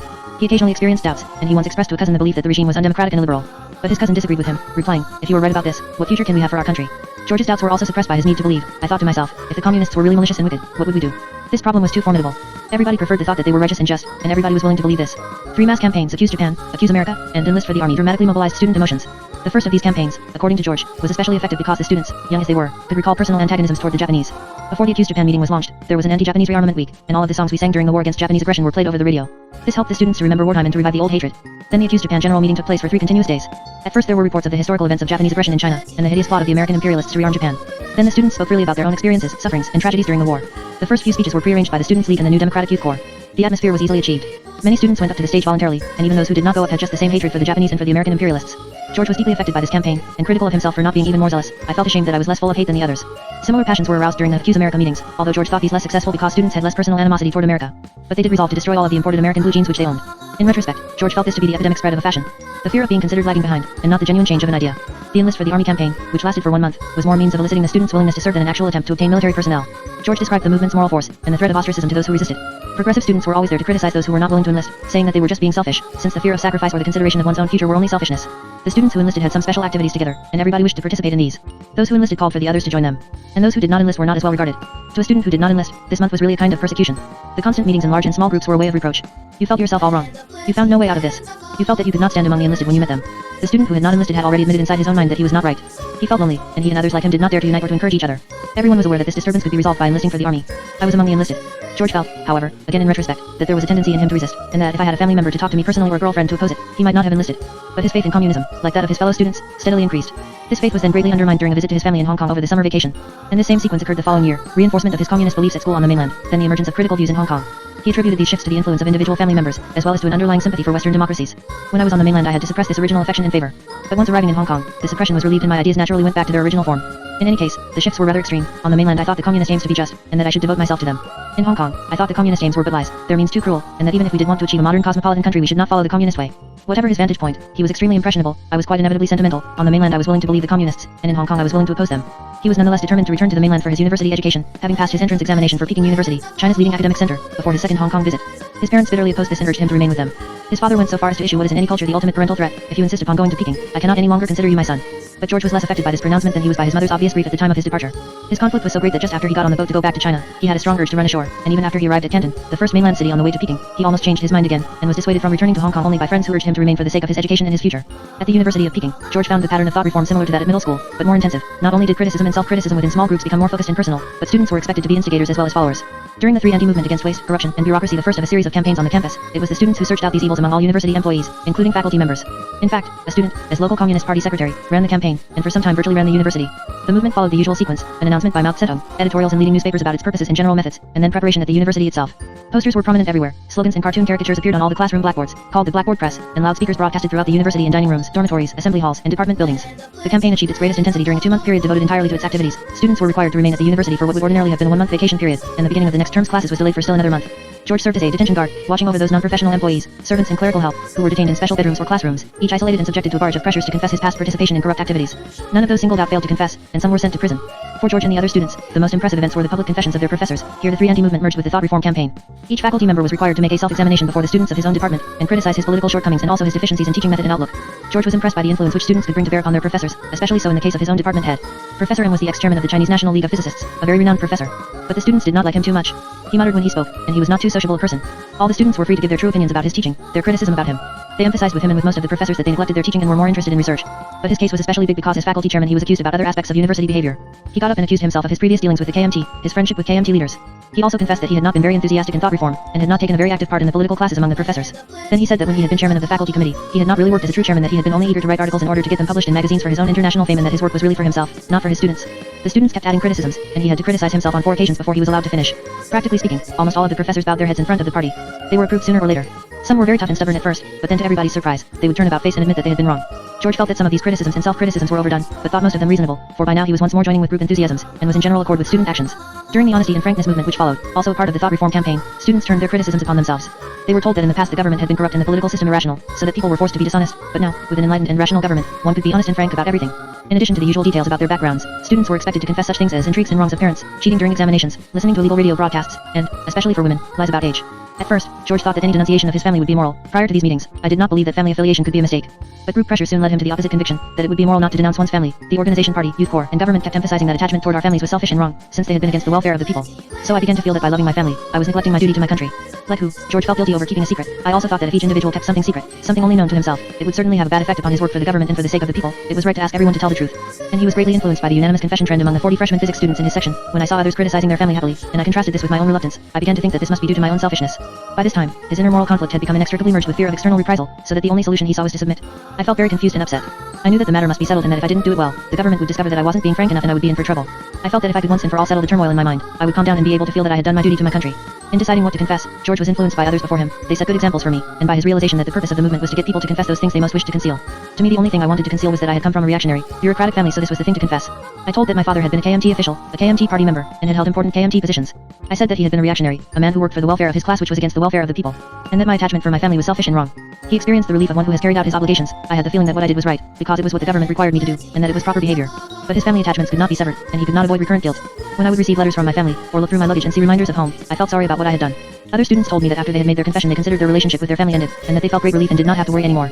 I did not feel this way. George also experienced the full impact of one other campaign of fabricated Chinese charges about bacteriological warfare. At a mass meeting there were formal reports given of the proofs available of American planes having carried leaves with insects and bacteria, pictures of these.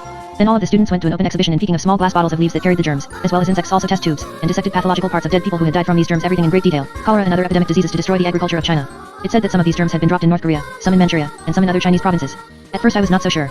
But later, when the confessions of American pilots were published, photographs and attached signatures, and there was confirmation of the fact by several famous scientists from various countries, including a fellow of the Royal Society, I believed it to be true. Although convinced by this campaign, George found himself once more deficient in hatred, this time because he was unable to evoke the necessary stereotype of the evil American, and once more he considered this to be a moral shortcoming on his part. I felt resentful against the Americans, and believed that it was very inhuman for a civilized country to commit such an evil deed. But when many students in my class became very angry and made heated accusations against the American imperialists, I found that I could not feel as angry as they did. Perhaps it was because I could never experience a bloodthirsty image of an American. I had a bloodthirsty image of a Japanese soldier in my mind. Of a cold, able, but inhuman German. But one saw an American though no longer easygoing, kind-hearted, and generous, still cheerful, open-minded, and innocent. I admitted that germ warfare was a fact, and I tried very hard to model a picture of the fierce American, but my impression of the innocent American never quite diminished. But then I was ashamed of myself for not being emotional enough. Beyond these personal limitations, however, George was impressed with the effectiveness of the germ warfare agitation, not only in stirring up anti-American feeling and in rallying the Chinese people in a greater effort in the Korean War, but also in serving as a stimulus for a nationwide hygiene campaign, a campaign in which the students participated by laboring on improvement of their university sewage and drainage systems. During George's sophomore year, there were no major movements, but he experienced similar emotions in relationship to a continuing program of less dramatic thought reform measures. He did maintain a certain amount of emotional distance between himself and the communists. I never deified the party. I believed in it, but I never could make myself love it. And especially during those rare moments when he was alone, he wondered whether communism went too far in curbing personal freedom, or whether it was not being unscientific in its exaggeration and its claims of infallibility. But these doubts did not last. I could not dare to believe that they were wrong and I was right. By the end of his second year at the university and at the end of 4 years of communist student life and reform, the party had gained his trust and his allegiance. I was completely confident in their theories. I trusted their program. They seemed invincible. Emotionally speaking, I relied on them. Other students classified him as a scholastic and activist, an outstanding student sufficiently progressive in his views but somewhat lagging behind in his enthusiasm and a bit sentimental about his family. When he was summoned to Hong Kong during his vacation because of the death of his grandfather, his first family visit in 2 years, he thought the trip would be nothing more than an interlude before returning to an exciting future in communist China, and he planned to be back in Peking at the university well before the next semester began. Indeed, he applied a reformed judgment to all that he saw in Hong Kong. I was hostile to the old society, and I looked upon the people in it with the eyes of an owl. I found myself unaccustomed to the capitalist way of life, and could not bear the vanity, waste, and extravagance of life here. I resented differences and discrimination between rich and poor, well-to-do people enslaving their servants. I thought that I could openly and disinterestedly scorn and hate them, for I was so much superior to them. Yet within a few weeks he had reversed himself completely, this time not only in his point of view, but in his life plans. He decided to give up his university education on the mainland and remain in Hong Kong. Again the influence of family members initiated a change of heart. He found his mother in an unhappy and pitiable state. He felt overwhelmed by affection for her and unwilling to contemplate the pain he would cause her if he returned to the mainland. He also experienced feelings of guilt and responsibility toward a younger brother whom he had sometimes bullied during childhood. One is responsible for one's younger brother in Chinese culture, and since this brother planned to study in Taiwan, George feared that if he returned to Peking he might never see him again. George described these family influences as not rational, but rather emotional. Moreover, his older brother, to whom he had often looked for guidance in the past, was able to bring to bear upon him intellectual pressures as well. As an editor of an anti-communist press service in Hong Kong, he made available to George a large number of books dealing with Western political theory, and presenting critical views of Russian communism. These included a political biography of Lenin and a study of forced labor in the Soviet Union. George spent all of his waking hours reading. He was impressed by the works of Bertrand Russell, Arthur Lovejoy, and C.E.M. Joad, and was strongly affected by George Orwell's 1984. I could compare this with my own experience on the mainland, and see that this was the logical eventual result of life under communism. He developed a critical attitude toward Soviet Russia, and then a sense of mistrust for Chinese communism, together with a more sympathetic view of the Western democratic tradition. While on the mainland, I had considered democracy as an age-old idea, outmoded the capitalist world, a corrupt and decadent one which must be historically eliminated within a short period. But now I began to feel that things in the capitalist system were not as hopeless as the communists said, that some form of socialism might be a desirable goal, but that in any case, we should not follow the road set by communism, a road of revolution, violence, and killing. I reevaluated my ideas about humanity, and the importance of liberalism. I also felt that the humanism derived from the tradition of the Italian Renaissance, and its skeptical spirit were much in contrast to the communists and their fatalism. Their ideas about dialectical materialism seemed quite opposed to the scientific method and spirit. Similarly, he began to feel that the uncertain future of life in Hong Kong with the possible hope of someday studying in America was more desirable than completing his university education and accepting a job assignment in communist China. Having tasted a certain amount of this kind of exploration in ideas, he concluded that this was what he wanted, and had in fact always wanted. The whole atmosphere on the mainland did not encourage clear thinking.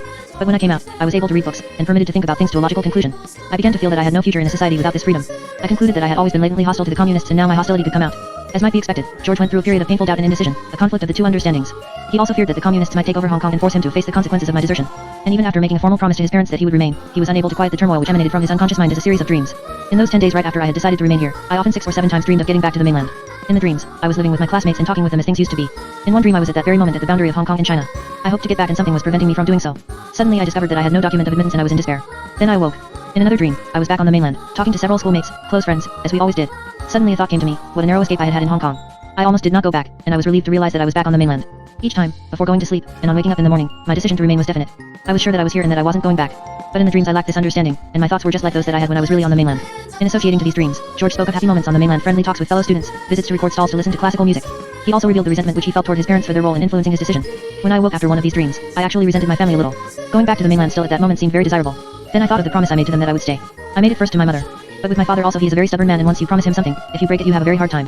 I felt then that the family would not let me break the promise which was made originally because of their request. I felt it was giving me some kind of restriction, holding me back, causing me to lose my opportunity to study. I usually felt the resentment toward my father. George even admitted that he had been happier on the mainland than he was in Hong Kong because of my friends there and the absence of financial worry. But before long, George settled into Hong Kong life, busying himself with studies at a local college, with editing and writing for an anti-communist press organization, and with work on a novel about his life in communist China. Although he was convinced that he had made the correct decision, he was still disturbed by letters from friends on the mainland which criticized his action and referred to the exciting future for young men in communist China. He was especially troubled by letters from one former classmate with whom George had previously shared doubts about some communist actions. This boy now wrote to him in a vein not uncritical of communism, yet he still found fault with George for staying in Hong Kong. 1 year later, during the course of our interviews, George underwent still another period of painful indecision, and another sudden reversal of his plans. Having received little encouragement from American universities in response to his inquiries about scholarships, he decided to take advantage of an opportunity to study medicine in Taiwan, and achieve very high grades on an entrance examination he took in Hong Kong. But after booking his boat ticket, he spent 2 or 3 sleepless nights before the scheduled departure, tortured by fear and doubt. He felt completely unable to undertake the trip. A family conference was called, and it was decided that since he was so fearful, he should cancel his plans. It was mainly the communists whom he feared. The more I thought about going, the more fear I felt. There was the fear of leaving my parents, but I realized that it wasn't this alone that led to my decision. I also feared the political situation on Taiwan, that it might be dangerous for someone who had been so long on the mainland to go there. And I feared that the communists may stop the ship and kidnap passengers as they did once on a ferry between Hong Kong and Macau. I feared that the communists may come and take the island. I knew that my father's contacts could help if I were in trouble with the KMT, but with the communists nothing could help. If they should come, I had the feeling that I would lose all of my freedom and safety and might never see my family again. This fear of the communists was by far the most important factor in my decision. Once he and his family had decided he would not go, his sense of relief was immediate. He then weathered a certain amount of criticism from his father, who accused him of being indecisive, continued with his life in Hong Kong, and renewed his efforts to arrange study in America. In discussing this incident with me, he emphasized that he had never experienced this kind of fear of the communists during the years that he actually lived under them. Toward the end of our meetings, George talked freely of the development of his personal philosophy and his quest for the meaning of life. He described his earliest convictions derived from his own childhood experiences, and from reading the tragic love poetry from the Tang and Sung dynasties of the futility of life, its replacement by religious belief that the meaning of life could be the glorification of God, and after having been disillusioned with this, finding very compelling the communist claim that the purpose of life is to serve the people. After his break with communism, he remained concerned with this problem, but came to look upon it in terms of man's relationship to his individual existence. In all these previous concepts I thought that the purpose of life was something definite that you could grasp. Now I know that this is not so. I am inclined to believe that the purpose of life has to do with what degree you have carried out your aims and ideals, your responsibilities to your own thoughts and feelings. He illustrated his personal change through his altered idea of the hero. If I had daydreams now, they would still be different from that of my childhood. Then it was a person of great heroic grandeur. Now I think of perfection of ability and of moral sentiments, unselfishness, disinterestedness, honesty to others and to oneself. George retained his emphasis upon the inner man, contrasting this with the communist ethos as he saw it. In their opinion, there is nothing beyond the material. They have no recognition of spirit. They think there is no need for artistic search and for beauty. I cannot agree with this. I believe that human beings need all kinds of satisfaction, of material feelings and of spirit. When you eat something you are satisfied. But when it is over and you think of the act of eating, there is no more satisfaction. But if you have emotional satisfaction or emotional sympathy for something, then even on reflection you still feel that satisfaction or sympathy. All of the satisfaction that can be retained by reflection in retrospect belongs to your inner feelings, and these are most valuable. George was critical of communist attitudes toward family relationships, especially that between mother and son. They said that even the relationship of a mother and son is a relationship of economic interest, that when a mother was very fond of her son who was rich, after he was broke, she would treat him badly. My own experience didn't lead me to think of such economic factors between mother and son. I had doubts about their theory, but I could not then fully disagree with them. Now I realize that they have a complete ignorance of the power of moral standards and of human emotion. They have no recognition of personal feelings. During the course of his stay in Hong Kong, George gradually reintegrated himself into the pattern of his family, somewhat in the fashion of a traditional Chinese son. He and his father became more moderate in their behavior toward each other, and George began to feel a little apologetic over past disrespectful behavior. He adopted a policy of outwardly agreeing with everything father says, avoiding conflict wherever possible, and despite his continued reservations making every effort to accept his father as the moral authority in the family. George extended his concern for personal morality to the behavior of others. He criticized a female cousin for what he considered to be indiscriminate behavior with men, and even called his older brother to task for spending a great deal of time with a girlfriend at the expense of scholarly pursuits. He remained equally strict with himself in his disciplined life of writing and study, although he too began to demonstrate an increasing, if shy and hesitant, interest in girls. When I saw him during my follow-up visit 3 years later, he had become a confident youth in his mid-20s, and had improved his English enough for us to dispense with an interpreter. He no longer wished to discuss in any detail his mainland experiences, and preferred to look ahead to his study in America, having almost completed visa and scholarship arrangements. His family had already moved to the United States. But once more there had been a change in his plans. No longer a student of science, he was perhaps following his more natural bent in pursuing a program in literature and dramatics. Compared with Chow's and Hu's, George Chen's thought reform had initially been more successful, but his family identifications, more consistently binding than theirs, played a large part in undoing these reform influences. Neither a perpetual rebel nor a frustrated careerist, George Chen was an impressionable youngster torn between youth group and family loyalties, the first of which offered a path to Chinese communism, and the second the possibility of a liberal alternative. In his sequence of identity patterns, George covered less emotional distance than either Chow or Hu. Coming from an urban, somewhat westernized background, and having spent part of his childhood in the British colony of Hong Kong, he had experienced a good deal less of traditional Chinese life. Like the others, he was brought up to be a filial son, obedient to his elders, loyal to his family. But as a member of a younger, more modern generation, he had fewer Confucian influences to contend with, and had from the beginning been exposed to a compromised Chinese Western family atmosphere. This, along with his family's opportunity to keep together, gave him a greater sense of cultural continuity than either Chow or Hu. Less Chinese to begin with, he had less need to break with his Chinese past. Offered love and support from his family, his filialism, compared to Hu's, was neither a pseudo-identity nor an archaic one. Yet George too felt the chaos of his society and the effects of strained family relationships. As a weak, dislocated, and dependent child, he was aware early of his refugee status. He needed more nurturing than was available, and developed a psychological escape into illness. His infantile depression at the time of the departure of his first family was the prototype of a later tendency toward depression and despair. Point 2 is a melancholy isolate. He developed an undercurrent of introspective brooding and a keen sense for the sadness of life. Far from incapacitating him, however, these qualities contributed to a rich inner life to which he later clung tenaciously. And they also became associated with a personal pattern of death and rebirth, a tendency to hit rock bottom in despairing indecision and doubt, and then to emerge strengthened by his own inwardness. Like Hu, George longed for the return of an absent father, and he too built up personal myths in which he was hero and redeemer. But in contrast to Hu, these myths did not involve vengeance and retaliation toward hated family members. Rather, they contained the filial wish to deliver both the family and himself from positions of shame and weakness. And he found his means of personal deliverance, not through heroic action, but by continuing to turn inward, by developing as a creative seeker the artist's search for self-expression as well as the scientist's search to know. Such creative urges, whatever their origins and whatever suffering may accompany them, contribute to a sense of identity which transcends one's immediate environment, even one's culture. Both the artist and the scientist in George were involved in his search for the meaning of life. However immature and unstable this quest may have been, it was at least his own, and it required him to weigh every experience against standards that were both personal and universal. In his early teens, George became both a romantic and a moralist. These two sides of him were symbolized in his description of his two grandmothers, one a spontaneous and affectionate lover of nature, the other a stern, and personally wronged, representative of God's most severe judgments. We cannot, of course, claim that these ladies were entirely responsible for shaping the two identities. But grandparents have a strong influence within a Chinese family, even when they preach a Western Christian message, and there is no doubt that they played an important part in bringing out these two potential aspects of George's character. The romantic in him thrived upon sensation, craving an idealized world of beautiful words, sights, and feelings. The moralist in him condemned these very yearnings, both in himself and in others. It was guilt-ridden, judging, ever on guard against temptation. For it was compounded of a sensitive child's susceptibilities to shame and guilt, including the probable childhood fantasy that he was in some way responsible for such catastrophes as his Emma's departure and the family's dislocation, of Christian notions of sin and evil, and of Confucian-derived standards of personal propriety. The moralist in him condemned his father, on the basis of both the latter's real shortcomings and George's intolerance for a rival for his cherished mother. And the moralist in him also kept a steady and critical eye on the activities of all other family members as well. On the subjects of sex and religion, the romantic and the moralist joined forces. Feeling guilty and ashamed about his sensual urges, George found sanction, incomplete, but meaningful all the same, in D.H. Lawrence's Hymn of Praise to the Sensual, in a novel which has been described as expressing Lawrence's romantic religious, antinomian, ecstatic faith that sex is holy. 3. George's early attraction to Christianity reflects both the moralist's need for responsible doctrine and relief of guilt, and the romantic's quest for eternal beauty and eternal meaning. It is as the romantic moralist, then, that George judged both the declining nationalist regime and the oncoming communists. He condemned the immorality of the former although retaining his family-based emotional loyalty for it. But very quickly after the onset of communist thought reform, he experienced a romantic conversion against a dimly lit background, with lonely and mystical overtones. Also involved was the romantic's need to submit to the natural elements, since George felt strongly communism's claim to be the wave of the future. In comparing George's approach to communism with Hu's, George was more the visionary and less the political activist, more the inner man, or boy, and less the power seeker. But George shared with Hu the extremely important urge, so characteristic of youth everywhere during our era, to find group acceptance and an emotional home among his peers. Both used this acceptance to free themselves from family controls and enter into manhood. George too had his political mentor, the rational and giving instructor, who contrasted sharply with the irrational and self-centered, or absent, father of George's childhood. Like Hu, and like Dr. Vincent, George was an isolate who craved intimacy with other people. Unlike either of them, he had known enough love in his life to have become quite capable of achieving this intimacy. As the modern student, George felt a strong urge to remain in step with his fellow students and his country. George did not, like Hu, seek in communism an outlet for personal hostilities. He felt, in fact, the need to repress these hostilities, both toward his family and the communists themselves. This non-hostile compliance may be regarded as an inability to tolerate conscious resentment, but it is also related to a pattern of receptivity frequently present in creative people, a tendency to open oneself completely to new influences as a way of knowing them. It is also the romantic's eternal quest for an atmosphere of love. These tendencies are part of the reason George was such a perennial backslider, why he underwent so many conversions and counter-conversions. There were no less than 6 of these in relation to communism, both for and against, and still another in his earlier response to Christianity. Any explanation must be, as usual, overdetermined, and must be based on both George's personal character and on the historical and cultural circumstances. The most obvious factor, but a very important one, was that his family had re-established itself in Hong Kong, the scene of so much of his childhood, and had once more assumed a collective refugee identity. These circumstances not only created a reason for George to travel back and forth, but gave him an emotional sense of living in 2 separate homes, of having 2 distinct centers or, to put it another way, of commuting between the 2 identities of the filial son and the modern student. Moreover, at the time of these journeys, George was an adolescent, going through the stage of life during which conversions are most natural, identity experiments most necessary, and utopian visions most appealing. More than this, he was a Chinese adolescent, who although modern and Western in his direction, was still emotionally tied to traditional Chinese notions of propriety and harmony. Both in denouncing his parents to fulfill communist requirements, and in giving up a career in communist China in response to family loyalties, he felt he was doing the proper thing under the circumstances, adapting himself to the demands of a group which had just claims upon his allegiance. Then, too, the nature of the communist demands was such that they always carried with them the potential for rebound. Even among the most rebellious of Chinese youth, filial identifications were likely to reappear. One public denunciation cannot wipe out 4,000 years of filial ethos. The potential for backsliding would always be there, especially if the environment supports it, and most especially in the company of parents. In view of all this, one could hardly expect any Chinese youngster to steer a perfectly straight identity course. But 2 features of George's personal character, his unusually strong dependency needs and his pattern of ambivalence, made him especially susceptible to vacillation. His ties to his mother, she too was indecisive, and his guilt and shame-filled sentiments toward his father and brother, for unfilial acts or thoughts, made it impossible for him to cast off family attachments. Yet his equally compelling quest for group belonging made it almost impossible for him to live up to them. Never having felt himself to be fully nurtured in an emotional sense, and perhaps constitutionally in need of an unusual amount of nurturing, of a very special kind, George tended to hold on to those things which had nourished him, and to waver between choices when something had to be given up. Here again is the death and rebirth pattern previously mentioned. In each of George's conversions and counter-conversions there was a somewhat depressive tendency, a pattern of mourning, preoccupation with and guilt toward the lost object, and a need for a working through of these emotions before he could enjoy the fruits of the actual conversion. But perhaps of greater significance was George's capacity to enter into a variety of personal ideological experiences and still retain a strong core of self. Never prone to a totalism like Hu's, his stress upon his own inner life, his creative urge to experience and to know buffered him against complete self-surrender, and helped to preserve his personal identity. George resembled Professor Castorp in his seemingly submissive tendency to give up so much of himself while really holding on to what was most vital. His unusually strong urge toward self-realization enabled him to use his conversions to enhance his own intellectual and emotional development. Although George's family ties were undoubtedly the crucial factor in his decision to remain in Hong Kong, he was able to take advantage of these to reawaken parts of himself, especially his urge to know, which had been temporarily stifled under communism.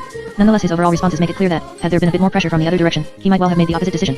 Not only did he resent his parents for their part in separating him from the appealing group life within China, but he also partially condemned himself for succumbing to their influence and deserting the vast team effort in which he had been involved. The full effects of the hold which the communists had upon him were apparent in his sudden decision to abandon plans to study in Taiwan. This hold was the combination of residual fear and guilt also observed in Hu and in most Western subjects as well. It must also be remembered that at the time the communists were threatening to liberate Taiwan through military action. Even here, however, George's identity-preserving, creative urges probably had some importance, joining with his fear and guilt in steering him to better opportunities for his own self-expression. It is interesting to note the interplay of identity and ideology which finally took shape within George. He called forth his most basic components, with the emphasis on compromise alignments. He partially returned to filial obligations, going as far as he felt capable in this direction, and adapting himself to his father's authority, even if with inner reservations. At the same time, he maintained group ties and kept his identity of the modern student and patriot active, through further study in Hong Kong, through work with anti-communist press organizations, and in his plans to study in America. Thus he maintained both traditional and modern Chinese influences in taking on the ideology of democratic liberalism. At different times, he continued to express attitudes of the moralist, the romantic, and the rational scientist. But the effective combination of this array of different identities marks the emergence of the creative artist in George. While this identity is far from the most practical for his American future, it seems to be the one most precious to him. Chapter 18. Grace Wu, Music and Reform. What of the experiences of young Chinese women? The last case I shall discuss is that of a female musician whose thought reform took place during 4 years of attendance at 2 universities. Grace Wu was one of the few Chinese subjects I was able to interview within a few weeks after arrival in Hong Kong. Although she had fled from her reform, and had lived quietly at home for more than a year before she left China, she had by no means recovered from its emotional effects at the time that a mutual acquaintance made arrangements for our first interview. A tense and intelligent girl of 24, with sharp features, wearing steel-rimmed glasses, she looked both determined and fragile. She dressed neatly, but not in a particularly feminine manner. With a more westernized background than any of the Chinese subjects previously described, her English was fluent. The combination of her westernized upbringing and her agitated emotional state swept away cultural barriers. She plunged into her story without hesitation because she had a great need to tell it, and to understand what had happened to her. The freshness of her material and her desire for therapy increased her resemblance to my Western subjects. We had 13 sessions, totaling about 28 hours, and the last part of our work together was more like psychotherapy than anything else. The daughter of a customs official, in a customs service separate from the Chinese government, for many years run by foreigners, Grace grew up in the cosmopolitan treaty port cities of Tientsin and Shanghai. Her father, whom she described as not too strong, had in later years entered private business without great success, and was frequently unemployed. She spoke of her mother as a more dominant influence and at the same time a more sympathetic person. Mrs. Wu's father had been a Protestant minister, and she was not only deeply concerned with imbuing in her daughter her own values, but also wished to develop in Grace a capacity beyond her own to realize these values in religion, in education, and especially in music. When Grace began to show outstanding musical talent, after beginning to study piano at the age of 5, her mother did everything to encourage its development. Mrs. Wu was easily upset, however, and always nervous, and Grace as a child showed similar characteristics. I was more quiet than other girls. I was more nervous, and scared easily. I was mentally not strong. During much of Grace's childhood, the family lived under the Japanese occupation, and these were hard times. Her father lost his job, and was even arrested and briefly detained by the Japanese. Mr. Wu felt that because of the family's difficult straits Grace should give up her musical studies. She has always remained grateful to her mother for insisting that she be permitted to continue. Grace was absorbed in her music, playing, listening, and reading biographies of great musicians. She also did some painting, and when she began to attend missionary schools, she became interested in dramatics and in journalism. But she avoided social activities, and continued to spend a good deal of time alone. During her teens, Grace faced a series of personal dilemmas relating to family, friends, sex, religion, and music, and also to her struggles to make sense out of a distressing torrent of emotions. She regarded her friends' interest in boys as frivolous, and felt disgust when she herself was approached by a boy. Rather than displaying conventional Chinese female shyness, she was frequently outspoken and aggressive, and this led to considerable friction with her female classmates. She wanted to transfer from her secondary school to a special music school, but this time even her mother opposed her, insisting that she acquire a strong general education. Her father was of little help and expressed only mild disapproval of both musical training and of the missionary school. He was not a Christian, which she was already attending. Since mother was strong-willed, it was mother's decision which prevailed. Inwardly, she was torn between her quests for both musical passion and religious calm, regarding the two emotions as incompatible. I felt strongly for religion, but I felt it was in conflict with music. You are born with emotions that should be changed by religion. But in music, people must use real emotions and express them. An artist must have strong feeling. Music requires emotions which religion condemns, such as passion and hate. In religion this would be sinful, you have to hold them back. I talked to the minister about it and to others, but I got no good answer. The minister and the musician said opposite things. I had to postpone this problem. Overwhelmed on all sides, Grace experienced at the age of 18 what she described as a breakdown, with both physical and psychological symptoms. My health failed. I collapsed. I was in bed for 1 year. It was in my lung and I was told it would develop into TB if I wasn't careful. The symptoms were weakness and I tired easily. I stayed in bed for 1 year. I got up a little in the afternoons. I was weak and I had fever. I spent the time reading and listening to the radio. She recognized that emotional elements were important in her illness, and she thought these were the product of her own evil. The feeling I had then was that I was selfish. I couldn't get what I wanted, so I felt different from others, angry and frustrated. Now I realized that I created these feelings, inside of myself. But her illness was not without its rewards. After 1 or 2 months I got used to it. Friends came to visit once in a while. People are nice to you when you are sick. Returning to senior high school after a year of absence, Grace continued her journalistic interests and was caught up in post-war political currents. At first she had been excited by the restoration of Chinese sovereignty and the end of the Japanese occupation, but like most of her fellow students, she soon became disillusioned with the nationalist regime, and condemned its use of personal privilege and squeeze. She contributed her share of critical statements about the government to the student newspaper, and influenced by a few enthusiastic communist students, she began, with many classmates, to take an interest in Russian writers and in other communist programs. She was just finishing high school at the time of the communist takeover. Although she had heard stories of communist atrocities, their killing church congregations, taking anything they wanted, acting like monsters, she shared the general feeling of sympathy and expectation. We students had lost hope in the nationalists. We welcomed the communists. We waited to see and felt that they might be better. I was of the young generation and looked forward to change and improvement. The communists' exemplary behavior seemed at first to support these expectations. Grace and her friends were impressed by the discipline of their armies. The Chinese saying, "Good men do not become soldiers," did not seem to be true of these men, and with the initial atmosphere of freedom. A few months later, Grace entered a local missionary college as a journalism major, bowing to her parents' insistence that she remain at home. This time her father had his say, because of the uncertain political situation, rather than attend a university in Peking where a music course was available. Her journalistic work first brought her into contact with communist pressures, and her earliest response was one of confusion. We were told not to see things from the university's viewpoint, but from the people's viewpoint, to always think of the common people. The communists tried to organize everything, and since we never came across anything that we knew the answer to beforehand, we were quite confused. They failed a student whom they didn't want in power. They were not satisfied with the facts, and would only want us to print certain items, telling us, the paper is to educate people, not simply to bring news. At first we spoke in a straightforward manner, but later we learned not to. Soon intensive political studies were inaugurated, as well as the beginning of a program of student thought reform. Despite her discomfort, Grace began to come under communist influence, an influence which, in retrospect, she considered pernicious. They are careful at first to do things step by step, gradually. You don't feel guilty about following the communist line because they explain it all to you. You feel you are doing a big thing. They make a standard for you to follow and you say that I am doing things right according to their standard. If you once believe in them, it's natural to go on believing. It's just like poisoning, it goes deeper and deeper. As the pressures mounted, Grace began to feel increasingly anxious. As an editor of the school paper, she attended a large number of meetings and was generally in the center of these new activities. She began to become painfully aware of restrictions upon personal freedom and of tightening controls, especially when a prominent newspaper had its publication suspended for 3 days for stating that North Korea had invaded South Korea. She became increasingly critical of the communists. I gradually began to feel that what they said was not what I thought. I was disappointed in the communists and had a strong feeling of dissatisfaction. She felt it necessary to extricate herself from a threatening situation, and to choose a field of study other than journalism. She decided to take advantage of a promise made earlier to her by her parents, that, should she become dissatisfied with journalism, she would be permitted to return to her musical studies. During her sophomore year, she arranged to transfer to Yenching University in Peking, one of China's major institutions of higher learning, and one with long-established American missionary and educational associations. One there, in a class of 25 music majors, she studied in a department run by 3 professors, 2 American and 1 Chinese. She worked hard and made progress in her musical development. She was especially close to one of the American professors, Mr. Moore, and came to value both his musical guidance and his friendship. During her lessons with him, they discussed not only music, but also philosophy and to some extent the immediate problems of life in communist China. She felt greatly inspired by him and developed for him an affection, a kind of love. As the atmosphere began to tighten, however, she noted that he and all of the other American professors were being repeatedly denounced at student meetings, and she advised him to leave the country for the sake of his personal safety. During the winter of 1951-52, a little more than a year after her transfer, Grace was suddenly put in a situation much more painful than any she had yet experienced at either of the universities. Until this time, she had managed to avoid trouble by burying herself in her work and doing nothing antagonistic to the communist program. She was considered a promising musician, if politically a bit lagging behind. But now she was approached by a newly appointed and highly progressive Chinese music instructor who began to exert strong pressures on her, first to inform upon Mr. Moore, and later to denounce him publicly as a reactionary. She became embroiled in a series of demands and threats, which she somehow managed to resist. He told me that this was to be a big movement, and that it was my chance to have a bright future. He said I should try to search out Mr. Moore's faults and then come back and tell him about them. He said that since I was friendly with Mr. Moore, I could give important information about him. He said that this was a challenge, and if I accepted it I would be safe. I told him I did not want to do anything which I didn't believe in, and that I didn't think that things should be done this way. I said that Mr. Moore was an American and was not progressive, but there was nothing more I could tell him. He said, "You are not smart. You won't have a bright future in spite of being a good musician." Weeks later, I heard that the police had taken Mr. Moore's cook into custody, and again the new teacher came to me.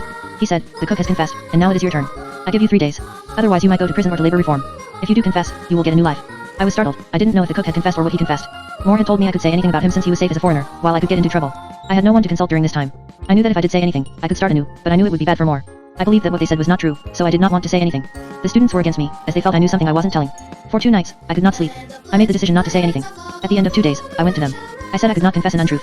Finally they admitted that they had not gotten the cook and he had not confessed and I was allowed to leave. This incident, which extended over several months, took its emotional toll. At this time my nerves were shot. I got neurotic diarrhea. I could never relax. It got worse. They were suspicious of me and the doctor said I was neurotic. They asked me why I was so nervous. I asked for sick leave at the hospital for 1 week and got it. The diarrhea stopped and I went back to school, but I knew I had won. I realized that I must go. They hadn't got me this time, but the next time they would. I was also worried about Moore. I asked a boy student to take a walk on campus with me. If I went with a girl it would look more suspicious than being with a boy. We went past Moore's house, and I heard him playing so that I knew he was not in prison. I saw a policeman there who was watching his house. From the way he played a Chopin waltz I knew he was upset. He never played like that ordinarily. I left without his knowing I had been there. Grace was also disturbed by much else that went on during the general thought reform movement, which was compounded of the 3 anti and honesty and frankness campaigns. She felt disgusted by what she considered to be the party's view toward love and sex. If a boy was interested in someone, he would check with the party to see if it was all right to be in love. Then if the party gave the go-ahead, he would go to the girl and say, "So and so, I am interested in you. Can we develop?" The girl would then give an answer, "We can try." 3 weeks later they would announce that they were lovers. If the girl would say, "I cannot develop," he would continue arguing and returning. The girl is supposed to be honored if a progressive person asks for her love. If she spurns a progressive man, the party will come and talk to her. If she has a good reason, the party will give in or they will ask if there is some way the man might change to be acceptable. Many girls have babies. At first a pregnancy was news, but later it was not. They would say, sooner or later, they will be married, so what does it matter? They made love a kind of business. She was both shocked and impressed when the president of the university was publicly denounced by his own daughter. The president of our university had 3 children, 2 sons, and 1 daughter. The communists went to them and asked them to help against their father. The sons refused. The daughter was a graduate of the physics department doing research work. They went to her and told her that her father, Dr. Lu, was a traitor. They persuaded the daughter to accuse him during a small meeting. It was very dramatic. She cried and shouted, called him by his first name. He sat there with his head lowered and was very ashamed of her. Her mother was there and cried. Her father had been a doctor of psychology and was 60 years old. The daughter was so successful that they put her in a large meeting of the whole student body and she repeated her accusations. Everyone began to listen to her and her father's reputation now began to fall. Point 2. Grace described the special exhibits at which letters from the university president's files were displayed, demonstrating his American connections and his alleged part in making Yenching a stubborn castle of reaction. Student guides took other students around the exhibit and explained why we are poisoned here at Yenching, always ending their tour with the impassioned conclusion, there is no way out but reforming. Hate your past, and you will find your way for the future. In music, communist attitudes violated her aesthetic standards, and greatly confused her. The communists called modern Western music unhealthy. We had many meetings on this. They wanted a new form of music. Modern music is too abstract and uncontrolled for them. French composers like Debussy they feel are unhealthy for the people. They say that this music gives the people queer thoughts and funny ideas. That if we listen to Debussy we will feel as though we are underwater or watching the sea. They say that since there is really nothing like this, we will begin to think abnormally. To them anything fantastic or abstract is abnormal and unhealthy. They wanted us to learn folk songs and folk dances, to go among the common people who need healthy recreation. They liked songs that named all of the historical figures like Mao. They said that these songs enable people to get educated with a healthy spirit. I couldn't find a solution. I thought, maybe their music was healthy, but it was not inspired. She noticed that many of the other music students also had difficulty absorbing these policies. Some became so involved with meetings and reform activity that they did not have enough time to practice. Others were in such psychological distress that they could not play, and many vocal students thought their voices unsuitable for folk songs. The authorities recognized that thought problems were likely to be particularly common among music students because of their artistic sensitivities, and usually approached them with a certain amount of delicacy, allowing for individual variations. The net result was that Grace saw almost everybody around her succumbing to the thought reform program. My friends changed their minds after a while. They really did. They tried to give me advice. They told me that when they had believed in Western music, they were merely looking at life from the narrow standpoint of their own personal enjoyment. They found that the country people enjoy folk music, and that their modern music was not welcome. What is most important, they said, was that somebody appreciated their music. Sooner or later we must change our minds, they said, and it is easier to do it now. There were others who hadn't believed strongly in their own music, and they changed right away. Almost everyone changed. I began to wonder what was right. At first, there were at least 10 people who were strongly against the communists. But gradually, as the pressure mounted, they turned over. They would say, why should I lean on decade theory? They read only communist books, saw things only from that point of view, and when they had a conflict they went to a party member for advice. Some went over without a struggle, but even those with strong convictions finally gave up and went over to the communist side. She felt increasingly isolated, out of step with all that was going on around her. Her difficulty was that she could neither completely deny to herself the validity of what the communists were putting forward, nor wholeheartedly go along with it. I was very confused. I felt lonely. I wanted to keep putting off the problem, to not think of it until the next day. At times they seemed reasonable by their logic and theory. You got so you had to think back on your own logic and theory to understand how you really felt. I found it hard to be alone with all the world on the other side. You feel like a stranger in that environment if you don't go over. Singled out for much special attention, she was constantly accused of having a technical point of view. I was a hard worker, and was criticized for being 7 hours at the piano and only 2 hours at the meetings. They said, to you there is nothing but a piano. Think of the millions of your country's people. She observed the others' confessions and conformed to the extent she thought necessary, but she did not always have complete control of her feelings. The secret in writing a confession is to make up your mind what your deficiency is in their thinking. You won't get past this otherwise, unless you understand what they want to hear. I made several points. You always need several points. I said that before I was too much in music, and now I will do the work that people want me to do, be more practical and less technical in my approach. That I despised Chinese music before, but now I have a new appreciation of it and hate Western music, that I must learn to love Chinese music and do my best with it. That in the past I was unable to tell the difference between my friends and my enemies, that I trusted certain persons like Mr. Moore but now I know I should not have, and that I should be more careful in the future. That before I was isolated from the group and interested only in my own work, not interested in concentrating on the people whom I should be representing, but only on myself, and that now I would spend more time with the other students. But after you have made all of these points, sometimes you wonder if you have been acting all of this or not. Yet despite her concessions, she resisted active participation. When she was asked to play the accordion before labor or peasant groups, she insisted it was too heavy for her, and her one attempt to play before a group of workers was a fiasco. After the first piece they didn't know enough to applaud. On the second piece they applauded at a pause. I stopped and they stopped. I started and they began to applaud again. I got mad. I refused to play to the ignorant workers.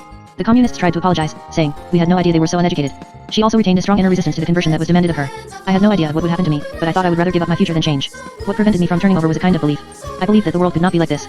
Grace could not stand up under these pressures, however, and once more began to react with frequent bouts of diarrhea and other psychogenic symptoms. I began to be sick quite often and this made them suspicious.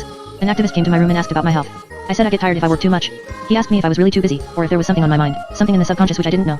He said, you must have been poisoned from so many years in missionary schools, maybe you are not open enough. We will try to solve things with you. We know you will change. Her symptoms continued, and became especially severe after some inoculations in connection with the alleged American bacteriological warfare threat. Point 3. Everyone was compelled to take injections against the germ warfare. In Peking we were the first to get them. There were 4 things combined in an injection but I am not sure what they were. They were very strong and many people died. Because I was so nervous and upset the nurse told me she was only giving me half. But I had 2 days of fever from it and then some heart trouble.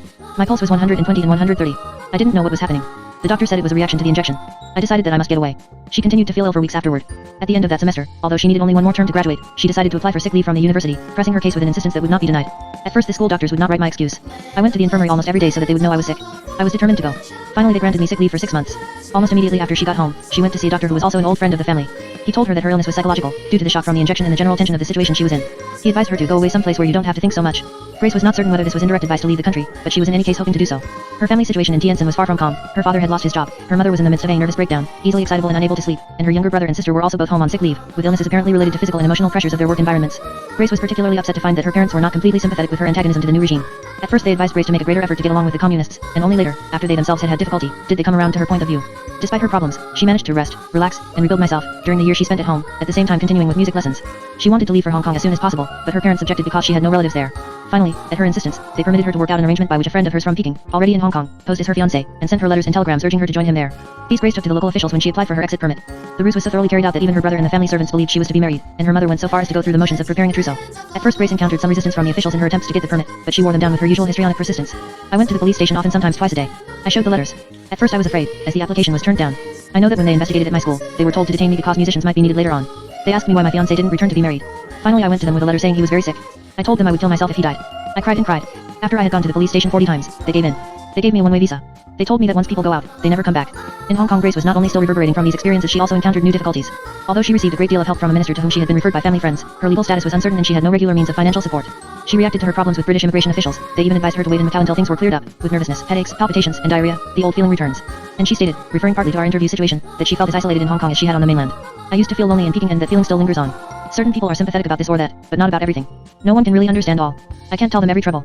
I am still a stranger. When people are nice to me it is because they know I am out of luck, not because they take me as a friend. She also found much to criticize in Hong Kong. The atmosphere reminded her of a treaty port in China, just the sort of thing she had always disapproved of. She was especially uneasy about the immorality, commercial and sexual, of musicians. Things are different in a colony. I have found people who were respected on the mainland, but here they have changed. There's one vocal professor, who has a reputation for going out with women students. He told me he kept the tuition high so that those who could not pay would not come to see him. He said he cares only to make more money. People who come here seem to change entirely. All standards of morals are different here. These feelings about Hong Kong, along with her other conflicts, led her to wonder whether the communists might not have been, after all, on the right path. When you are young and trying to find an answer, you wonder, am I wrong and are they right? You are still on the point of trying to build something for yourself. Should an individualist work with others or stay apart? The communist theory is to work for the mob, the ordinary people. They can give them what they need. If conditions get better, they'll make things better for the ordinary people. I am trying to see both sides.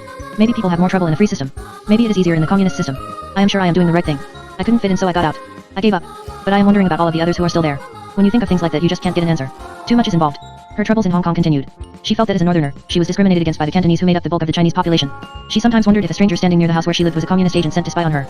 And in addition, an old fear of the spirit world entered into her immediate living arrangements. She and others who lived in her boarding house began to hear strange sounds at night, including the sound of snoring, which seemed to come from the garden outside. One girl reported that she had seen the offending ghost, and Grace, along with most of the others, decided to move from that house. She explained her point of view with unintentional humor. In China, if you are born of a nature called the killing nature, you cannot hear a ghost. My roommate was of this nature. She had been to a fortune teller who told her this. A person of this nature is harmful to his family. And she had not married for fear something would happen to her husband or her family.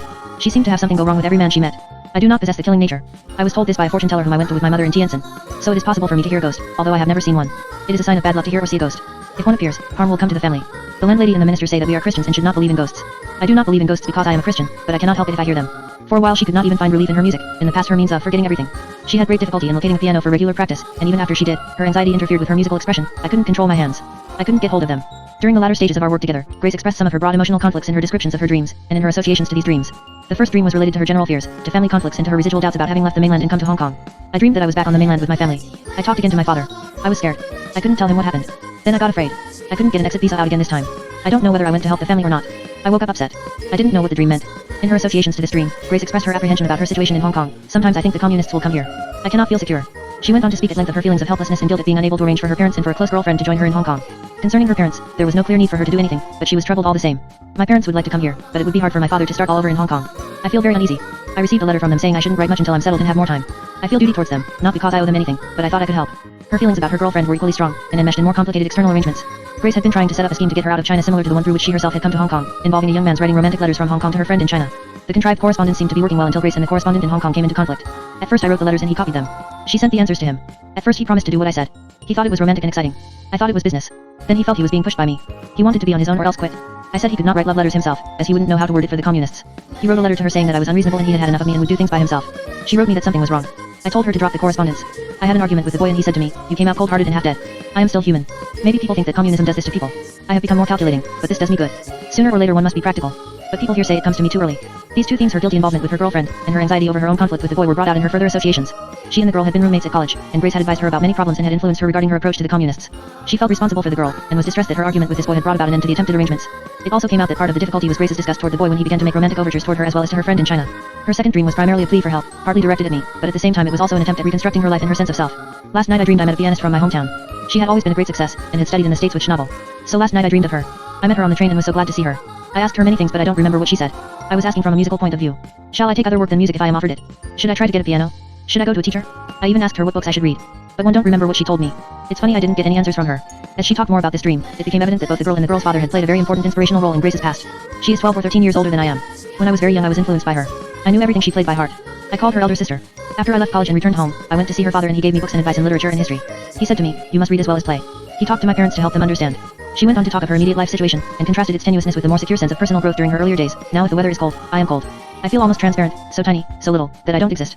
Yet she still expressed affirmation in her expectation of a solution from within. I must get answers from myself, though it takes a long time. Although she valued her new freedom to engage in such a search, she felt that her past had not prepared her for this self-concern. She expressed this in relationship to our interviews. I have found it difficult to talk to you. It is nothing personal, just that I have never before had the chance to express myself. All of these years I was told not to think of myself or my own ideas and it faded out. Now I don't feel embarrassed. I feel better to talk and to reach scientific conclusions. She compared her suppressed personal past to the demands of the communist regime. Under the communists, because of the outside pressure, you think less about yourself. I tried to think less of myself because it becomes too complicated if you don't. It becomes a habit not to think too much about your own feelings. She vividly described the pleasure and pain of her new self-expression. It was like being shut in a tight room and suffocated. Then you are thrown open into a desert. You can have free air but it has its disadvantages. Thinking brings more confusion. In China it is simple just being against things. But when you come to the real world, you find everything is not like that. Freedom makes things more complicated. During the 6 months in which I knew Grace in Hong Kong, she periodically lapsed into psychosomatic illness, usually diarrhea. After such bouts, she appeared to be more calm and composed. Once, following a week of bed rest, she expressed to me both the type of guilty conflict which contributed so much to her illnesses, and the secondary gain that is, the satisfying respite which the illness provided. I keep thinking, am I asking or wanting too much for myself, and is this what makes me feel so bad? When I was young I always expected too much, so now I expect the worst. I am glad I got sick. I had time, and didn't have to rush. She wondered how much any residual effects of thought reform might be contributing to her problems. At the same time she thought she had survived and gone beyond thought reform. The more I tried to explain all of these things, the more complicated it gets. I feel a person is hurt by a communist education. But we have a saying in China that a lotus is grown from the mud, yet is still pure. She recognized, however, that elements of reform were still with her, and that at times she could not avoid judging herself by communist standards. Sometimes I feel subconscious influences from the communists. If I make a decision I think that I shouldn't go through with it because they would disagree. Or I think back and feel that one or two of their theories are right. But despite this stormy course, her adjustment in Hong Kong gradually improved. She was greatly helped by an older woman she met through friends, a mother more or less, who began to take a great personal interest in her, accepted her as one of her own family, encouraged her to play the piano at her home, and also served as an understanding confidant. First she helped Grace find young pupils as a means of support, and then helped her make arrangements to continue her musical studies in Europe. Three themes dominate Grace's life story, from early childhood through thought reform in her Hong Kong experiences, her westernization, her musicianship, and her illnesses. She encountered westernizing influences far stronger than those met by George Chen. Her treaty port background, her father's occupation, and her mother's staunch Christianity all placed the family in a special Chinese subculture, removed from a good deal of Chinese life. This subculture had its particular heritage of identity strengths and weaknesses. Its strengths lay in its sense of being modern and progressive, and in its relationship to Christian ideological supports, its weaknesses in its partial severance from Chinese roots, in the often shallow, imported middle-class ethos. The communists did not entirely make this up, which Grace herself condemned, and in the intensified susceptibilities to guilt created by the superimposed Christian conscience. It is true that when under great duress, Grace reverted to pre-Christian ghosts, and it was her Christian mother who took her to the fortune teller, but her sense of being a westernized Christian girl was nonetheless very basic to her character. Grace became a dedicated musician early in life. This also was an identity closely tied to her relationship with her mother, but it was a good deal more. Rather than developing generalized artistic sensibilities, as George Chen did, she possessed a focused talent which became one of the main centers of her existence. To be a dedicated musician meant, for her, to have a form of self-expression which could not be denied, a refuge from emotional blows, and a sense of being a unique human being. This kind of identity can survive almost anything, even if it must be temporarily modified or subdued. Closely associated with Grace's musicianship, however, were feelings of evil, of selfishness, of hating and being hateful, all of which went into her negative identity. To be sure, these feelings must have originated in Grace's early sense of being emotionally deprived and frustrated. But they were also related to her quest for artistic expression, to the artist's need to ignore ordinary amenities of life and to selfishly insist on the opportunity to develop talent, even at the expense of others' sacrifices. Her negative identity was enhanced by her father's deprecation of her musical interest, an attitude which was undoubtedly shared by many others around her, and by her awareness that in the difficult family circumstances such an interest could be considered something of a luxury. An outgrowth of her negative identity was her pattern of escape from emotional problems through illness. She carried with her always ready for use the identity of the invalid. The psychological sequence involved, first, a sense of being denied her wishes, along with an unusually strong need to obtain what she was after, then a feeling of anger and frustration, a sense of guilt over both her demands and her anger, the illness itself, and the combination of attention, sympathy, and relief which it afforded her. Of central importance was the dilemma of a girl endowed with unusually strong passions who felt the need to repress and deny these passions almost entirely. Hence her disgust, a word which she used constantly, over sexuality and her use of Christian ideology as an aid in the struggle against her passions. As a musician, she became aware that she could hardly dispense with strong feelings of love and hate, feelings which she could justify in herself only as a musician. Her music versus Christianity conflict was essentially an expression of the same inner struggle. It is true, of course, that Christianity, and perhaps especially her polite form of Chinese Christianity, has long recommended the taming of sexual and of hateful impulses, but she could have had she felt the need just as well found Christian support for her artistic passions in the music of Bach or the paintings of El Greco. Her adolescent identity crisis therefore took the form of illness. With the intensification of passions characteristic for that stage of life, her problem became not only what to be, how much the musician, the journalist, the Christian, the Chinese, and the woman, but what she could safely permit herself to feel. Taking a journalism course was submission to her parents. At the same time, her emergence as the progressive journalist allowed an alternative form of self-expression, one by which she could avoid the emotional conflicts which surrounded her music. This identity compromise, however, could not work. Not only was music too basic a part of her to be long denied, but, as it turned out, being a journalist in communist China involved her in a new set of passions, or rather, an arduous reshaping of the old ones. Returning to the identity of the dedicated artist could not protect her from these passions, but it could at least permit her to meet them with her strongest weapons. Grace's constellation of identities gave her encounter with thought reform and unusual emotional coloring. As a westernized Christian girl, she was immediately identified, and not entirely inaccurately, as one of the opposition. Studying in a missionary-established castle of reaction, she was in this respect by no means alone. But she was particularly vulnerable because of her close relationship with an American teacher and artist-disciple bond, in which, protected by barriers of culture and status, she could experience a form of love. This does not, however, account for the extreme emotional pain she suffered during thought reform. Her inner stress was greater than any of my other Chinese subjects, with the possible exception of Hu. The explanation lies partly in her long-standing attitude toward any form of strong emotion. Suddenly confronted with mass frenzy, with the exaggerated passions unleashed by the communists, it is not surprising that she became terrified. And when she was urged to join in with these passions, to denounce her revered teacher, she was overwhelmed by fear and by guilt both over refusing and thereby resisting the authorities, and over tendencies within her to comply and make the denunciation. Similarly, the denunciation of her university president by his daughter revived her own complicated feelings of guilt and resentment toward her parents. The hateful emotions so central to thought reform were precisely the kind she had been warding off all her life. These emotional patterns led her to distort sexual matters. It is true that in the communist environment politics came first and love often was mechanical, but other students reported an atmosphere more puritanical than the uninhibited one Grace described. As can occur in any moment of crisis, Grace's fears about sex and hostility became confused. Thus, all of her anxieties came to a head in her response to the germ warfare inoculation, and she experienced the injection as an assault upon her entire person. In making her exit from thought reform through illness, she brought a tremendous histrionic force to the old identity of the invalid, which was also in keeping with her previous use of hysterical mechanisms. Grace's negative identity was therefore an important factor in both her pain and her escape. It would be wrong, however, to stress only this side of her character. In her resistance to thought reform, she also gave evidence of the surprising strength inherent in her sense of being a Western Christian girl and a dedicated musician. Her previous exposure to Western liberalism and her absorption with Western classical music supported her in her belief that the world could not be like this, or at least that it need not be like this. These two identities, and perhaps especially the one of the dedicated artist, gave Grace extraordinary staying power. Not only did they help her survive thought reform pressures, they also served as important sources of stability during her tribulations in Hong Kong. There she had to face at first in lonely isolation both the confusing after effects of thought reform, and an external environment which was unusually provocative for someone like her. So great was her identity diffusion that she reverted to every pattern of self-destructive emotional behavior, and every level of sexual and family conflict she had known since early childhood, to the point where she felt her sense of existence almost entirely fading away. Yet on her own emotional terms her movement toward renewal of identity was active from the first. In her dreams, in her relationships in Hong Kong, and in her attitudes toward me, she was searching for help, but she insisted on being the arbiter of her own life. Among my Chinese subjects, she was unusual in her ability to face and to talk about both the difficulties of freedom and the extent of residual communist influences. Her return to a mildly Christian, firmly westernized, and profoundly artistic way of life, as well as extreme good fortune, led her to her new mother, and to the promise of a creative personal future. Her old emotional patterns were of course still very much with her, as was also some of the message of thought reform, but equipped with a newly integrated adult self and a clear sense of direction, she would probably manage to live with them. Chapter 19. Cultural Perspectives, the Fate of Filial Piety. Each of the 4 Chinese subjects I have described experienced first an immersion into thought reform, the beginnings of a personal change, and then a recoil from its demands. What brought about this recoil, which contrasted with the continued enthusiasms of more successfully reformed Chinese intellectuals? Without a comparative study of the latter group, no certain answer can be given to this question.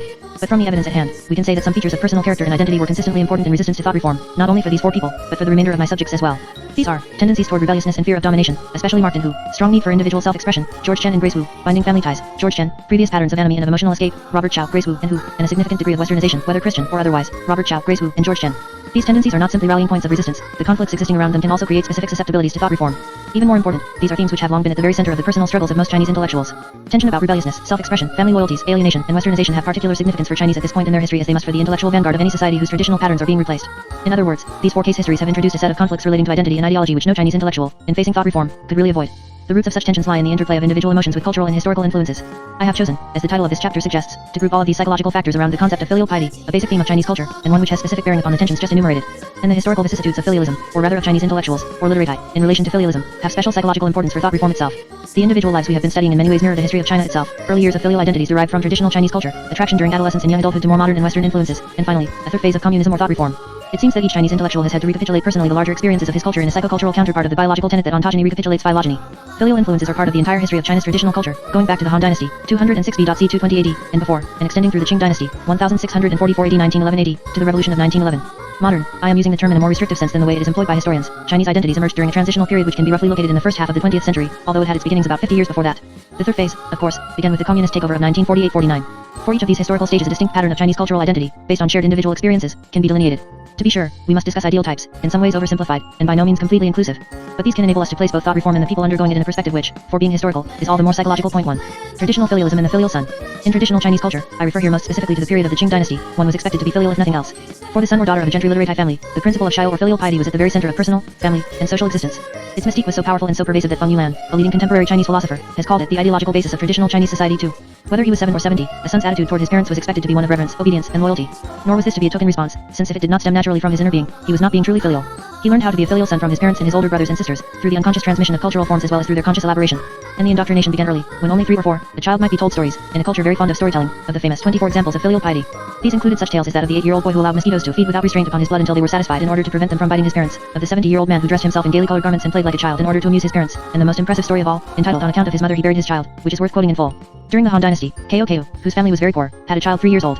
Ko's mother usually took some of her food and gave to the child. One day he spoke to his wife about it, saying, "We are so poor that we cannot even support mother. Moreover, the little one shares mother's food. Why not bury this child? We may have another, but if mother should die, we cannot obtain her again." His wife did not dare to oppose. Ko, when he had dug a hole more than 2 feet deep, suddenly saw a vase of gold. On the top of the vase was an inscription, saying, "Heaven bestows this gold on Ko, the dutiful son. The officers shall not seize it, nor shall the people take it." 3. The father-son relationship was most important, the ultimate model for almost all other relationships in Chinese society. It combined love and respect in a certain distance, the last created both by family ritual and by the limited role which the father played in the child's early upbringing. A child was to feel similar emotions toward his mother, although here the barriers were down a bit and there was room for more indulgence, but, as Ko's story suggests, there was no less responsibility. The filial principle extended into all important family and social ties. Of the 5 most important human relationships described by Confucius, between sovereign and subject, father and son, husband and wife, elder and younger brothers, and friend, 3 were within the family, and the other 2 were based upon specific family models. One of these, the relationship between sovereign and subject, has special importance for us. It was conceived as an extension of the relationship between father and son. From the way in which one serves one's father, one learns how to serve one's sovereign. The respect shown to them is the same. For at the same time, it differed by being a social or moral relationship rather than a natural, or blood, tie. Therefore, one felt respect but not love for one's sovereign. This attitude was compared to that between man and wife, in which respect and duty were also emphasized more than love. The analogy was especially important for the government official, the standard career of the literati class, since he was considered married to the sovereign. He was expected to emulate the bride who transfers her loyalties from her family to her husband and his family. Before marriage she was the daughter of her parents, after it, she became the wife of her husband. In becoming married to the royal family, a man was expected to experience a similar transformation of filial piety into loyalty to the sovereign. But here too there was a distinction, for in this transformation the filial son does not cease to be a filial son. In fact, in his new situation, this transformation is the only way in which he can continue to be a filial son. The point is that loyalty to one's sovereign should be part of, rather than conflict with, one's sense of being a filial son. Point 5. There was thus in the filial identity a strong sense of personal continuity between family and society, and in fact in the entire life cycle. The male infant was made much of because, as one of his most important filial duties, he would continue the family line. From the first stories casually, or not so casually, told to him, through a period of childhood and youth devoted largely to a study of the classics, the Book of Filial Piety, the Book of Rites, the Confucian Analects, the Great Learning, the Doctrine of the Mean, the Spring, and Autumn Annals, the work of Mencius, his education was to a great degree an uninterrupted indoctrination for this identity. As his first exercises in reading and writing, he began to memorize filial principles long before he could understand what they meant. Most of his education was under his family's control. Sometimes his tutor was directly employed by his family, sometimes he was taught in a clan or village school. Advanced institutions for the study of Confucianism did exist in large cities, but a gentry youth need not attend one of these to pursue his studies of the classics in preparation for state examinations, nor did these schools appear to provide the opportunity for youthful self-expression that we associate with European and American universities. In traditional China, there was no institutionalized youth culture or youth rebellion. Point 6. There was a group of Siaging Nianzhen, young people, or literally, green years men, male youths between 16 and 30 not yet married who did to some extent associate with each other, but not to the extent of developing a collective voice or an organized group life. And since marriages took place early, bridegrooms were often in their late teens and brides even younger. Youth was not likely to remain in this category for long. Even more important than preventing youthful rebellion was the ethos that youth was to serve age, whether indulged during early childhood, strictly disciplined during later childhood, or allowed a modicum of personal freedom during his teens. One's importance lay, not in the youth he was, but in the man he would become, and mainly in relationship to his family and his society. The Chinese youth became a man not by casting off his father's influence and control, but rather by adapting himself to them, by becoming like him, by identifying with him in attitude and belief, as generations before had done with their fathers. Point 7. A recent sociological observer has claimed that for hundreds and thousands of years there was no conflict of generations in China. 8. This statement is surely extravagant, especially since it ignores inner conflict, but it does indicate the ideal of Father-son continuity which held sway in China for so long.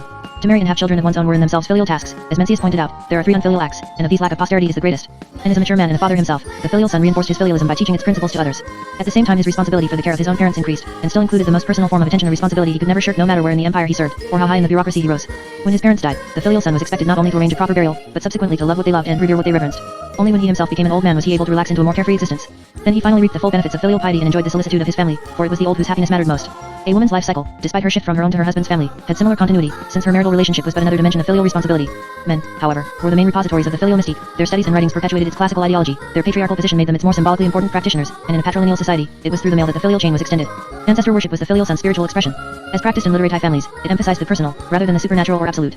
The worshipper was to try to recall the faces and mannerisms of his departed parents so that the eyes of the son should not forget the looks of his parents, nor his ears their voices, and that he should retain the memory of their aims, likings, and wishes. 9. Ancestor worship was a reinforcement of one's sense of biological immortality, and the quest for this immortality was itself at the root of the filial ideology. Needless to say, nobody could completely satisfy these filial requirements. Indeed, the filial son was attracted from time to time to trends in Chinese culture specifically antagonistic to filialism. In the ideology of legalism, which prevailed for a brief period during the 3rd century BC, he found an authoritarian doctrine which advocated loyalty to a centralized warlike state rather than to the family, and the use of coercion rather than the moral exhortations of filial piety.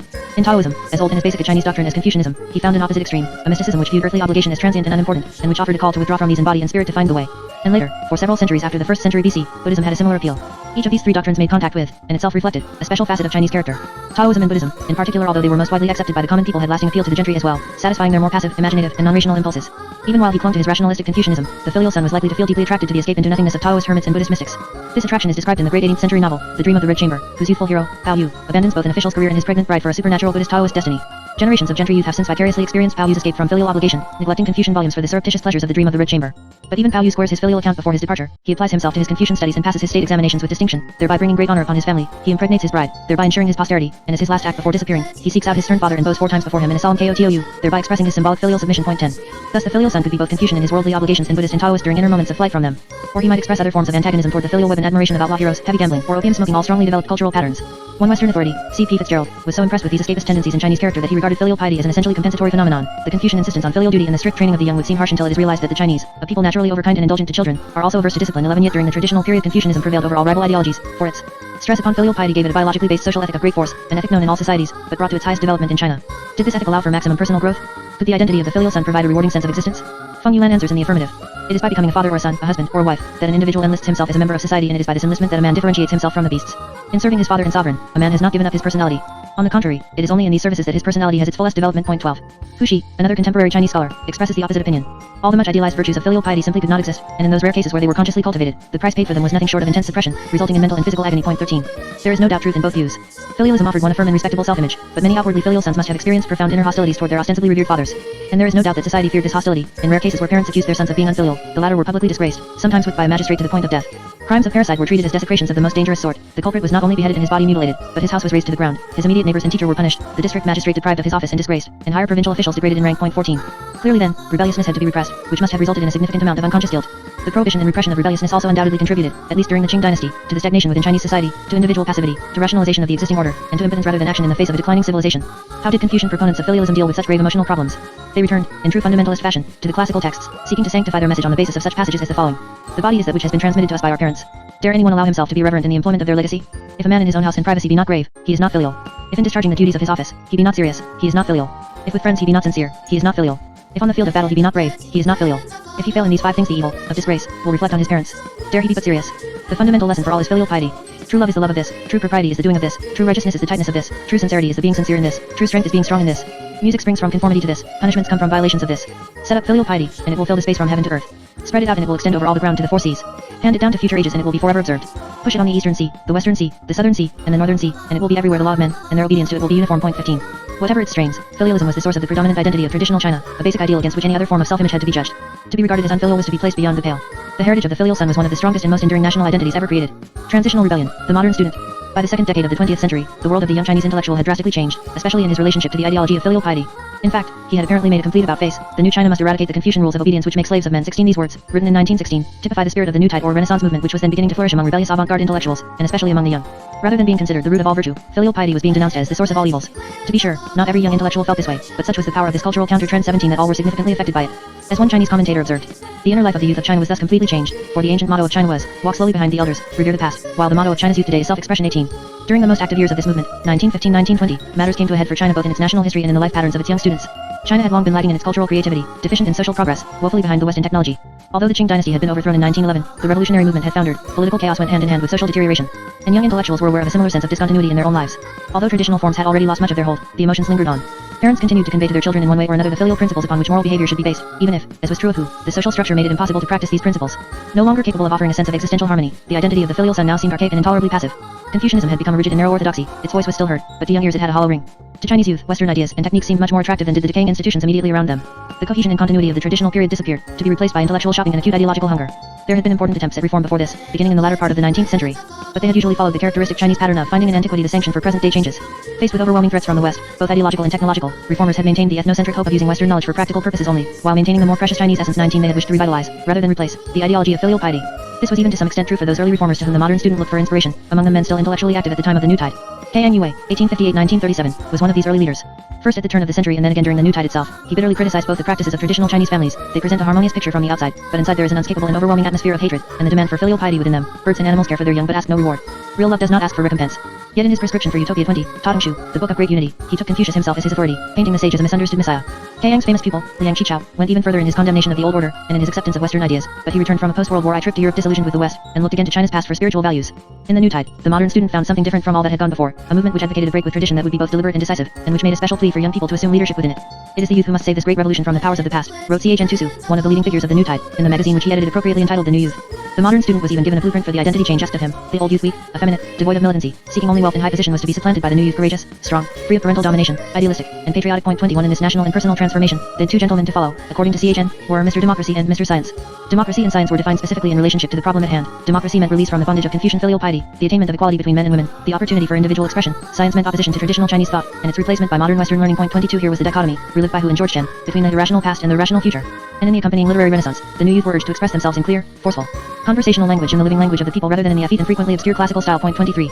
This was precisely the direction in which the modern student wished to go. His group identity had come into being with modern schools and universities during the late 19th and early 20th centuries. The emergence of a youth movement gave him sudden prominence. The universities and upper middle schools offered him a forum for his rebellion, and an identity to challenge that of the filial son, as was true for Hu and George Chen.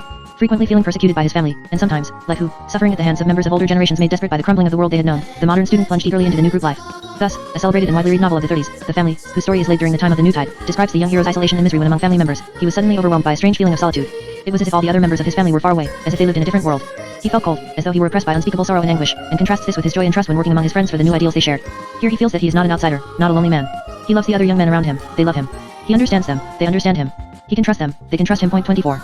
Although these feelings are in many ways very similar to those experienced by generations of Westerners as they emancipate themselves from family control, this youth identity was in China a vitally important part of the cultural counter-trend. The term Xian, youth, which had little significance in the past, took on a new and revealing meaning. It came to suggest articulate young advocates, including women, and to some extent peasants and laborers, rather than only male gentry literati, of political radicalism and social reform. New generations of youth who married later, often resisting their parents' marital arrangements for them, and who demanded independent lives physically and emotionally separate from parental control. Point 25. Almost overnight the modern student seemed to step into an identity which allowed him to be active rather than passive, which offered him a sense of logic and purpose rather than meaningless compliance with tradition, and an opportunity for self-realization rather than self-denial. So strong was the reaction against Confucianism, and so timely the New Tide's appeal, that the Chinese student movement during the transitional period achieved a power and influence unmatched by any similar movement in the modern world. This power was demonstrated in the celebrated May 4th movement of 1919, in which student demonstrations sparked an effective national protest against the humiliating Versailles Peace Treaty, in the May 30th movement of 1925, another mass demonstration against imperialism, and in the continuous student agitation against the nationalist government, in which Hu and Grace Wu participated, prior to the communist takeover. The first of these, the 1919 May 4th movement, was particularly significant as a turning point, as one authority put it. Henceforward, agitation by students gave an ever more powerful impetus to the release, slow or violent, of the forces of change in China. 26. In simultaneously rebelling against his family and usurping social authority, the modern student was being far from filial, and this was bound to cause him suffering. Even if he went on to become, like Hu, an extreme rebel, an avenger, or a would-be martyr, the filial son within him was likely to remain very much alive. After thousands of years, it was not to be easily destroyed. In this respect, the modern student's inner life resembled the state of his country, immobile tradition, petrified into traditionalism, existed side by side with iconoclastic and totalistic revolutionary urges. Indeed, the psychological strength of the filial tradition was attested to by the immense energies necessary to attack it, that part of the past which resides within oneself is most difficult to sweep away. No one expressed this inner dilemma more powerfully than Liu Yusung, the greatest of modern Chinese writers and the leading literary spirit of the New Tide movement. His short story, The Diary of a Madman, which appeared in the New Youth in 1918, is one of the most effective condemnations of traditional Chinese society ever written. The author speaks through his hero, a madman sage, who, in his persecutory fears, evokes a twilight world between delusion and reality. The story's theme is the man-eating nature of traditional Chinese society, a theme which is expressed on several simultaneous levels of symbolism. The hero notices the threatening faces of the people around him, and from various bits of evidence concludes that they are going to kill and eat him. Wondering what he has done to cause their enmity, he decides that it must result from his earlier rebellion. 20 years ago I trampled the daily account book, a derogatory allusion to the classics of Mr. Hoary tradition, under my feet. I did not think that I could be considered a wicked man, but I am no longer so sure. They seem to think so. They have a way of branding anyone they don't like as a wicked man. In a further quest for understanding, he studies ancient history. He finds that despite the high moral claims, over every page was scrawled the words benevolence and righteousness. In reality the book was nothing but a record of man-eating, and that this world in which I had moved about for half a lifetime has been for over 4,000 years a man-eating world. He thinks of cannibalistic practices which actually occurred in Chinese society and decides, everyone wants to eat others but is afraid of being eaten himself, and so everyone looks at everyone else with such profound distrust and suspicion. The leader of the man-eaters around him, he discovers, is none other than his older brother, the father's representative in the family, and here a symbol of family authority. He decides to begin with his brother, first in cursing man-eating men, and then in converting them from their evil ways. But his pleas, you must repent, change at once. You must know that the future has no place for man-eating men, are ignored out of wickedness and because of the habit of rationalization. Some felt that it had always been so and that it was as it should be, while others knew that it was wrong, but wanted to eat just the same. Only then does he come to a terrible realization that he too is among the guilty. He recalls his older brothers having taught him an old principle of filial piety, the belief, which really has existed, that if a parent is sick, the child should cut off a piece of his own flesh, boil it, and feed it to the parent as medicine. Since this brother was in charge of the family at the time of his sister's death, he decides, with the logic of a madman sage, that they ate my younger sister, and since he also partook of the family meals, it is not at all impossible that I had myself eaten a few slices of my sister's flesh. He comes to know how difficult it is to find a true and innocent man. The only hope lies with the young, and the story ends. Maybe there are still some infants that have not yet eaten men. Save the infants. 27. Commentators have rightly emphasized this story's assault upon traditional Chinese society, but they have overlooked something else in it which is equally important, the desperate psychological plight, the intolerable anger and overwhelming sense of guilt of the man who has chosen the path of rebellion. The story's hero is burdened by three great sins. First, having participated in and tasted the rewards of the man-eating society which he now condemns. Second, defying 4,000 years of authority in making this condemnation. And third, harboring within himself such explosive hatred. Through his imaginative use of his hero's psychosis, Liu Soon made contact with the emotions of the Chinese modern student as no other created writer had before or has since. The Diary of a Madman, described as the overture and finale of his writings, evoked a sensational response. Young intellectuals found man-eating an apt description of their own attitudes toward their filial heritage, and the psychotic suffering and expression of their own pain. The anti-traditional passions of the new tide movement in both its political and literary expression set the tone for the entire transitional period. Emotions and ideas which had been smoldering for several previous generations were now forcefully articulated on a mass scale, and they continued to be shared and reinforced by succeeding generations of modern students until the communist takeover in 1948-49. But the undermining of the general principle of filial piety, which the new tide accelerated rather than initiated, far from satisfying the widespread ideological hunger, created an even greater ideological vacuum. Chinese intellectuals sought a more comprehensive set of beliefs and a more specific program of action. What psychological characteristics did they require of a unifying ideology they might embrace? Any such ideology would have to be rebellious in tone to encourage full expression of great hostility, to offer some relief for feelings of guilt, and to provide a solution to the broad crisis in identity which I have described. It would have to be a modern, and therefore Western, movement, and offer a program for economic development as well as some form of popular participation in government. It would inevitably call for a national resurgence achieved by casting off both Confucianism and Western imperialism. Consequently, it had to supply some way to attack the past and yet feel pride in it, to condemn the West and yet use Western ideas to find a solution to Chinese problems. This was a big order, and contending ideologies were tortuously examined, experienced, and refashioned in a series of desperate attempts to find answers to problems which seemed always deepened rather than resolved by time. The modern student, both during and after his student days, was confronted by three ideological alternatives, two of them organized movements, the Chinese versions of nationalism, liberal democracy, and communism. Without attempting to trace a full history of any of these, we may ask to what extent each was able to satisfy the psychological requirements just mentioned. By nationalism, I mean the revolutionary movement initiated by Sun Yat-sen, and subsequently embodied in Chiang Kai-shek's leadership of the Kuomintang, or Nationalist Party. Both Sun and Chiang won great personal acclaim. Their call for a strong, modern Chinese government was supported fervently by modern students as well as by much of the rest of the Chinese population. Just after Sun's death, which occurred during the period following the May 30th incident of 1925, Chiang brought the nationalist movement to its greatest momentum and highest point of popularity. The Second Revolution of 1926-27 was successfully carried out in the midst of a wave of popular sentiment, mass demonstrations, and boycotts of Japan and the West. The atmosphere was violently anti-imperialist, and therefore anti-Western. Shared angers and shared hopes did at first unite intellectuals and peasants. But nationalism's effectiveness as an ideology virtually stopped here. It was able to gain the allegiance of modern students, but as these students matured into harassed intellectuals, they could not find within it a sustained program or a set of ideas to satisfy their emotional urges and their rational standards. Sun's three people's principles, nationalism, people's rights, or democracy, and people's livelihood, were acceptable enough but amorphous, and only the first was convincingly put into action. These principles came to be more catechism recited by school children than a set of living beliefs. Nationalism took its forms from both Western liberalism and Russian communism, but in a way which was frequently devoid of the inner meaning. It placed great stress upon modernization, but at the same time it joined forces with the traditionalists in hollow and ritualistic revivals of ancient Confucian values. The modern student usually found this combination of filial piety and westernization an incompatible ideological admixture, which intensified rather than solved his guilt and identity problems. Increasingly, the intellectual drew a sharp line between himself and the bureaucrats, financiers, and military men of the nationalist regime, and looked elsewhere for his ideological nourishment. Nationalism was indispensable to him, but he found in it no more than half an ideology. The failure of liberal democracy is a much more complex story. By liberal democracy I mean that loose tradition developed in Europe and America which advocated social reform, parliamentary government, and full expression of individual rights. It would be too facile to state categorically, with retrospective wisdom, the reasons why it could not have succeeded, although it did face extraordinary problems in meeting existing emotional demands. Its achievements in China were in fact considerable. It supplied the original inspiration for China's trend toward westernization during and before the transitional period, and was the model for individual expression which lay behind the attack on filial piety. Chen Tusu's ringing declarations inaugurating the New Tide movement, for instance, were inspired by the Manchester liberalist-like philosophy which he then espoused 28, although he later shifted his position and became one of the founders of the Chinese Communist Party, and still later was deposed as one of its first villains. Hu Shi, also a leading spirit in the New Tide, remained one of the most articulate spokesmen for liberal democracy throughout the transitional period. A disciple of John Dewey, he sought in the Chinese past a basis for the pragmatic, scientific approach of his teacher, and he accompanied the American philosopher on his celebrated and highly influential lecture tour of China in 1919-20. And Liu Soon, although deified by the communists and certainly a militant leftist, held fast to the liberal principles of the right to life, the right to food and shelter, and the right to the unlimited development of the individual. 29. Spread by missionaries, by Western and Chinese educators, and by Chinese students returning from the West, liberalism had tremendous appeal for the Chinese intellectual. But it could never satisfy his need for totalism, and its drop-by-drop moderation, in Dewey's phrase, seemed weak in contrast with the messianic tone of its ideological competitors. Liberalism was least able to make sustained use of feelings of hostility and rebellion, and although its stress upon individualism inspired Chinese to challenge family authority, it offered little help for the resulting guilt and identity stress. It offered no lasting group identity to a people who had become dependent upon one, and no substitute for the filial loyalties being cast off. In addition, because of its Western origins, it bore the stigma of Western imperialism. No matter how strongly Chinese and Western liberals opposed to imperialism sought to dissociate themselves from this stigma. Liberalism also created a problem about Chineseness, as, for example, for Robert Chow and Grace Wu, since the individual westernization which was likely to accompany any profound acceptance of liberal democratic ideas often led to a sense of being severed from Chinese roots. Without entering further into the question of potential compatibility between traditional Confucian humanism and modern liberal democratic ideals, and a case can be made for such compatibility, we can say that no effective political ideological form was evolved to unite them. Liberal democratic ideology during the transitional period therefore proved more effective in stimulating opposition to the past than in resolving pressing emotional conflicts of the present. Every Chinese intellectual to whom I spoke emphasized just how pressing these conflicts were. Even taking into account the general tendency during any such transitional period to stress only chaos, some intellectuals must have lived relatively stable lives. There is no doubt that emotional chaos was widespread. Generations of young students had their patriotic emotions aroused but unsatisfied, their rebellious feelings frustrated, their guilt unresolved, their self-definition obscured. Sons and daughters clashed openly with their parents in a society ill-equipped to deal with such strife. While great strides were made in youthful self-assertion and in the position of women, much remained confused. In father-son conflicts, compromises were often achieved at the price of great anguish for both parties. And the breakdown of clear-cut male and female roles often resulted in uncomfortably overt female domination, a recurrent theme in our case history's point 30. Once initiated into the anti-traditional, modern Western world, the Chinese intellectual could never reverse the psychological forces generated within him. The intense conflicts and visions experienced during youthful struggles to attain adult identity often remained throughout life, and the struggles of the modern student in many ways came to characterize the entire transitional period. Sometimes the former student activist, as he got older, seemed to slip back into a traditional pattern, honor his filial duties, then see his own rebellions mirrored in those of his son. But no matter how filial or how modern the Chinese intellectual appeared on the surface, some conflict between these two emotional tendencies was bound to be taking place underneath. His undigested combination of filialism, nationalism, and Western liberalism was likely to leave him at different times and in different degrees rebellious, withdrawn, disillusioned, despairing. Continuous war and plunder further sapped energies and hopes. Early revolutionary battles, encounters between warlords, Japanese invasions, World War II, and the Communist Nationalist Civil War. Governed during the latter phase of the transitional period by a group which had become conservative and anti-revolutionary and out of touch with his own aspirations, the modern student shared in the general bankruptcy of morale. 31 and turned his gaze toward communism if it was not already there. Thought reform, the filial communist. In communism, his third ideological alternative, the Chinese intellectual found a no-nonsense solution for his spiritual predicament. What role did thought reform play in this solution? Was the cure worse than the disease?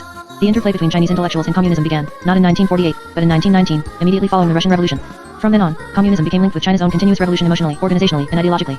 Of all Chinese mass movements, communism was most capable of harnessing the powerful emotions released in the youth age cultural reversal. 32 Moreover, its revolutionary inspiration and practical techniques were attractive to nationalist leaders like Sun and Chiang, and its emphasis upon social reform was much admired by westernized Chinese liberals. Communism's greatest ideological weapon was perhaps the grandiose, starkly melodramatic image of the world. 33 provided by the Leninist theory of imperialism, the doctrine which placed on the Western nations and their international finance capital virtually the entire onus for China's, or any other backward country's, wretched condition. Intellectuals of all shades of political opinion found in this theory a focal point for hostilities, a reassuring interpretation of a humiliating situation, a way to avoid the pain of their own struggles with shame and guilt by centering their accusatory emotions upon an outside enemy, and a rationale for rejecting that Western enemy even while borrowing his knowledge and methods. This kind of emotional relevance leads to great oversimplifications, and Chinese intellectuals magnified the part truths of the Leninist theory into a scientific gospel. Liberals, nationalists, and even traditionalists espoused this theory, but it was really communist property, an integral part of the broader communist scheme. As the modern student moved from the Leninist theory to its surrounding Marxist-Leninist principles, which had great currency even outside the communist movement, he found that this hostile critique reinforced his own Chineseness, so that even when he severely criticized China's past, he was able to avoid a sense of being completely alienated from it. And the unwavering boldness of Marxist-Leninist and communist attacks on both Chinese tradition and the modern West saved him from both the confusing complexities of liberalism and the fluctuating ethics of Kuomintang nationalism. The threefold communist program was clear enough: break filial bonds, expel the harmful Westerner, and follow the Communist Party on the path to total redemption. Thus the modern intellectual could begin to see a possible solution for his long-standing emotional torment. Not only could hostility be expressed in guilt atoned for, but there seemed to be the promise of an identity which was both new and Chinese. Yet at first, for most intellectuals, all of this was no more than a possibility, and here is where thought reform enters the picture. In the mid-1930s, intellectuals recruited to the communist-held border area, just a handful from among the great numbers who were embracing communism were already undergoing a kind of re-education which closely resembled later thought reform programs. From that time on, thought reform took shape as the communist conveyor of a new Chinese identity. It won adherents, trained cadres, ensured compliance to communist doctrines, and instilled inner warning signals of anxiety to guard against potential deviation. Yet transcending all of these very important functions was, and is, thought reform's role in directing the human aspect of China's vast culture change, or to put it more accurately, in redirecting on its own terms a culture change which was already well underway. To influence this change, thought reform had to deal with the problem of filial piety, less with its traditional ideology than with its modern emotional remnants. This involved thought reform in 4 basic identity tasks. First and most obvious was the problem of coming to grips with filial emotions which have a way of outlasting even the most extreme kind of transitional rebellion. Emotions of loyalty, self-discipline, and respect for authority remained alive side by side with their negation, and these were emotional commodities too valuable for the communists to waste, even if it were possible to dispel them. Hate your past to win your future, the reformers urged, and they meant it. But they might well have added, do not hate it so much that you cannot bring us its sense of filial dedication. The reformed intellectual was expected to be, as before, loyal, self-disciplined, and obedient, now a filial son of the communist regime. Thought reform placed equal stress on its second task, the undermining of lingering effects of Western liberalism. Liberalism was a dangerous rival. It still appealed to many intellectuals as an inner alternative to communist discipline. In personal terms, this task meant that an intellectual had to be taught to stigmatize as evil and selfish those aspects of himself which desired moderation, wished to live and let life, considered both sides of any question, or favored any form of gradualism. Xi was an obvious choice for the symbolic liberal villain. He has been denounced in almost all thought reform curricula, and during 1954 and 1955 a special national campaign was conducted during which his personal life and his political, historical, and literary opinions were subjected to a communist-style dissection. Hu was condemned as an extreme liberal, a pro-American, and worshipper of America, a purveyor of anti-Marxist pragmatism, and it was made clear that these pernicious influences still exerted considerable influence upon intellectuals. 34 The liberal identity may not have been as deep-rooted as that of the filial son, but its relationship to rival political forces make it, in communist eyes, a more dangerous one. The third task was a mopping-up operation directed against transitional chaos and against the psychological patterns which accompanied it. Confusion was to be replaced by certainty, wavering speculation by absolute knowing. Under attack were many relatively indefensible identities, those related to cynical detachment, a social self-seeking, or hollow despair, and those associated with non-ideological personal loyalties to questionable political, military, or financial leaders. In this area the communists were able to mobilize considerable moral force. Finally, thought reform has had a synthesizing function, the building of a new identity. Resurrected filial emotions, much of the identity of the modern student, and a sizable chunk of the international communist were all to be a part of it. An awareness of these 4 identity tasks enables us to read between the clichés of thought reform, and construct an analysis based on the principle of imposed identity change. We then discover that its language and its demands, stereotyped as they are, have a special set of emotional meanings for Chinese intellectuals. In both sequence and content, the thought reform process bears down on the historical and cultural conflicts I have enumerated.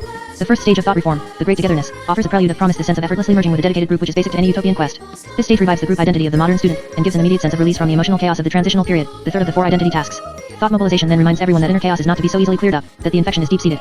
As Mao himself explains, the first method is to give the patients a powerful stimulus, yell at them, you're sick, so that the patients will have a fright and break out in an overall sweat. Then, they can be carefully treated. 35 The intellectual is reminded that he has inner conflicts. Indeed they are made to seem worse than he thought they were, but the accompanying rationale gives him a feeling that communist doctors possess both the knowledge of cause and the means of cure.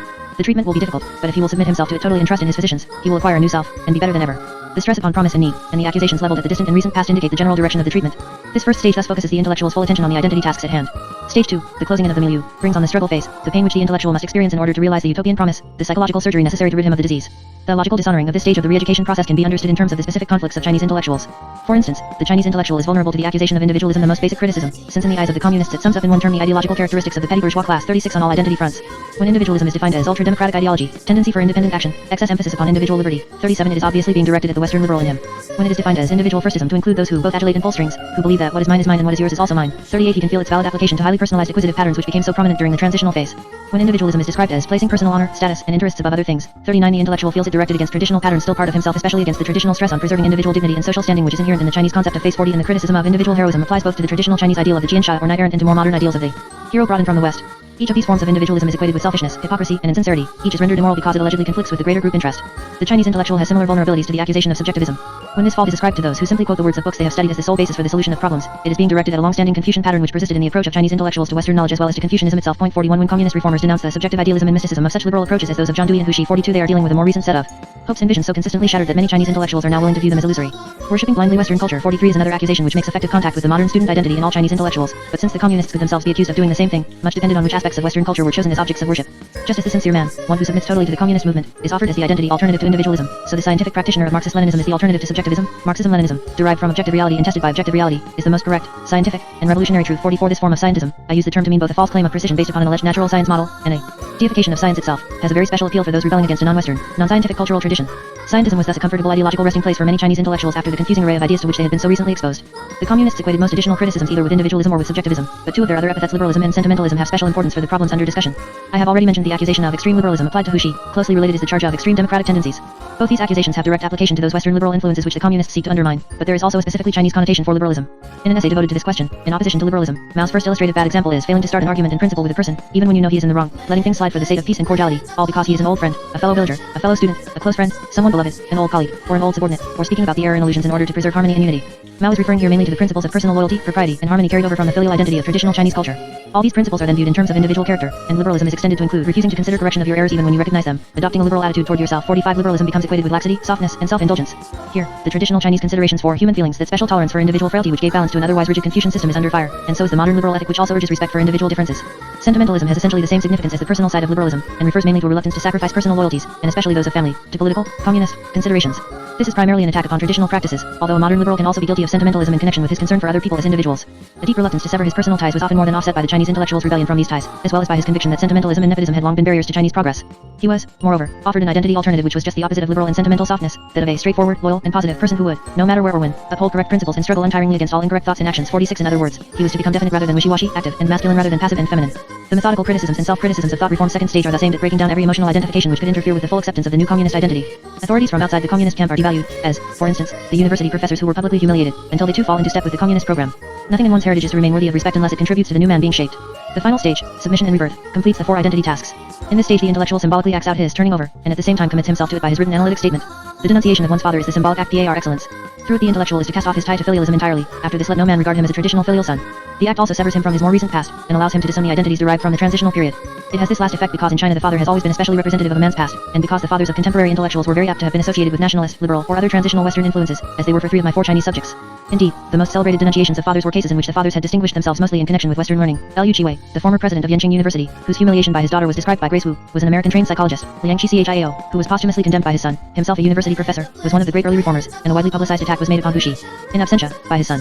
The latter called his father a public enemy of the people, and an enemy of myself, and went on to state the identity issue in very clear terms. I feel it is important to draw a line of demarcation between my father and myself. 47 The line of demarcation is between father and son, old regime and new, family and party, past and future. The final thought reform summary, with its detailed class analysis, codifies and conceptualizes the identity shift, and puts it on permanent record. The class analysis is based on communist psychological theory, the crux of which is that in a class society, man's class character forms the very nature and substance of man. The class character of man is determined by his class status. 48 The thought reform participant can draw upon this concept for a correlation of class and character. Those from exploiting classes are extravagant, competitive, cruel, abusive. Those of proletarian origin seek solidarity, mutual cooperation, have a sense of organization and discipline, and are also characterized by progressive outlook and demand of public ownership of property, revolt against all exploiters, militancy, tenacity, and so on. In other words, the ideals of the communist party is an organic representative of the working classes. Intellectuals, since they have bourgeois and petty bourgeois backgrounds, must inevitably reflect the characteristics of these classes: idealism, greed, objectivism, individualism, and stress on personal honor and status. In this sense, all of thought reform is an attempt to emulate Mao Zedong's own example and outgrow one's class characteristics by changing from one class to another. If an intellectual cannot achieve this ideal of becoming one with the masses of workers and peasants, 49, he can at least do the next best thing and accept the direction of the ideology of the working class. In other words, of Marxism-Leninism and the thought of Mao Zedong. 50. These views on class character, derived from earlier communist writings, have limitations as psychological theory, but they do serve as a framework for the content of the final thought summary or personal confession. They supply the necessary theoretical basis for commitment. The third stage ends on a note of togetherness very similar to the one with which the program begins. The pattern of thought reform thus follows the classic Marxist sequence of harmony, struggle, harmony, in psychological terms group identification, isolation, and conflict, and reintegration. At every moment of thought reform, the intellectual has revised, rejected, and modified elements of his past in order to dislodge himself from what he was, and become someone else. As painful as it is, thought reform would never have a lasting effect if it did not offer a new and appealing sense of identity as its reward. I have so far mentioned only a few of the character traits which thought reform attempts to instill. In general, the reformed identity is based upon principles originally applied to Communist Party members, the elite of the communist movement. This identity is therefore not an exact blueprint, but rather an ideal which neither the dedicated communist nor the ordinary intellectual can hope to realize fully. But like the identity ideal of the filial son, it is one against which everything else must be weighed. Partly for this reason I have called the thought reform identity the filial communist, but not for this reason alone. For in becoming a filial communist, the Chinese intellectual becomes part of a new mystique, also vast in its scope and stringent in its demands, one which, like the old Chinese family system, envelopes almost his entire life space. The filial communist draws upon traditional sources for its all-important ethic of loyalty, and taps the values of the transitional period for its stress upon progress, science, and change. It is thus a culmination of the historical Chinese identity shifts we have been discussing. What is the new man of thought reform to be like? Many of his characteristics were described by Liu Shaoqi in the famous pamphlet, How to be a Good Communist. Liu's criteria, those from other communist writings, and the attitudes expressed by my subjects allow us to summarize the personal qualities of the ideal filial communist as follows. He is active, energetic, decisive, unambivalent, forceful, masculine, unwavering in his thoughts and actions. He is logical, scientific, materialistic, and disdainful of mysticism, of notions of spiritual values, and of philosophical idealism. He is realistic, down to earth, simple in his tastes, deeply respectful toward labor and toward the masses, critical of artistic and intellectual efforts that are not of practical value. He is selfless and totally dedicated, subordinating his own interests to those of the party and the people in every conceivable manner, ready to make any sacrifices, including that of his life, and to be, in so doing, the happiest of men. He is humble, self-critical, receptive to criticism from others, eager to improve himself in order to be able to do still more for his cause. He is always enthusiastic, confident, high-spirited, totally sincere in his manner and in his beliefs, well integrated within himself and in harmony with his society. He is modern, progressive, forward-looking, disdainful of traditional cultures and of requirements dictated by past custom. He is conscious of his relationship to a great international movement, of his role in liberating human beings from their bondage, and of having participated in the remolding of the substance of mankind. Yet he is proudly Chinese, intensely patriotic, nationalistic, aware of being part of an old and great civilization, of a nation far exceeding any other in population and in potential power. While no such man could possibly exist, the identity ideal is impressive in its excess of both crassness and nobility. It contains in its totalism the psychological potential for wide-ranging accomplishment as well as for bitter disillusionment. No more radical change in Chinese character has ever been called for. Do these identity shifts mean that filial piety, in the original family sense, no longer has any emotional appeal for Chinese intellectuals? We can draw no such conclusion. The history of other mass movements teaches us that attacks upon family ties are most characteristic of early phases. We can expect in China, as happened in Russia, a revival of support for the family, that is, for a form of new communist family, regarded as an extension of rather than a threat to the regime. It is doubtful whether anything approaching the old ideology of filialism can ever reappear in China, but its central principle of obedience and loyalty of children to their parents is too basic an emotional phenomenon, and one too deeply rooted in Chinese life, to be long negated. Not only does the new communist man bear the stamp of his filial past, his creators perhaps more than they realize are influenced by that same cultural heritage. Chapter 20. Cultural Perspectives, Origins. Where did the Chinese communists learn their reform skills? How did they get to be such master psychologists? These are questions I have frequently been asked, and as often as not the questioner has in mind a theory of his own. The Chinese have studied Freud on individual psychology, or Kurt Lewin on group dynamics, or Pavlov on conditioned reflexes. The first two of these theories, Freud and Lewin, are products of a cultural and professional ethnocentrism among Western psychiatrists and social scientists. Actually, neither Freud nor Lewin has had much influence in China or Russia. The Pavlovian theory is more generally held. It is based on a chain of associations that goes something like this. Pavlov, Russian scientist supported by Soviet regime. Soviets use his theory of conditioned reflex for propaganda purposes. They taught his techniques to the Chinese. Result, thought reform. But there is no convincing evidence that thought reform developed this way. It is true that academic psychology in communist China does follow the Soviet lead in emphasizing Pavlovian theory, but academic psychologists apparently have had nothing to do with thought reform. And even in the Soviet Union, according to an American authority, there has been nothing to indicate that psychiatrists or psychologists have shaped confession or indoctrination techniques, or even that Pavlovian theory has been an important model for propaganda approaches. Point 1. In all three of these theories there is the 20th century tendency to single out the scientific specialist both as the fountain of all knowledge and the perpetrator of all evil. Moreover, all of them neglect the two great historical forces which shaped thought reform, Chinese culture and Russian communism.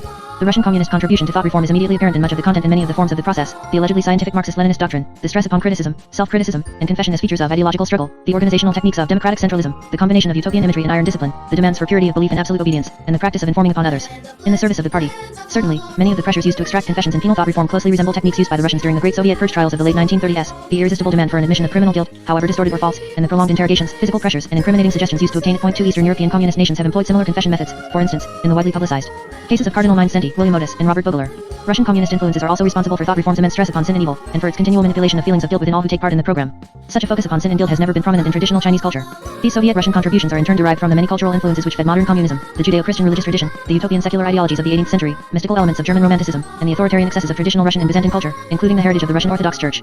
But after acknowledging these Russian and Western debts, we must still ask why it was the Chinese who developed thought reform. Other communist countries have, to be sure, used elaborate propaganda techniques and various psychological pressures, but never with thought reform's meticulous organization, its depth of psychological probing, or its national scale. Nowhere else has there been such a mass output of energy directed toward changing people. In Russia, confessions have generally been associated with the purge, the ritual of liquidation. In China, confession has been the vehicle for individual re-education. What is the source of this special reform emphasis? Communist leaders reveal the source in some of their thought reform writings. Liu Shaoqi, for instance, in How to be a Good Communist, enjoins party neophytes to pursue diligently their self-cultivation. And he quotes as an example the experience and the words of none other than Confucius himself. At 15, I had my mind bent on learning. At 30, I stood firm. At 40, I had no doubts. At 50, I knew the decree of heaven. At 60, my ear was an obedient organ for the reception of truth. At 70, I could follow my heart's desire, without transgressing what was right.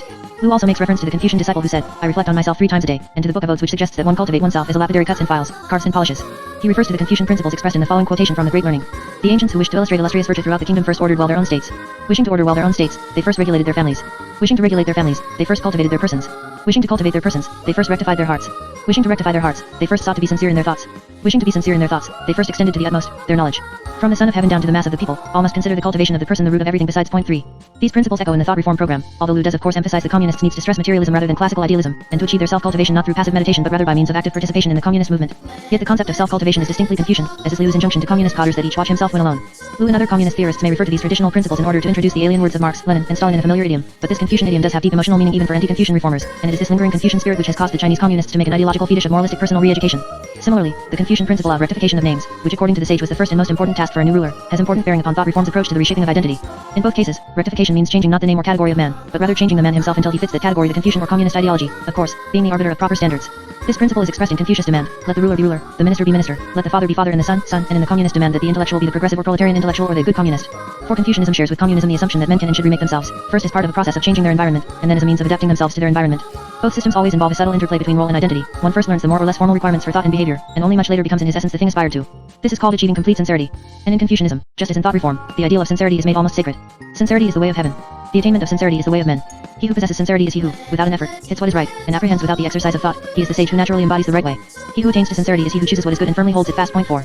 This Confucian, and later Neo-Confucian, notion of sincerity depends very much upon the principle of harmony, harmony within, permitting one to act correctly in an automatic fashion, and harmony without, enabling one to find his proper behavior in relationship to other men.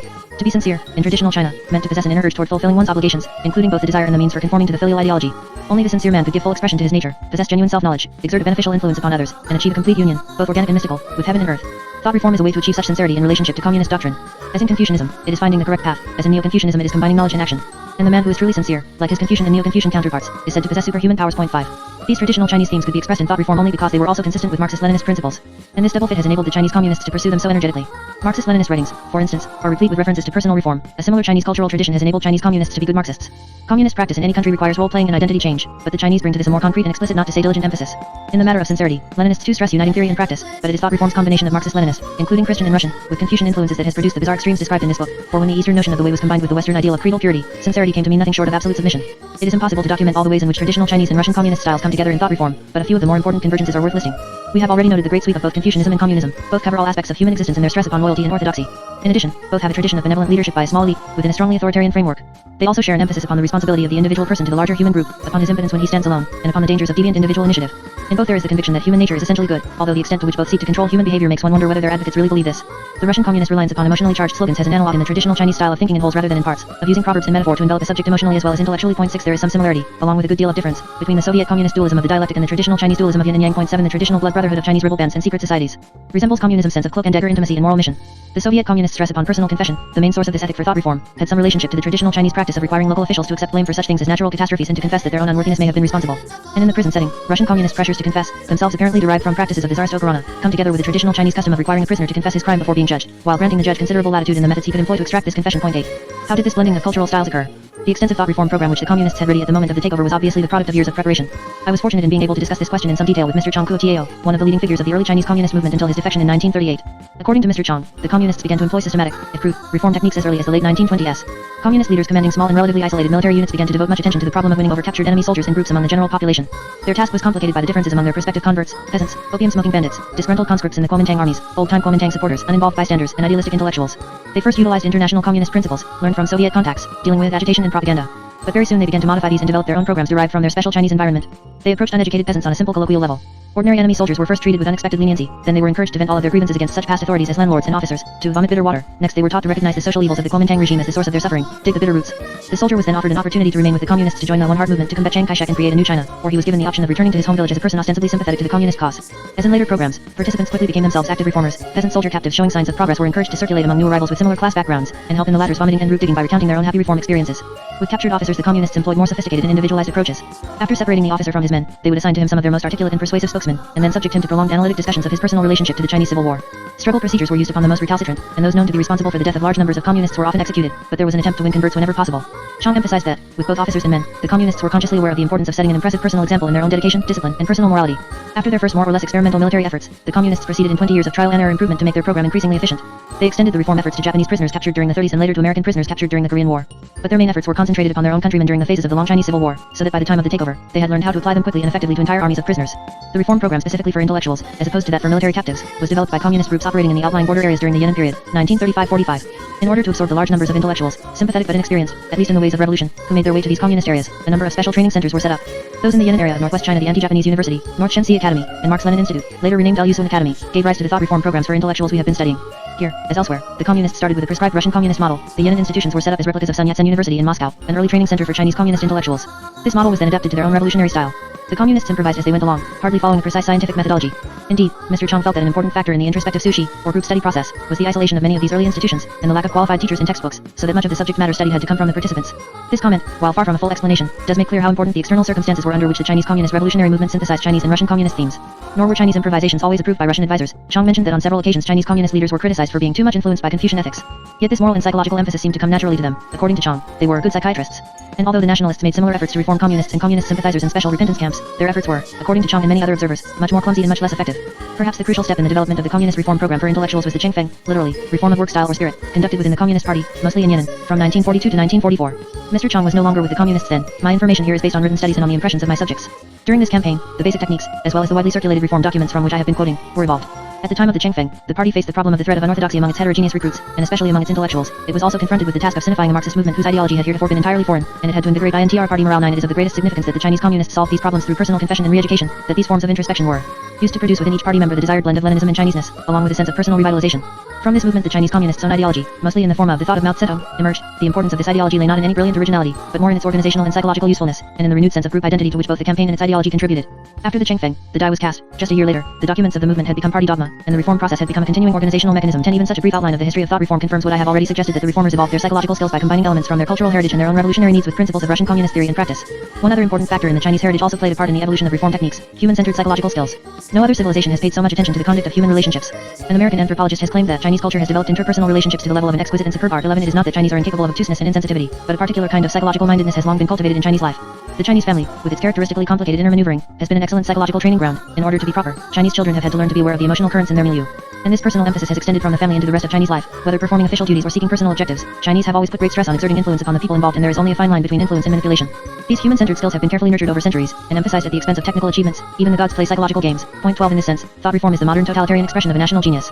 But the spirit in which these human-centered skills are used in thought reform is certainly alien to the traditional Chinese cultural style. In the past, the stress was upon individual and social harmony. The ideal was that of quiet wisdom and unbroken calm.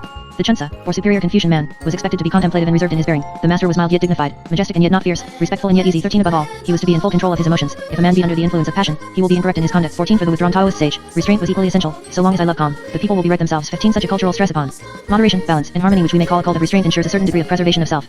Thought reform has the opposite ethos, a cult of enthusiasm. Enthusiasm in the religious meaning of rapturous and excessive emotional experience. 16. With a demand for total self-surrender. It is true that thought reform implies a promise of a return to restraint, and of an attainment of relaxed perfection sometime in the mystical communist future, just as Confucius claimed that these ideals had existed during an equally mystical past or golden age. But enthusiasm and restraint, once established, are not always so easily controlled. The spirit of enthusiasm seems to have entered China from the outside, carried in on the ideological wings of Western nationalism, international communism, and displaced Judeo-Christian demands for ecstatic repentance and histrionic remorse. Yet the intellectual descendants of the state literati have shown themselves to be quite capable of orgiastic display, in fact, more capable of it than their counterparts in Western communist countries who have a much greater tradition for this type of emotional excess.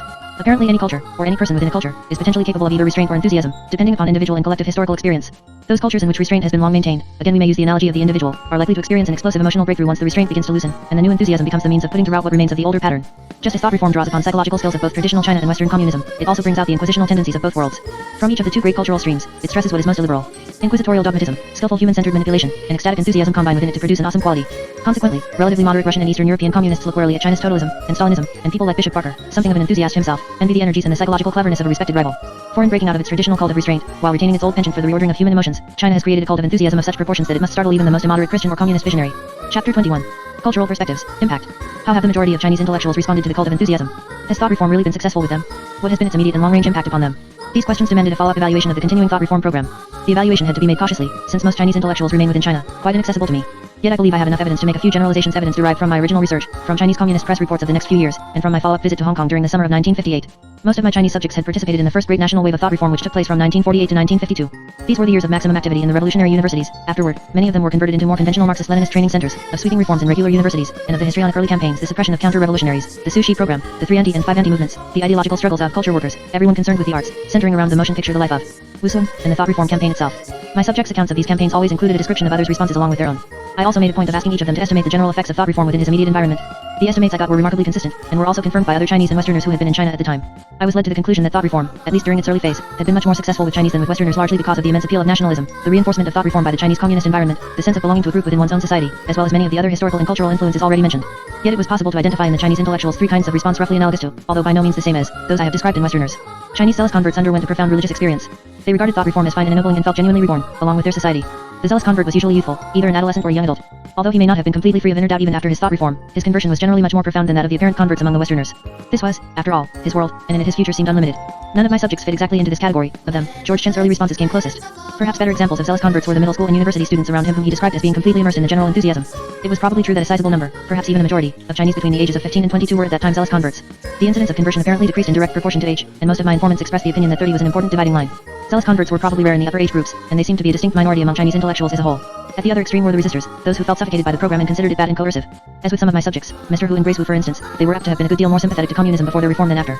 But the resistor who stayed in China could not, at least during this early period, reveal himself. Clear-cut acts of resistance were virtually confined to the few who fled. And the responses of those who did leave China led me to conclude that the program had been massive enough to make even the resistor question his own attitude and feel guilty for being against the majority, perhaps even more guilty than the Western apparent resistor felt. It is probable that the resistors were most frequently older intellectuals, especially those who in the past had been significantly exposed to the West. But resistors too seemed to constitute a minority among Chinese intellectuals. The most usual response lay between these two extremes, and most Chinese intellectuals may be called adepters. An adepter was partially but not entirely convinced by the program. Essentially he was concerned with the problems of coping with a stressful experience and finding a place in the new society. His feelings about thought reform may have been similarly complicated. He may have experienced it as painful, perhaps even coercive, but at the same time possibly beneficial like medicine which may do some good just because it tastes so bad. The adepter, while by no means unaffected by ideology, was likely to be, as was Robert Chow, less affected by it than either a convert or a resistor. Of course, both convert and resistor also did some adapting. The adepter underwent his share of confusion and identity crisis, but not to the extreme degree of the obviously confused among Westerners, for he was not, except in rare cases, forced to make a sudden transition from one world to another.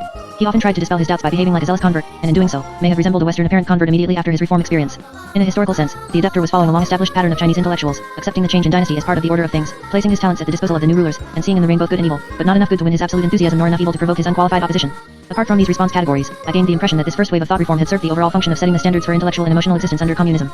Not only was the way pointed out, but it was, to a large extent, internally imposed. Point 1 Early enthusiasm for communism and residual bitterness toward the old regime made this the period of thought reform's greatest opportunity, an opportunity furthered by the patriotic sentiments aroused by the Korean War, and by the special campaign appeals, Resist America, Aid Korea, Enlist for the Army, and even the hygiene enthusiasms, which went along with it. But we cannot judge the effects of this initial phase of thought reform without examining the events which followed. After 2 years of relative ideological calm, Chinese intellectuals were swept up into the second great wave of thought reform campaigns. During 1954 and 1955, organized emotional frenzy was renewed first over the lingering poisons related to the liberalism of Hu Xi, then over the proper critical approach to the novel, The Dream of the Red Chamber, and then over the criminal acts of the independently minded left-wing writer and former disciple of Liu Sun, Hu Feng. Each of these campaigns served to stimulate new displays of confession and repentance, and each outdid its predecessor in thought reform efforts. The vituperative intensity and the scope of this second wave of thought reform were, if anything, even greater than those of the first. Yet when the frenzy of this push-button enthusiasm had abated, the party leaders indicated that there was still much more to be accomplished, and in late 1955 and early 1956 convened a series of conferences on the question of intellectuals. At one of these, Zhou Enlai expressed the belief that great progress had been made, and quoted from surveys, according to statistical data on 141 teachers in 4 higher institutes of Peking, Tientsin, and Tsingtao. For example, in the past 6 years the progressive elements have increased from 18% to 41%, while the backward elements were reduced from 28% to 15%. He summed up his statistics as follows: 40% were progressive elements actively supporting the regime, 40% were middle-of-the-road elements who supported the regime but were not sufficiently progressive, a little over 10% were backward elements who lacked political consciousness or ideologically opposed socialism, and only a few percent, presumably the rest, were counter-revolutionaries and other bad elements. Zhou of course concluded that intellectuals require continued ideological reform, but his tone was conciliatory, and he proposed a series of improvements, soon put into effect, in general working and living conditions relating to such things as housing, salary, equipment, and availability of needed reference materials. He proposed that 5/6 of intellectuals' working time, or 40 hours a week, be made available for their professional activities. The remaining time was to be used for political study, attending necessary meetings, and taking part in social activity. This soft approach contrasted sharply with the vindictive excesses of the recently completed Hu Feng campaign, and it inaugurated the third and perhaps most remarkable of all thought reform phases, the period of the 100 flowers. That the communists should adopt as a slogan the phrase, "Let the 100 flowers bloom, let the 100 schools of thought contend," a classical allusion to the 100 schools of philosophy which flourished during the Zhou dynasty before Confucianism became the official ideology, was ironic enough, but no less ironic than the events which followed.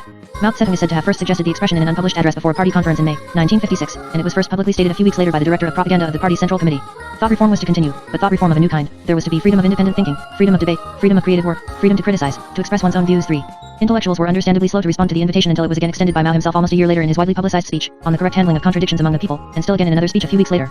The invitation was then formalized into a national campaign for the rectification of party members, and the strange spectacle was seen of all the usual organizational paraphernalia, newspaper editorials, radio, and loudspeaker broadcasts, and word-of-mouth evangelizing being directed at provoking criticism, constructive, of course, of Communist Party members. The idea behind the campaign was apparently a tentative policy of liberalization, a controlled opportunity for non-party intellectuals to vent their grievances and thereby improve their working relationship with the party. In converting the invitation to a command performance, communist leaders may have been influenced by an uneasiness they sensed in the intellectuals about events elsewhere in the communist world, the Hungarian uprising and the publication of Khrushchev's speech on Stalin, and about economic difficulties within China. In any case, it was all meant to be a friendly version of thought reform. Everyone was to speak out freely and air the contradictions between the leaders and the led. There were to be no mass meetings or struggles, only small discussion groups and comradely heart-to-heart talks. The campaign was to be carried out, according to its directive, as gently as a breeze or mild rain. But when the intellectuals finally spoke out, the mild rain quickly assumed hurricane proportions. Far from limiting themselves to polite suggestions, they bitterly criticized every phase of communist rule, including party infallibility, the benevolence of the Peking regime, and the integrity of Mao Zedong himself. One group of intellectuals, sometimes sounding like the Yugoslav communist, Milovan, centered their fire upon the party's abuse of power and privileges. A newspaper editor complained that the party was high-handed. I think a party leading the nation is not the same as a party owning the nation. Other critics equated communist leadership with traditional despotism, local emperors, party dynasty, empire of the party, and urged high communist officials to alight from their sedan chairs. Still others condemned the priority given to party members in such matters as promotion, living subsidies, medical care, school facilities for children, and opportunities to travel abroad. Many intellectuals said that their initial enthusiasm for communism had given way to disillusionment. A lecturer in science warned the regime that things had gotten so bad that unless it gave up its arrogant and conceited attitudes, the masses will bring you down, kill the communists, and overthrow you. One university professor, after an articulate statement on the limitations of Marxism-Leninism, no doctrine can embody the whole truth, had the audacity to suggest that it be dispensed with as an ideological guide. Others advocated the formation of genuine opposition parties, free elections, and other elements of parliamentary democracy. The absence of civil rights and legal safeguards was noted, and the regime's constitution was denounced as a scrap of paper not observed by the party. Critics condemned communist manipulation of information, and one journalist chided the country's newspapers for playing the role of a notice board, a gramophone, and a pirated edition of a book. Another objected to the practice of reproducing editorials from the People's Daily, the spokesman of the Peking regime, and newspapers throughout China, pointing out that the editorials of the New York Times are not reproduced by other American papers. And perhaps most important, many of the critics struck out at thought reform itself. A Peking University professor minced no words. I find the term thought reform rather repulsive. I am not aware that there is anything wrong with my thought. No style of thought is made up entirely of cream or scum. Many condemned the abuses of the national campaigns. People who have gone through these movements will remember the terror and feel their flesh creep whenever they think of them, and demanded that the party admit its mistakes in humiliating, imprisoning, and even putting to death many innocent people. One high-ranking government official referred to the repeated re-education programs as disgusting, and felt that rather than winning over the intellectuals, they had done much to embitter them. Others found the programs a total mistake and rotten to the core, claiming that thought reform has made everybody live in insecurity, and using such terms as assault on the person and blindfold of the mind. Some of the most heated criticisms were made by Communist Party members. One compared the relationship between the leaders and the led, placing intellectuals in the latter category, to that between mistress and slave girl. A slave girl is the dowry or appendage of her mistress. She has to win the favor and avoid the hate of her mistress. In her spiritual world there are only submission and flattery. She looks upon the swallowing of the saliva of her mistress as an honor. This is the true philosophy of the slave girl. Another, in condemning party orthodoxy, defended his own rebellious character, and quoted Maxim Gorky's phrase, man comes into the world to rebel. Still another expressed the dilemma of a party member asked to participate actively in the rectification campaign and at the same time observe party discipline. This amounts to sealing our mouth while expecting us to speak. This critical outburst was permitted to last for about 1 month, during which time the party leadership apparently experienced hesitancy and confusion. Although they had themselves set off the campaign, they seemed to be totally unprepared for its vehemence. At the beginning, party organs praised its own critics for their participation in the blooming and contending, and for having become inflamed with enthusiasm. After that, there were a few expressions of concern about the tone of the criticisms, but still no clear policy was taken about them. Finally, 6 weeks after the beginning of the rectification movement, a full-scale counterattack was launched. An editorial in the Peking People's Daily, appropriately entitled, "What is this for?" gave the signal for a reversal of the critical tide. It labeled the most outspoken critics rightist elements, and accused them, accurately enough, of challenging the political leadership of the Communist Party, and even openly clamoring for the party's quitting the stage, in the name of helping the Communist Party rectify its working style. In subsequent editorials, and presumably in instructions passed down through the party's ranks, the order was given to oppose incorrect criticisms and firmly develop correct counter-criticisms. Soon it was the critics themselves, no longer simply rightist elements but bourgeoisists, rather than party members, who were being rectified. These critics then became targets of the most extreme ideological struggle and the most abusive hostility, as the blooming and contending abruptly gave way to a new anti-rightist campaign. Many of them were accused of participating in the subversive Chong Lo Alliance, Chong and Lo, both leading members of democratic parties who had held rather high positions in the regime, had been among the most outspoken, and were cited as prominent bad examples. The regime was particularly sensitive about the criticisms of thought reform. It countered these with the claim that the 100 Flowers incident left no doubt that more, rather than less, thought reform was needed, and promised the intellectuals that they would in the future be given refresher courses of thought reform every year or even every 6 months. The results of the first of these refresher courses soon become apparent. True to form, each of the former critics in turn renounced his criticisms of the regime, each condemned the remaining bourgeois influences within himself, and many emphasized their having been influenced by the notorious Chong Lo Alliance. Many party members were expelled, not for being themselves bourgeoisists, but for having allegedly been influenced by them. Critics were removed from office, some were arrested, and there were reports of suicides, and even of executions. The soft policy toward intellectuals was suddenly replaced by hard disdain. Intellectuals were ridiculed, unfavorably compared, even in regard to intelligence, with the masses, told that it was necessary to be first read and then expert, and in many cases were sent to rural areas to learn their lessons. The experiment with liberalization was over and the old variety of thought reform was back. One particularly significant aspect of the 100 Flowers outburst was the behavior of China's students. In 1958, I obtained first-hand descriptions of this behavior from 2 young men who had participated in the campaign a year before while attending universities in Peking. Their reports on the attitudes of university students, the age group which has been most responsive to thought reform, were extremely revealing. Both were in their early 20s. In 1957, Wang had been a junior at Tsinghua, and Li a senior at Peking University. Each had gone through thought reform at middle school. Both had then shared in the general sense of exhilaration and had accepted the communist point of view fully, though Li felt that because he was a Christian, he might have been a bit less enthusiastic than some of the others. Both described the strong impact upon the Chinese students of events in European communist countries, Khrushchev's denunciation of Stalin, the Hungarian Revolution, and unrest of Polish intellectuals despite the limited and highly slanted coverage of these events in the Chinese communist press. Since many students had, according to Li, a religious belief in communism's perfection, their disillusion was like that of a person with a sincere belief in God who suddenly discovers there is no God. He said the Hungarian Revolution was particularly important to them, and estimated that only about one-third of the students accepted without question the party's official version that it was a reactionary uprising brought about by American imperialist activity. Reports of Russian intervention bothered the students, although most eventually rationalized this as probably necessary to preserve socialism. Li himself shared the general feeling of uneasiness and had an urge to talk to the others about these things. Wang stressed the effects of Khrushchev's revelations about Stalin. I asked him how he and the other students had learned about this, since the Chinese Communist regime, deeply identified as it was with Stalinism, had suppressed most of the details. Wang gave a surprising answer. Someone had discovered the text of the speech in a copy of the New York Daily Worker in the library. The Worker was, of course, the only American newspaper available to students. This information was spread by word of mouth, and many students went to the library to read the speech. It was a shock to them to learn that the Russian system was not democratic and that the man held up to them as such a humane leader, whose writings they used in their courses, had put so many people to death. Both Li and Wang emphasized, however, that almost 90% of the students were members of the Communist Youth Corps, and that the students continued to identify themselves with the regime. Some consoled themselves with their faith that Chinese communism was superior to European communism. Although occasionally aware that individual freedom was curtailed, they did not experience a continuous sense of suppression, and were usually too busy studying to think too much about it. But Li thought that in 1957 most students would have favored China's following Poland's example in granting additional self-expression, although few said so outright. In any case, in the months just before the release of 100 Flowers emotions both Li and Wang were aware of widespread restlessness and frustration. The students, like their teachers, were slow to respond to the invitation to speak out. But when they did, they were second to none in the vigor of their criticisms, and much more prone than other groups to convert their sentiments into action. As usual, it was Peking University which led all the rest. There the students set up a democratic wall, a large bulletin board devoted to criticism and protest. The wall space near the bulletin board was devoted to the same purpose, and, true to the horticultural metaphor, was called the Garden of Democracy. Students, individually or in groups, prepared sharp commentaries, satirical poems, cartoons, and slogans. And soon, as the party press reported, enthusiastic discussions and debates were developed near the walls, in the dormitories, in the passageways of the classrooms, or on the meadows by the side of the lake. The spontaneous debate was like in Hyde Park, and the atmosphere of free contention engulfed the whole university. Students brought up the same complaints as other critics. They also raised issues particularly important to them as a group. They complained of the party's arbitrary control over their programs of study and of their later job assignments. They asked for free expression of student opinion. They praised the courageous actions of their fellow students in Hungary and Poland. One of the most persistent themes, expressed both on the bulletin board and during debates, was, we should find out what freedom and democracy mean. At one point, a party official tried to restrain the Peking University students, and told them that bulletin boards were not a good medium for the rectification campaign. But this attitude was bitterly denounced on the democratic wall, and soon afterward a higher official apologized to the students for the erroneous views of his subordinate. And according to Li, many party members and youth corps leaders from among the students were in the vanguard of the protest activities. Very quickly, democratic walls appeared at universities all over China. Press reports and letters exchanged among students had publicized the original. Wang told me that Khrushchev's anti-Stalin speech was posted on Tsinghua's democratic wall. In some other cities, the students acted with even greater vehemence, staging riots, beating up party members, and destroying party property. Prominent among the demonstrators were middle school students. Once more there was student agitation in China, but this time the communists were its targets rather than its beneficiaries. Immediately after the "What is this for?" editorial, however, party members and supporters were able to gain full control of university environments. The students abruptly ceased their protests, and the attack upon rightists in their ranks began. According to Li, students were not surprised when the government stepped in, but they did resent its rough treatment of those who had spoken out. Li said that many of the students who had previously been most vehement in their criticisms were now the loudest voices in the anti-rightist chorus, and compared their actions to the betrayal of Jesus by his own disciple. The government made sure that the counterattack was launched from Peking University. A reorganized Peking University Student Association sent an open letter to student leaders in all of the other major universities, denouncing rightist activities, and supporting the government's countermeasures. The democratic wall was retained, but the essays, poems, and cartoons on it now attacked the rightists, and its new slogan posted in large whitewashed characters read, "Any word or act alienated from socialism is completely erroneous." Li estimated that about one-third of the students agreed fully with the government's intervention, feeling it necessary and just. The sentiments among the rest varied greatly. Some were bitterly resentful, others of two minds, and still others blandly compliant. Many students, in explaining these difficult matters to themselves and to each other, resorted to traditional Chinese ideas about the rise and fall of great dynasties. They concluded that since communism had been active in China for only about 25 years, it had not yet used up its history, and one might as well continue to support it.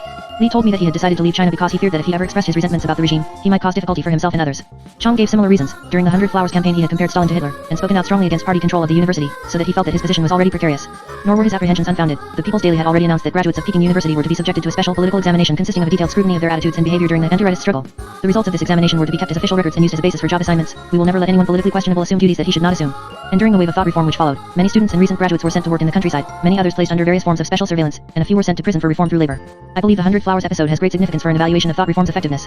One cannot draw statistical conclusions from an event so massively emotional, and there is no way of knowing what percentage of Chinese intellectuals shared the feelings of the regime's critics. Yet the sudden intensity of both the anti-regime outburst and the anti-rightist counterattack illuminate the limitations as well as the accomplishments of the thought reform program. Looking first at the program's limitations, the 100 Flowers incident reveals the potential of a reform-saturated environment for a sudden reversal of sentiment, for the release of bitter emotions directed both at thought reform and at the regime which perpetuates it. Behind such a reversal lies the latent resentment which thought reform builds up in varying degrees within virtually all who are exposed to it. This resentment originates in a basic human aversion to excessive personal control, a phenomenon which I call the hostility of suffocation, discussed further in Part 4. Thought reform constantly provokes this hostility, first by stimulating it within individual participants, and then by creating conditions of group intensity which can magnify it to frenzy. In other words, thought reform is able to promote an emotional contagion of resentment as well as enthusiasm. These emotions are closely related, and easily changed from one to the other. Individual feelings of hostility and resentment toward reform may exist consciously, or may be deeply repressed, but when encouraged by external conditions, they can emerge suddenly and unexpectedly. One external condition which encourages their expression is the release of environmental controls. This in turn leads to the breakdown of the individual's defense mechanisms, particularly repression, which ordinarily keep resentment in check.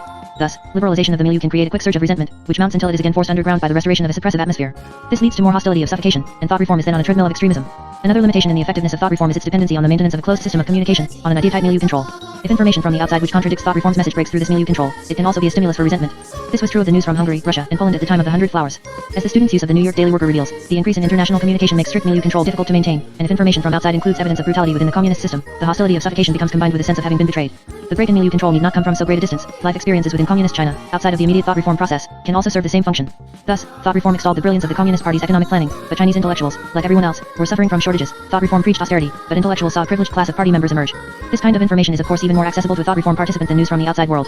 All of which suggests that thought reform cannot be conducted in a vacuum. Milieu control can never be complete. The one-sided visions of thought reform are always threatened by the world without, a world which will neither live up to these visions nor cease to undermine them. The 100 Flowers experience also seems to indicate that thought reform is subject to a law of diminishing conversions. Repeated attempts to reform the same man are more likely to increase his hostility of suffocation than to purge him of his incorrect thoughts. With each histrionic show of repentance, his conversion becomes more suspect. This hypothesis is confirmed by the revised official estimates of the intellectual's ideological status after the 100 Flowers episode.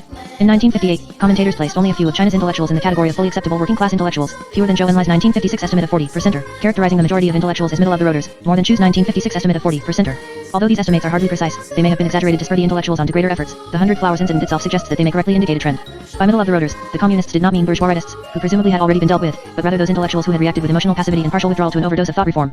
Such passive tendencies can be observed in Chinese intellectuals, Robert Chow, for instance, who are faced with unpleasant environmental realities. At the beginning, perhaps, thought reform can frequently break through these patterns and even utilize the emotional conflicts which accompany them, but over a period of time it runs the risk of itself stimulating a protective inner passivity and withdrawal even among those who outwardly seem active and involved. The Chinese communists seem to interpret these passive tendencies not as evidences of too much reform but rather of too little, and their treatment is always the same: more reform. We can only conclude that Chinese leaders are by no means as logical and calmly methodical about their reform programs as many outsiders assume them to be. Indeed, they themselves appear to be caught up in an irrational urge to reform, an urge which frequently works against their own interests. I estimate that thought reform's maximum, post-takeover, effectiveness was reached sometime during its first wave, about 1951 or 1952, and that after this the balance between enthusiasm and coercion has shifted to a decrease of the former and an increase of the latter. This too is part of the communist leaders' own treadmill, since it means that they can neither achieve their perfectionistic thought reform goals, nor cease trying to, and every wave of thought reform makes the next wave even more necessary. The stagers of thought reform are in this sense the victims of their own cult of enthusiasm. Yet all of this is just one side of the story. The repetitive waves of thought reform diminish spontaneity and stimulate resentment, but they also help to achieve what is perhaps thought reform's major goal, the rapid establishment of a Chinese communist ideological culture, a prescribed system of feeling and belief against which everything is critically judged. A variation of thought reform got the party into difficulty during the 100 Flowers outburst. A hyper-orthodox thought reform came to the rescue. Although the counterattack was neither as significant nor as unexpected as the critical outburst which preceded it, the almost immediate recantation made by all who had spoken out was nearly as impressive a spectacle, and was certainly a highly convincing display of the recuperative powers of thought reform. Those who recanted must have been very fearful, and their performances were perhaps even more than usually ritualistic. Yet they may also have felt some genuine repentance, for thought reform had applied to them its special techniques for reclaiming backsliders. By its mobilization of mass emotions, it could have convinced them that their critical views were out of step with the march of history, and that they had helped their country's enemies and harmed a noble cause. Thought reform can so envelop the backslider in his guilt that, however sincere his original protest, he is made to doubt himself enough to return to the fold if not as a true believer, then as a humiliated, fearful, confused, and impotent follower. We saw vestiges of this reclaiming power in many of my subjects, the guilty sense of having been a betrayer, along with the paralyzing fear of the communists, especially in Hu and George Chen, persisting long after the escape from communist control. For thought reform achieves a degree of psychological control over the individual as strong as any yet devised. Accompanying this control is thought reform's extraordinary capacity for personal manipulation. We need not accept, of course, the regime's later claim to infallibility in relationship to the 100 Flowers episode, its innuendos that it had inaugurated the campaign in order to expose the poisonous weeds, a view also held by many cynical outsiders. The evidence suggests that the communists were as surprised as anyone else at the response. Yet this ex post facto claim does have a kernel of truth, for in any system as total as thought reform, liberalization is at best a device, a purposeful technique rather than an expression of genuine conviction. Thought reform manipulates the sequence of suffocation, liberalization, suffocation, and in so doing ensures that communist realities remain at the center of the stage, whatever the degree of enthusiasm or resentment of the players. I am aware that I have presented versions of thought reform's limitations and accomplishments which seem almost contradictory. I have done this intentionally, because these opposing effects can and do coexist, sometimes even within the same person. A true picture of the program's impact can only be obtained by visualizing within the emotional life of individual Chinese intellectuals a fluctuating complex of genuine enthusiasm, neutral compliance, passive withdrawal, and hostility of suffocation, along with a tendency to accept much that is unpleasant because it seems to be a necessary part of a greater program, or the only way to get things done. Will thought reform continue indefinitely? No one can be sure. Its intensity may diminish as the Chinese communists move beyond the acute ideological stage of revolution. This would be in keeping with their contention that the need for thought reform arises solely from the contaminations of the old order. New generations of intellectuals, brought up entirely under communism, should according to this logic have no reason to reform. Yet matters may not turn out to be quite so simple. The psychological forces which originally set thought reform in motion will continue to be felt, and perhaps for as long as this strange marriage between communism and Chinese culture remains solvent, despite the early clash of temperaments, the union looks like an enduring one. Chinese intellectuals will find themselves subjected to some kind of periodic rectification. Part 4. Totalism and its alternatives. For my part, I detest these absolute systems which represent all the events of history as depending upon great first causes linked by the chain of fatality, and which, as it were, suppress men from the history of the human race. They seem narrowed to my mind, under their pretense of broadness, and false beneath their air of mathematical exactness. Alexis de Tocqueville. If to see more is really to become more, if deeper vision is really fuller being, then we should look closely at man in order to increase our capacity to live. Pierre Teilhard de Chardin. Chapter 22. Ideological Totalism. Thought reform has a psychological momentum of its own, a self-perpetuating energy not always bound by the interests of the program's directors. When we inquire into the sources of this momentum, we come upon a complex set of psychological themes, which may be grouped under the general heading of ideological totalism. By this ungainly phrase I mean to suggest the coming together of a moderate ideology with equally moderate individual character traits and extremist meeting ground between people and ideas. In discussing tendencies toward individual totalism within my subjects, I made it clear that these were a matter of degree, and that some potential for this form of all-or-nothing emotional alignment exists within everyone. Similarly, any ideology that is, any set of emotionally charged convictions about man and his relationship to the natural or supernatural world may be carried by its adherents in a totalistic direction. But this is most likely to occur with those ideologies which are most sweeping in their content and most ambitious or messianic in their claims, whether religious, political, or scientific. And where totalism exists, a religion, a political movement, or even a scientific organization becomes little more than an exclusive cult. A discussion of what is most central in the thought reform environment can thus lead us to a more general consideration of the psychology of human zealotry. For in identifying, on the basis of the study of thought reform, features common to all expressions of ideological totalism, I wish to suggest a set of criteria against which any environment may be judged a basis for answering the ever-recurring question, isn't this just like brainwashing? These criteria consist of 8 psychological themes which are predominant within the social field of the thought reform milieu. Each has a totalistic quality, each depends upon an equally absolute philosophical assumption, and each mobilizes certain individual emotional tendencies, mostly of a polarizing nature. Psychological theme, philosophical rationale, and polarized individual tendencies are interdependent. They require, rather than directly cause, each other. In combination they create an atmosphere which may temporarily energize or exhilarate, but which at the same time poses the gravest of human threats. Milieu control. The most basic feature of the thought reform environment, the psychological current upon which all else depends, is the control of human communication. Through this milieu control the totalist environment seeks to establish domain over not only the individual's communication with the outside, all that he sees and hears, reads, and writes, experiences, and expresses, but also in its penetration of his inner life over what we may speak of as his communication with himself. It creates an atmosphere uncomfortably reminiscent of George Orwell's 1984, but with one important difference. Orwell, as a Westerner, envisioned milieu control accomplished by a mechanical device, the two-way telescreen. The Chinese, although they utilize whatever mechanical means they have at their disposal, achieve control of greater psychological depth through a human recording and transmitting apparatus. It is probably fair to say that the Chinese Communist prison and revolutionary university produce about as thoroughly controlled a group environment as has ever existed. The milieu control exerted over the broader social environment of Communist China, while considerably less intense, is in its own way unrivaled in its combination of extensiveness and depth. It is, in fact, one of the distinguishing features of Chinese Communist practice. Such milieu control never succeeds in becoming absolute, and its own human apparatus can, when permeated by outside information, become subject to discordant noise beyond that of any mechanical apparatus. To totalist administrators, however, such occurrences are no more than evidences of incorrect use of the apparatus. For they look upon milieu control as a just and necessary policy, one which need not be kept secret. Thought reform participants may be in doubt as to who is telling what to whom, but the fact that extensive information about everyone is being conveyed to the authorities is always known. At the center of this self-justification is their assumption of omniscience, their conviction that reality is their exclusive possession. Having experienced the impact of what they consider to be an ultimate truth, and having the need to dispel any possible inner doubts of their own, they consider it their duty to create an environment containing no more and no less than this truth. In order to be the engineers of the human soul, they must first bring it under full observational control. Many things happen psychologically to one exposed to milieu control. The most basic is the disruption of balance between self and outside world. Pressured toward a merger of internal and external milieu, the individual encounters a profound threat to his personal autonomy. He is deprived of the combination of external information and inner reflection which anyone requires to test the realities of his environment and to maintain a measure of identity separate from it. Instead, he is called upon to make an absolute polarization of the real, the prevailing ideology, and the unreal, everything else. To the extent that he does this, he undergoes a personal closure, one which frees him from man's incessant struggle with the elusive subtleties of truth. He may even share his environment's sense of omniscience and assume a God's eye view too of the universe, but he is likely instead to feel himself victimized by the God's eye view of his environment's controllers. At this point he is subject to the hostility of suffocation of which we have already spoken, the resentful awareness that his strivings toward new information, independent judgment, and self-expression are being thwarted. If his intelligence and sensibilities carry him toward realities outside the closed ideological system, he may resist these as not fully legitimate until the milieu control is sufficiently diminished for him to share these realities with others. He is in either case profoundly hampered in the perpetual human quest for what is true, good, and relevant in the world around him and within himself. Mystical manipulation. The inevitable next step after milieu control is extensive personal manipulation. This manipulation assumes a no-holds-barred character, and uses every possible device at the milieu's command, no matter how bizarre or painful. Initiated from above, it seeks to provoke specific patterns of behavior and emotion in such a way that these will appear to have arisen spontaneously from within the environment. This element of planned spontaneity, directed as it is by an ostensibly omniscient group, must assume, for the manipulated, a near mystical quality. Ideological totalists do not pursue this approach solely for the purpose of maintaining a sense of power over others. Rather they are impelled by a special kind of mystique which not only justifies such manipulations, but makes them mandatory. Included in this mystique is a sense of higher purpose, of having directly perceived some imminent law of social development, and of being themselves the vanguard of this development. Point 3 By thus becoming the instruments of their own mystique, they create a mystical aura around the manipulating institutions, the party, the government, the organization. They are the agents chosen, by history, by God, or by some other supernatural force, to carry out that mystical imperative, for the pursuit of which must supersede all considerations of decency or of immediate human welfare. Similarly, any thought or action which questions the higher purpose is considered to be stimulated by a lower purpose, to be backward, selfish, and petty in the face of the great, overriding mission. This same mystical imperative produces the apparent extremes of idealism and cynicism which occur in connection with the manipulations of any totalist environment. Even those actions which seem cynical in the extreme can be seen as having ultimate relationship to the higher purpose. At the level of the individual person, the psychological responses to this manipulative approach revolve about the basic polarity of trust and mistrust. One is asked to accept these manipulations on a basis of ultimate trust, or faith, like a child in the arms of its mother, as Father Luca accurately perceived. He who trusts in this degree can experience the manipulations within the idiom of the mystique behind them, that is, he may welcome their mysteriousness, find pleasure in their pain, and feel them to be necessary for the fulfillment of the higher purpose which he endorses as his own. But such elemental trust is difficult to maintain, and even the strongest can be dissipated by constant manipulation. When trust gives way to mistrust, or when trust has never existed, the higher purpose cannot serve as adequate emotional sustenance. The individual then responds to the manipulations through developing what I shall call the psychology of the pawn. Feeling himself unable to escape from forces more powerful than himself, he subordinates everything to adapting himself to them. He becomes sensitive to all kinds of cues, expert at anticipating environmental pressures, and skillful in riding them in such a way that his psychological energies merge with the tide rather than turn painfully against himself. This requires that he participate actively in the manipulation of others, as well as in the endless round of betrayals and self-betrayals which are required. But whatever his response, whether he is cheerful in the face of being manipulated, deeply resentful, or feels a combination of both, he has been deprived of the opportunity to exercise his capacities for self-expression and independent action. The demand for purity. In the thought reform milieu, as in all situations of ideological totalism, the experiential world is sharply divided into the pure and the impure, into the absolutely good and the absolutely evil. The good and the pure are of course those ideas, feelings, and actions which are consistent with the totalist ideology and policy. Anything else is apt to be relegated to the bad and the impure. Nothing human is immune from the flood of stern moral judgments. All taints and poisons which contribute to the existing state of impurity must be searched out and eliminated. The philosophical assumption underlying this demand is that absolute purity, the good communist or the ideal communist state, is attainable, and that anything done to anyone in the name of this purity is ultimately moral. In actual practice, however, no one, and no state, is really expected to achieve such perfection. Nor can this paradox be dismissed as merely a means of establishing a high standard to which all can aspire.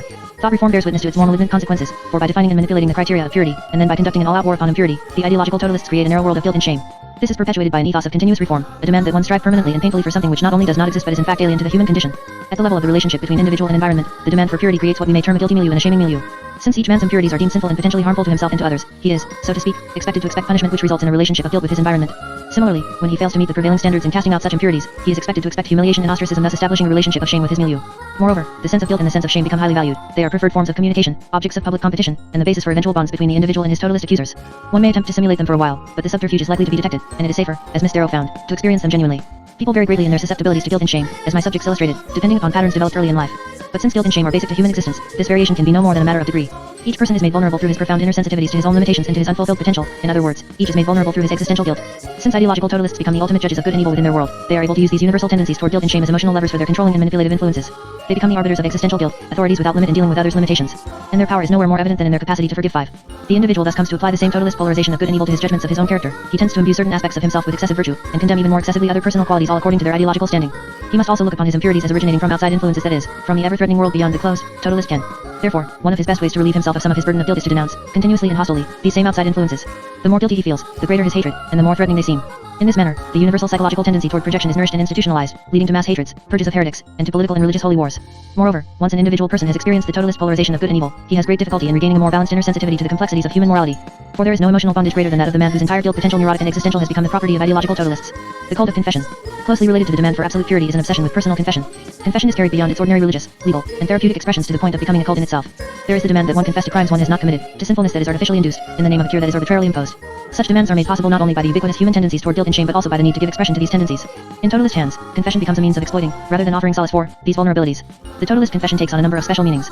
It is first a vehicle for the kind of personal purification which we have just discussed, a means of maintaining a perpetual inner emptying or psychological purge of impurity. This purging milieu enhances the totalist's hold upon existential guilt. Second, it is an act of symbolic self-surrender, the expression of the merging of individual and environment. Third, it is a means of maintaining an ethos of total exposure, a policy of making public, or at least known to the organization, everything possible about the life experiences, thoughts, and passions of each individual, and especially those elements which might be regarded as derogatory. The assumption underlying total exposure, besides those which relate to the demand for purity, is the environment's claim to total ownership of each individual self within it. Private ownership of the mind and its products of imagination or of memory becomes highly immoral. The accompanying rationale, or rationalization, is familiar to us. From George Chen's experience, the milieu has attained such a perfect state of enlightenment that any individual retention of ideas or emotions has become anachronistic. The cult of confession can offer the individual person meaningful psychological satisfactions and the continuing opportunity for emotional catharsis and for relief of suppressed guilt feelings, especially insofar as these are associated with self-punitive tendencies to get pleasure from personal degradation. More than this, the sharing of confession enthusiasms can create an orgiastic sense of oneness, of the most intense intimacy with fellow confessors and of the dissolution of self into the great flow of the movement. And there is also, at least initially, the possibility of genuine self-revelation and of self-betterment through the recognition that the thing that has been exposed is what I am. 6. But as totalist pressures turn confession into recurrent command performances, the element of histrionic public display takes precedence over genuine inner experience. Each man becomes concerned with the effectiveness of his personal performance, and this performance sometimes comes to serve the function of evading the very emotions and ideas about which one feels most guilty, confirming the statement by one of Camus' characters that authors of confessions write especially to avoid confessing, to tell nothing of what they know. 7. The difficulty, of course, lies in the inevitable confusion which takes place between the actor's method and his separate personal reality, between the performer and the real me. In this sense, the cult of confession has effects quite the reverse of its ideal of total exposure. Rather than eliminating personal secrets, it increases and intensifies them. In any situation, the personal secret has two important elements. First, guilty and shameful ideas which one wishes to suppress in order to prevent their becoming known by others or their becoming too prominent in one's own awareness. And second, representations of parts of oneself too precious to be expressed except when alone or when involved in special loving relationships formed around this shared secret world.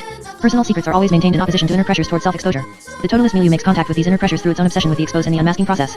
As a result, old secrets are revived and new ones proliferate. The latter frequently consist of resentments toward or doubts about the movement, or else are related to aspects of identity still existing outside of the prescribed ideological sphere.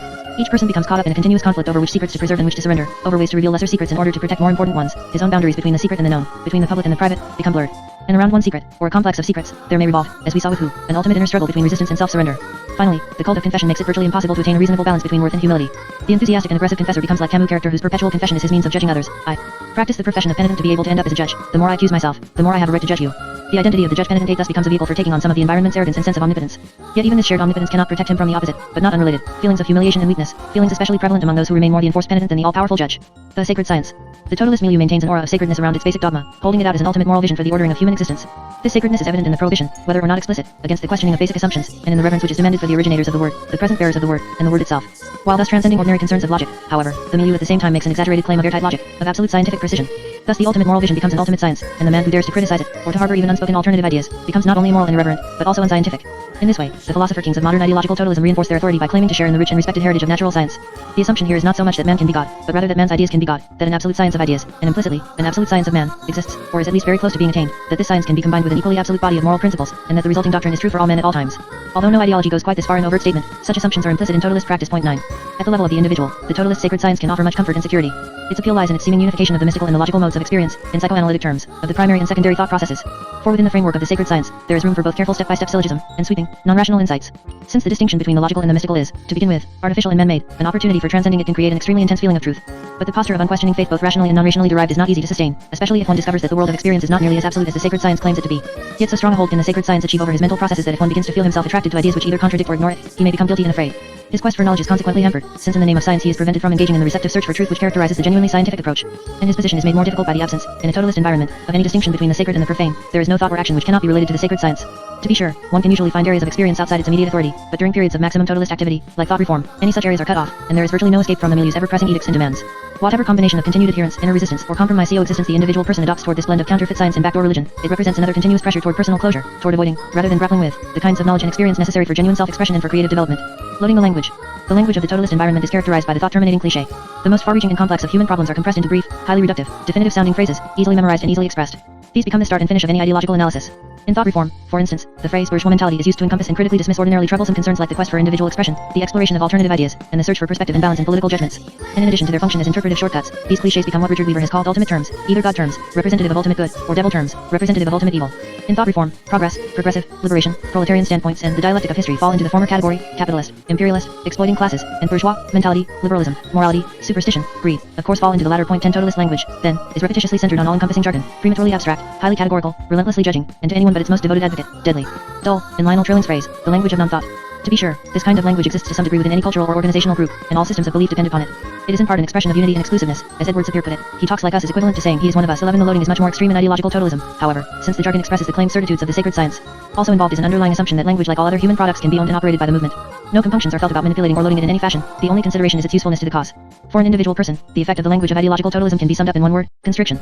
He is, so to speak, linguistically deprived, and since language is so central to all human experience, his capacities for thinking and feeling are immensely narrowed. This is what Who meant when he said, using the same pattern of words for so long, you feel chained. Actually, not everyone exposed feels chained, but in effect everyone is profoundly confined by these verbal fetters. As in other aspects of totalism, this loading may provide an initial sense of insight and security, eventually followed by uneasiness. This uneasiness may result in a retreat into a rigid orthodoxy in which an individual shouts the ideological jargon all the louder in order to demonstrate his conformity, hide his own dilemma and his despair, and protect himself from the fear and guilt he would feel should he attempt to use words and phrases other than the correct ones. Or else he may adopt a complex pattern of inner division, and dutifully produce the expected clichés in public performances while in his private moments he searches for more meaningful avenues of expression. Either way, his imagination becomes increasingly dissociated from his actual life experiences and may even tend to atrophy from disuse. Doctrine over a person. This sterile language reflects another characteristic feature of ideological totalism, the subordination of human experience to the claims of doctrine. This primacy of doctrine over person is evident in the continual shift between experience itself and the highly abstract interpretation of such experience between genuine feelings and spurious cataloging of feelings. It has much to do with the peculiar aura of half-reality which a totalist environment seems, at least to the outsider, to possess. This tendency in the totalist approach to broad historical events was described in relationship to Chinese communism by John K. Fairbank and Mary C. Wright. Stock characters like capitalist imperialists from abroad, feudal and semi-feudal reaction at home, and the resistance and liberation movements of the people enact a morality play. This melodrama sees aggression, injustice, exploitation, and humiliation engulf the Chinese people until salvation comes at last with communism. Mass revolutions require an historical myth as part of their black and white morality, and this is the ideological myth of one of the great revolutions of world history. Point 12. The inspiriting force of such myths cannot be denied, nor can one ignore their capacity for mischief. For when the myth becomes fused with the totalist sacred science, the resulting logic can be so compelling and coercive that it simply replaces the realities of individual experience. Consequently, past historical events are retrospectively altered, wholly rewritten, or ignored, to make them consistent with the doctrinal logic. This alteration becomes especially malignant when its distortions are imposed upon individual memory as occurred in the false confessions extracted during thought reform, most graphically Father Lucas. The same doctrinal primacy prevails in the totalist approach to changing people, the demand that character and identity be reshaped, not in accordance with one's special nature or potentialities, but rather to fit the rigid contours of the doctrinal mold. The human is thus subjugated to be a human. And in this manner, the totalists, as Camus phrases it, put an abstract idea above human life, even if they call it history, to which they themselves have submitted in advance and to which they will decide quite arbitrarily, to submit everyone else as well. 13. The underlying assumption is that the doctrine including its mythological elements is ultimately more valid, true, and real than is any aspect of actual human character or human experience. Thus, even when circumstances require that a totalist movement follow a course of action in conflict with or outside of the doctrine, there exists what Benjamin Schwartz has described as a will to orthodoxy. 14, which requires an elaborate facade of new rationalizations designed to demonstrate the unerring consistency of the doctrine and the unfailing foresight which it provides. The public operation of this will to orthodoxy is seen in the party's explanation of the 100 Flowers campaign. But its greater importance lies in more hidden manifestations, particularly the totalists' pattern of imposing their doctrine-dominated remolding upon people in order to seek confirmation of, and again, dispel their own doubts about, this same doctrine. Rather than modify the myth in accordance with experience, the will to orthodoxy requires instead that men be modified in order to reaffirm the myth. Thus, much of prison thought reform was devoted to making the Westerner conform to the pure image of evil imperialist, so that he could take his proper role in the communist morality play of Chinese history. The individual person who finds himself under such doctrine-dominated pressure to change is thrust into an intense struggle with his own sense of integrity, a struggle which takes place in relation to polarized feelings of sincerity and insincerity. In a totalist environment, absolute sincerity is demanded, and the major criterion for sincerity is likely to be one's degree of doctrinal compliance both in regard to belief and to direction of personal change. Yet there is always the possibility of retaining an alternative version of sincerity, and of reality, the capacity to imagine a different kind of existence and another form of sincere commitment, as did Grace Wu when she thought, the world could not be like this. These alternative visions depend upon such things as the strength of previous identity, the penetration of the milieu by outside ideas, and the retained capacity for eventual individual renewal. The totalist environment, however, counters such deviant tendencies with the accusation that they stem entirely from personal problems, thought problems or ideological problems, derived from untoward earlier, bourgeois, influences. The outcome will depend largely upon how much genuine relevance the doctrine has for the individual emotional predicament. And even for those to whom it seems totally appealing, the exuberant sense of well-being it temporarily affords may be more a delusion of wholeness 15 than an expression of true and lasting inner harmony. The dispensing of existence. The totalist environment draws a sharp line between those whose right to existence can be recognized, and those who possess no such right. In thought reform, as in Chinese communist practice generally, the world is divided into the people, defined as the working class, the peasant class, the petite bourgeoisie, and the national bourgeoisie, and the reactionaries or lackeys of imperialism, defined as the landlord class, the bureaucratic capitalist class, and the KMT reactionaries and their henchmen. Mao Zedong makes the existential distinction between the two groups quite explicit. Under the leadership of the working class and the Communist Party, these classes of people unite together to form their own state and elect their own government so as to carry out a dictatorship over the lackeys of imperialism. These two aspects, namely, democracy among the people and dictatorship over the reactionaries, combine to form the people's democratic dictatorship. To the hostile classes the state apparatus is the instrument of oppression. It is violent, and not benevolent. Our benevolence applies only to the people, and not to the reactionary acts of the reactionaries and reactionary classes outside the people. Point 16. Being outside the people, the reactionaries are presumably non-people. Under conditions of ideological totalism in China and elsewhere, non-people have often been put to death, their executioners then becoming guilty, in Camus' phrase, of crimes of logic. But the thought reform process is one means by which non-people are permitted, through a change in attitude and personal character, to make themselves over into people. The most literal example of such dispensing of existence and non-existence is to be found in the sentence given to certain political criminals, execution in 2 years' time, unless during that 2-year period they have demonstrated genuine progress in their reform. In the light of this existential policy, the two different pronunciations of the word people and people, adopted by the European group described in Chapter 9 was more than just a practical maneuver. It was a symbolic way to cut through the loaded totalist language and restore the word to its general meaning, thereby breaking down the imposed distinction between people and non-people. Since the Westerners involved were themselves clearly non-people, theirs was an invention born of the negative status dispensed to them. Are not men presumptuous to appoint themselves the dispensers of human existence? Surely this is a flagrant expression of what the Greeks called hubris, of arrogant man making himself God. Yet one underlying assumption makes this arrogance mandatory, the conviction that there is just one path to true existence, just one valid mode of being, and that all others are perforce invalid and false. Totalists thus feel themselves compelled to destroy all possibilities of false existence as a means of furthering the great plan of true existence to which they are committed.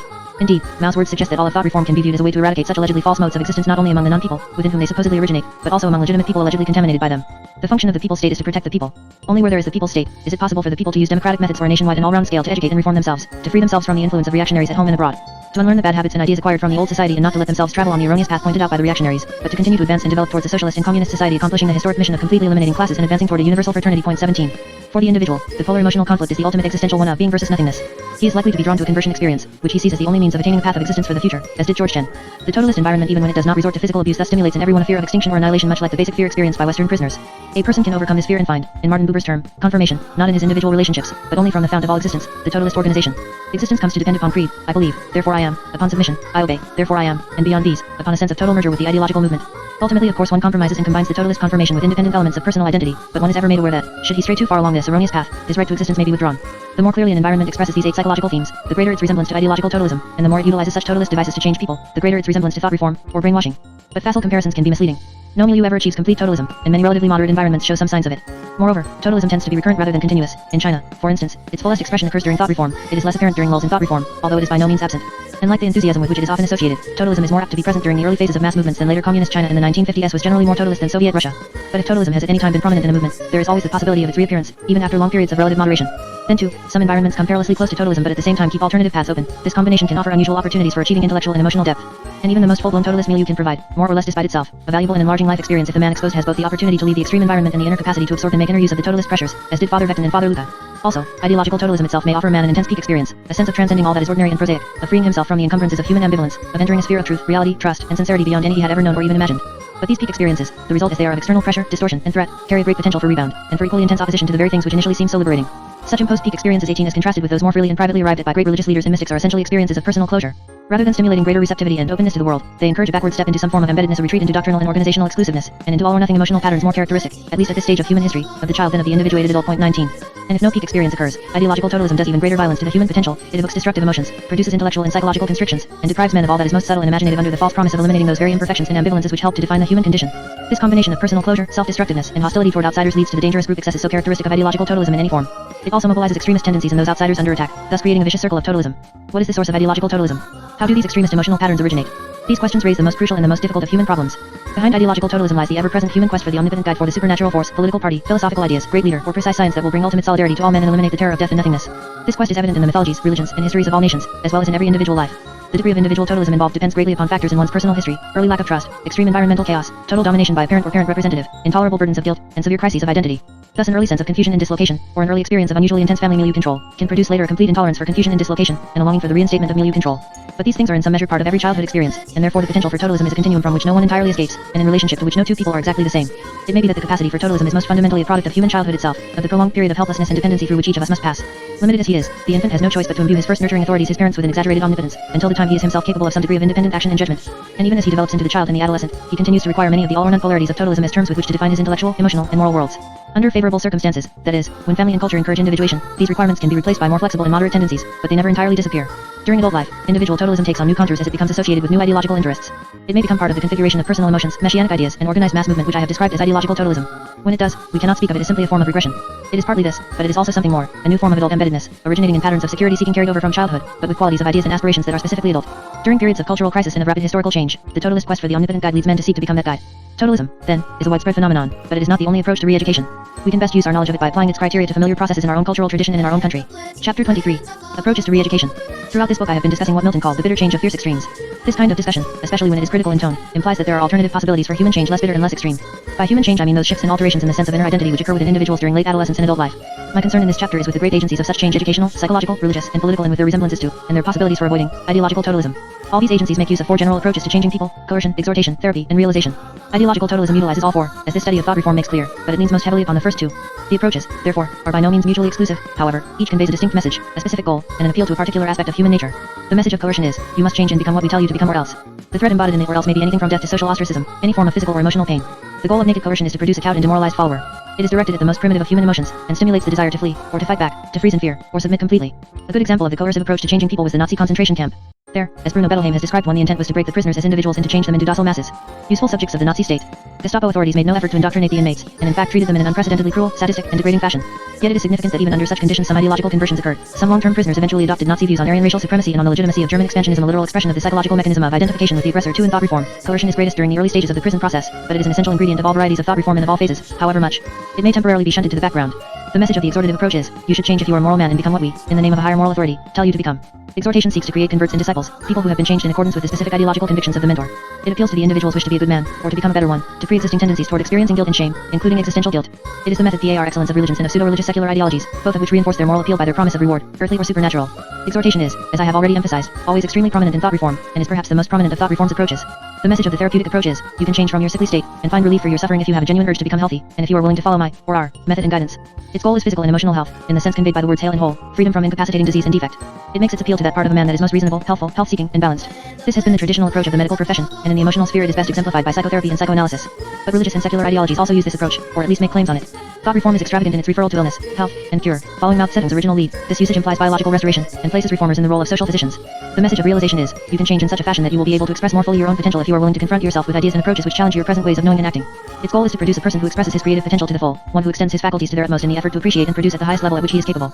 Although this goal is closely related to that of the therapeutic approach, it is by no means the same. It may cause rather than relieve pain, and may promote within a person periods of incapacity alternating with creative peaks rather than a balanced continuity of health and strength. Each of the major agencies for change at times emphasizes the approach of realization, at other times, each strays from it. It has been an avowed ideal of such diverse groups as political forces associated with traditional liberalism, various psychoanalytic groups, three most recently those influenced by existentialism, mystics of all major Eastern and Western religions and practicing Zen Buddhists, and educators influenced by the philosophy of John Dewey. Other historical variations are the Confucian concept of self-cultivation, and the Greek notion of arete, the view that life exists for the purpose of reaching the full expression of one's inborn capacity. Point 4. But the approach of realization is the most difficult of all to maintain. Many have violated it even as they theoretically proclaimed it, and it is notorious for its quick mortality rate. Indeed, the very formation of an institution around it has too often signified the beginnings of its disappearance. Here thought reform's claim is frequently the bitterest of ironies, since totalism does more to stifle than to realize the human potential. Yet the claim is not entirely false, since sometimes, especially among the young, thought reform has been experienced as a pathway to self-realization. In practice, no one of these approaches ever appears in pure form. Even the Nazi concentration camp must have been influenced by the exhortative spirit of the mass movement behind it, and significant attempts at changing people usually embody elements of all four. There is, moreover, considerable overlapping among them, and distinguishing them can become difficult. Thought reform in particular shows the complexities of interplay between exhortation and coercion, the use of coercion to stimulate excessive guilt and shame so that these in turn create an inner exhortation, and the use of exhortation to stimulate negative conscience so powerful that it becomes in effect a form of self-coercion. At its other end, exhortation merges with therapy, as therapy merges with realization. Yet these four approaches can and should be distinguished from one another in any attempt at re-education, if not as absolute alternatives, at least as predominant emotional tones. In discussing the broader agencies of change, education, psychiatry, religion, and politics, I shall make no attempt to list every possible similarity and dissimilarity with thought reform. Rather, I shall point out those aspects in each of these agencies which can be illuminated by our general study of totalism. Education and re-education. I can best introduce the subject of the relationship of education to thought reform and to ideological totalism by presenting the several points of view which emerged at a small faculty seminar held at an American girls' college. After I had described the thought reform process at a revolutionary university, a lively debate began among the participating teachers about the relevance of thought reform to practices at their own institution, which I shall call Arley College. Professor A made a blunt accusation. I think we are doing the same thing. We are brainwashing the girls here at Arley. When the girls arrive as freshmen, they are herded together, greeted by seniors and other students who help them and show them around so that when they get to a class they can be relaxed and they can listen. They can agree with what is said and then we can be sure they will not leave Arley and go home. Then they can settle down to learning how to become good Arley girls. In most of our classes, the teacher has a definite idea of what we expect, and will view the student's past as evil until the student comes to this idea. There is no difference at all. As I listened to Professor A's accusation, and self-accusation, I felt that she was taking her extreme stand partly for its shock value, partly because she wished to air her worst fears, and have them relieved, and partly to express a certain amount of hostility toward her profession. Her attitude was manifestly open-minded, but it was also intellectually inadequate. Impressed by the similarities, and unable to immediately fathom the differences, she had in effect concluded, education is brainwashing. Her words did not go unchallenged. Professor B became visibly upset, and firmly disagreed. What we do is entirely different. The point is that at a revolutionary university they demand a specific product, and insist that everyone emerges this. Here at Arley we do not care about such things. We do not care what the girls believe when they graduate. Our main concern is that they learn something from their college experience. Professor B compassionately defended an institution to which she was deeply committed, and in her emphasis on the expected product, she made an important point. But the threat to her self-esteem, implicit in Professor A's comparison, led her to overstate her defense, for when the others questioned her more closely she admitted that as a serious educator she could not avoid caring about what her students believed and about what kind of young women they were encouraged to become during their college years. She was taking an equally simplistic intellectual position, namely, that good education has absolutely no connection with brainwashing, or with ideological totalism. A young professor of English, also troubled, but more wary of facile conclusions, restated the issue as a dilemma. Much of what we teach depends upon some kind of group agreement on standards of quality and truth of concepts. At the same time, one of our main troubles is getting people to speak up and offer criticisms of others' ideas based upon their own genuine opinions. But just by simply saying that Shakespeare was the greatest poet in the English language, an assumption on which any English teacher would find widespread common agreement, and by then expecting the student to hold this opinion, aren't we really indulging in the same kind of process as thought reform? After considerable additional discussion, during which I mentioned some of the features of ideological totalism, Professor C made a thoughtful attempt at resolution. Perhaps we can avoid this by holding our beliefs with a certain amount of tension, with an attitude that I believe in this, but recognize that there can be other beliefs in opposition to it. In this way we can subject any belief which we hold to the tension or pressure of its own limitations and of other alternative beliefs. By neither denying the continuities with thought reform nor overstating them in nihilistic despair, but instead by facing them as an unavoidable paradox, Professor C opened the way to a more fundamental approach. He grasped the necessity for both commitment and flexibility in education, and especially the necessity for its inclusion of what Michael Polanyi has called personal knowledge, knowledge neither strictly objective nor strictly subjective, which demands active participation and responsibility on the part of the knower. Point 5. Later, as I thought about these three positions, I realized that Professors A and B had gone astray largely because they were unable to understand the relationship between education and re-education. In the broadest sense, these amount to the same thing. For in the student's act of attaining knowledge, his previous patterns of identity as well as belief must be altered, however slightly. Every new idea or technique requires a complex rearrangement of what existed before. And this rearrangement is necessary from the moment of birth, since the infant begins not as a tabula rasa but as an organism with innate behavioral tendencies, whether we call these tendencies drives, instincts, or needs. Re-education is inevitably influenced by the attitudes and beliefs, personal and institutional, conveyed by the mentors who guide it, and thus has something in common with thought reform. Professor A perceived some of this and was overwhelmed by her perception. Professor B had to deny both the relationship between education and re-education and the extent of the mentor's involvement in the educational process. Professor C was searching for a formulation which would account for the relationship between education and re-education, for the mentor's influence upon it, and also for his being himself bound by certain group standards, but he transcended these similarities by distinguishing between good educational practice and ideological totalism. His concept of tension in the educational process was thus an affirmative addition to the negative criteria of ideological totalism described in the previous chapter. Any educational experience is a three-way interplay among student, mentor, and the ideas being taught. Ideally it is an interplay of stimulating tension. Such tension includes the mentor's forceful presentation of ideas within the context of the cultural traditions in which they arose, his demand that each student permit himself to be challenged by these ideas, and his allowance for each student's individual relationship to the ideas. When this tension does not exist, education is apt either to move in the direction of totalism or else simply fail. If, for instance, the idea or the subject matter becomes so predominant that mentor and student come to see themselves as mere vehicles for it, education encounters the totalistic dangers of doctrine over person and of the implied claim of a sacred science. Either the student will be completely uninvolved, or else he will be coerced by seemingly mysterious human forces. The same totalist trends are present when mentor and idea come together in an incontestable, omnipotent combination which makes no provision for the student. Also present in these circumstances are milieu control, mystical manipulation, and depending upon the forms of discipleship which the mentor's individual and institutional character dictate the possibility of the demand for absolute purity, the cult of confession, and the dispensing of existence. This situation might exist, for instance, in a graduate school department of, let us say, economics, sociology, or literature, dominated by a forceful, authoritarian department head who is a single-minded devotee of one particular doctrinal approach to his subject and who considers alternative views erroneous and unscientific. His students assigned reading matter would be limited to this correct approach, except possibly for a few readings among incorrect writers included for the sake of gathering ammunition with which to ridicule them. Students would be unable to question the ultimate truth of the prescribed doctrine and approach. They would feel guilty, frightened, and ashamed if they began to suspect that a rival approach might be a better one, and each would be under great pressure to reshape his identity in such a way that it could encompass the correct doctrine, especially those who might be seeking the goodwill of the department head in relation to their future careers. This is, of course, the educational situation which most closely approximates totalism, although the ultimate availability of alternative life choices outside the correct doctrine does distinguish it from thought reform. Finally, at the opposite extreme is the teaching situation in which ideas are considered to have little importance and are presented, and are expected to be received, with minimal involvement on everyone's part. In these circumstances, a disinterested withdrawal on the part of both mentor and student occurs, or else a compensatory overfocus on the student-mentor relationship, so that both become bogged down in a psychological morass which neither understands. In each of these imbalances within the three-way relationship, the student's intellectual growth and his quest for realization are both hampered. Three-way tension does not in any way imply absolute equality of mentor and student. On the contrary, it demands that the former accept the responsibility of his intellectually superior position, and that the latter surrender himself to the extent that he becomes receptive rather than refractory to what is being taught. Moreover, temporary discipleships in educational environments of mere totalism, such as sometimes exist in Jesuit-run schools, offer distinct intellectual advantages if the student goes on from these to the world outside.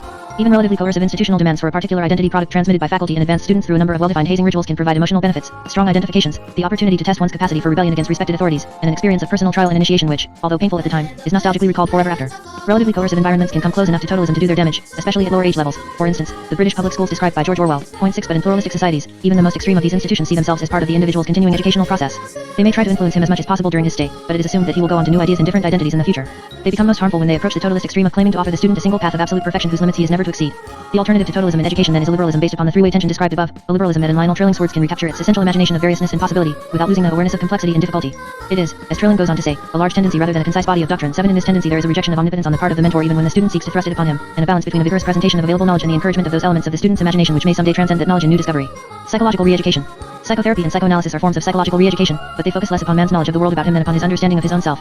Their concern with the most fundamental and the most hidden of human emotions adds a special depth to their re-educating efforts, and a special intensity to their influence. Their avoidance of totalism is therefore a matter of particular importance. Point 8. The ethos of psychoanalysis and of its derived psychotherapies is in direct opposition to that of totalism. Indeed, its painstaking and sympathetic investigations of single human minds place it within the direct tradition of those Western intellectual currents which historically have done most to counter totalism, humanism, individualism, and free scientific inquiry. Because of its continuing concern for individual differences and for flexible personal development, it is not surprising that psychoanalytic work has never been permitted under totalitarianism, or political totalism. And psychoanalytically derived insights, as I have attempted to suggest throughout this book, provide one of the best ways to counter totalism through shedding light on its manner of functioning. But in its organizational aspects, psychoanalysis, like every other revolutionary movement, whether scientific, political, or religious, has had difficulty maintaining its initial liberating spirit. It has had its full share of bitter ideological controversy and schism. Moreover, certain social and historical features of the psychoanalytic movement, its early struggle with the unusually strong hostility stimulated by its shocking doctrines, the novelty and isolated intensity of its therapeutic relationship, the brilliant virtuosity and grandiose one-sidedness of its originator, and the subsequent intellectual and emotional appeal of its doctrine among practitioners and patients to the point of sometimes substituting for religious or political beliefs, have given rise to special problems in relationship to its scientific pursuits. These problems, and especially the effect they have on the psychoanalytic training situation, have been commented on by many psychoanalysts. Point 10. I can add little to what has already been written except to place some of these issues in the perspective of the study of totalism. Psychoanalytic training is a form of personal re-education, in preparation for re-educating others. During his years of apprenticeship, the trainee develops three important identities. He becomes first a patient. Through his own free associations and the faceless encounter with his analyst, he comes to grips with previously buried emotions in a way that can play havoc with his adjustments to the individuals close to him, who cannot for the life of them see why a person has to get sick in order to learn how to cure others. 11. This training analysis is his means of gaining insight into and mastery over those psychological tendencies which might otherwise interfere with his own therapeutic work. He is also a student. He attends seminars on psychoanalytic theory and technique, sees these principles demonstrated in his own analysis, and learns how to utilize them in the analyses he later conducts under the supervision of senior analysts. And he is a candidate. He seeks to qualify for membership in the local institute, and in the national and international psychoanalytic organizations for eventual confirmation as a psychoanalyst. Erickson has referred to this training as a new kind of asceticism, one that demands a total and central personal involvement, which takes greater chances with the individual's relationship to himself, than any other professional training except monkhood. 12.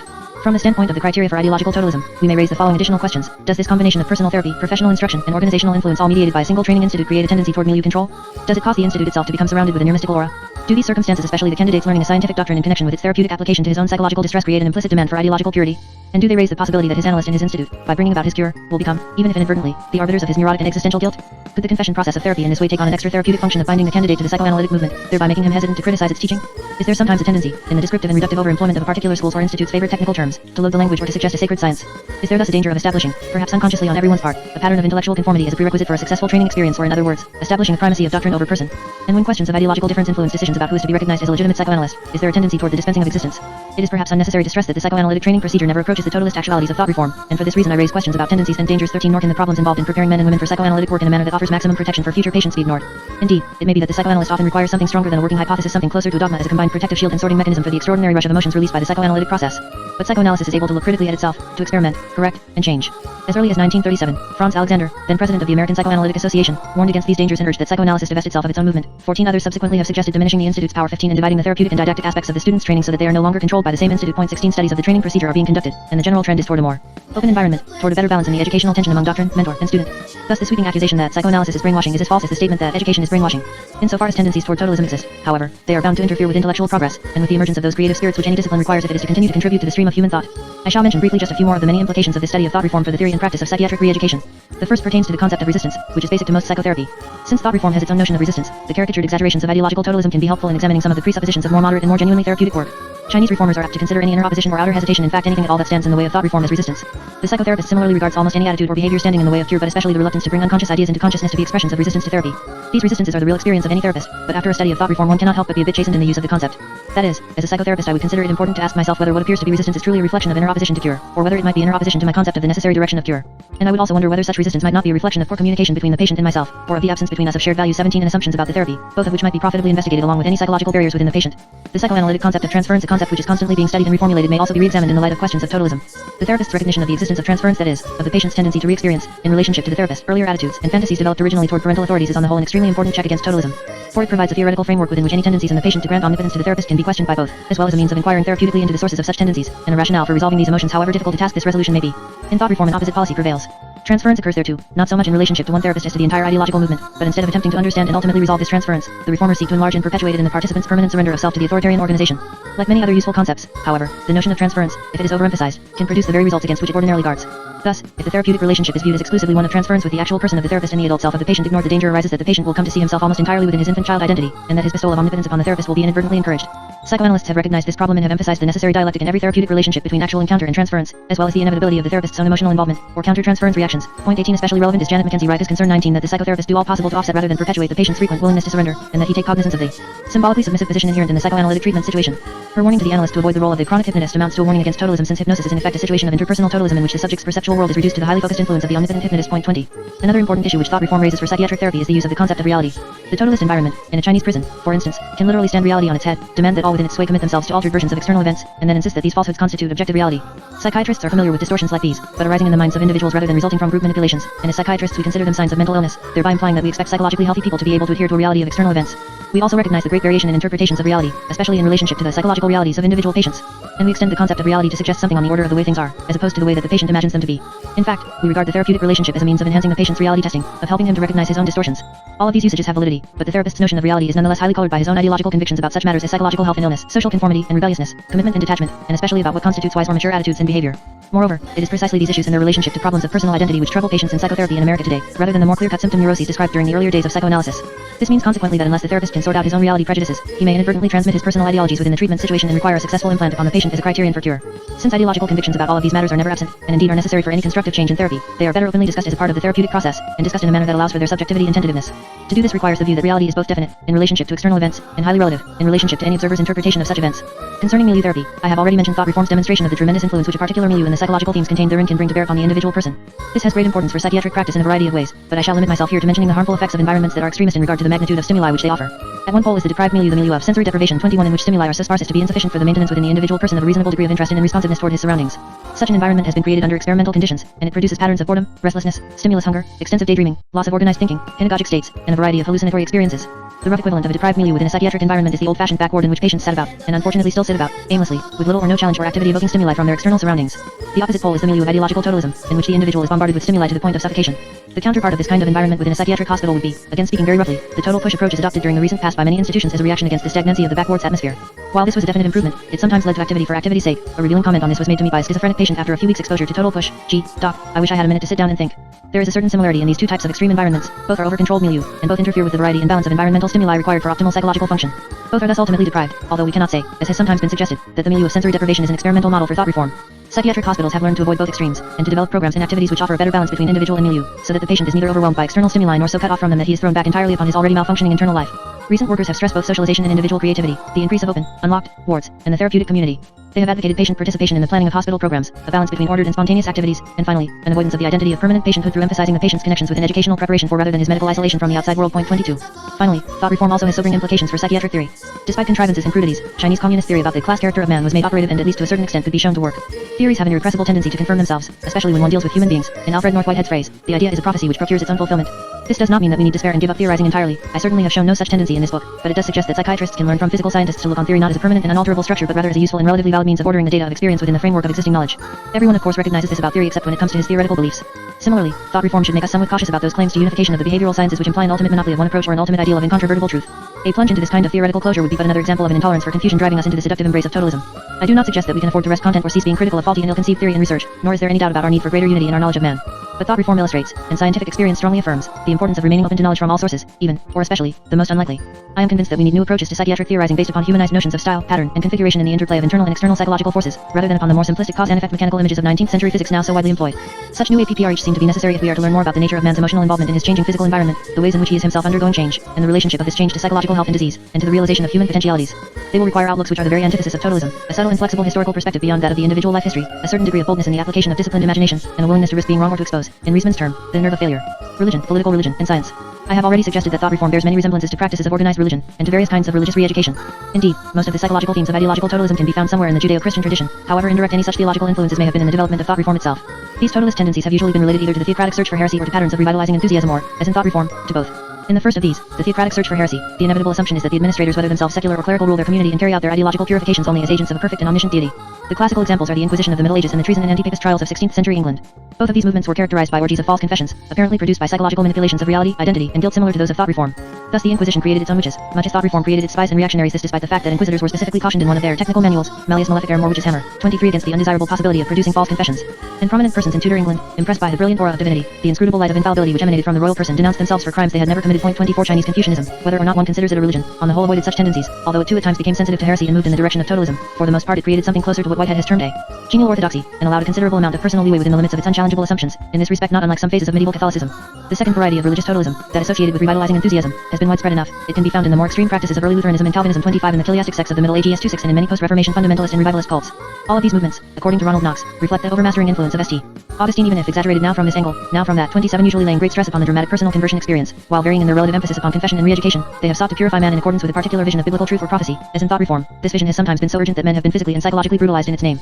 Beyond these theological excesses, thought reform has a more fundamental relationship to religion in general, a relationship noted by almost every priest and minister who has come into contact with it.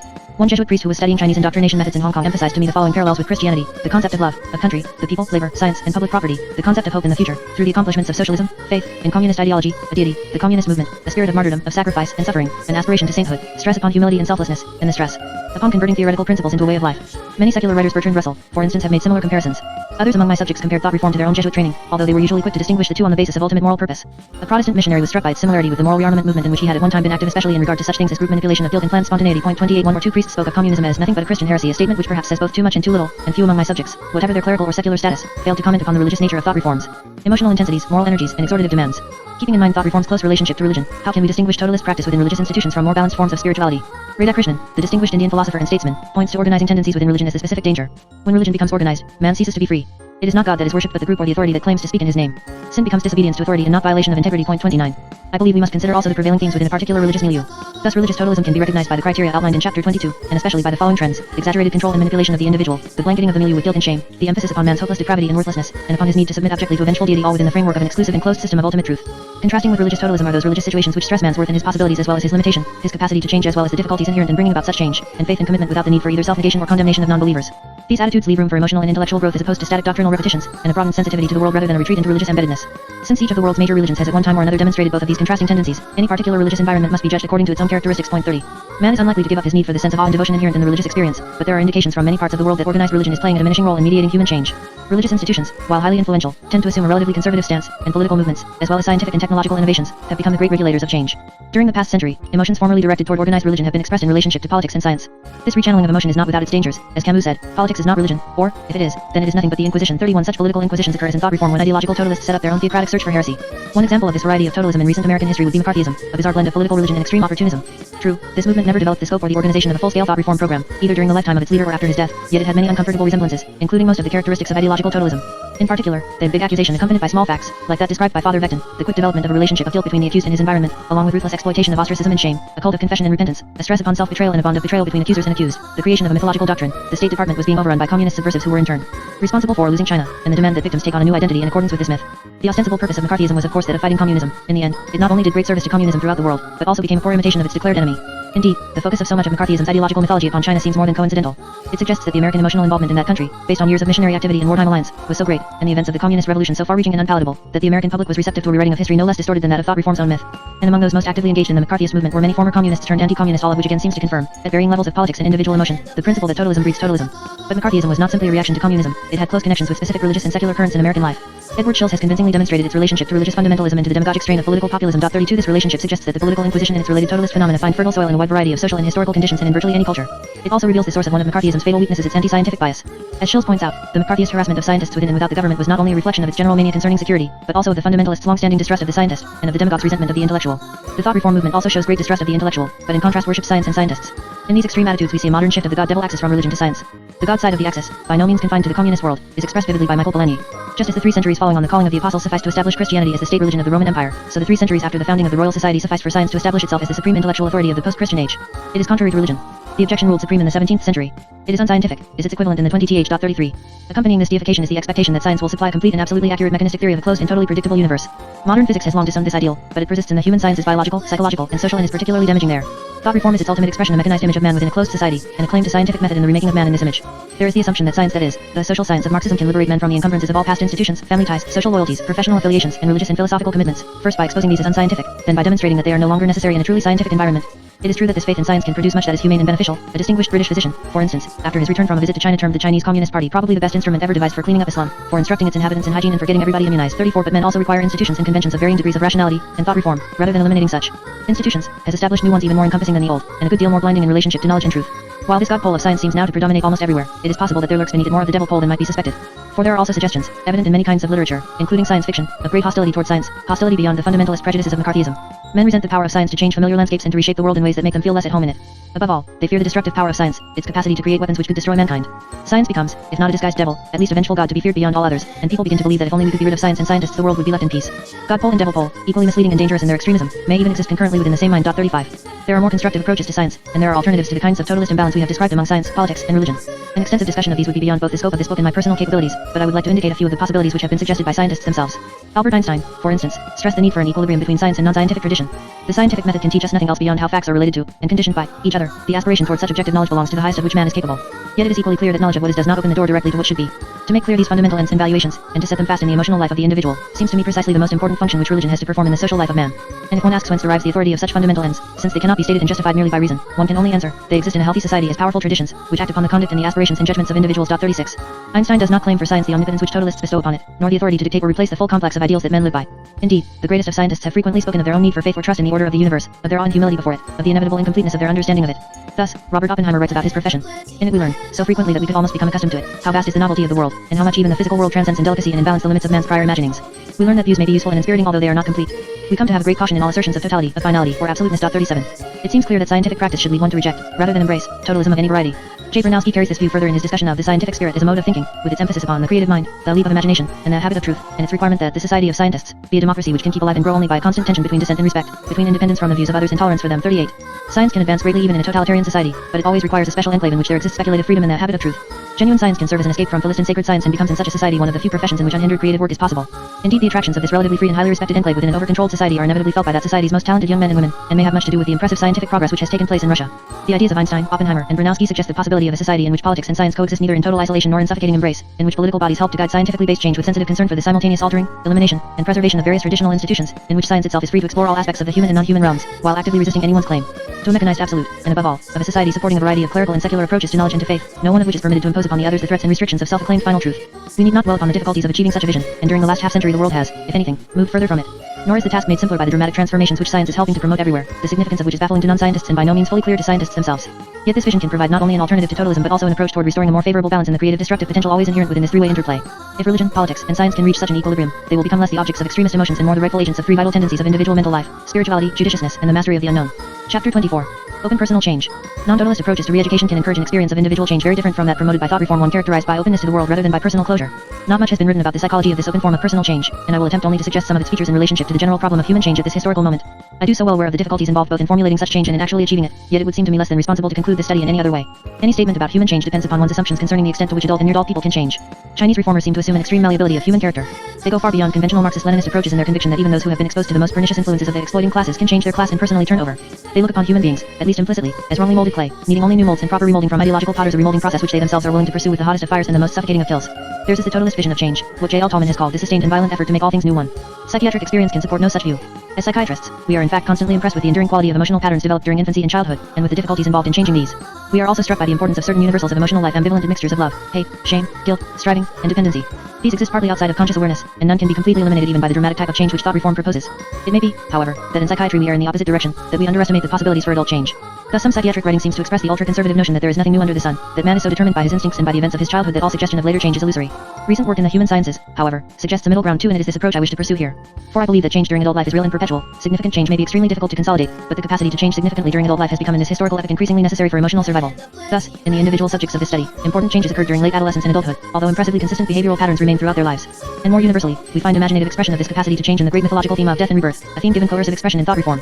I wish to describe in rough outline a pattern of personal change, another symbolic form of death and rebirth, parallel to but significantly different from that imposed by totalist practice. Such a change can occur through more or less formal association with education, religion, therapy, or politics. It can also take place through less structured encounter with new people, new ideas, or new landscapes. We may conveniently envision it within a three-step sequence: confrontation, reordering, and renewal. By confrontation I mean the combination of inner impulse and external challenge which creates within a person the simultaneous recognition of the need and the possibility for change. I stress the element of inner impulse because I believe that there is in man a fundamental urge toward change, a force which propels him in the direction of what is new and unknown, ever battling with his opposing tendency to cling exclusively to what is emotionally familiar. In this sense man is never simply changed by external forces, but rather finds his individual impulses toward change activated and manipulated by these forces. Without such inner assistance from each individual person, the agencies of change could have little success, and little justification for their existence. External challenge is thus always related to internal urges to know and to master. This open confrontation causes a questioning of identity rather than thought reform's assault upon identity. It calls forth the most specifically human of faculties, introspection and symbolization, rather than stunting these faculties by use of totalist coercion and dogma. The person so challenged is thrown back upon the resources derived from his own past without being thrust into thought reform's regressive stance.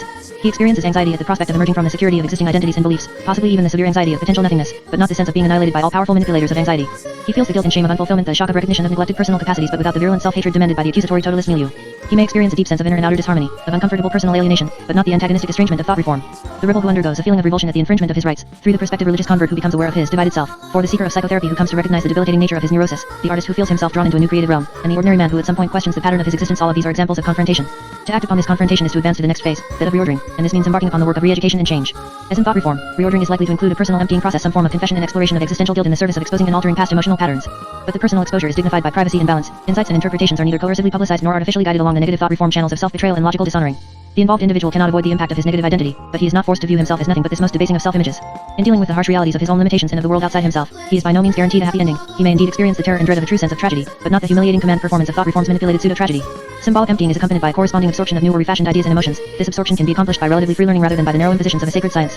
This learning requires a measure of personal isolation, and even a temporary refractoriness to alternative influences, but not the hermetic self-sealing of totalism. There is the opportunity to test the personal validity of new ideas, to experiment with new forms of human relationships and creative expression, rather than the demand that all of these be subjugated to prefabricated totalist ideology and language. Through emptying and absorption, the individual, as in thought reform, constantly reinterprets his own past. He cannot reinterpret without ideological bias, without a certain amount of emotional polarization and an overcritical attitude toward his past conditioned by his urge to change, but he can find ways to moderate his judgments, through both introspection and outside influences, rather than having them further distorted by the always immoderate, guilt-saturated totalist milieu. The third and final stage consists of a sense of open renewal, contrasting with thought reform's closed form of rebirth. Renewal depends upon the new alignment, the new sense of fit between personal emotions and personally held ideas about the world, in other words, on a new interplay between identity and ideology in which both have been changed. Through renewal, the individual can free himself from exaggerated dependencies and experience an emergence from embeddedness 5 rather than a plunge into a new form of totalist embeddedness. He can accomplish this only by viewing his relationships to old authorities as steps along his personal path toward greater independence, not by making the illusory totalist effort to annihilate their inner remnants or deny their existence. He is free to experience a new or reinforced commitment to an ideal or a cause, but a commitment made autonomously and in the face of alternatives, rather than as a compulsory loyalty associated with a bond of betrayal. Instead of totalism's highly simplified and distorted pure image approach to knowledge, he may acquire an enlarged receptivity to intellectual and emotional complexities around him. Nor can this renewal be consolidated by the symbolic submission of a final confession or a final thought summary. Rather, there must be an awareness, whether gradual or sudden, of genuine self-knowledge and a readiness to accept its consequences. These include a personal responsibility for expressions of love and hate, rather than a submission to their legislation by push-button enthusiasm or by ideological command, and a recognition of social identifications beyond the self free of ideological exclusiveness, and including yet transcending family, profession, culture, and nation. A person so renewed, instead of being coercively reshaped according to an imposed ideological myth, will be able to call forth the submerged metaphor 6 of his own mythologically nourished imagination to further his efforts at self-expression. He will feel himself to be connected with his past, however critical he may be of it, and will not try, in the totalist manner, to cut himself off from it completely. This new harmony, however, cannot afford him total relief from personal conflict and confusion. A certain amount of conflict and confusion are in fact inherent in the enlarged life space which he attains, in contrast to their attempted elimination by totalist constriction. Such renewal, whether achieved through personal search or by guided secular or clerical change, places one in more viable relationship to the universal human experience, or to the principle of continuous life. 7. In contrasting this open style of change with the closed thought reform mode, I am admittedly speaking in ideal terms. No such change can proceed entirely unhindered, as closed system emotional patterns always exist within any person, patterns of regression, mistrust, and of incapacitating dependency which undermine open change at every turn. The 3 steps I have described are, of course, schematic, since each is likely to be incomplete and all 3 can occur simultaneously. Yet open change does occur and has been described. We can see it in the lives of great men, in, for instance, Camus' emergence from the burning and disordered years of his experiments with totalism, both communism and nihilism, to become perhaps the most articulate moralist and exponent of autonomous commitment in our century. Point 8. We see it also in what William James described as the willingness to be of religious converts and the states of knowledge and states of insight of Eastern and Western mystics. 9. And in what Michael Ballard calls the new beginning of love of successfully treated psychoanalytic patients. Point 10. We have also observed change of this kind among the subjects of this study, in their casting off the closed influences of thought reform and undergoing a personal experience of renewal. For example, Father Vectin, Father Luca, George Chen, and Mr. Hu. I would make the further claim that in the completion of every genuinely creative act, and in fact at some time during virtually every adult life, changes of this open variety take place. Whether a change is open, closed, or something of each, it involves the entire person. For this reason I have stressed throughout this study the relationship of personal identity to specific attitudes and values as well as to larger ideologies, and I have used the concept of identity as a large configuration rather than a localized subdivision in the mental topography. Similarly, I have spoken little of persuasion and much of pressures toward identity change. For I feel that belief and identity are so intimately related that any change in one must affect the other.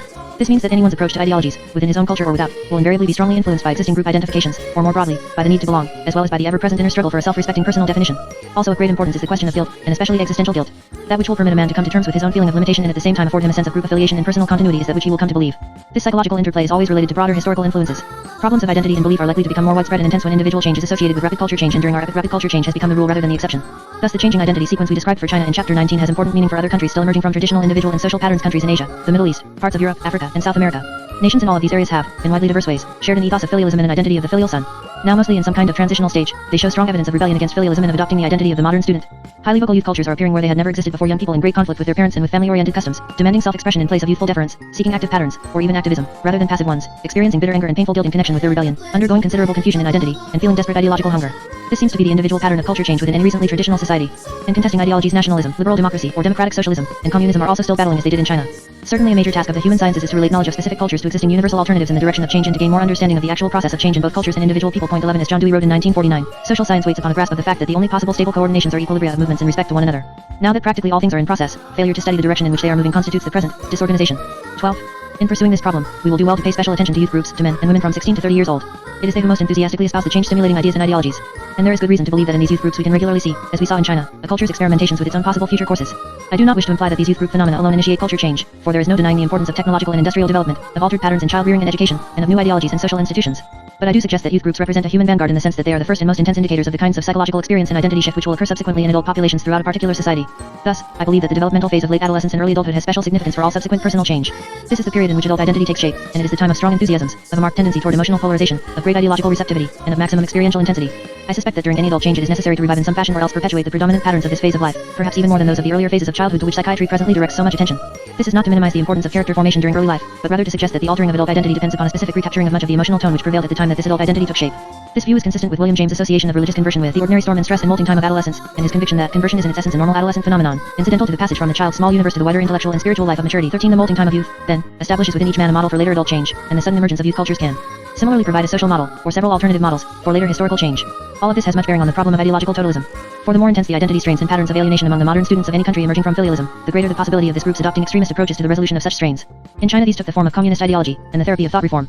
Other countries may respond similarly to the attractions of totalism, as a means of achieving rapid economic and technological growth and of simultaneously dealing with identity tasks similar to those described for China, the destruction of traditional filialism, the undermining of Western liberalism, the mopping up of transitional chaos, and the resurrection of filial emotions in the service of a closed mass movement.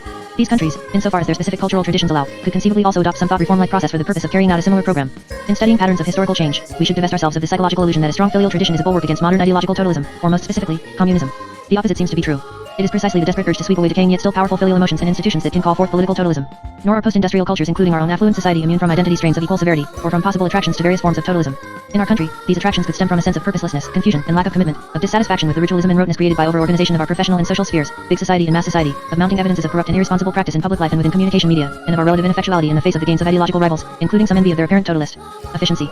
Again, some of the patterns of youth culture may be revealing, and in American youth we encounter amidst much quiet conformity rebellion which concerns itself less with political preoccupations and more with patterns of social nihilism, iconoclastic criticism of existing cultural forms, and an urge for direct and absolute experience. Indeed, the Zen Buddhist plunge of the American beatnik has in it some of the same element of total rejection of one's past, in exchange for another's past, as the Chinese intellectual's initial plunge into Western socio-political forms. This is not to say that totalism is by any means the sole, or even most probable, eventuality, either for ourselves or for the transitional cultures of which we have spoken. It rather suggests the faltering state of liberal alternatives to totalism, the paucity of non-totalist social visions for the future, and the urgent necessity for such visions.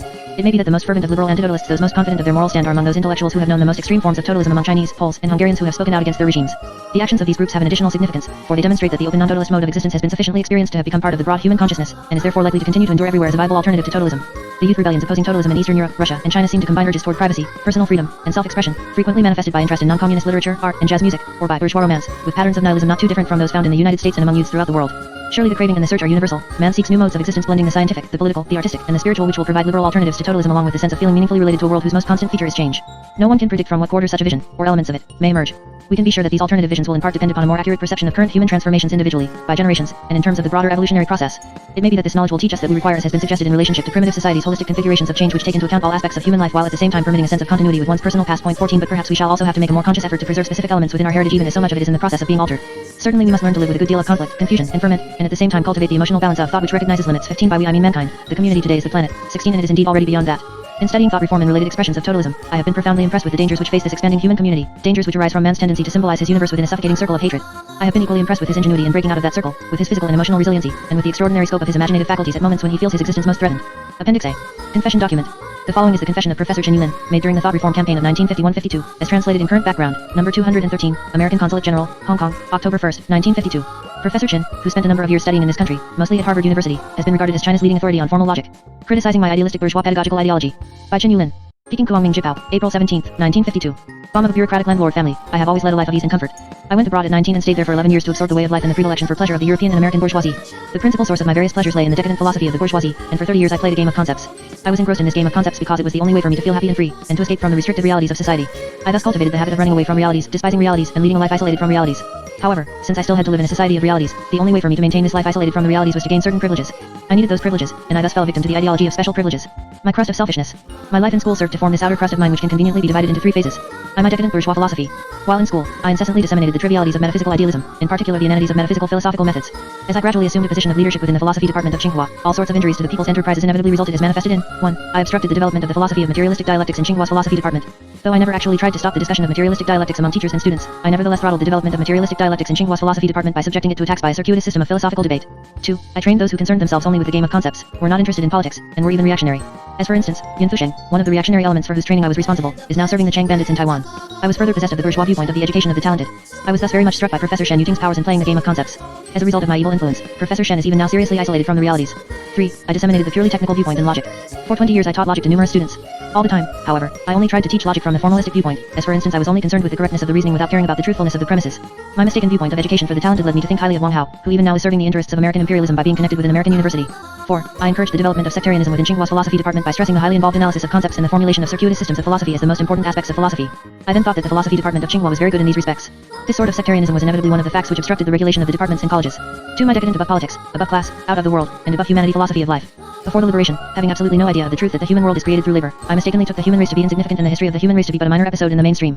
I therefore tended to despise the world, and to become above politics and above class. My preoccupation with this decadent philosophy of life led me to despise administrative work. I consequently tried by all means to minimize my personal affairs and adopted an attitude of absolute indifference toward all things. When I was charged with administrative work after the liberation, my mistaken attitude inevitably resulted in idiotic bureaucratism. Though a member of the University Administration Committee, I spoke up only once in all its meetings, and I honestly had nothing to talk about, and though the Dean of the College of Arts really had very little to do, what little there was I neglected altogether. For instance, I never seemed to remember that I was actually the Dean of the College of Arts when handling such matters as the resumption of publication of the Tsinghua Journal, the maintenance of proper relationship between the different colleges and departments, etc. As chairman of the philosophy department, I left the affairs of the department to take care of themselves, and I never bothered to do anything about personnel appointments within the department. 3. My ideology of special privileges. In order to maintain my way of life, I had to have special privileges. I felt the need for these privileges, I enjoyed these privileges, became obsessed by the ideology of special privileges, and I became one of the privileged few of Tsinghua. Though I was privileged, I yet refused to shoulder the accompanying responsibilities. Thus, while I enjoyed special privileges in Tsinghua, yet I never burdened myself with administrative work. The 3 above-mentioned phases constituted the main ingredients of my crust. The scope of the crust was moreover variable. One crust represented my individual self, one crust the philosophy department, while another represented Tsinghua. My personal crust being the core of this miniature universe, I accordingly remained completely indifferent to things which had little to do with my personal interests. Whenever the matter in question was in conflict with my personal crust, I always sallied forth to give battle. As for instance, when the son of Professor Liang Suciation wanted to change his registration from the history department to the architecture department, I, as an old friend of the family who knew him when he was born, tried to help him, in the thought that he was more suited to the study of architecture. Though there are certain strict restrictions in connection with the change of registration from one department to another, yet I made use of my special privileges to work on his behalf, which resulted in a series of serious mistakes. This is but one example of a situation which conflicted with my personal crust. I opposed the reform of curriculum because I wanted to maintain the crust of the philosophy department in Tsinghua. When the regulation of departments and colleges started in 1950, I was dead against it, for my most outstanding crust was Tsinghua University.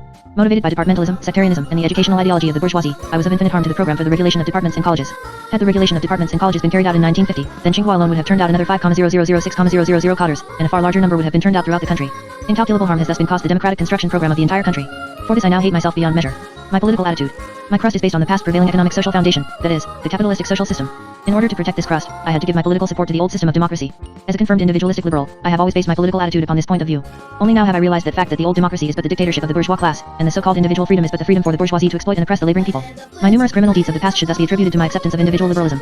With regard to my attitude toward American imperialism, as a result of long years of studying in America, the evil influences of bourgeois education, my large number of American friends, and my constant contact with Americans, I became instilled with pro-American thoughts which prevented me from realizing American imperialism's plots of aggression against China during the past 100 years, and turned me into an unconscious instrument of American imperialistic cultural aggression. I cried bitterly over the 21 demands, but took no notice of the Sino-American Treaty of Friendship, Commerce, and Navigation. While I was highly indignant at the time of the Tsinnan incident during the Northern Expedition, and was all for resisting Japan when the Mukden incident and the Liuqiao incident took place, I nevertheless remained blind to the misdeeds of American soldiers in China. In 1943 I was one of the Chinese professors who went to America on the invitation of the American State Department. There, totally deprived of my national standpoint as a result of my pro-American thoughts, I even tried to persuade the American State Department to force Bandit Chang to practice democracy. With regard to my attitude toward the Soviet Union, and always looking at the USSR from the viewpoint of old democracy, I consistently distorted and slandered the Soviet Union, and right up to the liberation I thought that individual freedom does not exist in the Soviet Union. I considered both the October Revolution and the purges within the party to be going too far, and that the Soviet Union made use of the Communist Party and other countries to interfere in their internal affairs. All these ideas were of course mistaken and reactionary. My principal mistake lay in thinking of the Soviet Union as devoid of individual freedom. At that time, in failing to take the October Revolution as an epic-making great event of history, I only tried to antagonize the Soviet Union on the basis of my individual liberal pro-America ideology. It was only after the liberation that I succeeded gradually in gaining an understanding of true freedom, and thus to change my attitude toward the Soviet Union. With regard to student movements, I nearly always maintained a negative and double-faced attitude toward all the student movements I came across in my teaching career. On the one hand I loathed the Kuomintang of the Chang bandits, while on the other hand I opposed the Communist Party of China. I say loathed advisedly, because I never tried to oppose them by any positive effort. Before I left for America in 1943, I had to go through 5 days of Kuomintang training in Chongqing before I could get my passport, and had to write a short essay of 200 words on the advisability for local officials to visit the central government. This was really a shame. Though I honestly loathed the Kuomintang, this was not what mattered. The important thing was that I opposed the Chinese communists. This dualism in my makeup was best shown at the time of the December 1st incident, the student movement which took place in 1945 in Kunming. Though I was highly enthusiastic at the start of the movement, when I followed the footsteps of the progressive elements, I later lost my interest and finally I stood for the resumption of class. This was because I opposed the communists. Soon after the end of the movement I quarreled with Professor Chang Shizhou and I told him in the sternest manner and in tears that, it is you people who made such a mess of China. After depriving China of freedom, it will take I don't know how many years to have it restored. As viewed from the 3 above-mentioned aspects, my political attitude was truly intolerable. How was it possible that though early in life I loved my country and wanted to save her from the fate of partition, yet I turned out to be such a fool later? On this point I have to charge the American imperialists who made use of a mission school, that is, Tsinghua College, and of the education I received while in America, to turn me into an instrument of American imperialistic cultural aggression, deprived me of my national standpoint, prevented me from making a distinction between our friends and our enemies, and led me to do things detrimental to the people. My ideological change. My preliminary understanding of the People's Liberation Army and the Communist Party. The miracles of the People's Liberation Army demanded my wholehearted respect. I never thought such discipline possible, and they loved the people so much. In the early days after the liberation, I was highly moved by an episode involving the son of my Maiglu. When her son, who was working in a certain factory, misbehaved himself, certain soldiers of the PLA stationed in that factory tried to reform him by education. When this failed, 2 comrades of the PLA approached Lu to request her to go and reform her son. In the end, the 2 soldiers treated the mother to a meal and finally saw her home. I consider such a fighting force as unique in history. In the spring of 1949, I was fortunate enough to have the chance to listen to a series of reports rendered by various senior party cadres. Their attitude was so very honest and sincere and they were always prepared to practice what they preach. Though all occupying senior positions within the party, they yet were always ready to admit their mistakes publicly before the masses. Such a party I consider unprecedented in China. However, this kind of recognition was only the preliminary stage of cognition through emotion, something within the capability of all Chinese. My change in philosophical ideology. Generally speaking, this change can be divided into 3 periods. During the first period, I was still unable to link up the actualities of the revolution with Marxism-Leninism. Though I had already acquired a preliminary understanding of the Communist Party and the PLA, yet this did not mean that I was ready to accept materialistic dialectics and historical dialectics. When Comrade A.I. Suchi lectured in Tsinghua, I even tried to argue with him. Starting from the months of March and April 1949, I began to attend various meetings for the exchange of philosophical opinions. Even at that time I still held two mistaken points of view. In the first place I still looked upon materialistic dialectics and the old philosophy as equals, and, under the illusion that our communist comrades were ignorant of the old philosophy, had the wish to initiate them in the mysteries of old philosophy. In the second place, in the mistaken idea that materialistic dialectics and historical dialectics were not well systematized, I thought of putting them to order by means of my trivial system of analysis. My unbelievable arrogance and ignorance was the result of the fact that I was still looking at materialistic dialectics on the basis of the old philosophy. As I took part in the first attempt at curriculum reform in the above-mentioned spirit, naturally nothing was accomplished. The philosophy department was thus prevented from making any progress. The second period lasted roughly from the start of the second attempt at curriculum reform in 1950 to the spring of 1951. From the very start of this period I had already accepted the leading position of materialistic dialectics, and rectified my two above-mentioned mistakes. I then considered materialistic dialectics as a piece of red string linking up all different branches of knowledge. Yet, though I admitted its importance in an abstract fashion, my real interests were still focused on philosophy, as one of the branches of knowledge linked up by materialistic dialectics. In this manner I was still trying to oppose the new philosophy by the old. Both on the basis of my mistaken views and in compliance to the then prevailing conditions in Tsinghua's philosophy department, I proposed to divide the departments into three groups: history of philosophy, logic, and history of art. Since this amounted to change in name only but not change in substance, I again succeeded in preventing Tsinghua's philosophy department from making any progress. In the spring of 1951, I went regularly into the city to make a study of On Practice, an essay by Mao Zedong. It was during this period that a radical change began to take place in my ideology. For almost 2 years before this, I had been going to the city regularly every Sunday to take part in the study activities of the Chinese Philosophy Society. Whatever I gained in the course of these 2 years, coupled with my study of On Practice, enabled me to realize the fundamental difference in nature between materialistic dialectics and the old philosophy. The old philosophy, being metaphysical, is fundamentally unscientific, while the new philosophy, being scientific, is the supreme truth. It was during the curriculum reform campaign of 1951 that I succeeded in realizing that the mission of the philosophy department lies in the training of propaganda personnel for the dissemination of Marxism-Leninism. This time the curriculum reform was carried out in a comparatively thorough manner.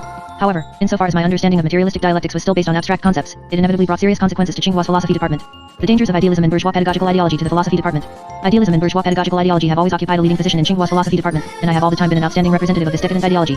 This situation has remained more or less unchanged right from the liberation up to the moment. This naturally resulted in huge losses. In the main, our principal defects lay in our low level of political consciousness and the dislocation of theory from practice. The concrete manifestations are as follows. To deal with materialistic dialectics by means of the analysis of concepts really amounts to the exposition of Marxism-Leninism by means of idealistic metaphysical methods.